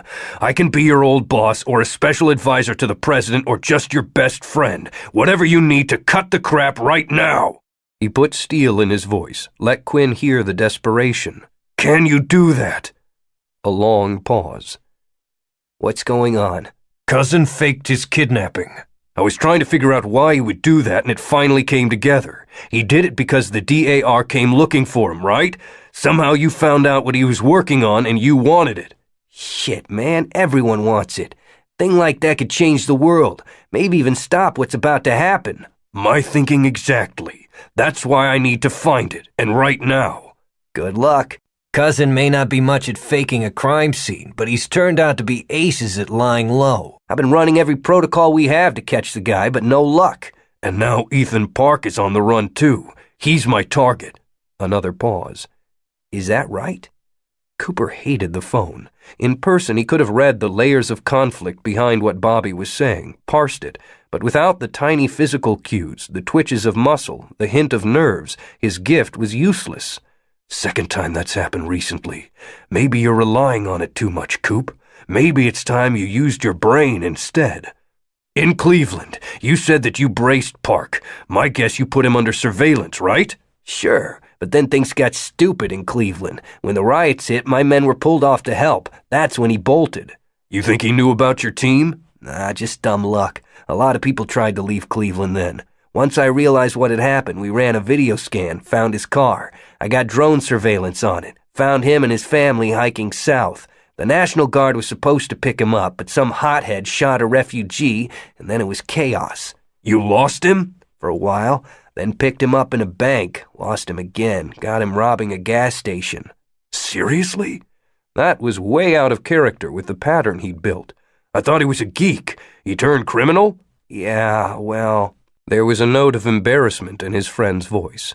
I took a risky play, called him at the bank and tried to talk him in. He panicked. Where was the gas station? Place called Cuyahoga Falls, outside of Akron. Cooper laughed. You're kidding me. Nope. Why? Guess where I'm calling from? No shit. Huh. What does huh mean? Well, our boy Ethan is smart. He took the gas station attendant's truck, but he didn't try to run, laid low instead. It took some time to scan satellite feeds, but we found him. He's in a cabin not far from there. I was just about to send cops in to pick him up. Local PD? No way. Bobby, we can't lose him. If some rookie sees he's got a gun and takes a shot. Yeah, I know, but I've got no choice, Coop. I have no resources. None. Have you turned on a Tri-D? Everything is focused on Wyoming. Right now, I couldn't order a pizza. So sit on him. You've got him tagged. He can't go anywhere. That was the plan, until your playmate turned up in Ohio. My playmate? Soren Johansson? You remember, asshole with the knife? Soren? He's here? How do you know? I know because I pulled every favor I'm owed to implement a nationwide random camera scan. Nobody kills my partner and walks away. I don't care if World War III is about to start. With everything as it is right now, I could only get public safety cameras. You know, government institutions, airports. Airports? Quinn read his tone. Where exactly? You said you were in Akron. Are you at Fulton International? Couldn't get into Cleveland with the city shut down, so I came here. There was a long pause. I don't know how to tell you this, but so did Soren. Cooper felt a tightening in his chest, a weird and sudden pressure. His heart seemed to stick, a beat, and then nothing, like a burp that wouldn't come. An animal panic flooded him, fingers tingling, and then his heart jumped again, the beats coming, fast now. His vision went a little wobbly, and he leaned against the back of the pilot's seat. Coop, you okay? It wasn't fear, although that was there as well. It was something mechanical, like his heart had lost its rhythm. I guess a patched tire isn't as strong as an undamaged one. He took a breath, concentrated on smoothing out the beats. I'm fine. Listen, if he's here, it's for Ethan. No kidding. That's why I've got no choice but to send the cops. Cooper considered it. Why not let the police help? Surely he didn't have to save the world single-handedly, especially now. Then he remembered the scene in the restaurant, the ease with which Soren had murdered Epstein's highly trained guards. Add to it a scared father with a gun, a man who had no idea about the forces swirling around him. Stir in a handful of suburban cops, thrilled to have a little excitement. It would be a disaster. Don't send the cops, Bobby. There's another option. The car was a Porsche 911, one of the new models that on a government salary he'd never even allowed himself to look at. A rear-mounted turbocharged engine capable of 0 to 60 miles per hour in 2.9 seconds, set in a candy apple red body that screamed sex. Looks like Epstein took you seriously about needing it to be fast. Bobby had taken convincing, but in the end he'd agreed to give Cooper the address of the cabin where Ethan and his family were hiding, as well as a 30-minute head start on the police. But Soren had a head start too. Cooper got in the car, fired it up, and was about to blast off when he realized that with his hand in the shape it was, he couldn't use the stick shift. He pushed in the clutch, pinned the wheel with his right wrist, and then leaned across to shift with his left hand. A wave of exhaustion and frustration washed over him. What are you doing? Sitting in the hallway of Epstein's clinic, he'd heard the truth behind Natalie's words, good and bad. The truth was that as much as he loved his children, as much as he felt he should be sleeping in the chair next to Todd's hospital bed, he was too much of the soldier to believe that made sense. It was romantic to believe that he would go 10 rounds with the Grim Reaper for Todd's life, but the truth was that sitting there would have been useless. The world was about to be at war, bombs were about to rain on New Canaan, and he had a chance to stop it. So yeah, better to go. But the plan had been to find Ethan Park, to use his mind and his gift to track down a scientist and convince him to share what he knew, not to go into combat, not to face John Smith's best friend and best killer. With every beat of his heart, pain coursed through Cooper, a throb that started in his chest, echoed in his hand, and grated through his head. His vision was a little jumpy, not blurry, but lagging half a frame behind. As he skipped second gear and jump-shifted into third, he remembered the fight in the restaurant, the terrible economy of Soren's movements, the way he danced around every blow like it hadn't even been thrown. For the first time in a long time, Cooper felt real fear, not nerves or tension or concern, not panic at an unexpected moment or terror for the safety of those he loved. The idea of facing Soren again scared him. And yet, what choice did he have? If Soren got to Ethan first, any hope of the war being averted was doomed. The military would attack New Canaan. The fragile dream would be destroyed, along with tens of thousands of its young dreamers. And after that, America would be over, at least the America he loved. Not to mention the fact that Natalie and your children are dead center of the crosshairs. Once again, it came down to everything, just as it had in D.C. months ago, when Peters had kidnapped his family. Once again, Cooper's whole life lay on the table as fate's roulette wheel clattered and spun.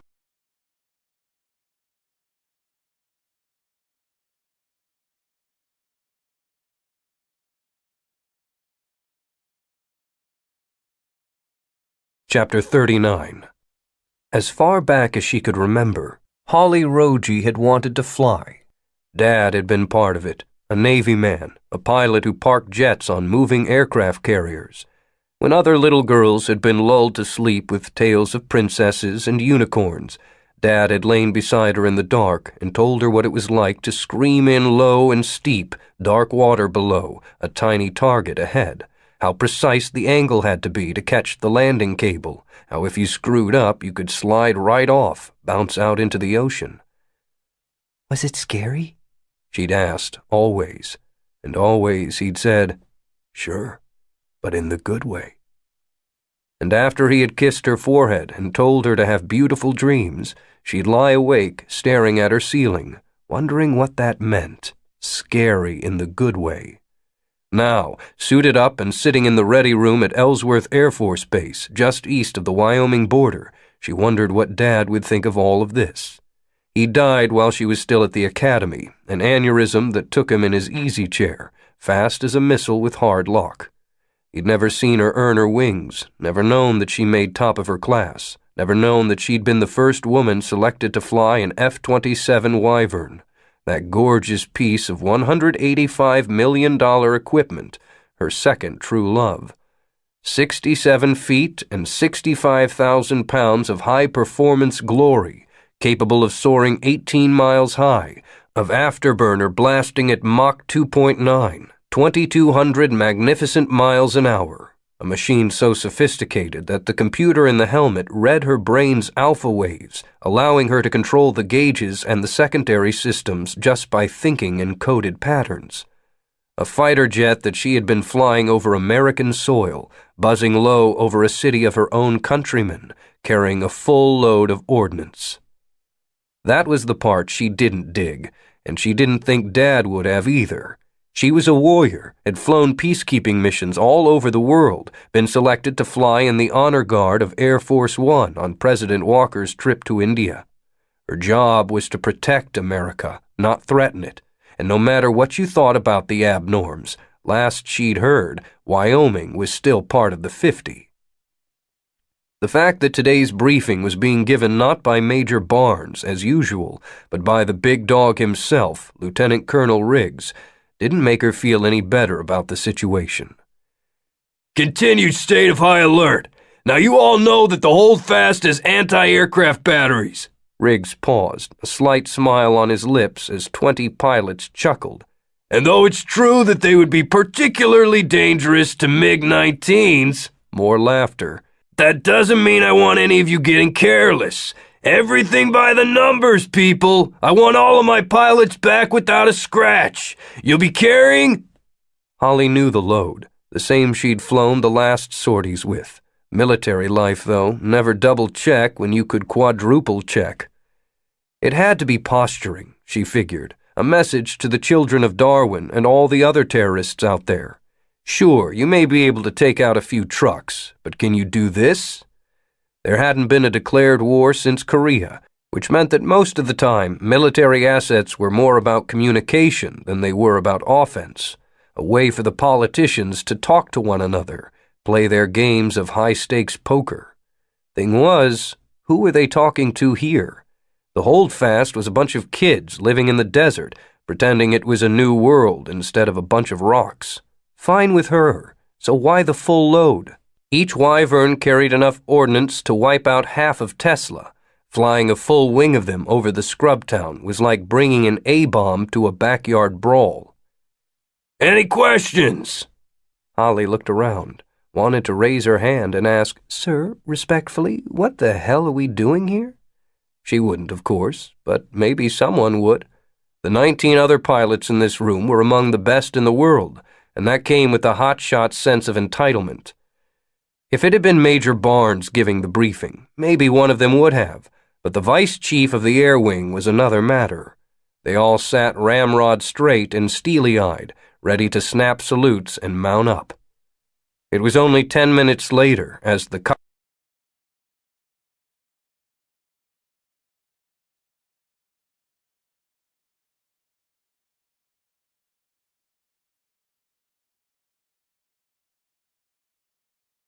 Chapter 40. Soren drifted. He couldn't try for nothingness, not in a moving escalade with the radio news in the background, announcers practically selling war bonds, not with 3 strangers checking their weapons and talking in rough voices. Nothingness would have to wait. For now, he simply leaned back in the seat and let his eyes go soft, let the world wash over him, past him. A leaf on a river swept away in the current. He understood John's decision to send Brian Van Meter along. The situation was fluid, and if Ethan Park had moved, they would need to hunt him. Better to have a team that could talk to people, could persuade and bribe and convince, things Soren could not do. Still, he felt the presence of the 3 soldiers, the testosterone charge and rough competence grating at him, making the moments longer. You need to go back into exile. All this noise, you're losing your nothingness. Soon, John would have his war. The grand cause and glorious battle meant nothing to Soren, but he hoped that his friend was happy for it. For himself, he hoped only that Samantha would come with him. There hadn't been time to say goodbye, the kind of irony that never amused him. The flight here had been on a military jet, as fast an option as existed, but with his time sense he had perceived it as more than 30 hours long, a day and a half on a plane, and yet no time to see his love. You are a leaf, and the current will carry you away. Van Meter briefed his team, and Soren tried to ignore it. Cuyahoga Valley National Park. No neighbors in sight, but tactical advance, 2 front, 1 rear. Out the window, faded pines scraped at a gray sky. The wind stirred dead leaves. The knife was so light that he had to concentrate to feel it, a good meditative exercise. Be the muscles of your chest, be the skin against your shirt. He wondered how Nick Cooper had survived, remembered the look in the man's eyes as Soren's elbow met his son's temple, the raw agony in it, as damaging a blow as piercing his heart had been.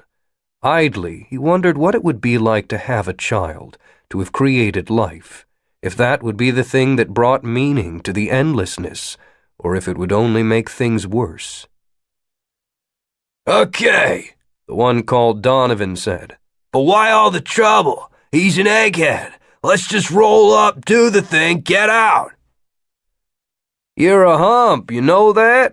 Van Meter grimaced. We flew here on a military jet. That pilot was a sleeper, an asset, and John burned him to get us here. Hell, can you even imagine the amount of influence he's had to use to find this guy, with the DAR looking for him? The soldier shook his head. I don't know how he did it, and I don't know why John wants the guy dead. All I know is that he needs this done, so we're gonna do it right. We're gonna do it clean, and we're gonna do it completely. You get me? Completely? You mean orders are to eliminate everybody there, wife and baby too? Baby? Donovan sucked air through his teeth. Shit. Makes you feel better than normals, all three. Van Meter turned to Soren. Sir? He raised an eyebrow. We're less than a minute out. Anything you want to add? The trees had grown denser, the driveways between them fewer and farther between. He could see the one where Dr. Ethan Park and his family waited. Soren said, You're weak.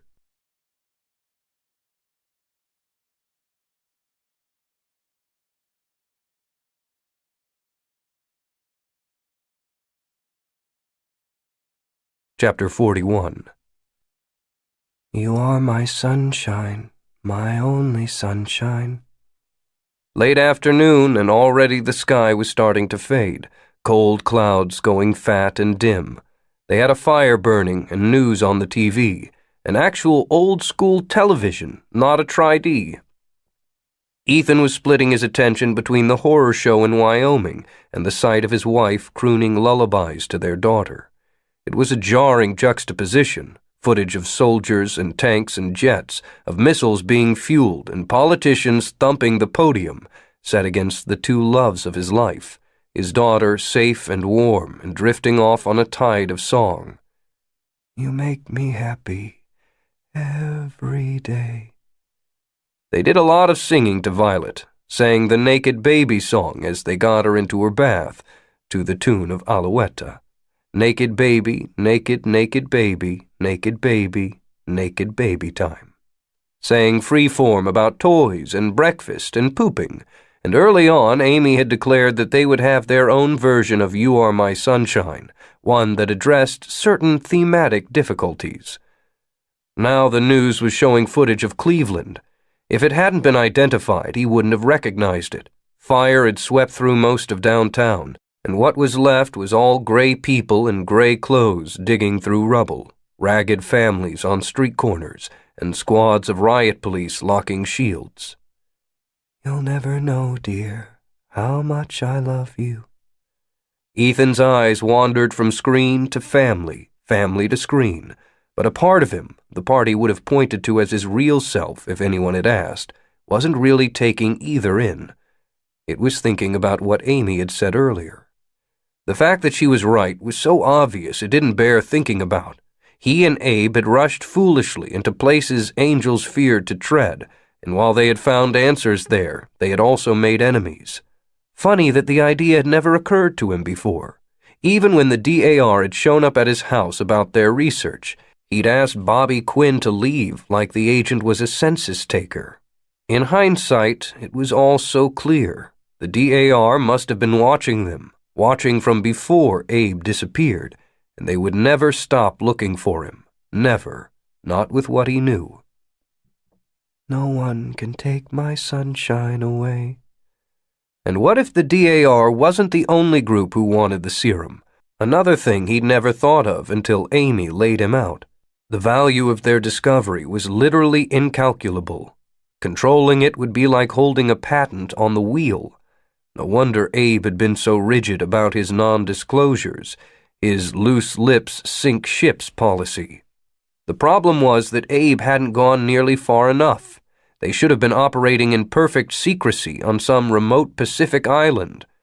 If the DAR knew about their work, maybe the children of Darwin would too, plus their mysterious backer, whose deep pockets had financed the lab in the first place. Ethan had always suspected that might be Eric Epstein. Who else would benefit so highly? Which meant he and Abe had been working for a rogue state currently surrounded by American troops. All those forces arrayed against him, and here he was huddling in a cabin, waiting for the sky to fall and crush him, not to mention his wife and daughter, because of what Ethan had done. No, that was imprecise. It wasn't because of what he'd done, it was because of what he knew. The difference was important. The former was about punishment for a sin already committed. Nothing to be done about that. But if people were after him for what he knew, well, that made things clearer. Ethan focused on his wife and daughter. Amy was gazing down at Violet, a faint smile on her lips. A knit blanket draped her shoulders, and the fire wrapped them both in soft, flickering light. His daughter's tiny hand clenched his wife's index finger. What wouldn't he do to protect them? No one can take my sunshine away. He'd have to act soon. Every moment he stayed with them, he put them at risk. If he was going to leave them, maybe forever, he'd have to act soon. Now. Ethan was trying to make himself stand up and walk away from everything he loved when he heard a sound that didn't belong. It wasn't menacing in its own right, not something he would have noticed under other circumstances, but now it meant the world.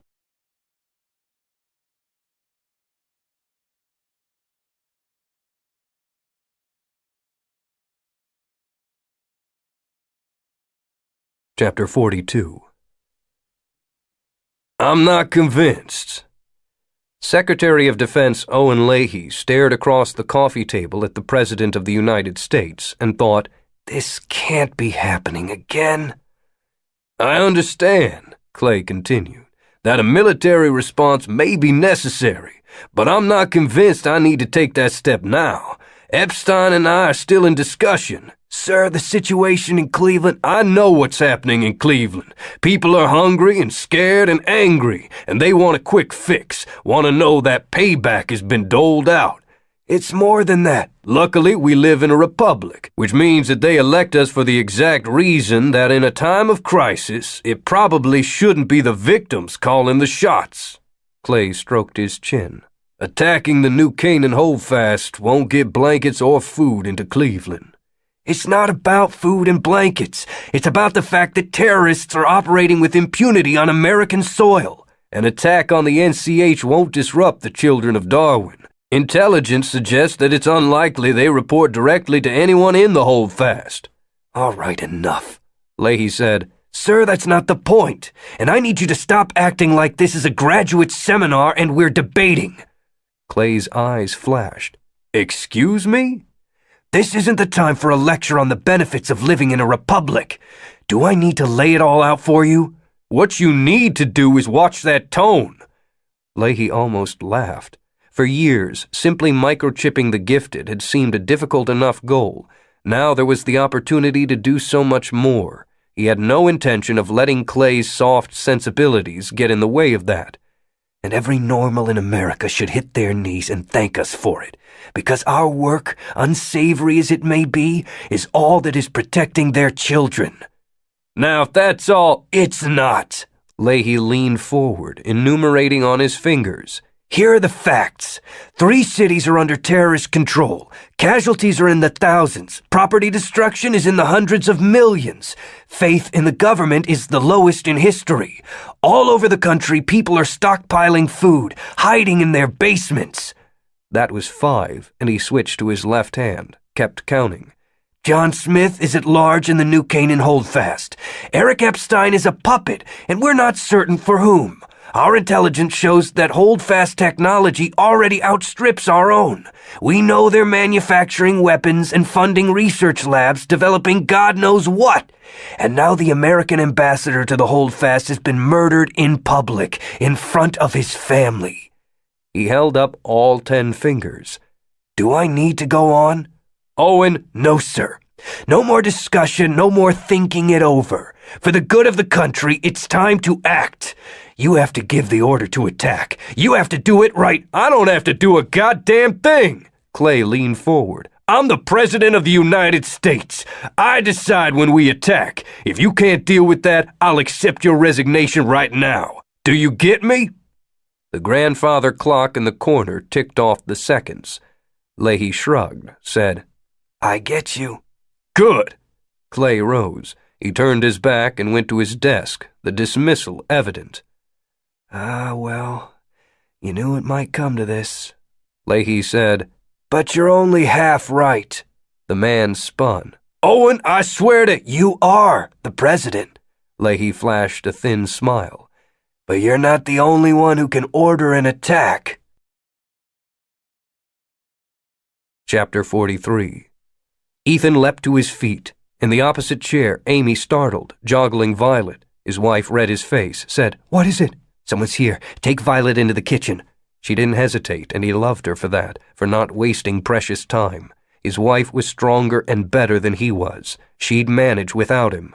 He wished he could have told her he loved her, that he could have apologized for bringing this all down on them. But they'd survive, and that was the most important thing. The revolver was on the side table. The weight that only a week ago had felt so strange in his hands was now comforting. He made sure all 6 chambers were loaded. You keep telling yourself you'll do anything to protect them. Time to prove it. He slipped to the front door and flattened himself against the wall beside it. The door had a small window with a dusty curtain. Through it, the front yard looked as he remembered, dotted with thin trees and carpeted with pine needles. Their stolen truck was parked facing out, ready to bolt at a moment's notice. No sign of another vehicle. Had he been hearing? Something moved behind the truck bed. Ethan's chest felt like there wasn't room for air, and his hands went sweaty. Best to do this fast. If he stalled, he might lose his nerve. A sharp, short inhale through his nostrils, and then he yanked open the door and came out with the gun up. Cold air and the smell of pine sap, needles crunching underfoot, the gun shaking. 2 steps, 3, and then he caught another flash of movement from the other side of the truck. The guy had circled around. Ethan whirled and lined up the sights and pulled the trigger. The gun jumped in his hand like it was alive, and the roar startled him. A flock of birds leapt from a nearby tree, cawing. The man was still on his feet and coming, just feet away. Ethan had just this one chance, and he leveled the gun and didn't flinch as he pulled the trigger again. Only somehow the man wasn't where he was supposed to be. He'd stepped aside as if pulled by invisible strings, and his left hand flashed out to knock the pistol aside, while at the same time he lunged forward. Ethan's world suddenly filled with the man's head, a crack and a whirl and an explosion of pain between his eyes and the sensation of falling. He landed on his back, the breath whistling out of him, and stared, coughing and squinting at the figure above him. Hi, Ethan, the man said. I'm Nick Cooper. The ground screamed beneath Holly Rogie. She took the F-27 into a smooth pitch turn, the horizon falling 15 degrees and spinning as she banked around the east edge of Tesla. From her altitude, she had a clear view of the rest of the military presence, the ground troops and armored column just miles away, domed prefab buildings and the glint of metal, helicopters buzzing like dragonflies, her brothers and sisters in arms, the coiled might of the United States military, a force that would have looked at home in a desert far away, ready to rock and roll. Idly, she generated the alpha wave patterns to change the heads-up display to quarter thermal. No specific reason, but Holly liked information, was constantly swapping displays to screen the ground and sky around her. Her baby made it so easy, this marvel of machinery, a chair strapped to a rocket managed by a computer she controlled with her brain. With the partial thermal overlay, the city seemed to glow in gauzy yellows and oranges, heat sources marked out against the cold air. Squinting, it made it look like Tesla was on fire. That's enough of that? She swapped the HUD back to standard, then did a reflexive positioning check. Her Wyvern was in perfect formation with the other two, 500 meters apart and level, just as they had been 10 seconds before, and 10 seconds before, and 10 seconds before, and she took more than a little pride in knowing that the same would be true 10 seconds hence. Out the cockpit glass, the city slid by. Holly had spent a fair number of hours flying over it in the last few days, and she knew its topography, the shift in shape of buildings and boulevards. It wasn't a bad-looking little town, despite the lousy location. Plazas dotted the landscape, and gene-modified gardens grew atop the buildings. The Beating Heart was a complex of more than 20 blocky cubes of mirrored glass that reflected the Wyvern's passage. The tallest buildings bristled with gear, satellite dishes, and climatology equipment, as well as surface-to-air missiles. The anti-aircraft weapons they'd all laughed about earlier. All of it would be utterly ineffectual against her Wyvern. "Leopard 1, we have new orders for you." Roger, ground ready. A stream of text began to scroll across the cockpit glass. Standard operating procedure during a mission with combat potential. Don't announce intentions over verbal transmissions, even coded ones, not when it was easy to send them. Holy shit. Ground? I think we may have an error of some sort. Checking. A moment passed. Negative, we're showing everything green on your bird, Leopard 1. Holly stared at the display, hoping that somehow she had misread it, knowing that she hadn't. Mission Protocol Delta 1, and then a stream of familiar details. They reviewed all anticipated protocols before Wheels ever left runway, and she knew what this one said without reading it, but words kept leaping at her. Target and complex and full prejudice and authorized. Ground, can you confirm this order? Roger, proceed with Delta 1. What? No. Her mind was racing, and yet it felt like she was lagging behind. This couldn't be happening. Ground, this is an attack order. Roger. The voice cool and distant, and Holly wondered if she knew the person on the other end. Proceed. Cooper's forehead was throbbing from the headbutt, one more part of his body that hurt. Pretty soon it was going to be easier to catalog what wasn't in pain. Up on his elbows now, Ethan Park said, "You're gonna have to kill me." Huh? He bent down and picked up the revolver with his left hand. Should have asked for a weapon in addition to a car. But it would have meant a delay, and Soren was on his way. You've got the wrong idea, Doc. Who are you with? I'm with the United States of Get Off Your Ass. He smiled. Look, I'm here to help. You're in danger like you don't even know. Besides, there's a war about to start. What? I realize headbutting you wasn't the best introduction, but then you did try to shoot me. He slid the revolver into his pocket, the barrel warm through his pants. I'll explain everything, but first, no bullshit. We gotta get out of here. Let my wife and daughter go and I'll come with you. Okay. Wait, you let them go? Sure. Ethan Park stared up at him, distrust radiating from every muscle, but below it, fear, and not for himself. The man was scared for his family. Cooper could relate. Listen, Cooper said. I'm one of the good guys. I'm not out to steal your work. I'm not after your family. I've got kids of my own. All I want is to stop a war. And the happy news is, we do it right, it gets you out of the crosshairs too. So please, with sugar on top. He reached a hand down. Ethan hesitated. Cooper said, The other guy coming for you, he'll feel differently. The scientist took his hand, and Cooper pulled him up. A twig cracked behind them, and his left hand flew to his pocket, fumbling awkwardly with the sidearm, stupid putting it away just to be able to help the guy up. But luck was with him, and the gun didn't snag as he yanked and pointed in one clean motion, framing up his sights on, Jesus, he said. You two are a pair. He recognized Amy Park from photographs in her file. An attractive woman, fire in her eyes, 10 feet away and cocking an axe like a baseball bat. The head was rusty and pitted, a wood splitter.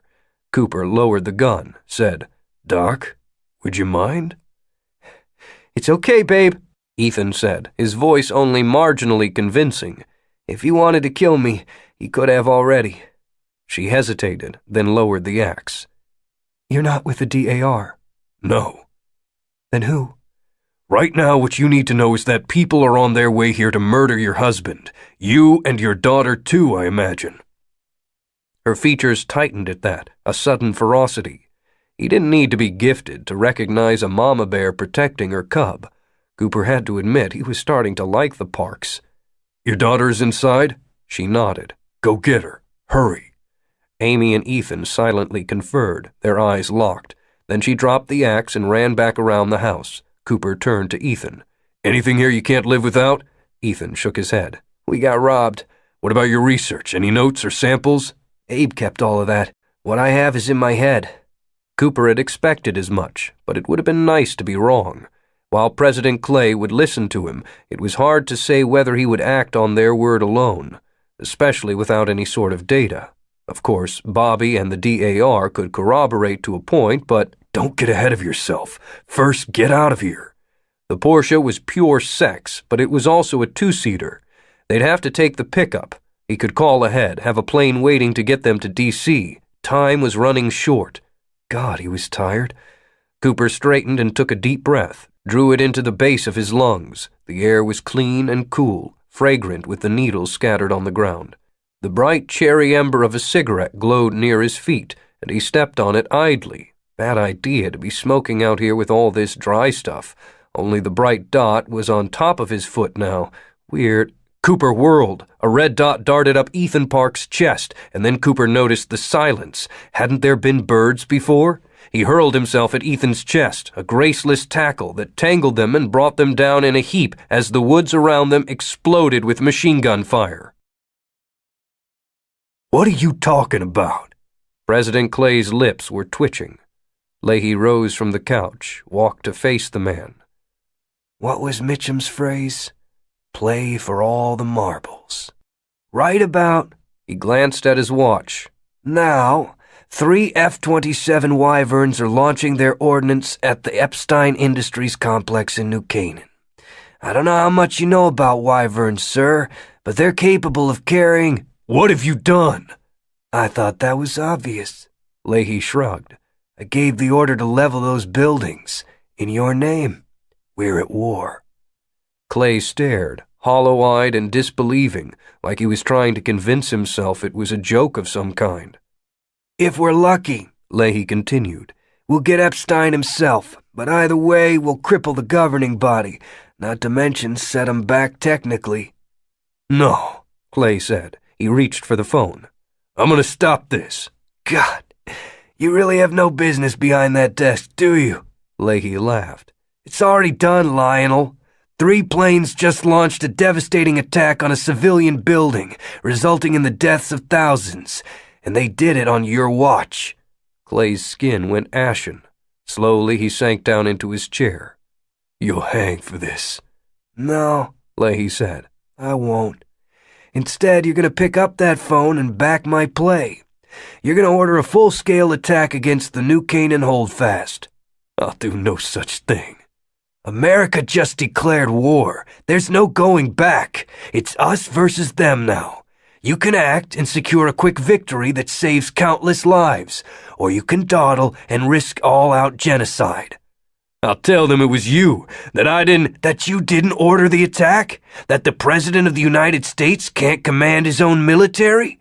Leahy shook his head. None of the dead'll care who ordered the strike, and none of their surviving family members will split that hair either. You'll have nationwide anarchy, riots that make Cleveland look pleasant. Plus, you've never worn a uniform, so you might not understand this. But soldiers don't like it when their commanders abandon them. I wouldn't be surprised if you face a coup d'etat. Regardless, America will be destroyed and millions will die. Clay stared across the desk, a desk that had seen the rise and fall of nations, that had been here when the atom was split, when the first gifted were born. His hands gripped it like he was trying to hold on, like the wood might provide a solution. I'm going to say it one more time. Leahy leaned in. We are at war. Your country needs you. What are you going to do? For a long, gut-churning moment, Clay just stared, and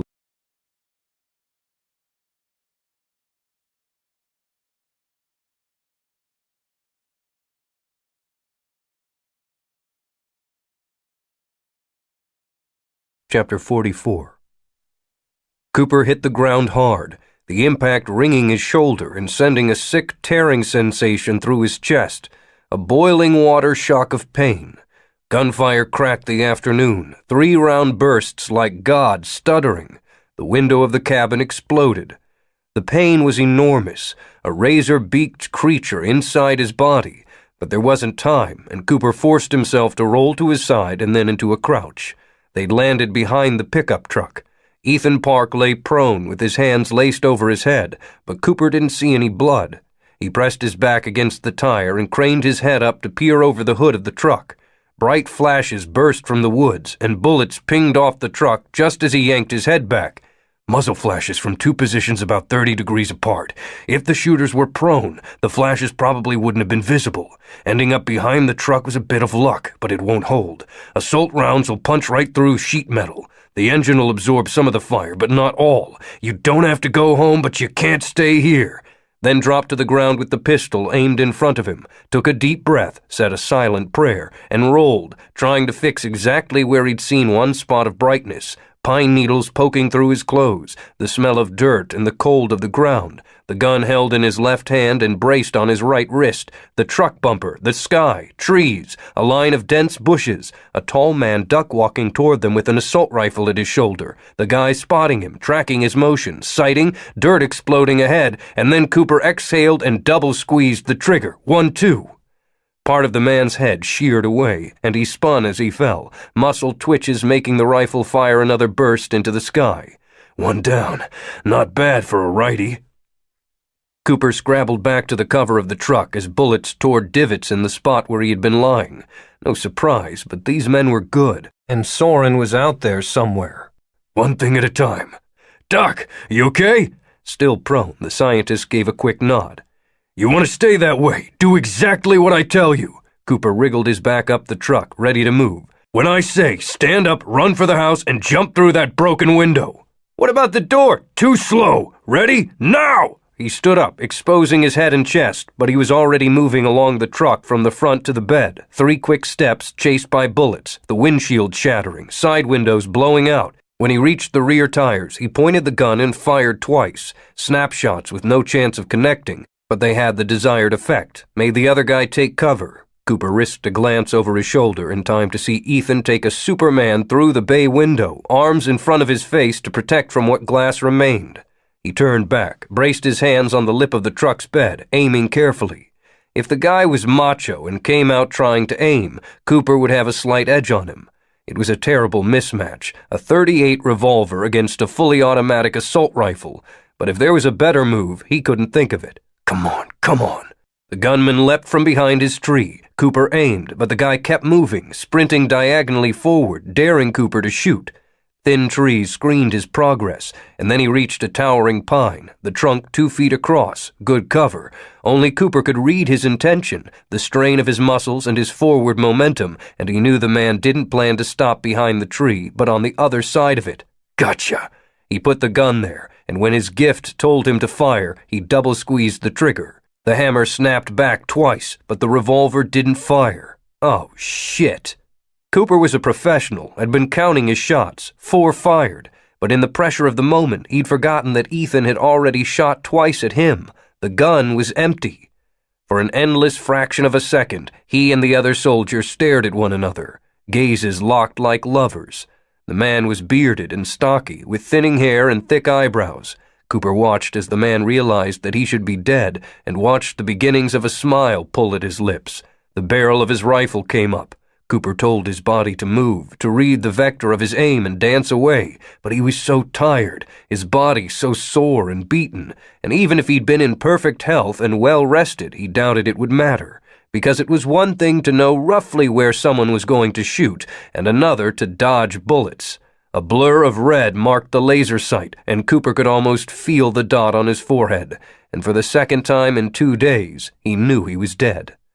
He thought about closing his eyes, decided he'd rather go with them open. A fast cluster of gunshots blasted, the weapon on full auto. He marveled that he could hear them before he felt them. Then the bearded man collapsed like a giant hand had squashed him. Cooper stood with his mouth open, not processing. Behind him, someone laughed. Slowly, he turned. Shannon stood at the edge of the cabin, the stock of a submachine gun braced against her shoulder. She quirked her half-smile. "Hi." Natalie wanted to scream. The room was unlike anything she'd ever seen. The closest parallel she could think of was a planetarium, only bigger, and instead of stars, holographic images hung in space. Charts and graphs and rainbow-colored diagrams, pictures replacing each other in a sequence that seemed nonsensical. A smiling blonde child, a macro close-up of a flower petal, a bombed-out concrete structure in some gritty country. Live feeds from news drones throughout New Canaan showed the world outside. Massing troops, people staring open-mouthed at fighter jets streaking above. A line of tanks rolling across the desert, trailing clouds of dust. Information piled on information, all of it moving and changing, swapping in and out according to the whims of their strange ringmaster, Eric Epstein, the richest man on the planet, dressed in a hoodie and sneakers. The glowing light washed in pale colors across the pale skin of her only son, and Natalie wanted to scream. Moving here from the clinic had been Eric's idea. No sooner voiced than a team of efficient techs were rolling the bed through the private clinic, Natalie trailing behind. "Are we hostages?" she'd asked, and he'd reacted like she'd bitten him. No, safer. The clinic is good walls, good security, but this is my world, the safest place. From what Nick had told her, Epstein did nothing without calculation, and she wasn't sure that she believed that was the only reason for their presence. As a lawyer, she knew that negotiations weren't about what was said, but about the cards all parties held, played or not. If the war started, there might be some benefit to Epstein to have the ex-wife and children of an American diplomat close by. In the center of the room, Epstein said, Quads 2 to 10 NICs, replace video Tesla drone composite. And the data wavered and changed. In her arms, Kate said, We don't have to be scared, Mommy. Natalie had grown to accept that her daughter, like her ex-husband, was forever going to be able to know her mind before she spoke. Often there was something sweet in it, like the two of them shared a private language. But there were other times when being a parent meant not letting your 5-year-old know that you were terrified. Terrified that her father was out somewhere in danger, that her brother might not wake up, that your world had already fallen apart, and that the rest of the world seemed like it was about to follow suit, that you wanted to scream. "I'm not scared, honey. I'm just tired." Epstein said, Decode intercepted data packets from Ellsworth AFB to F-27's Leopard Wing. Kate wrinkled her brow. We're safe here. "I know, baby. Except that I can see troops on a dozen different screens. Jets blasting over this city, bombs on their wings, armored tanks rolling this way, and in the center of all this destruction, my children." No, Kate said. Of the soldiers. We don't need to be scared of them. Epstein said, Natalie, listen to this. In a voice like he was asking her to the prom. "What? Sure." She shifted Kate to her other side. Over hidden speakers came two voices in an argument. Ground, can you confirm this order? A woman's voice. Roger, proceed with Delta 1. "What? No! Ground, this is an attack order." Roger, proceed. Ground, I'm seeing civilians everywhere. Those buildings have not, repeat, not been evacuated. Understood. Proceed with attack protocol, Delta 1. There are thousands of people, Natalie said. "Is that—" Yes, the jets above. Your government has ordered them to destroy the complex we are in. "What? You said we were safe." Mommy? Kate said. "1 second, honey. Eric, you promised we were safe here." Yes. There was a note of something like sadness in his voice. I wanted you to hear so you would understand. "Understand what?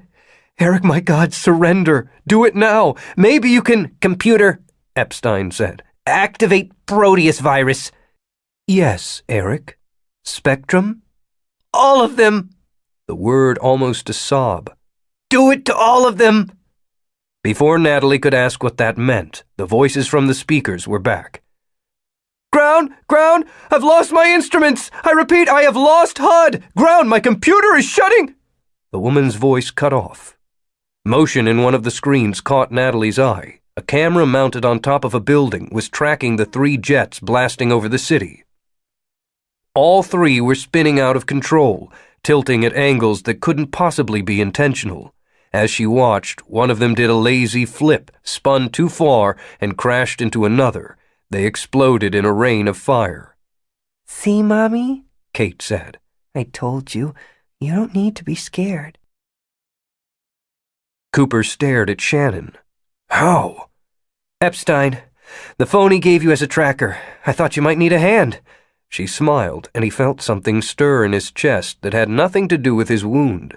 He thought about storming over, putting one hand behind her neck and pulling her into a kiss that would mash them together. But Soren is still out there. "Soren?" She jumped, spun a fast circle. "He's here?" Yes, come on. Cooper turned and sprinted for the house. He made it 2 steps before he fell down. "Nick, are you okay?" I'll live, he said and pushed up. Come on. The door to the cabin was ajar, and he pulled it open, stepped in quickly. Dr. Park!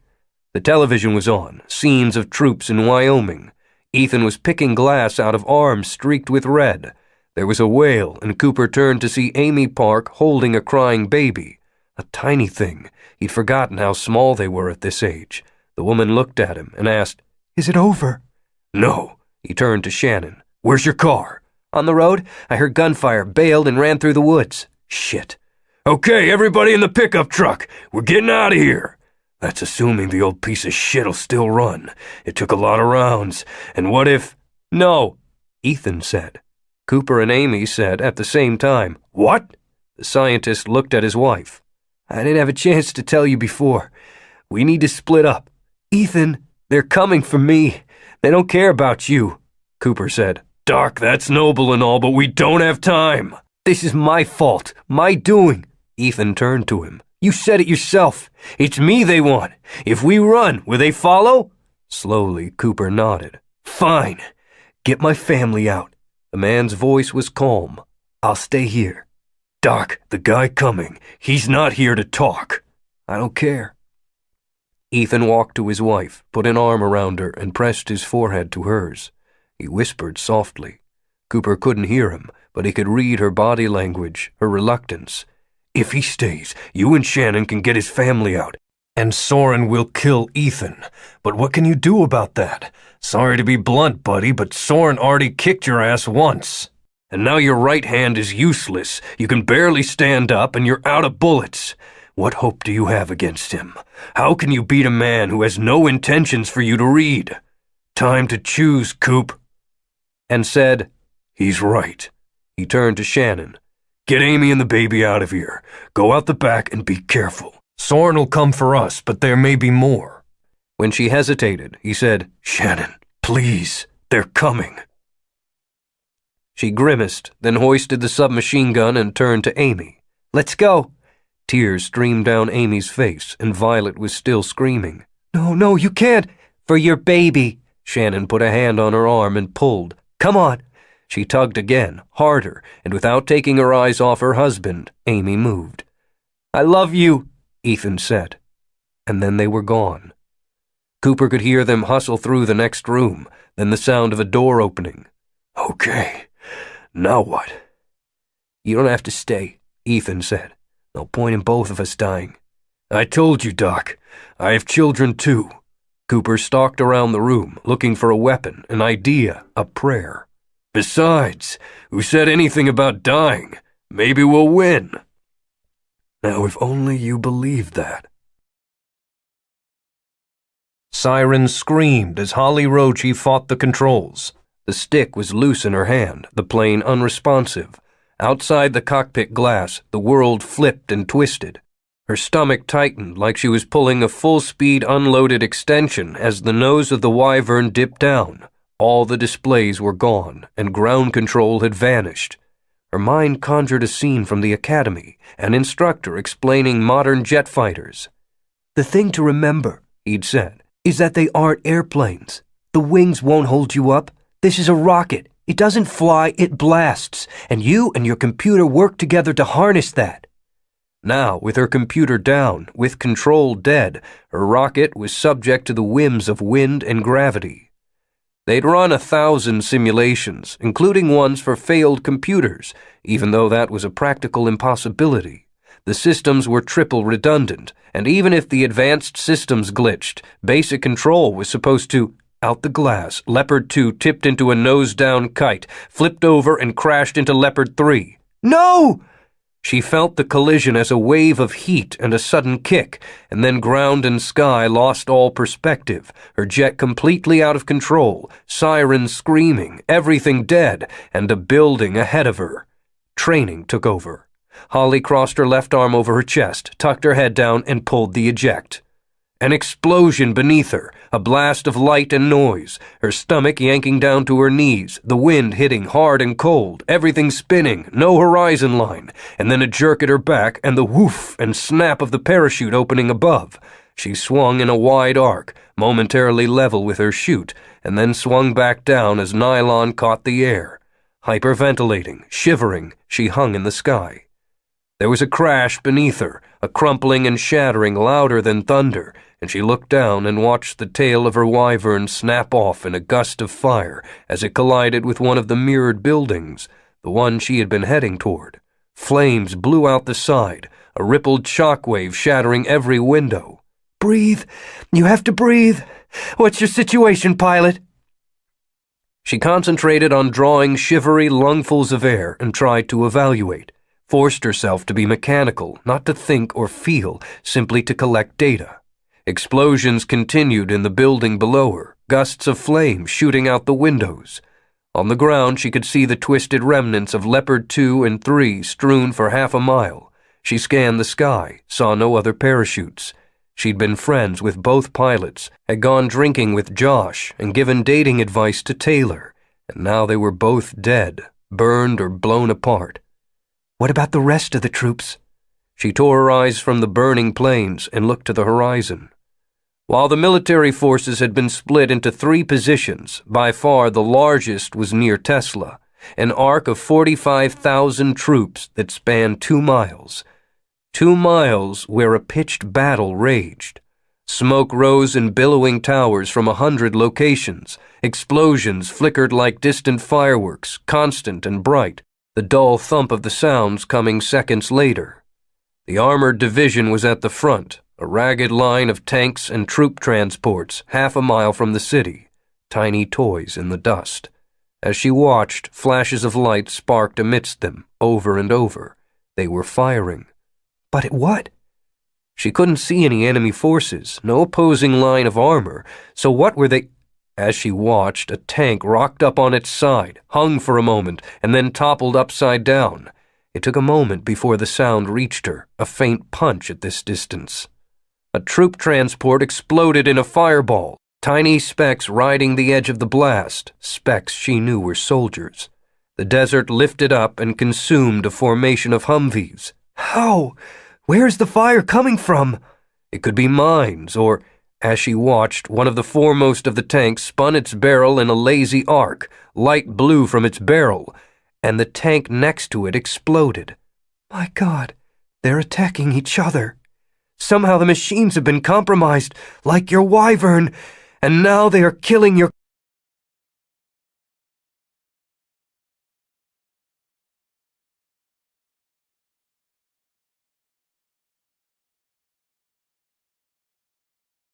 Chapter 45.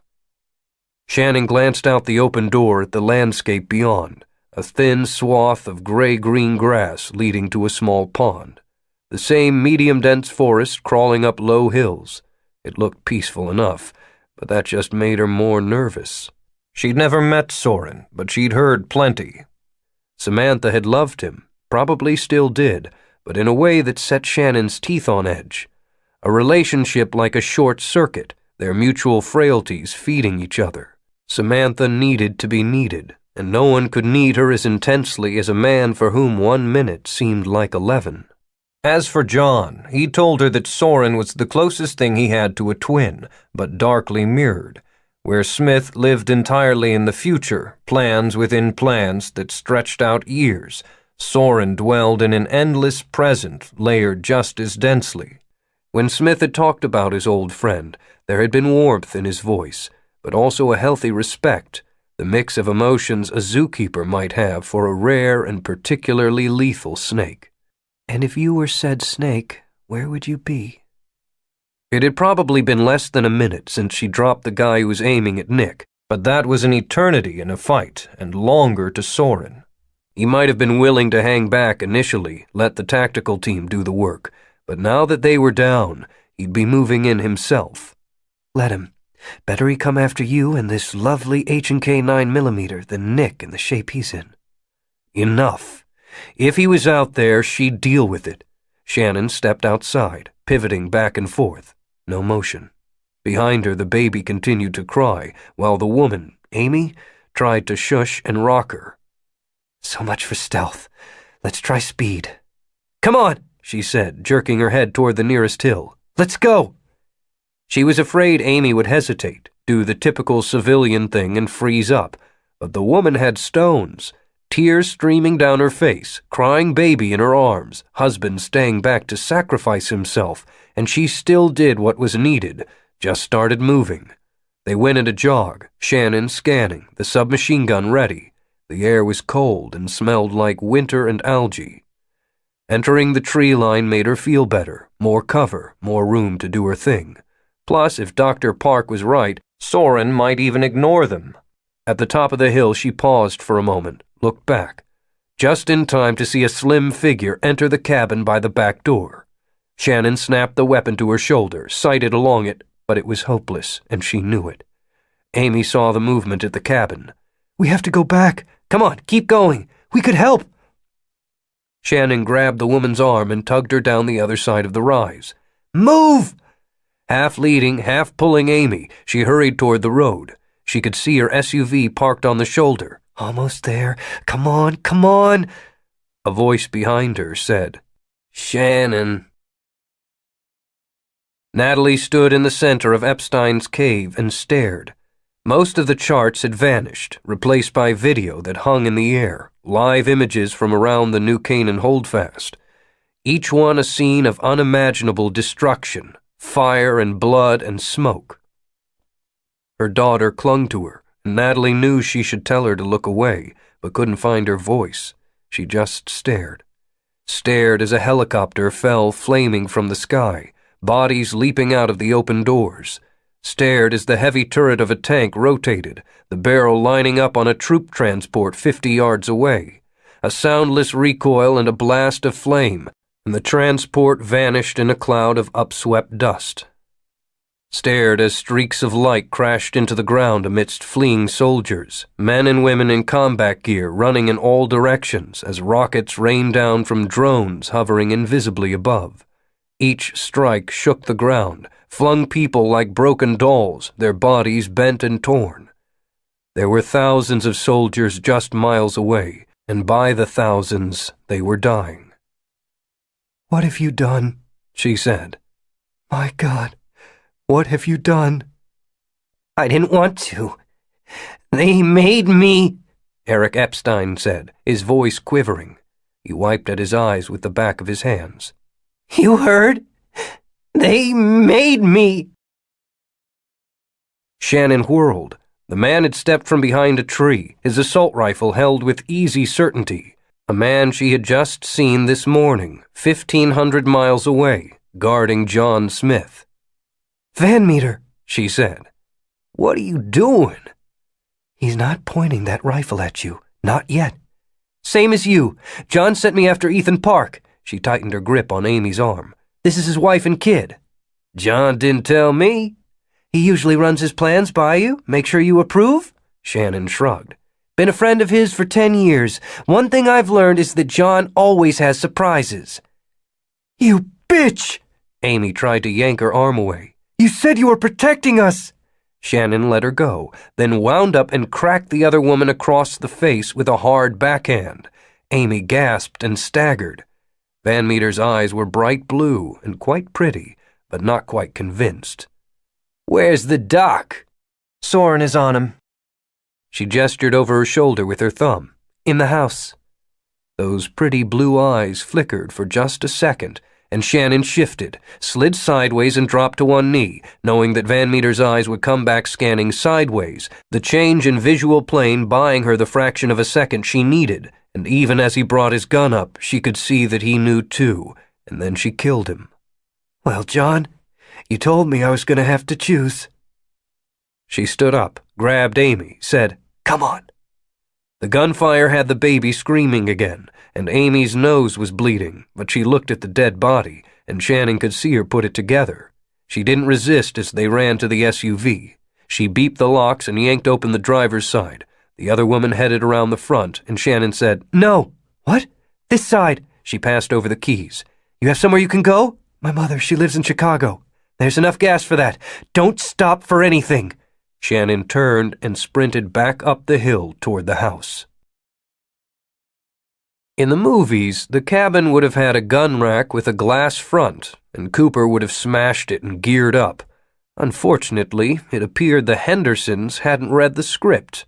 Cooper flipped open the revolver and dumped the empty brass. You have more bullets? We did. They were stolen, right? He glanced sideways, saw the TV playing footage of Wyoming, made himself look away. No time to get distracted. Ethan said, What now? I'm working on it.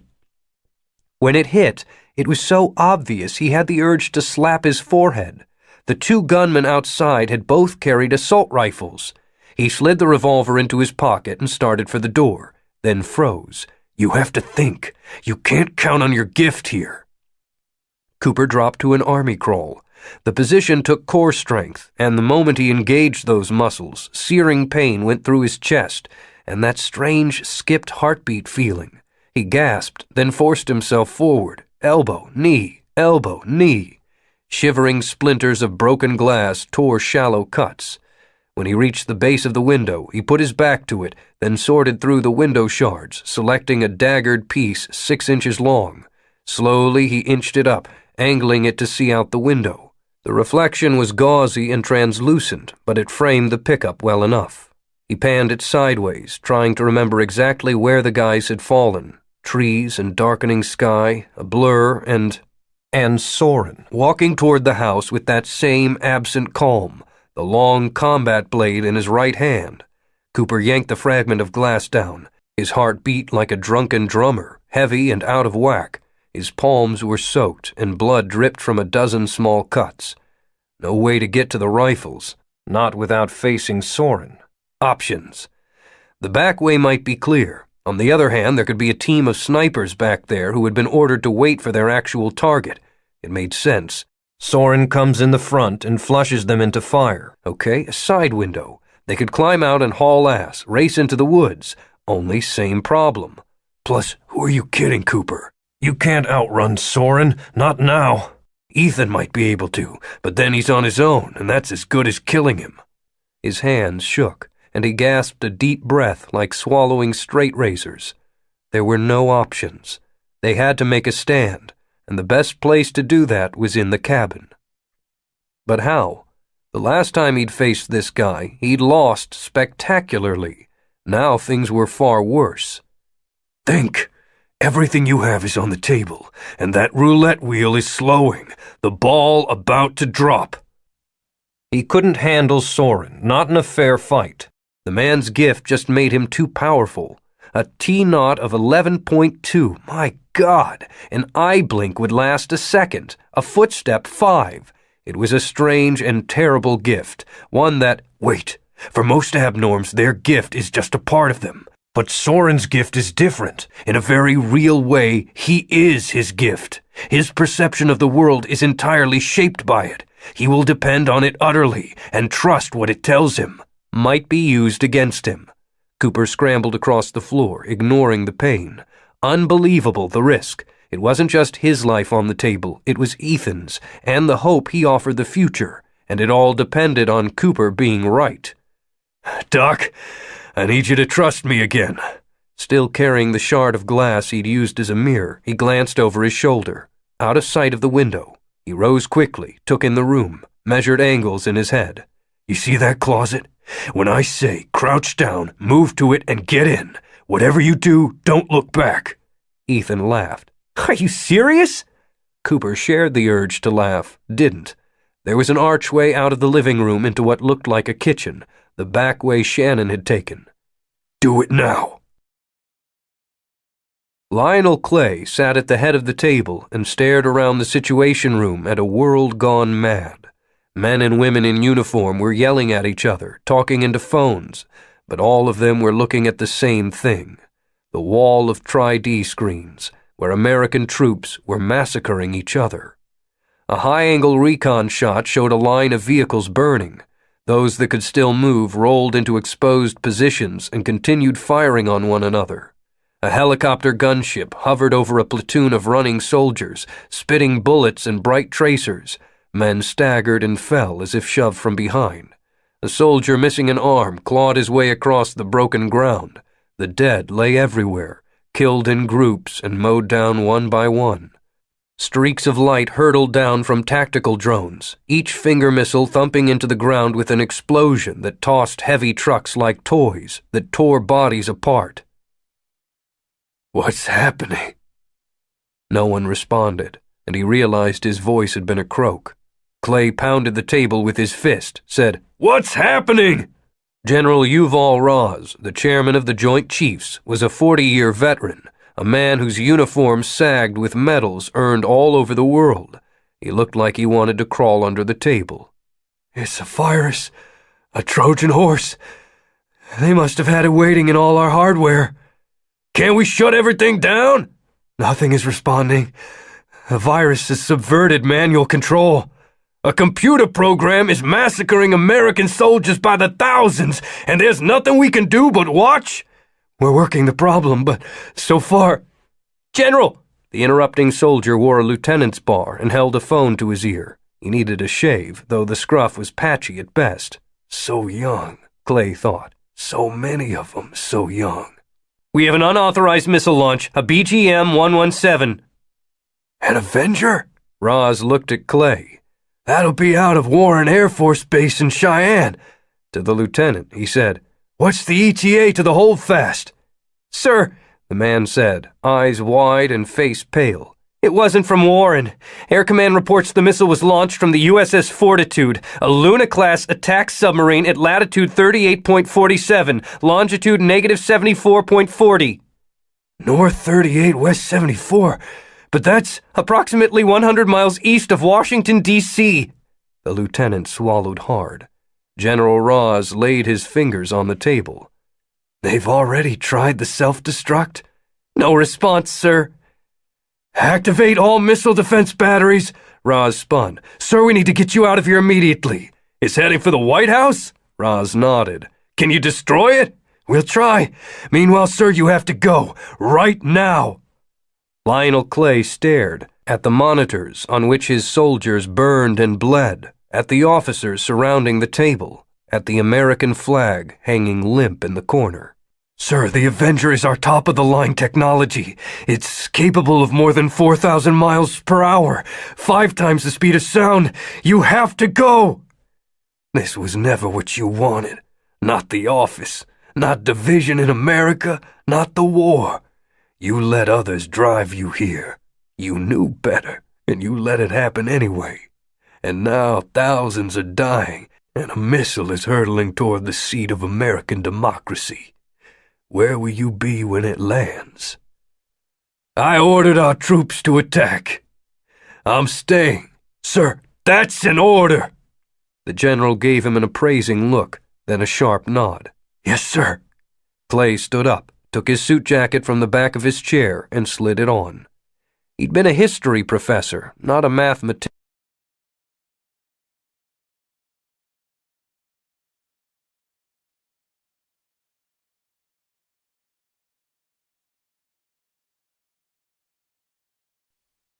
Sir, anti-missile batteries on the Chesapeake Bay are firing now. The lieutenant closed his eyes and bit his lip. The White House was completed in 1800. It's been occupied by every president but George Washington. For 213 years, it has stood as a symbol of all that America is. Everyone in the room stared at the lieutenant, the phone held to his ear with fingers clenched bloodless. There was nothing but the sound of breathing. And then something in the young officer gave. His shoulders slumped, and his head fell. It was over. They all knew it, even before the man said, Negative. No contact. 15 seconds. Clay buttoned his jacket and straightened his posture. His eyes swept the room. Funny, only now did he realize who was missing. You little shitheel, Leahy. At the very least, you should be standing here too. He wanted to say something, wanted to find words that would make it all meaningful. But what would they be? 5 seconds.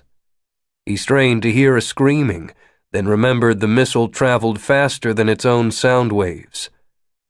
We are never more clever than in the creation of ways to destroy ourselves. I'm sorry, Lionel Clay said, and then, God bless America. White erased the world. Soren walked. Past the red Porsche, his fingers trailing along the hood, the metal cool. Past the shattered pickup truck, the windshield glass crunching beneath his feet. As usual, John had been right to be prepared. The tactical team had failed, and it was up to him to finish it. The Rook, but no longer on the back row, now stalking the board, forcing checkmate. His nothingness had been shattered, his stores of carefully hoarded oblivion squandered. It's time to go away, but finish this for your friend. The presence of Nick Cooper had been a surprise. The man was resilient, but Soren had spotted the bandage on his hand, had seen him stumble and fall. All that resilience had accomplished was to delay the inevitable. He walked toward the cabin, calm, alert, in the moment. Through the shattered bay window, he could see the living room, a television on, no sign of the people inside, until, low but not low enough, he saw Ethan Park hurry in a crouch to a door in the sidewall, a closet, and in the leisure of his perception, Soren catalogued the items inside, the blankets and coats, fishing poles and board games. Park slid inside and shut the door behind him. Soren paused. Took 30 of his seconds to think. The doctor was intelligent, and hiding in a closet was the action of a child, especially with Cooper inside the house, which meant, of course, a trap. Soren was meant to see him go there. Cooper would be waiting somewhere he could cover the front door and the closet. He smiled, imagining John's amusement at such a simple gambit. Ignoring the front door, he moved in a jog around the side of the house. As he rounded the corner, he took in the world, the pond, the trees, the woman Shannon moving into the forest with Amy Park and the baby. Good. No need to deal with her now. The back door was ajar, no doubt left that way when she fled. Soren moved to it, light on his feet. Though he knew what he would see, he still moved carefully, easing around the edge of the doorframe. Nick Cooper stood at the edge of the kitchen by an arch that led to the living room. His back was to Soren, the pistol up and aimed at the front door. Soren was almost sad. The man had proven resourceful, and while he would fail here again, he had fought to the end. Soren slipped in the door. 4 steps would take him there. He took the first, then the second, raised the dagger, the flat black blade so light it was an extension of his arm. The third. Cooper held the pistol in his left hand, braced against the wall, his aim unwavering on the door. All his attention on the trap he had laid, his back exposed and unarmored. The fourth. Soren cocked the dagger back, lined it up between Cooper's vertebrae to the left of the spine, and lunged. Cooper could feel the air moving in the room, could feel his blood pulsing in his veins, could hear the tiny creaks of the cabin, smell the sweat and blood. His arm was tired, but he kept the revolver pointed at the door. Everything came down to this. He would have one shot, and if he failed, they were both dead. He had to be perfect, for his life and Ethan's, and his children and his country. One shot. And when, in the glass shard he'd propped against the counter, he saw Soren raise the dagger and lunge, he spun. Everything coming down to one instant, his left hand whipping the heavy pistol around, praying that he'd been right, that what Todd had shown him in the restaurant was true. And as he saw Soren hurling forward, the blade out and his weight shifted, Cooper's gift read his intention clear as neon, and he slid sideways and slammed the revolver into Soren's neck with all his strength. The shock on the man's face was the second most beautiful thing he'd seen all day.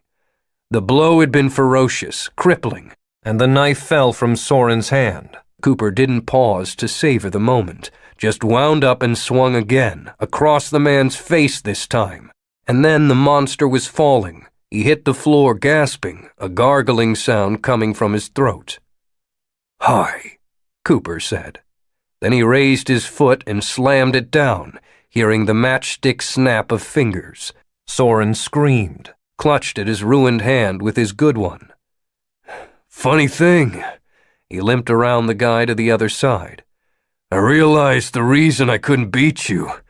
You never attacked. You waited for me to move, and then put the knife where I'd be. But once you commit to action, I can read you just fine." Cooper raised his foot again. "You know how I realized that? The only time I could read you was when you were about to hit my son." He snapped the man's left shin like kindling. "So Todd says hello." Soren screamed. Outside, Cooper heard more gunfire, the same fast cluster as before, Shannon's SMG. There was no returning fire. Good. Cooper smiled. Then he tried to lean against the wall and fell down instead. A moment later, she was in the kitchen, moving fast, the gun up. "Nick!" "I'm okay." He took the hand she offered and wobbled back to his feet. "You?" "Fine." "Hey, Doc!" he yelled to the other room. "You can come out now. The good guys won." On the floor, the man who had put his son in a coma writhed and moaned, his face a bloody mess, hand destroyed, a bone sticking out of his calf. Cooper watched. After a moment, he said, "Doc?" Cooper! Ethan's voice was faint from the other room. I think you need to see this. He glanced at Shannon, and she trained her weapon on Soren. Cooper limped through the arch, past the shattered pictures and the broken glass, to where Ethan stood, staring at the television. A line of tanks burned against the skyline of an apparently unscathed Tesla. Corpses lay everywhere, thousands of them carpeting the desert. The prefab buildings smoldered, black ropes rising into the sky. Helicopters buzzed through the haze, firing on the few soldiers still standing. Then the video cut to something new. No. Oh no. Something that had once been the White House. The building had been replaced by a massive crater. The surrounding earth was bunched and rippled like carpet. A column of thick smoke obscured most of the strike itself, but the debris was everywhere.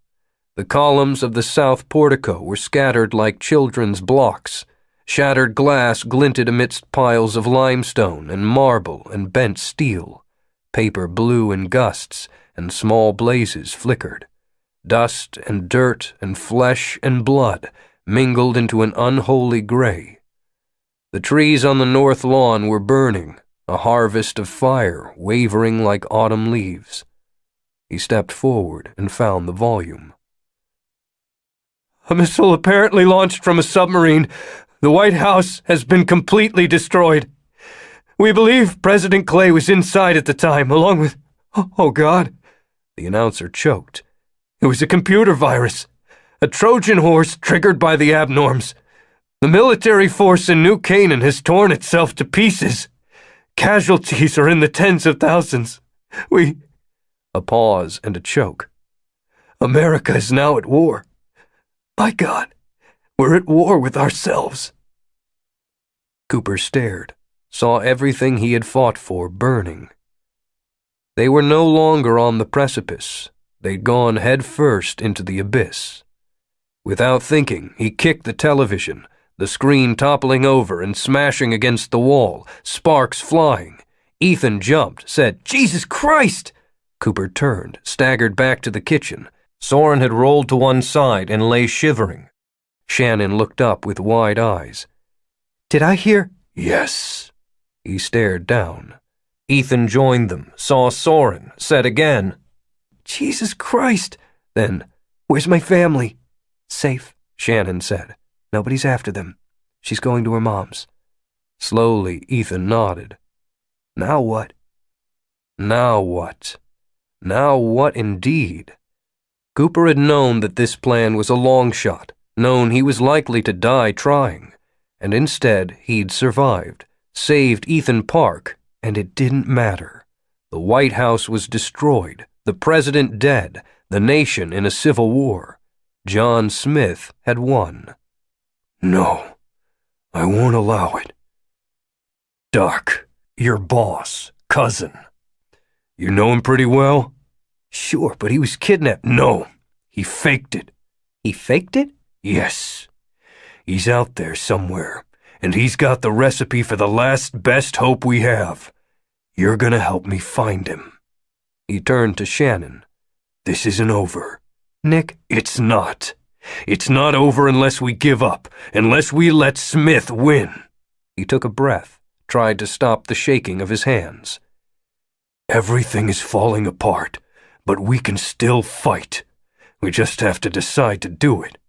My children are still alive, and as long as that's true, I'm never going to quit. She stared at him for a long moment, his fierce warrior woman, and then she nodded slowly. What's the plan? You're going to take this piece of shit, he gestured at Soren, back to Epstein. What? Why? Epstein said that he's Smith's closest friend, that he understood Smith better than anyone. He read the confirmation in her eyes. Good. We're gonna need that. What about me? Ethan said. Soren groaned on the floor. Idly, Cooper wound up and kicked him in the temple. The man stopped moving. Then he looked.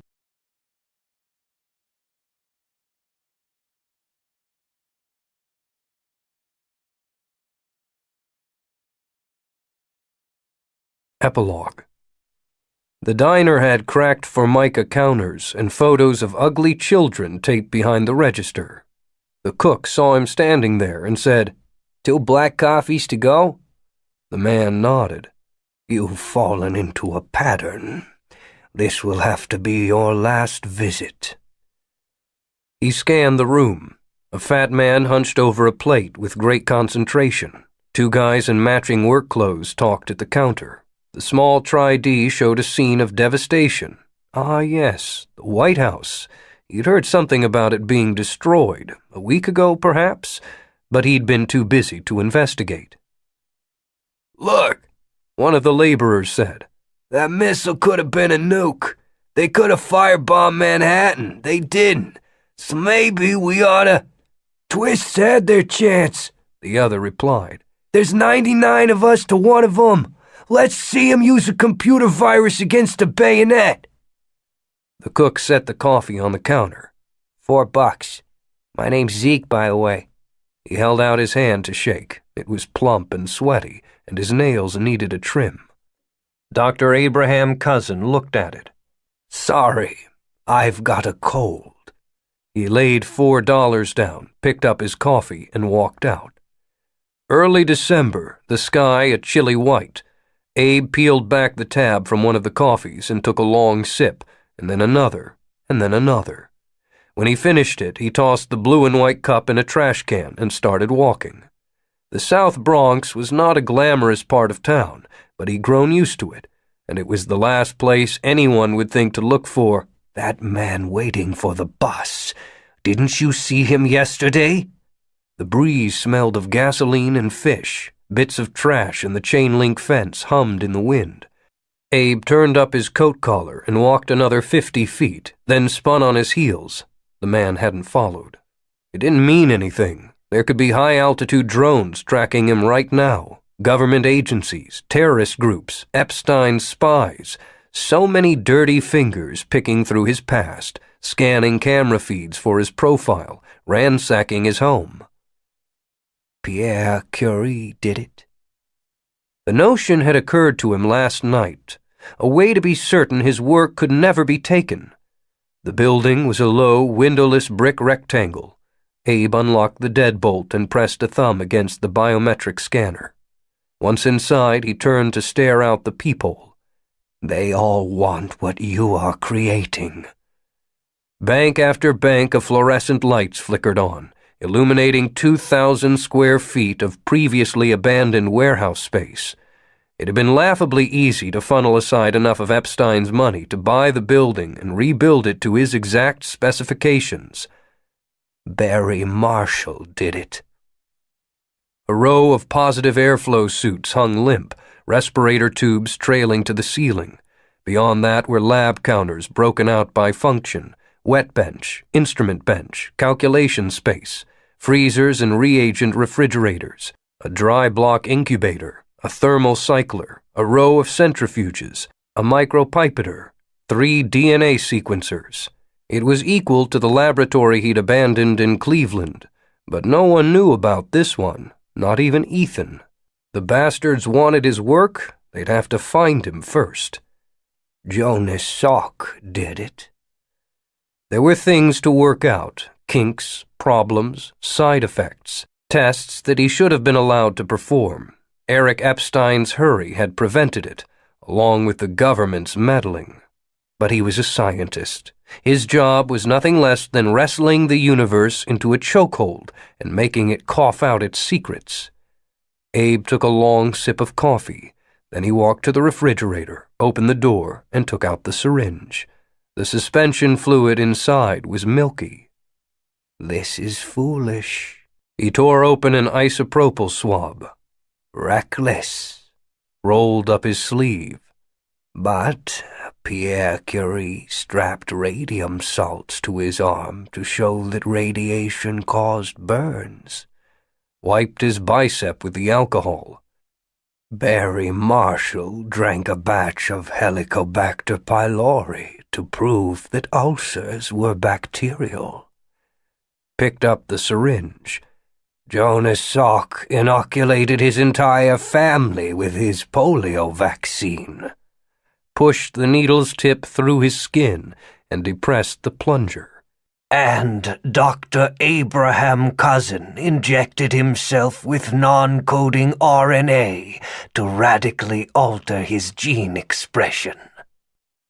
It was done. There was no going back. Abe set the syringe aside and rolled down his sleeve. He'd always known he was a genius. Now it was time to become brilliant.